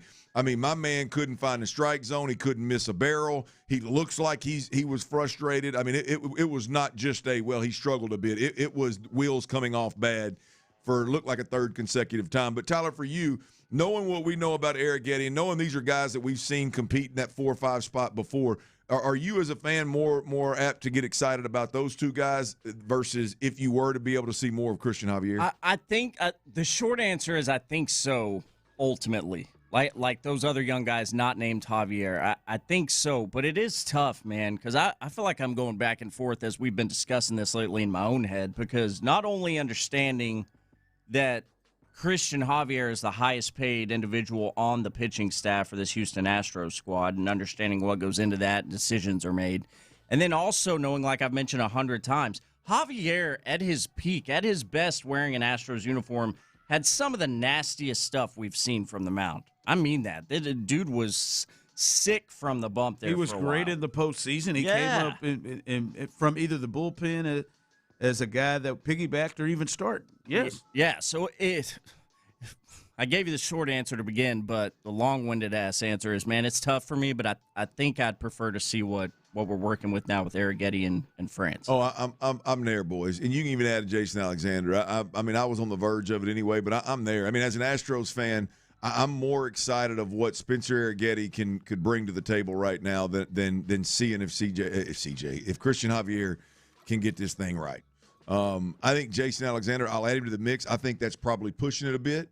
JP France may even be pushing it a bit. Well, he's coming. I know he's coming, but I'm just talking about from my fan perspective, my excitement level. I may be getting a little out over my skis if I'm being honest that those guys are turning me on. But Spencer Arrighetti, he's always let me down. I mean, I say always is a long time, but since I've known who Spencer Arrighetti is, I just feel like there's something there. I just feel like and it's not obviously Hunter Brown type vibe, but I feel like with Spencer Arrighetti, there is definitely a 3, 4, 5 starter role on this team. Like that's in there for him. He can help this team in a major way, and I could get really stoked about him being the number 3 starter for a team or the number 4 starter for a team, a guy that we rely on in a 7-game series that you need to give you some innings kind of deal. I've just always felt that Spencer brings that to the table as a fan, and I'm more excited about seeing that than what Christian Javier can do. I don't know. I don't like to me, Ron, when we hear somebody's changed their mechanics due to injury or due to poor performance, whatever it may be, like if the next time I see you, it's not like an obvious improvement, that's a hard reality for me to buy into. Like right now, Major League Baseball, coming off of an injury, you've tweaked some things, whether it's because of the injury or to put less torque on your arm. And then we as fans are going to watch you go out there and just get beat around the ballpark and not be able to hit those strikes. Like that, if it's not nails right away, like, boy, he tweaked something, and it is wow. Right? I don't know that it's ever going to come around. And so I feel better about this. Again, setting the Hunter Brown injury aside, I obviously don't feel better about that. That's crippling. But the others, I feel really good about the guys that we're going to see. Starting with game 1 in Seattle, versus Seattle is obviously with MI. He still gets me good and turned on to watch. Yeah, this will, and we'll talk a lot more about it tomorrow as we go into the weekend. This is a big series, right? It's a 4-game series. In Seattle, it's not off to a great start. They're 4-9, and obviously we know how this road trip has been for the Astros. This is kind of a bigger series here early for these two teams. Well, we'll see how it goes, and we'll let you know when they announce the game 3 and 4 starter for the Astros. Obviously, we know that as an Astros fan, it's good to watch MI and then McCullers back to back. That's more than just a game. That's fun to watch and see if they can string another consecutive starts together that are quality starts. The Masters is going on right now. We're keeping you updated as we go along here. And right now McElroy's leading -5. Him and Burns are both at 5 under, and they're both finished for the day. So they got some big hitters that are have just made the turn and are playing on the back right now. We'll keep you up to date on that. I don't know if y'all saw this yesterday. We talked about Rory McIlroy's Masters dinner. Did y'all see my boy John Daly put out his? No, I miss that. Oh, my boy John Daly served in honor of Mr. John Daly. All right. French fries with Mama Lou's daily seasoning. That's his mom, by the way. Rest in peace. We're leading off with French fries? We're leading off with French fries, man. Ice cold Diet Coke. Come on, man. Ice cold Diet Coke. Gross. All right. Diet Coke, yes. Diet Coke is so gross. I've never understood how everyone I had loves a it. long conversation at the dinner last night with them. All right, McDonald's double cheeseburger, no pickles, by the way, no pickles on the. Come on, I hate pickles. Double cheeseburger though, you down with that? Yeah. McDonald's double cheese. McDonald's onions on those particular sandwiches, those dehydrated onions or whatever, or whatever they are, those little small ones. Slivered onions. love them. Don't love them. I don't know that John has a deal. I don't know that John has a deal with Diet Coke or McDonald's, but these next one, it's self-promotion. Good Boy Vodka, John Daly canned cocktail, vodka, tea, lemonade, right? You knew that had to be in there somewhere, right? Hooters, right? Yeah, come on, man. Hooters chicken wings with buttermilk ranch. That's a good play. I'm gonna tell y'all. I'm gonna tell y'all that I can still taste Hooters wings, and they are paying him. Yeah, they are. He's in the parking lot right now signing stuff. They've got some high quality ranch as well. Well, it's buttermilk ranch according to JD. So I like that spicy garlic from Hooters. He threw in a little right before we get to dessert here. We're going garlic mashed potatoes. Don't know why the mashed potatoes get thrown in after the wings, but apparently he's a big mashed potato guy. With the fries, garlic mashed potatoes are good. All right, chocolate molten lava for dessert. Solid. I'm with you on that. I do like the molten lava aspect. It's fine. I like the puck style dessert with some kind of liquid inside of it. Yeah, warm. Caramel, fudge, whatever it may be. All right, and he's going to top all that off with a Marlboro Red. Marlboro Red Special Select. He's gonna smoke him old heater out in the parking lot. That's on the menu. That's at the bottom of the menu. Is what he's wrapping it up with. That's right a there. real Marlboro dessert. Reds. And Cowboy Killers. What's wrong with him, man? Hey, it is great. That really wasn't bad, but the Diet Coke and McDonald's burger, that's awful. Hey, look at the picture of him. What do you? Hold on. You come out of it from the McDonald's burger and the so the Marlboro you're fine with that, like that one. Yeah, it makes you feel less full, from how I understand it. I'm gonna tell you, man. That's the number one on my list that I'm out of. As much as I hate this inside smoke. For the record, bars, it don't matter where it's at. I know it's illegal now in most establishments, but yeah, in all seriousness, y'all know I hate cigarette smoke. Well, I hate the inside smoker, man. That's rough for me. That's tough. That's a tough one for me to accept in places, right? But I've got a extremely high level of appreciation for the outdoor parking lot smoker. Why do you have such an appreciation? I just do. I think it's my boy Cap is I'm gonna step outside and smoke a cigarette. He disappears at every dinner 2 or 3 times. That's why I don't like it. I got a couple. That's my mama. I got a couple friends that bounce step outside. That step out and bounce, and I hate it when it's just the two of us, and I'm sitting there just. You got to go outside with them. That's my point. I'm not going out there with them. I'm gonna tell you, some of Cap's best work. He was outside smoking a cigarette. I believe it. Is he holding court out there? I mean, one of the scary. Somebody sent me a picture after my wedding. Apparently, it was a brunch wedding. Everybody went somewhere. I know this story. And somebody sent me a picture from around the corner of Cap in the parking lot talking to boss ladies. Man, he was smoking a cigarette. Now I don't know if she got a drag or not. If I know boss lady, she probably did. I'm stepping out of that. But the thing is, I heard such a thing. I thought, oh my God, what is he doing? What if anybody can get me fired? It's in my life. It's that one guy. Anybody else? And this was in his drinking days. But he was outside in that parking lot smoking, talking to Sarah Frazier. I'm like, Cap didn't know who he's talking to. All you had was a picture. Somebody you couldn't walk over there to stop it. Oh no, I wasn't there. There was no. There was nothing. The scary thing is what I would have called him immediately. What in the hell was that conversation about? What is that conversation about? I need to know. I need to know what the hell was said in there. And I bet you he'll probably be like, I can't remember. Well, that was during his drinking days, so he may not remember. We may need to call Boss Lady and figure that out. Yeah, I'd like to see. And he was stuttering so much, Boss Lady probably didn't understand it. So she was trying to leave. Cap won any tickets yet, by the way? No, he don't like no Tyler. Man, why do you do? Why would you? Now you're adding to it, Tyler. Hey, dead serious, Tyler. When he says it, I can usually tell when he's joking. I think he's serious. You tell Tyler I'm whooping his ass next time I see him. I'm like, Cap, are you serious? I mean, he's just he don't control it. Wait till you hear the latest mock draft. I have never heard this player or position being mocked at 28 in the first round. We'll let you hear it coming up next. All right, Houston, let's be real about it, man. You know what I'm fixing to talk about. That 100-degree weather is right around the corner, and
for BetterHelp, the leading online therapy platform, which is now accepting insurance here in the state of Texas, making therapy far more accessible than you'd ever thought before. With quick coverage checks, easy online matching, average copays of around just $23, a major barrier now removed because they're taking insurance. Blue Cross Blue Shield, United Healthcare, Cigna, Aetna, and a whole lot more. Average copays, like I said, of just around $23 to get you the help that you might need. With over 30,000 therapists, BetterHelp is the world's largest online therapy.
Hurt in an accident? Call Mokaram Injury Lawyers at 281-222-2222. Sports Radio 610 presents The Drive with Stoerner and Hughley.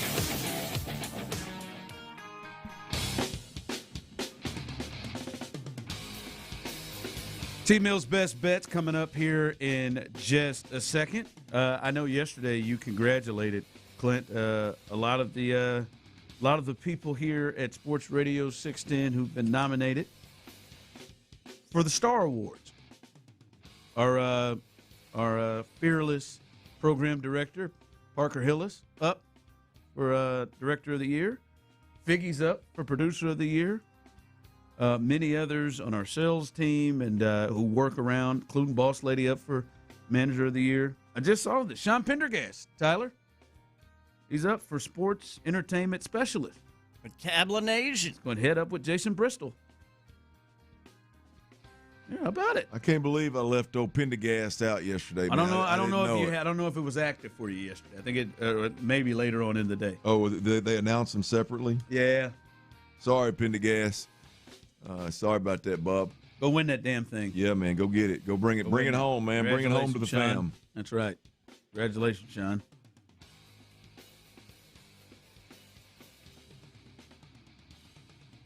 I'm not going to accept the nomination if it's ever coming my way. You're not going to accept? You're not going to accept it? I'm not going to send them a picture. I don't know if they accept the nomination. I think they just decide if you're a finalist or not. Yeah, no. Are you going to accept it? I won't acknowledge it. Well, I'll acknowledge it for you. Well, first off, it's never going to happen. As I said the other day, the showman. You know, there's just. I mean, certain talents are just not in the cards for it, right? Like they're like. Bad Boys is never going to be nominated for an Oscar. You know, movie-wise, maybe special effects. But Bad Boys not going to be nominated for an Oscar. Austin Powers, Tyler, was not going to be nominated for an Oscar. There's certain. So funny though. It is. A classic. Classic. You know, Christmas Story, Christmas Vacation, not going to be nominated for Oscars. Yeah. Yeah. The Shape of Water, Oscar. Some of these aren't going to be nominated for Oscars. But how does that relate to you not being nominated? I feel like you're more like Austin Powers. Yeah, that's how I'm viewed. I think I'm viewed more as a. It was like a light bulb moment. He said, "Yeah." Clearly, I have fans, and we have question. Just look at the text line. Hell yeah, we have fans. We've been the #1 sports show here in Houston. Yes, but I don't think this was in the cards for me. Tyler, you've been nominated, correct? I wish I could have seen the picture. Yeah, I think my first year with you guys, I was not. First year, wow, rookie year, huh? Well, you come a long way since then. You should have won one by now. Then. Yeah, first year. Jeez, first or second year, yeah. I'm gonna figure out nominated last year. I'm gonna figure out what you got to do to get on this thing. I'm gonna figure it out. Yeah, I mean, it's just I think it's an acquired taste.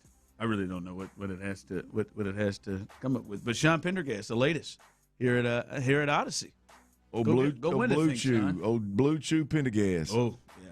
That may have helped. Is it gold now? Is he handing them out there? That's what he should do. Start firing them out. Is that what Pendergast is doing? Is he sending all the people that make the decisions? He's sending them blue. Is he providing Blue Chew for those I know people? He's wearing a jacket. He should have them right in the inside of his jacket. He can just start. There you go. Kind of like a music artist does their guitar picks. Just kind of flip them out in the audience. That's a great idea, actually. That'd be great. Cross promotion. He's literally getting the voters horny for him. Yeah. You really attacked it. I thought you could have been a little bit more subtle. You really just went with horny. Challenge accepted for next time. Yeah. You got to literally get the entire crowd up. That's good. This is why you're the professional, man. What do you think about Scotty Scheffler? That's the Austin Powers portion right there. That's why I'm not nominated for it. What'd you say? What do you think about Scotty Scheffler's black?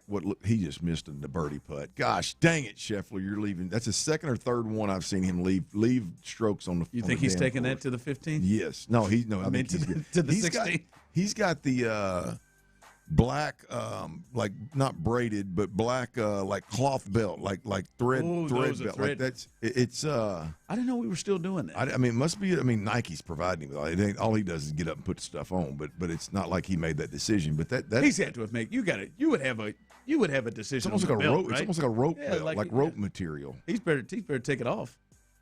Look at it. See it. I want some of these golfers, Tyler, to do what some basketball players. KD does it a lot. Yaxel in the national championship game did it. Just coming around the back nine. If it's not going well, just change your whole outfit. That would be great. At the turn, it's not going well. Halftime, Yaxel turned into. I think he put on some grade 12. He put on. Yeah, he did. I subscribe to that theory. At Change the half, things up. just completely changed. Could you imagine Ian Poulter? Oh, hold on, Ian. Got a little brighter. I loved Poulter when I was a teenager. His outfits are wild. Text line coming in. When he started on his producer, that was tremendous. Stop begging. Just get better. No, I'm not begging. No one's begging. I don't want it. I don't want it. I just know it's not in the cards for you. I mean, it's Austin Powers, man. It's not going to never gets the respect it deserves. When I walk in, I know Marconi Awards are not looking at me, and the coveted Star Awards are not looking at me. I'm just. What about the Houston Alliance Media Awards? Is there no? Hold on, Joe. Maybe the equivalent of the Dove Awards for Houston, the Houston Dove Awards. What's the Dove Awards? The NAACP Awards for Houston. I might have a shot with those awards, but this was just not. This is not in the cards for me. All right. Hey, this Christmas is just a different movie. It's a different movie. I think you're selling yourself short, man. I think you got a real shot. Oh, Tyler's year one. I mean, what do the ratings look like, man? We still got some ratings. We got some ratings. That's all I give it a darn about. Hold on, Joe. Have you seen them lately? I ain't seen that, man. I mean, we're still employed, so I figure we're doing all right. They ain't kicked us up out of here. For now. All right. Let's get down. No, he's definitely taking that to the next hole with me. That's the part where I just there's no way that I can't walk up to 16 and not be thinking about that putt. Oh God, this shot ain't helping. Let me tell you that, boy. Yeah, Scotty, there's no way.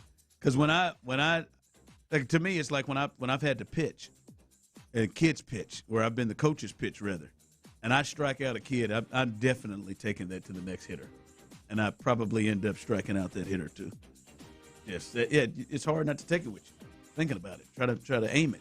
You want to make some magic there.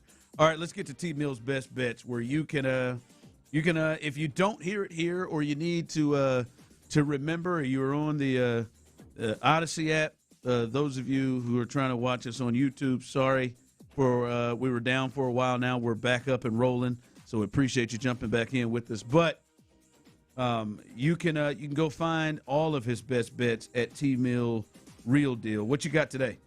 4 more picks, just like yesterday, around the NBA. Sticking with basketball tonight, the Rockets are in action. This week, it hadn't been a disaster. We haven't had any offers on these best bets, the slate of picks, but it hadn't been great either. It'd be nice to get three or 4 of these for tonight. Here are your 4 best bets very quickly. Rockets -4.5 hosting the 76ers at Toyota Center. Warriors -4, no hook, as they host the Los Angeles Lakers, as Ron mentioned a bit ago. Woo.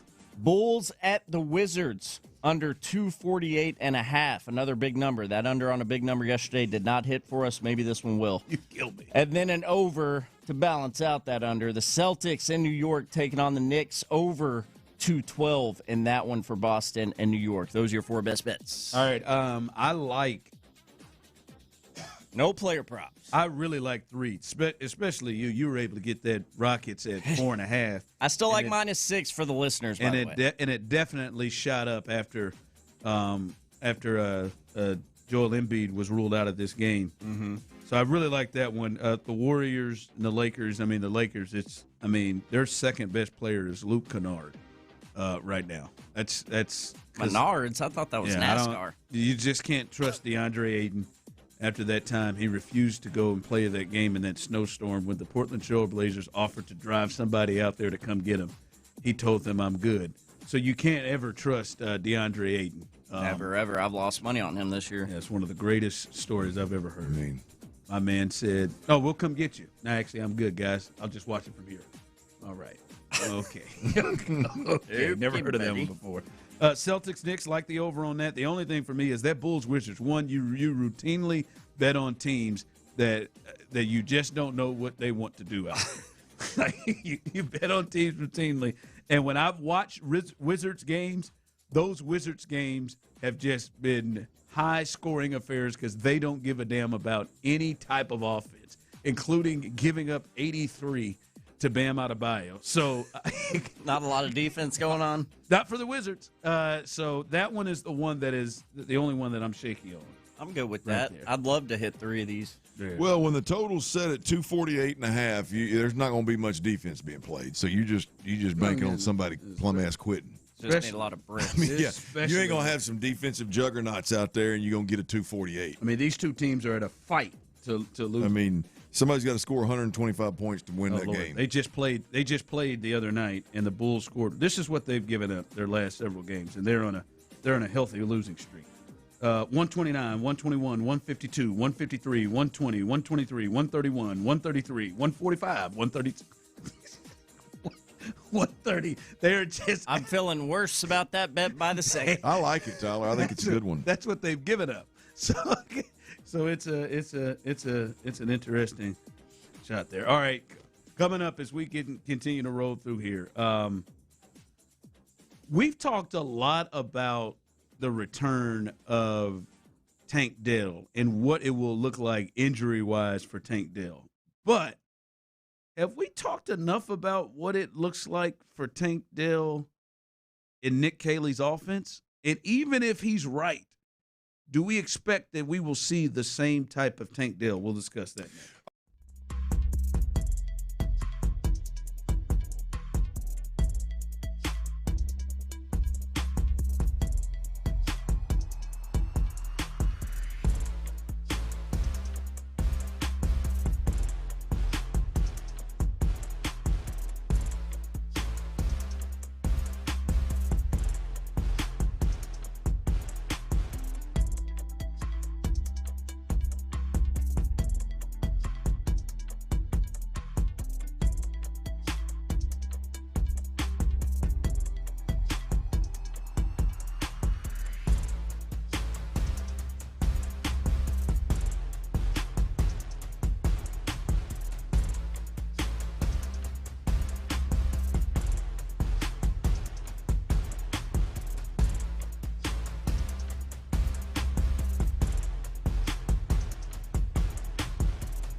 All right, welcome back in as we are live here. Real quick on T-Mill's best bets. By the way, Tyler, Steph Curry is out. Text line came in and confirmed that Steph Curry is out tonight.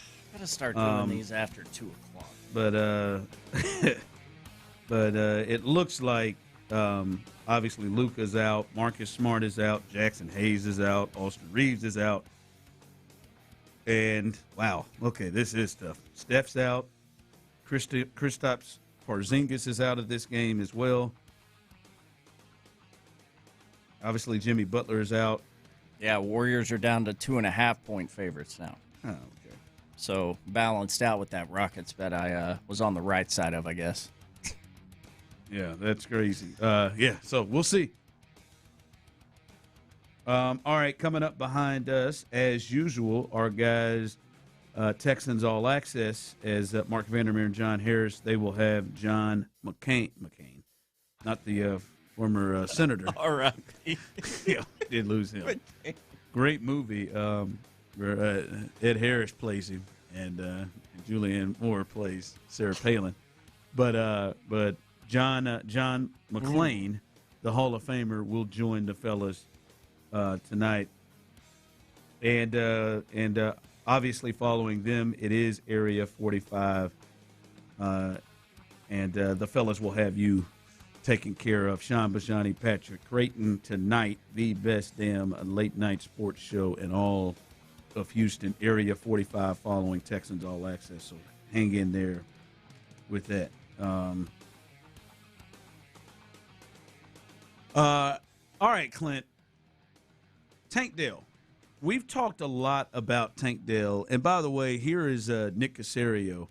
Nick Caserio, the general manager. By the way, Nick Caserio, he'll be on Sports Radio 610 a lot next week. I believe Monday, 11:30, he'll have a press conference, probably one of those pre-draft press conferences he will have. And then Wednesday, he will be on Payne and Pendergast, 7:15. So Nick Caserio will be on with our guys on Wednesday, and we'll carry on In the Loop. We'll carry, I'm certain, Nick Caserio's presser leading into the draft. But here was Nick Caserio giving his latest update on Tank Dell.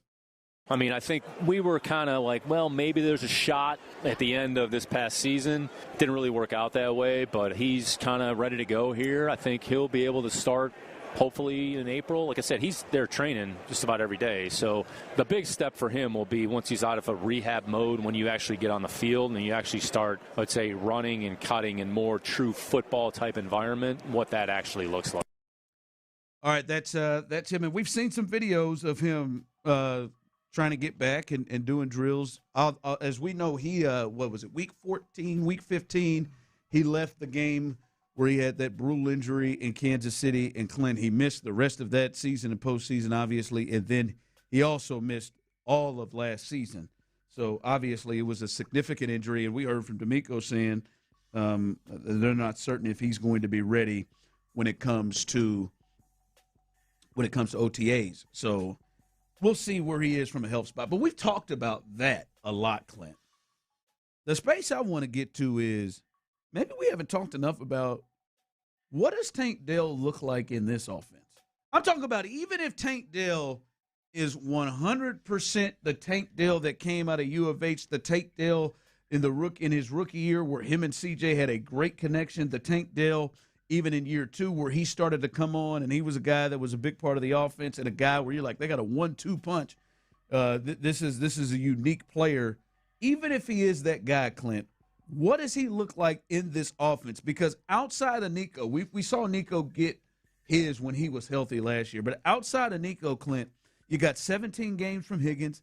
You got 17 games from Hutchinson. You got 17 games from Noel. And then Christian Kirk had some injuries. He played 13. But, like, nobody was even close to approaching the yards that Tank Dell has had in his first 2 years. And we know he was cut short both years. He only played 11 games in year 1 and had over 700 yards and 7 touchdowns. You look at Higgins, 41 catches, 525 yards, 6 touchdowns. Higgins, 35, 428, 3 touchdowns. Noel, 26, 292, and 2 touchdowns. And then Christian Kirk was just a bomb signing. How do you see him fitting in this offense? Because it's not the Bobby Slowick offense we've grown accustomed to seeing him in. Well, I think that's the magic question with Tank Dell is where does he fit in? I mean, look, Nico Collins is in stone. Higgins has earned to be the other outside receiver. That's 1 and 2. I think you look at what they've asked receivers to do in this offense is blocking, whether it's inside out in the box or leading up on a safety that's rolled down. You're coming in the backfield and your receivers are leading up in the A or the B gap. Those are things that you really don't. I mean, they would have to be heartless at this point to ask Tank Dell to do those things. You should never ask him to do those things anyway at 115 pounds soaking ass wet, but you'd be heartless at this point given how he's been injured, doing that in particular once already. But the way he's been injured, it would be wild to ask him to do those things. And so I think that's probably, to be honest with you, offensively as it pertains to pass catchers, I think you've got some health questions and you got some developmental questions. But the big questions with Tank Dell is, where does a healthy Tank Dell, best case scenario, you get Tank Dell back healthy and he's still got the twitch, the speed, the explosion. Where does he fit on this team that seems to prefer the 6'4" guys out wide, bigger-bodied guys out wide? Where does he fit, right? It's got to be in a competition with Jalen Noel at the slot position, and are there enough balls to go around? Is he healthy enough to do what they need their receivers to do at that position? Is this offense going to be creative at all to give guys to make the most of guys like Tank Dell or Jalen Noel or Woody Marks for that matter, or Brevin Jordan for that matter? Like, is there enough balls to go around for Tank Dell to be a big part of this offense, given how they're set up right now? I think the dynamic of the Houston Texans has changed offensively. The wide receiver room has changed significantly with Tank Dell's injury and the time that he's been out. Their whole philosophy as an offense has changed. Well, right? The receiver room has changed. The philosophy has changed. The bigger-bodied receivers outside are Nico and Higgins. So, kind of, again, I mean, do you think, Ron, that they go in there and ask Tank Dell at all to literally motion into the backfield and lead up on a safety in the that's dropped down to the box? Do you think they really are going to approach him in a way of like, hey, man, if you can't do these blocking things that we ask you, when the ball's snapped, if you can't go underneath the quarterback across center and kick out a defensive end like we need some of our receivers to do, then, hey, man, you just can't, you can't get much run. And so that's why, for me, when I hear people talking about Tank Dell and him being a bigger part of this receiver, I love it in theory. I think him and C.J. Stroud in a wide-open offense would be must-see TV. It would be fireworks, but that's not what we're dealing with. Yeah, much with what they were. When Tank left, this was an offense that was put in C.J. Stroud's hands. Yeah. This was an offense that was, let's open it up. This is an offense that said, let's go get Diggs, let's have Tank, let's go have Nico, and let's do this thing. Let's put this thing. Yeah. We're going to try to score a point. The landscape has changed. This is not an offense that is a C.J. Stroud-centric offense. It doesn't appear to be. Yeah. It doesn't appear that they're like they have gone to, this is a David Montgomery run the football offense. And so even if Tank Dell is 100% healthy, Clint, I don't know that we're seeing that dude that was capable of getting 700-800 yards. Like, there is. If they would have stayed healthy, both of them have health problems, Nico and Tank, over the years. If they'd have stayed healthy, I mean, Tank in 11 games had 709 yards and 7 touchdowns.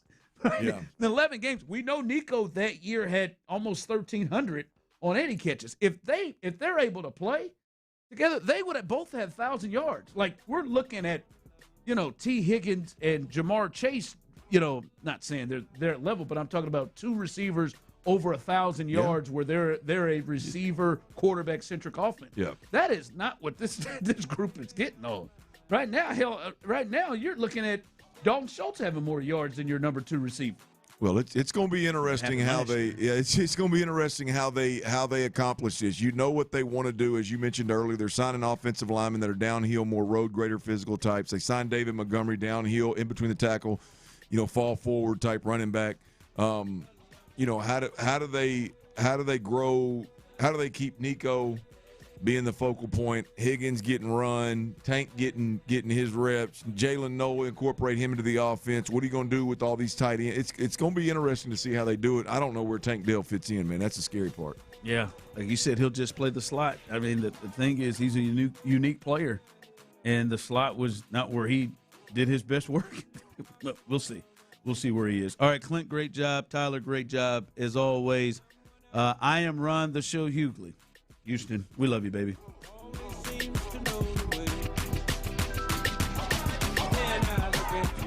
If you were, who's pushing you to the limit? Who's tempting you here? Aaron Andrews? I think I got 3 ladies for you. You got 3? And I got 3. Is Julia or Vanessa on there? No. So you're at least he said that would be awkward. This game, I need a little thickness. Need a little thickness. Oh golly, that's not what I ain't talking about. Any random OnlyFans gal. Oh, she isn't an only. She is a She works for respectable. DraftKings. Yes. You always felt that way? No, because I see her collarbone. What's going on at Augusta? What's going on at Augusta?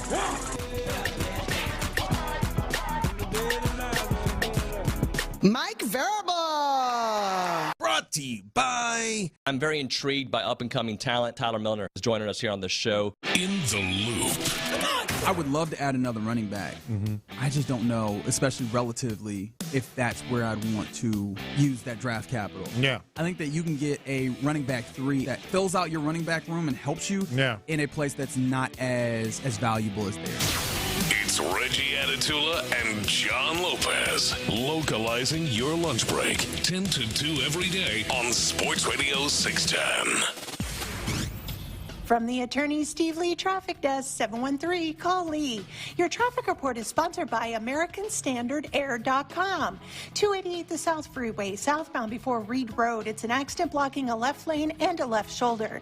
I'm Laura Reynolds, Sports Radio 610. This is Nolan Ryan. Be ready and stay cool this summer. Go with American Standard Air. It's where high tech and high performance come together. Reliability when it matters most. AmericanStandardAir.com. Comfort the way you like it. Hurricane season is right around the corner. And for the first time in over a year, Base Power can install in weeks, not months. Thousands of Houstonians are switching to Base Power to get a home backup battery that automatically keeps your entire house running when the grid goes down. For a limited time, get $100 off with 610 while install slots are still open. BasePower.com/610. That's BasePowerCompany.com/610. That's BasePowerCompany.com/610. Pump up the volume. Business moves fast. Orders roll in, deadlines close in. When you ship with USPS Ground Advantage, you can keep up with confidence. Every package stays in our secure network from dock to door. And with nationwide reach, dependable tracking, and upfront affordable pricing, you get built-in peace of mind. You run the business. We run the routes. Visit USPS.com/Ground Advantage to learn more. 1 in 4 Americans have a disability. I'm one of them. I'm also a working mom who cares deeply about making sure every child with a disability thrives by getting their access needs met. We've got a trusted ally by our side. Easter Seals provides children and families the foundation for lifelong success through early learning programs, skills training, and prep for college and career. That's my Easter Seals. Make it yours. Join us at EasterSeals.com. Football fans, it's time for Houston School Pride Night and $2 beer night at the Houston Gamblers Game. Grab your roommates, call your fellow alumni. Be there Thursday, April 16th at 7 p.m. at Shell Energy Stadium. Get tickets now at UFLGamblers.com. That's UFLGamblers.com. I'm Piera Palazzolo, VP of Digital Marketing for the American Management Association, a company focused on the management training skills needed to enhance the careers of business professionals. We did our research when it came to the best companies for website development and chose AmericanEagle.com. And we couldn't be happier. AmericanEagle.com worked closely with us to understand the front and back end requirements needed to launch an e-commerce website that could handle the complexities of running thousands of seminars nationwide. A robust new website and improved SEO saw immediate increases in site traffic and web revenue. If you're in need of managerial effectiveness and success, visit our website at amanet.org. If you're in need of a website that provides an unparalleled consumer experience, I highly recommend AmericanEagle.com. Transform your business today. Dial 877-WEBNOW1 for a free digital consultation with AmericanEagle.com. Hey, it's Tyler Reddick and Bubba Wallace from 2311 Racing. On the track, every second counts. And off the track, the same rules apply. Just fewer pit stops. That's why we're spinning into Chumba Casino. From social live casino to slot masters, the action's fast, fun, and totally free. Rack up points, climb the leaderboard, and take home bragging rights. Play anytime, anywhere. No downloads needed. Join the race at ChumbaCasino.com. Let's Chumba. Sponsored by VGW Group. No purchase necessary. See terms at ChumbaCasino.com. Must be over 21, present in the state where it's legal to play. This is the story of the one. As a procurement manager for a hospital system, she keeps every facility in her network stocked and ready. That's why she counts on Grainger to be her single source for thousands of products, from disinfectants to lighting, air filters, and more. And with fast, dependable delivery, Grainger helps her keep every facility stocked, safe, and running smoothly. Call 1-800-GRAINGER, click Grainger.com, or just stop by. Grainger, for the ones who get it done. The biggest golf tournament of the year is here, and now you can trade the tournament on Kalshi. Scotty is trading at 14% to win it all. That means a $100 trade pays out $673 if he wins it all. On Kalshi, you're trading against peers in a live market, meaning there's no house, and as the odds move, you can buy in and out of your position all tournament long. For a limited time, download the Kalshi app and use code FAN to get $10 when you trade 10. Kalshi. Kalshi. Trade on anything. Did you know about 1 in 3 people with plaque psoriasis may also develop psoriatic arthritis, which causes joint pain, stiffness, and swelling? Does this sound like you? Listen to what it sounds like to be a million miles away. Tremfya guselkumab, taken by injection, is a prescription medicine for adults with moderate to severe plaque psoriasis who may benefit from taking injections or pills or phototherapy, and for adults with active psoriatic arthritis. Serious allergic reactions and increased risk of infections and liver problems may occur. Before treatment, your doctor should check you for infections and tuberculosis. Tell your doctor if you have an infection, flu-like symptoms, or if you need a vaccine. Imagine being a million miles away. Explore what's possible. Ask your doctor about Tremfya. Visit Tremfya.com or call 1-800-526-7736. From the West Point Lincoln and West Point Lincoln of Sugar Land Studios, KILT FM HD2 Houston. On Odyssey Sports Station, the Texans play here. There is no off season. Intercepted.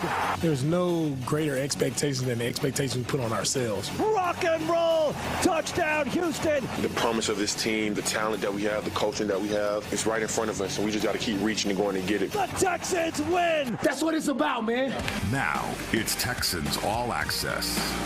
Hello, Texans. Welcome to the show. Mark Vandermeer, John Harris with you in the Hyundai Texans radio studio. And joining us, because it's Thursday, we like to have him on. It's the General, the Hall of Famer, John McClain with us. And we'll talk about the doc and how well it's doing, General, a little bit later on. But let's talk football first, as we are 2 weeks away from draft night, as your Houston Texans will pick late in the first round. General, right off the bat, do they pick late in the first round, or will they trade out of the first round, or will they move up? Pick one. Good evening. What do you think? I saw over-under of 3.5 on Caserio trades, and everybody taking the over. I think he'll trade out and get an extra second-rounder and pick up something maybe next year when the draft is supposed to be great. And so I think they'll trade out, have 3, and I hope they get 2 offensive linemen and a defensive tackle in the first 2 rounds, but I do not expect Caserio to stand pat. He definitely won't do that. But, General, I saw, and I can't remember, I think it may have been Jordan Schultz, but it's kind of been thrown out there a little bit, presumed that this will be a draft with a lot of trades. And I kind of get it and I kind of don't, because typically you're trading for quarterbacks, maybe some edge rushers I could maybe see, but there aren't going to be many quarterbacks you're trading for. I don't understand totally why this is a draft in which you would see a ton of trades, but do you kind of see it that way, General, that it could be a first round that's got a number of trades and movement within it for some particular reason? John and Mark, what's a lot of trades? We see so many trades every year. Yeah. And I don't know if he's talking about, I read it as being the entire draft. Yeah. And there's always so many, if there's 60, what's a lot? 80? So I don't know. I expect there's going to be, just like always, a lot of trading in the draft, especially after you get out of the first couple of rounds. And I expect Nick Caserio to be leading the charge because Nick likes to make trades, and he's made so many good ones.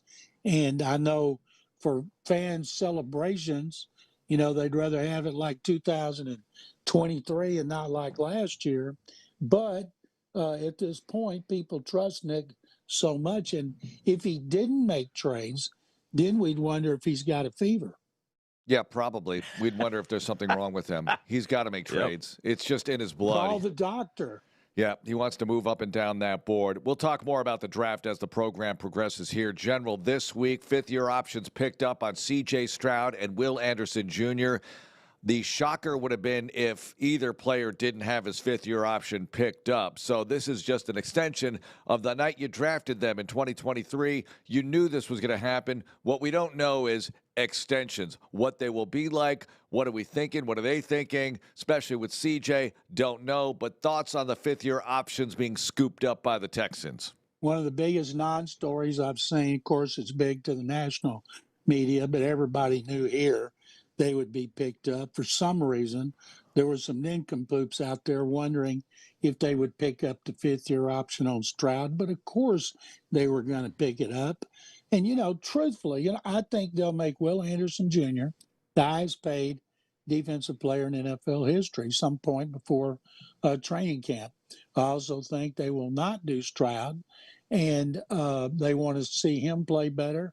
They want to see if they can build him a running game and an effective running game.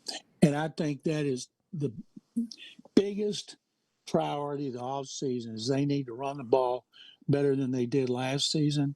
And that's one reason they traded for David Montgomery and signed Wyatt Teller, who's always been known as a butt kicker when it comes to running the ball.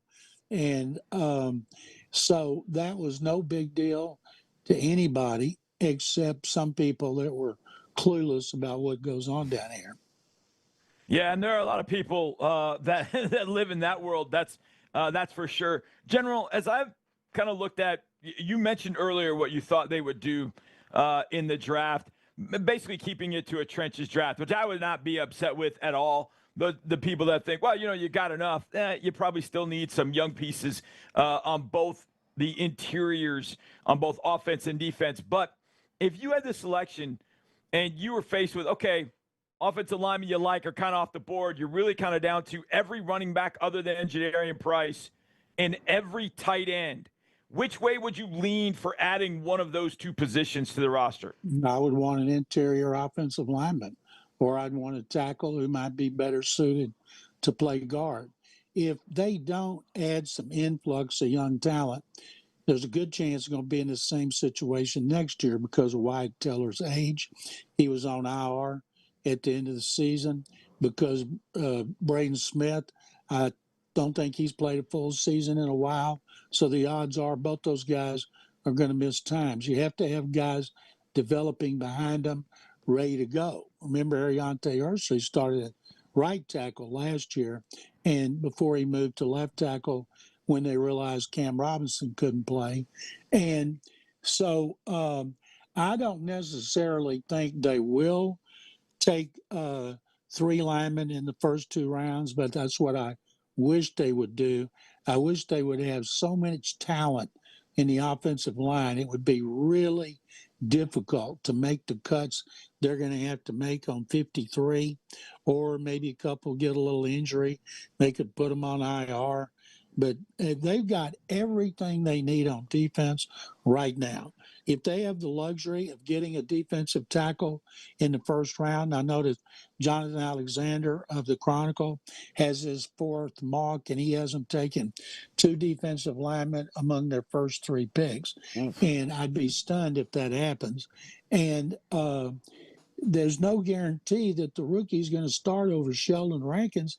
And based on what we saw last year with Tommy Togiai, and Nick Caserio was so smart to extend him immediately, and then it wasn't until about the midway part he started getting better and better. And by the end of the season, we're like, that guy's a starter. All he does is make plays. Now he's going to be in the last year of his contract.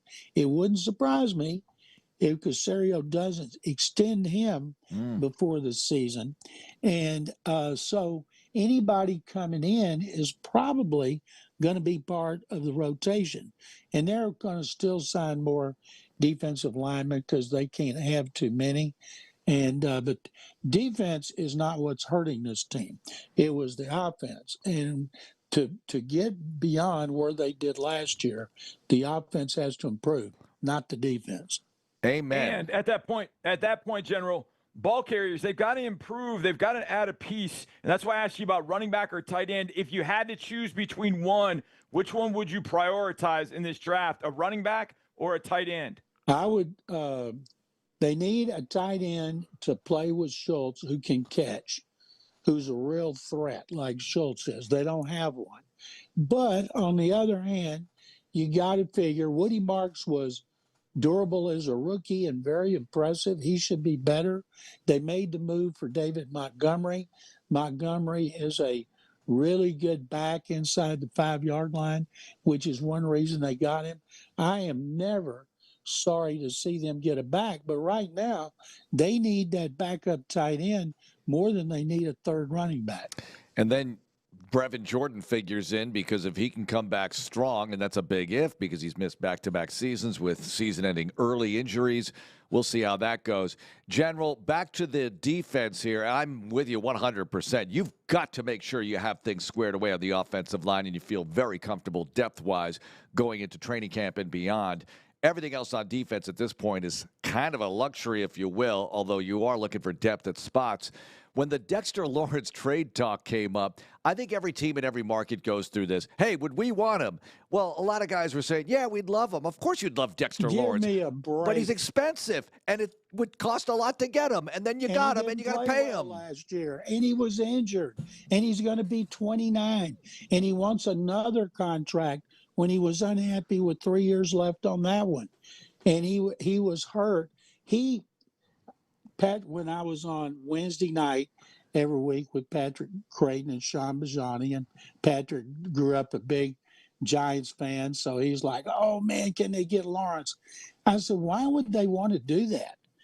Would you get him and give up what it cost in draft capital and give him a big contract at the expense of Kamari Lassiter? A year from now? No way you would do that. They're not stupid. There's no guarantee Lawrence wouldn't come in here and want another contract after 1 year. And the Giants are trying to rebuild. They're trying to win. And just because he's unhappy with $20 million a year when he's turning 29 doesn't mean he wouldn't be unhappy with another team unless you pay him a lot of money and make him one of the top paid defensive tackles when he certainly didn't deserve it based on last season. I was listening to Jordan Schultz on NFL radio going over a stat that he went against 4 or 5 backup centers in a row last season and didn't make a lot of plays. So he may turn out to go to the Hall of Fame, but right now I wouldn't touch him. All I know is I saw that dude single-handedly beat us in 2022. I know that, but you guys pointed it out. There's allocation of resources. Yeah. You know, you can go buy the Lamborghini and then live in a shoebox, or you can spread the resources around and have a nice car, have a nice house, have a nice garage, and all that, and eat good food. Or you can go get your Lamborghini and live in a shoebox, like I said. I mean, it's either way. General, speaking of defensive linemen. Defensive end Myles Garrett had his contract kind of reconfigured, renegotiated. Either way, there's been a lot of talk about, well, that was so that they could move Myles Garrett. Do you buy that? Do you buy that contract was done to move Myles Garrett for the Cleveland Browns? I think no, they say it wasn't. He said it wasn't, but they're not going to admit that. You know, if you would give them 2 number ones for guys, he's about to turn 30, and he's a great player, of course. But and that's a great example of it. One of the greatest pass rushers in history can't help his team win. It's just like Max Crosby, one of the best in the NFL, can't help his team win. You got to score to help your team win. And I think if at this point, if somebody would give them 2 ones, they should do it so they can go out and draft a couple more quarterbacks. It's so funny listening to Andrew Berry, the general manager, was talking about Watson and acted like, you know, he wasn't going to be the quarterback. Jimmy Haslam at the league meeting, owners acted like he could compete for a starting job. And, of course, you got Shedeur Sanders and Dylan Gabriel. And a lot of people think they may draft a quarterback this year. Wow. And there's a good chance they're going to draft one next year, which is going to be a great quarterback draft along the lines of 2 years ago. And it's just another example. They don't know what they're doing. But I think if somebody was going to give Max 2 ones for Crosby, and I think they would certainly give 2 ones for Garrett if they thought he was the missing link. But, boy, he better be the difference in you being a Super Bowl contender or not. I don't think you can give up 2 ones for anything or anybody unless you have a quarterback. That's pretty much the rule. I agree 100%. Because if you don't have a quarterback. Russini said that Crosby would go to the Patriots. I wonder how she would know that, but that's what she said. Jeez. He went there. All right, wait a minute. It's kind of the elephant in the room on every sports conversation. I want to get the general's thought on one thing here, and you tell me.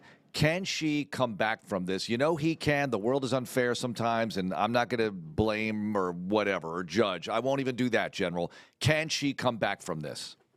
I will put it, if I had seen Mike Vrabel, and I know Mike, and I would have shaken hands with him. I wouldn't have hugged him, wouldn't have held hands, wouldn't have laid on a thing by the pool with him, wouldn't have been where other things the witnesses, sources told the New York Post.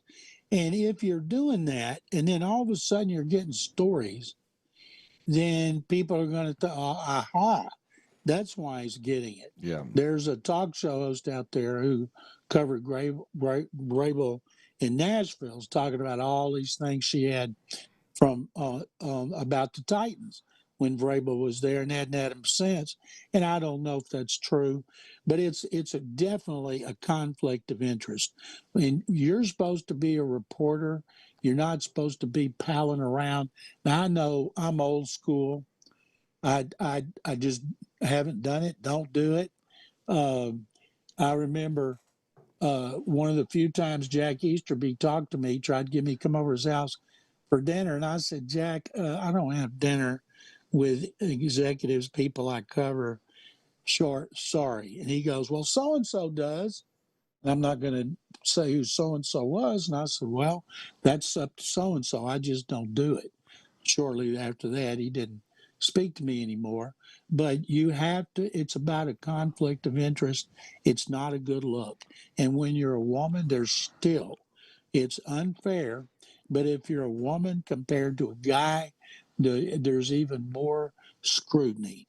So if it was totally innocent, I feel sorry for both of them.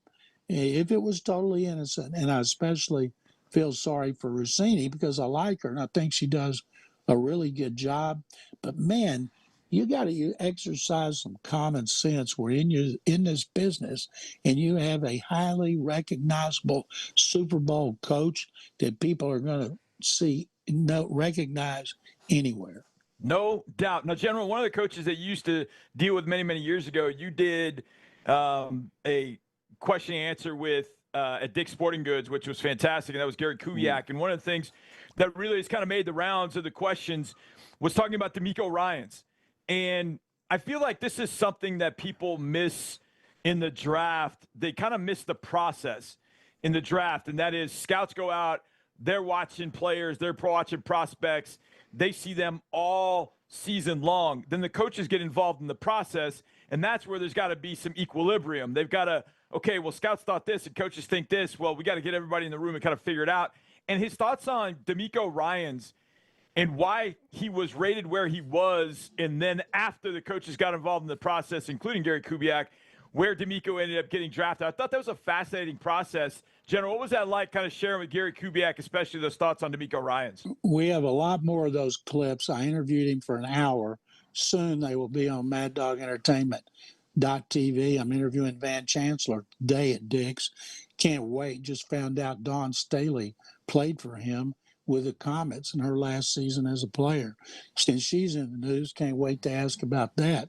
But we talked to Gary. We'll be putting clips out about him talking about Clint, him talking about Mike Elko and the Aggies. We did one on Bill Brown. He was outstanding. But with Gary, Charlie Cashley was his last draft. It was Gary D'Amico's first. And Charlie told me afterward he had never been around a coach so involved in the scouting like Gary was, and he was really good at his knowledge of the players. And he said he never worked with anybody like that. And I said, what about Joe Gibbs? He said, well, Joe really was interested in the first two picks. He said, but Gary was interested in them all the way to the last pick. And then when Gary was working in the front office with the Broncos, and they said he was the only one who would tell John Elway the truth, whether it was good or bad, they had their best draft. The beat writers told me that. The short period Gary was doing that, Elway had his most successful drafts. So maybe Gary should be a general manager. And he told Charlie, this kid can play. And they used that first pick in the second round on him, and the rest is history. But I always remember what Cashley said. Up until 23, that was the best draft in franchise history. That, of course, started with Mario Williams, D'Amico. Remember, they had the 2 third-round picks, first 2 tackles. If Spencer hadn't been hurt, he might have started like Winston for years, Owen Daniels. That was just a tremendous draft. We still voted that best draft in the history of the franchise, General, and we had a top 4, but that was still number 1 after all these years. Back to Coach Kubiak for a moment. You mentioned general manager. Obviously, he's got the credentials that warrant consideration, at the very least, at a position like that, or being the guy above the GM and running a football organization. Do you think that appeals to him? Why hasn't he done it? What are your thoughts on Gary and his career these days? I know it's got to be a joy for him to follow the progress and success of his sons in the league, but what are your thoughts on that, what I just asked? First of all, Gary has been offered a lot of jobs, and one that he's been offered by several teams, I believe, including the Texans. When D'Amico took over, it was kind of like Minnesota, where he was an assistant head coach. Kevin Stefanski was the coordinator and called the plays. But Gary worked on the game plan, was his eyes during games, and they had a great relationship. But I think Gary likes helping a lot of people, a lot of teams. And, of course, he's working with Clint. Clay is the offensive coordinator with the 49ers with Kyle Shanahan. I expect this time next year he'll be a head coach. Wow. And Gary talks to them a lot. They've always wanted to know his opinion about players. And there's people he used to work with that want to know his opinion about players. So I think he besides he and Rhonda traveling and going like to Seattle last year to see those grandkids, then San Francisco.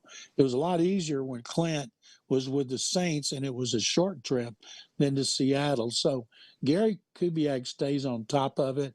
I never heard him say he had any interest in being a general manager, but he's, from what he told me, he is really happy right now, so proud of his kids following in his footsteps. Klein, of course, is in the personnel department of the Cowboys, and I expect him to be a general manager someday. And but Gary, you can tell, it's not often we get to interview people for an hour, and I love doing that because you can cover so much ground. Yeah. You can get them to elaborate on things. Things will pop up while they're talking that'll make you think of something else. And I was so proud because Gary told me twice afterward how much fun that was. And I told him, well, you never said that when you were coaching. And he kind of rolled his eyes like, well, there was a reason. And so I just can't get enough of Gary in interviews, because now that he's out of it on a full-time basis, he can be honest, analytical, entertaining, informative.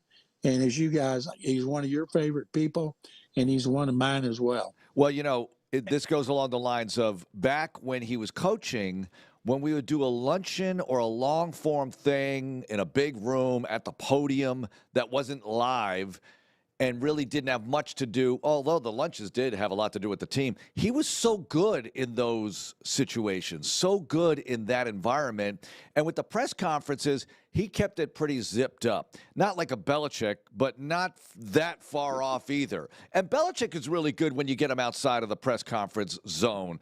Kubiak is great in that one-on-one you did with him. It's fantastic. Is the whole thing available somewhere, General, for people to listen to? It will be on MadDogEntertainment.tv, I think, next week, as will all the others we're doing. I'll tell you something else about Gary. One time, Colorado was trying to hire him when he was the Broncos offensive coordinator. And everybody said he's going. And all the media was looking for him. At their facility, you had all the Broncos media, and you had the Colorado media. All were looking for him. And I was there. I was looking for him. And I see him, and he probably doesn't even remember this. He pulled me in a closet and said, "What do you need?" I said, "Well, you can't talk to me and not talk to all of them. They cover you on a regular basis." He ended up not taking the job, which was good, because had he taken that job, he wouldn't probably had a chance to come here. And Bob McNair had interviewed him originally when he hired Dom Capers. And when Gary became the head coach at his news conferences, I thought he was a lot better than I thought he was going to be. And one of the things I like about Gary is I never caught him lying to me about anything but injuries, but they all lie about injuries, so you got to cut him slack. I can't think of one time he lied to me, and I've never, ever been able to say that about another head coach who I covered. General, the other night, maybe on Wednesday night, I can't remember, Tuesday or Wednesday night, I had Mark do blind rankings of Texans trades. And I gave him 8 trades the Texans made throughout the last I think I went back to the Schaub trade of 2007. I couldn't really come up with ones from before that because that predates me, but I just couldn't come up with any. And obviously the last few years with, Nick Caserio, a.k.a. Trader Nick, that there have been a ton of trades. Which trade that the Texans have made do you think is the most influential for the Texans over the years? Is it the Deshaun Watson trade to the Browns? Was it the trade up for Will Anderson? Will Anderson. Anderson. Yeah, he's about to be the highest paid defensive player in history. He finished second in Defensive Player of the Year. They're going to be really good. Defense will be great again. If he stays healthy, he'll have a chance to be Defensive Player of the Year next season. And I'll tell you one that's interesting is I remember Bill O'Brien had done something, and I got him on the phone, and as he's getting off, he said, "I'm about to make another trade, and people are going to hate me." And I'm like, whoa, click. Whoa. And I called him back, that was and it? he wouldn't answer. Well, it was the Laramie Tunsil trade. Oh. And people, based on what he got, that was one of the worst ever. The Watson trade, of course, was big, and it was, and he played great in 2020. That 2019 season, especially that Buffalo playoff game when he withstood one of the hardest hits any of us have ever seen, been sandwiched in overtime. That I would put second behind Will Anderson Jr., and I'd have to think of others, but I can't imagine there's any more important than those two. And Laramie, Laramie made the Pro Bowl. He solidified left tackle, but they got a really good deal now. The second and fourth round picks, if they get players who can play and help them, then, Caserio would have turned that deal into a really good one. Plus, it allowed him to move Ursary up. Tunsil right now is trying to be the highest paid offensive lineman in history for the third time in his career. It ain't happening at his age. General, one more before we talk about the documentary just a little bit here. Troy Aikman and the Dolphins. Aikman says he was not offered any similar position with the Dallas Cowboys or role with the Cowboys. We already have Brady as a limited partner of the Raiders with a whole lot of input there.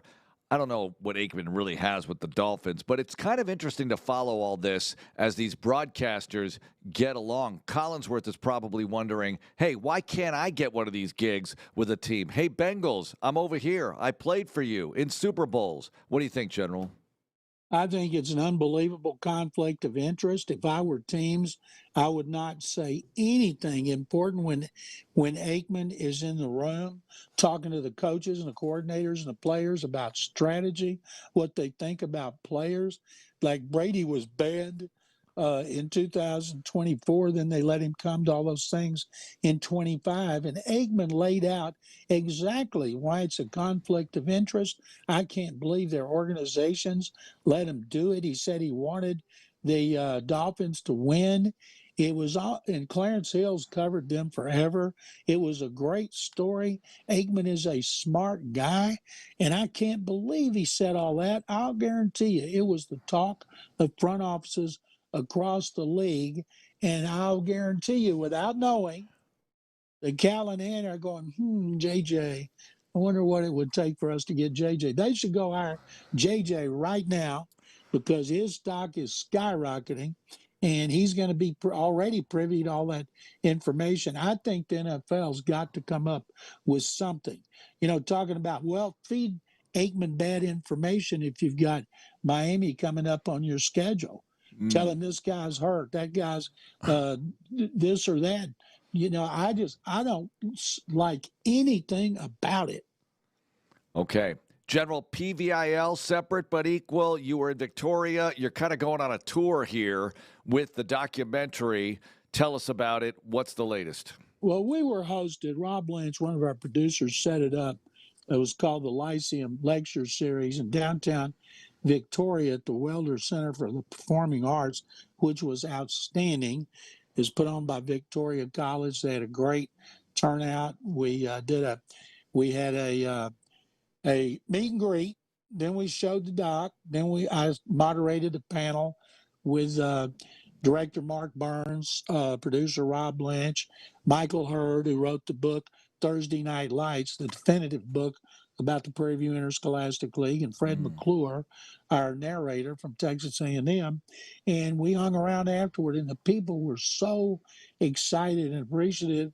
And on Juneteenth, we're going to Corpus for a similar deal because Corpus had the first integrated state champion in Texas history in 1960, Johnny Rowland, the star of that team, spent 35 years in the NFL's coming down from St. Louis.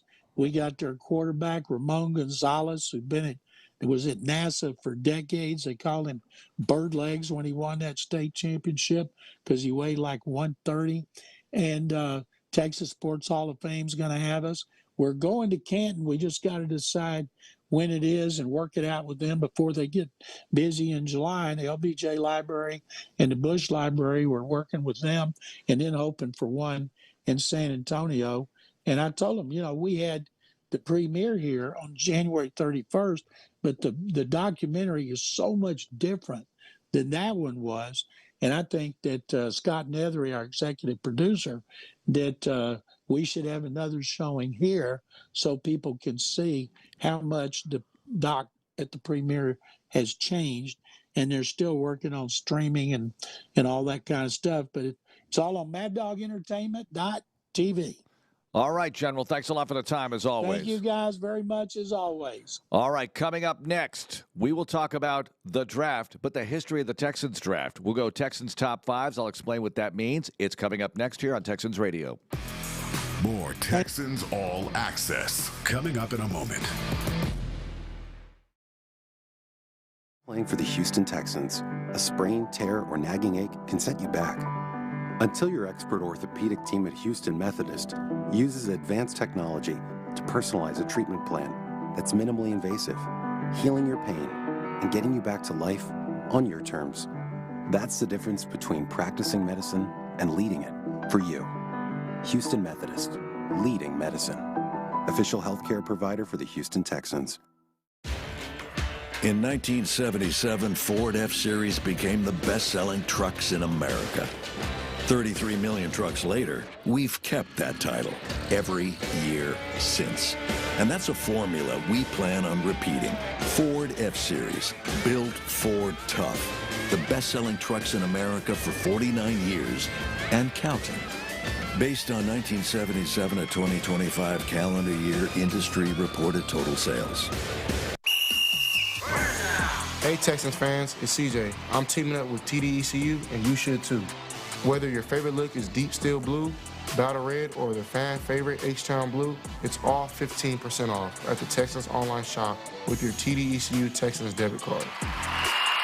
Upgrade your Texans game day gear and show off your loyalty while you do it. Visit tdecu.org/Texans and get the MVP of your wallet today. Insured by NCUA. Attention H-Town, 2026 season tickets are on sale now. Secure your seat in the stands for every Houston Texans home game this year. By becoming a season ticket member, you'll get access to 2026 playoff tickets, exclusive access to unforgettable game day experiences, exciting offers from select Texans partners throughout the year, and more. Don't wait. Call us now at 832-667-2390. That's 832-667-2390. Or visit HoustonTexans.com/tickets. More Texans Radio is on the way. Sound familiar? At Mattress Firm, we understand there are many problems that can keep you up at night, like snoring, aches and pains, or sleeping hot. Our sleep experts have the unrivaled know-how to match you with a mattress that can help.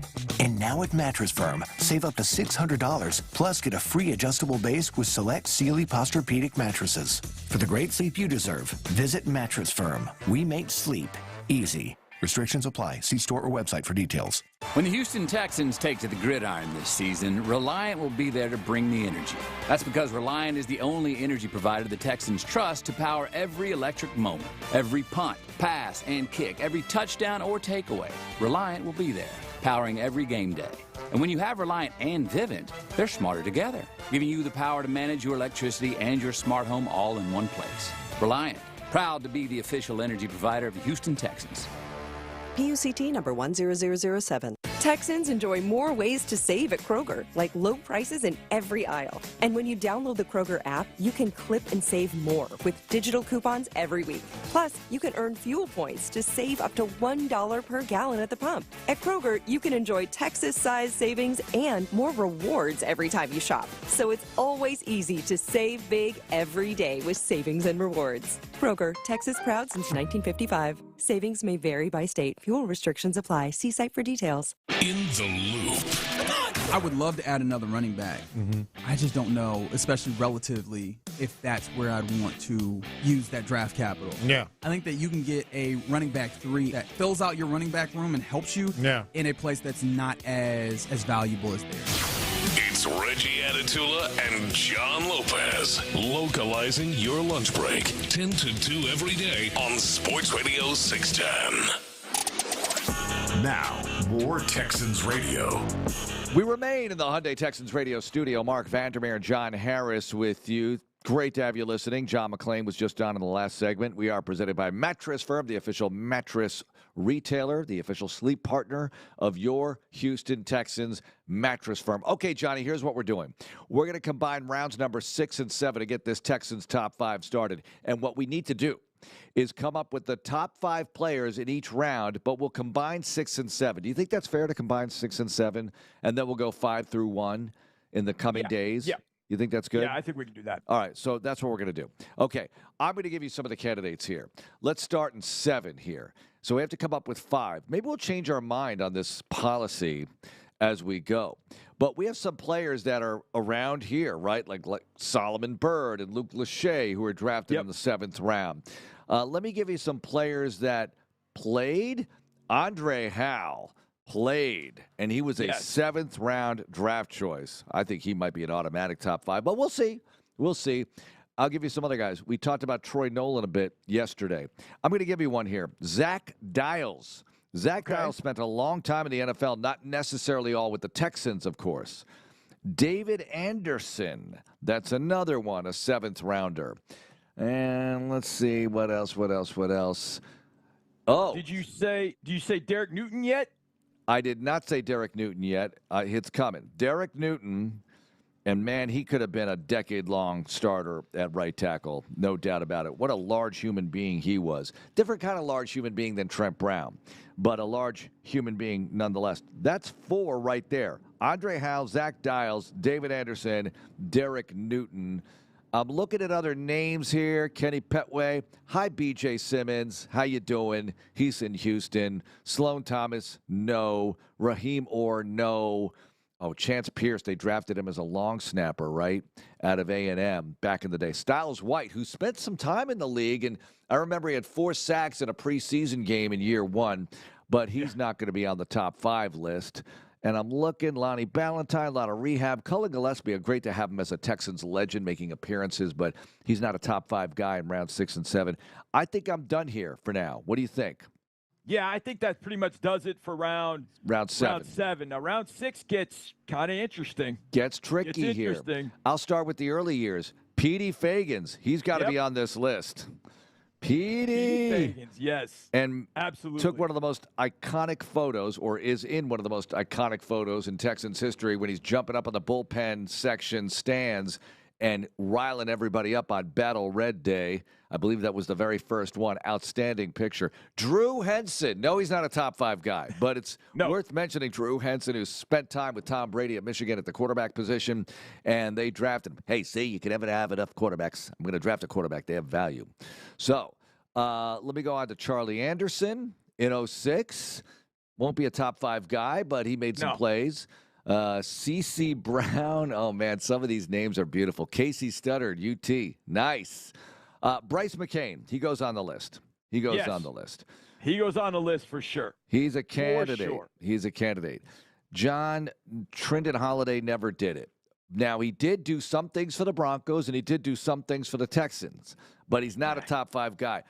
But what do we do with David Quisenberry, who was drafted in 2013 in round 6? My goodness. He didn't do it here. What we do. There were 4 6th-round picks in 2013. Mm-hmm. Ryan Griffin was one of those at tight end.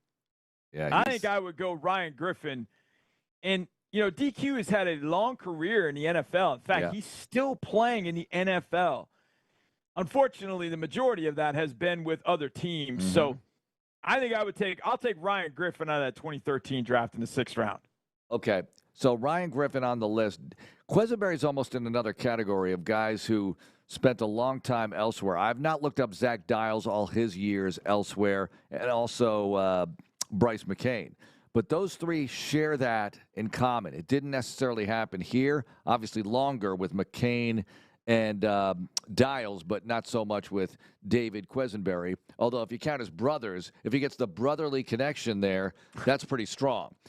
Christian Covington, what do you think, Johnny? Christian Covington. Yes. All right. Cov was really, really good for the time that he was with the Texans. I always felt like, for whatever reason, the coaching staff didn't quite understand the value of Covington and let him walk. And I never could understand that, because he was never going to be expensive. He always did what you asked him to do. He made plays. I think Cov is absolutely as good a 6th-round pick. I mean, I thought he had a really good career. Okay, good. I like this. I'm liking this a lot. Let's keep it going here. Duke Ejiofor, that never worked out, but he had some talent, right? Peter Kalambai, he's a Texans legend, makes appearances. Good guy, but he's not going to be on this list.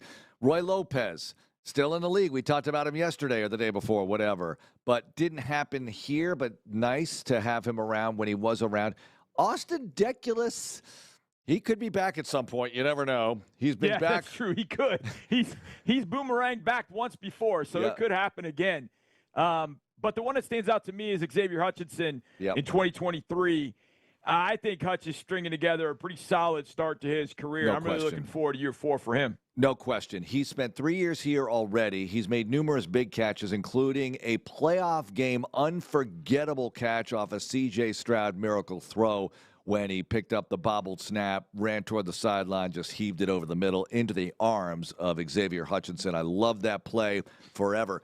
Now, Jared Patterson has something similar to say, as in, I've started a bunch of games for this team over the 3 years I've been here so far. I'm still on the roster right now as we speak, and I might still be heard from as a starter. You never know, because this league is this league, and Patterson finds a way to hang around and contribute. So I think I'm going to put him as a candidate here.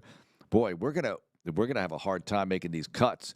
Jawar Jordan also, now he's got to do more, but he's still around. Jalen Reed, we saw him a little bit late last year. And Graham Mertz, Mr. August last year, looking good at the quarterback position. All right, so here are my candidates. X, Patterson, Fagans, McCain, Griffin, Covington. Man, it's even hard to come up with a top 5 in round 6.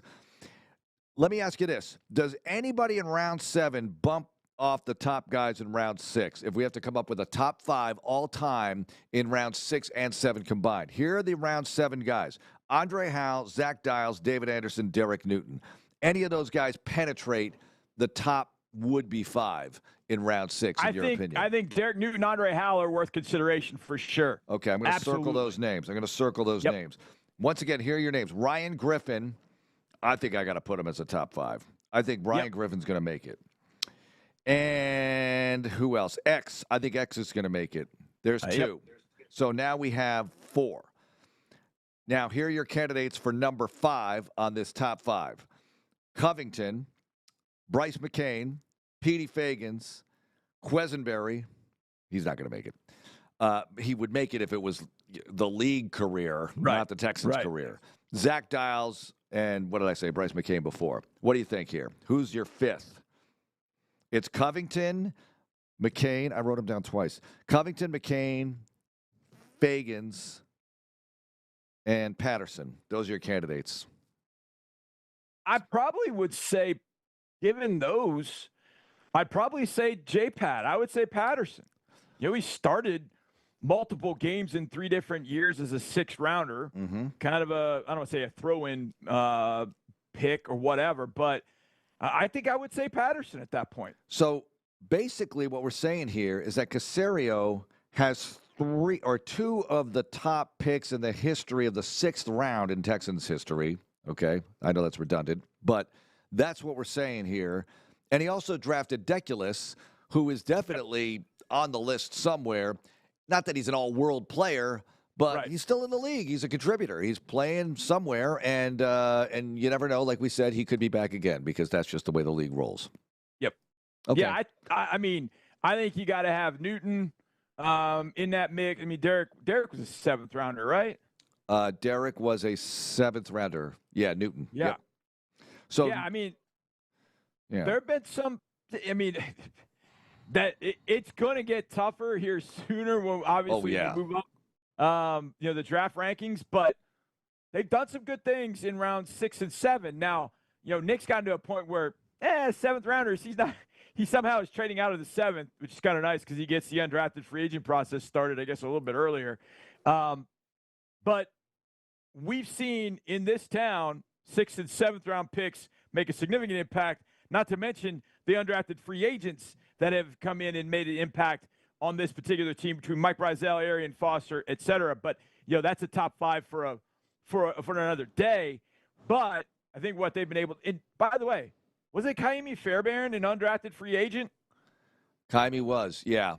Undrafted free agents. I mean, Arian Foster's got to be number 1, or is he? Yeah. Because of what Fairbairn has been able to do for your team over the long haul. But Foster, I mean, when you pick up a player at that position as an undrafted guy, he's number 1. You expect kickers to largely be undrafted guys. I know you draft some players, like the Texans once upon a time drafted Randy Bullock. Yep, and absolutely. But, yeah, think of the guys that are undrafted. So, you know, I think what this exercise goes to show is if you can find impact players on day 3 at the end of the draft. Now, there have been some that have just completely not worked out.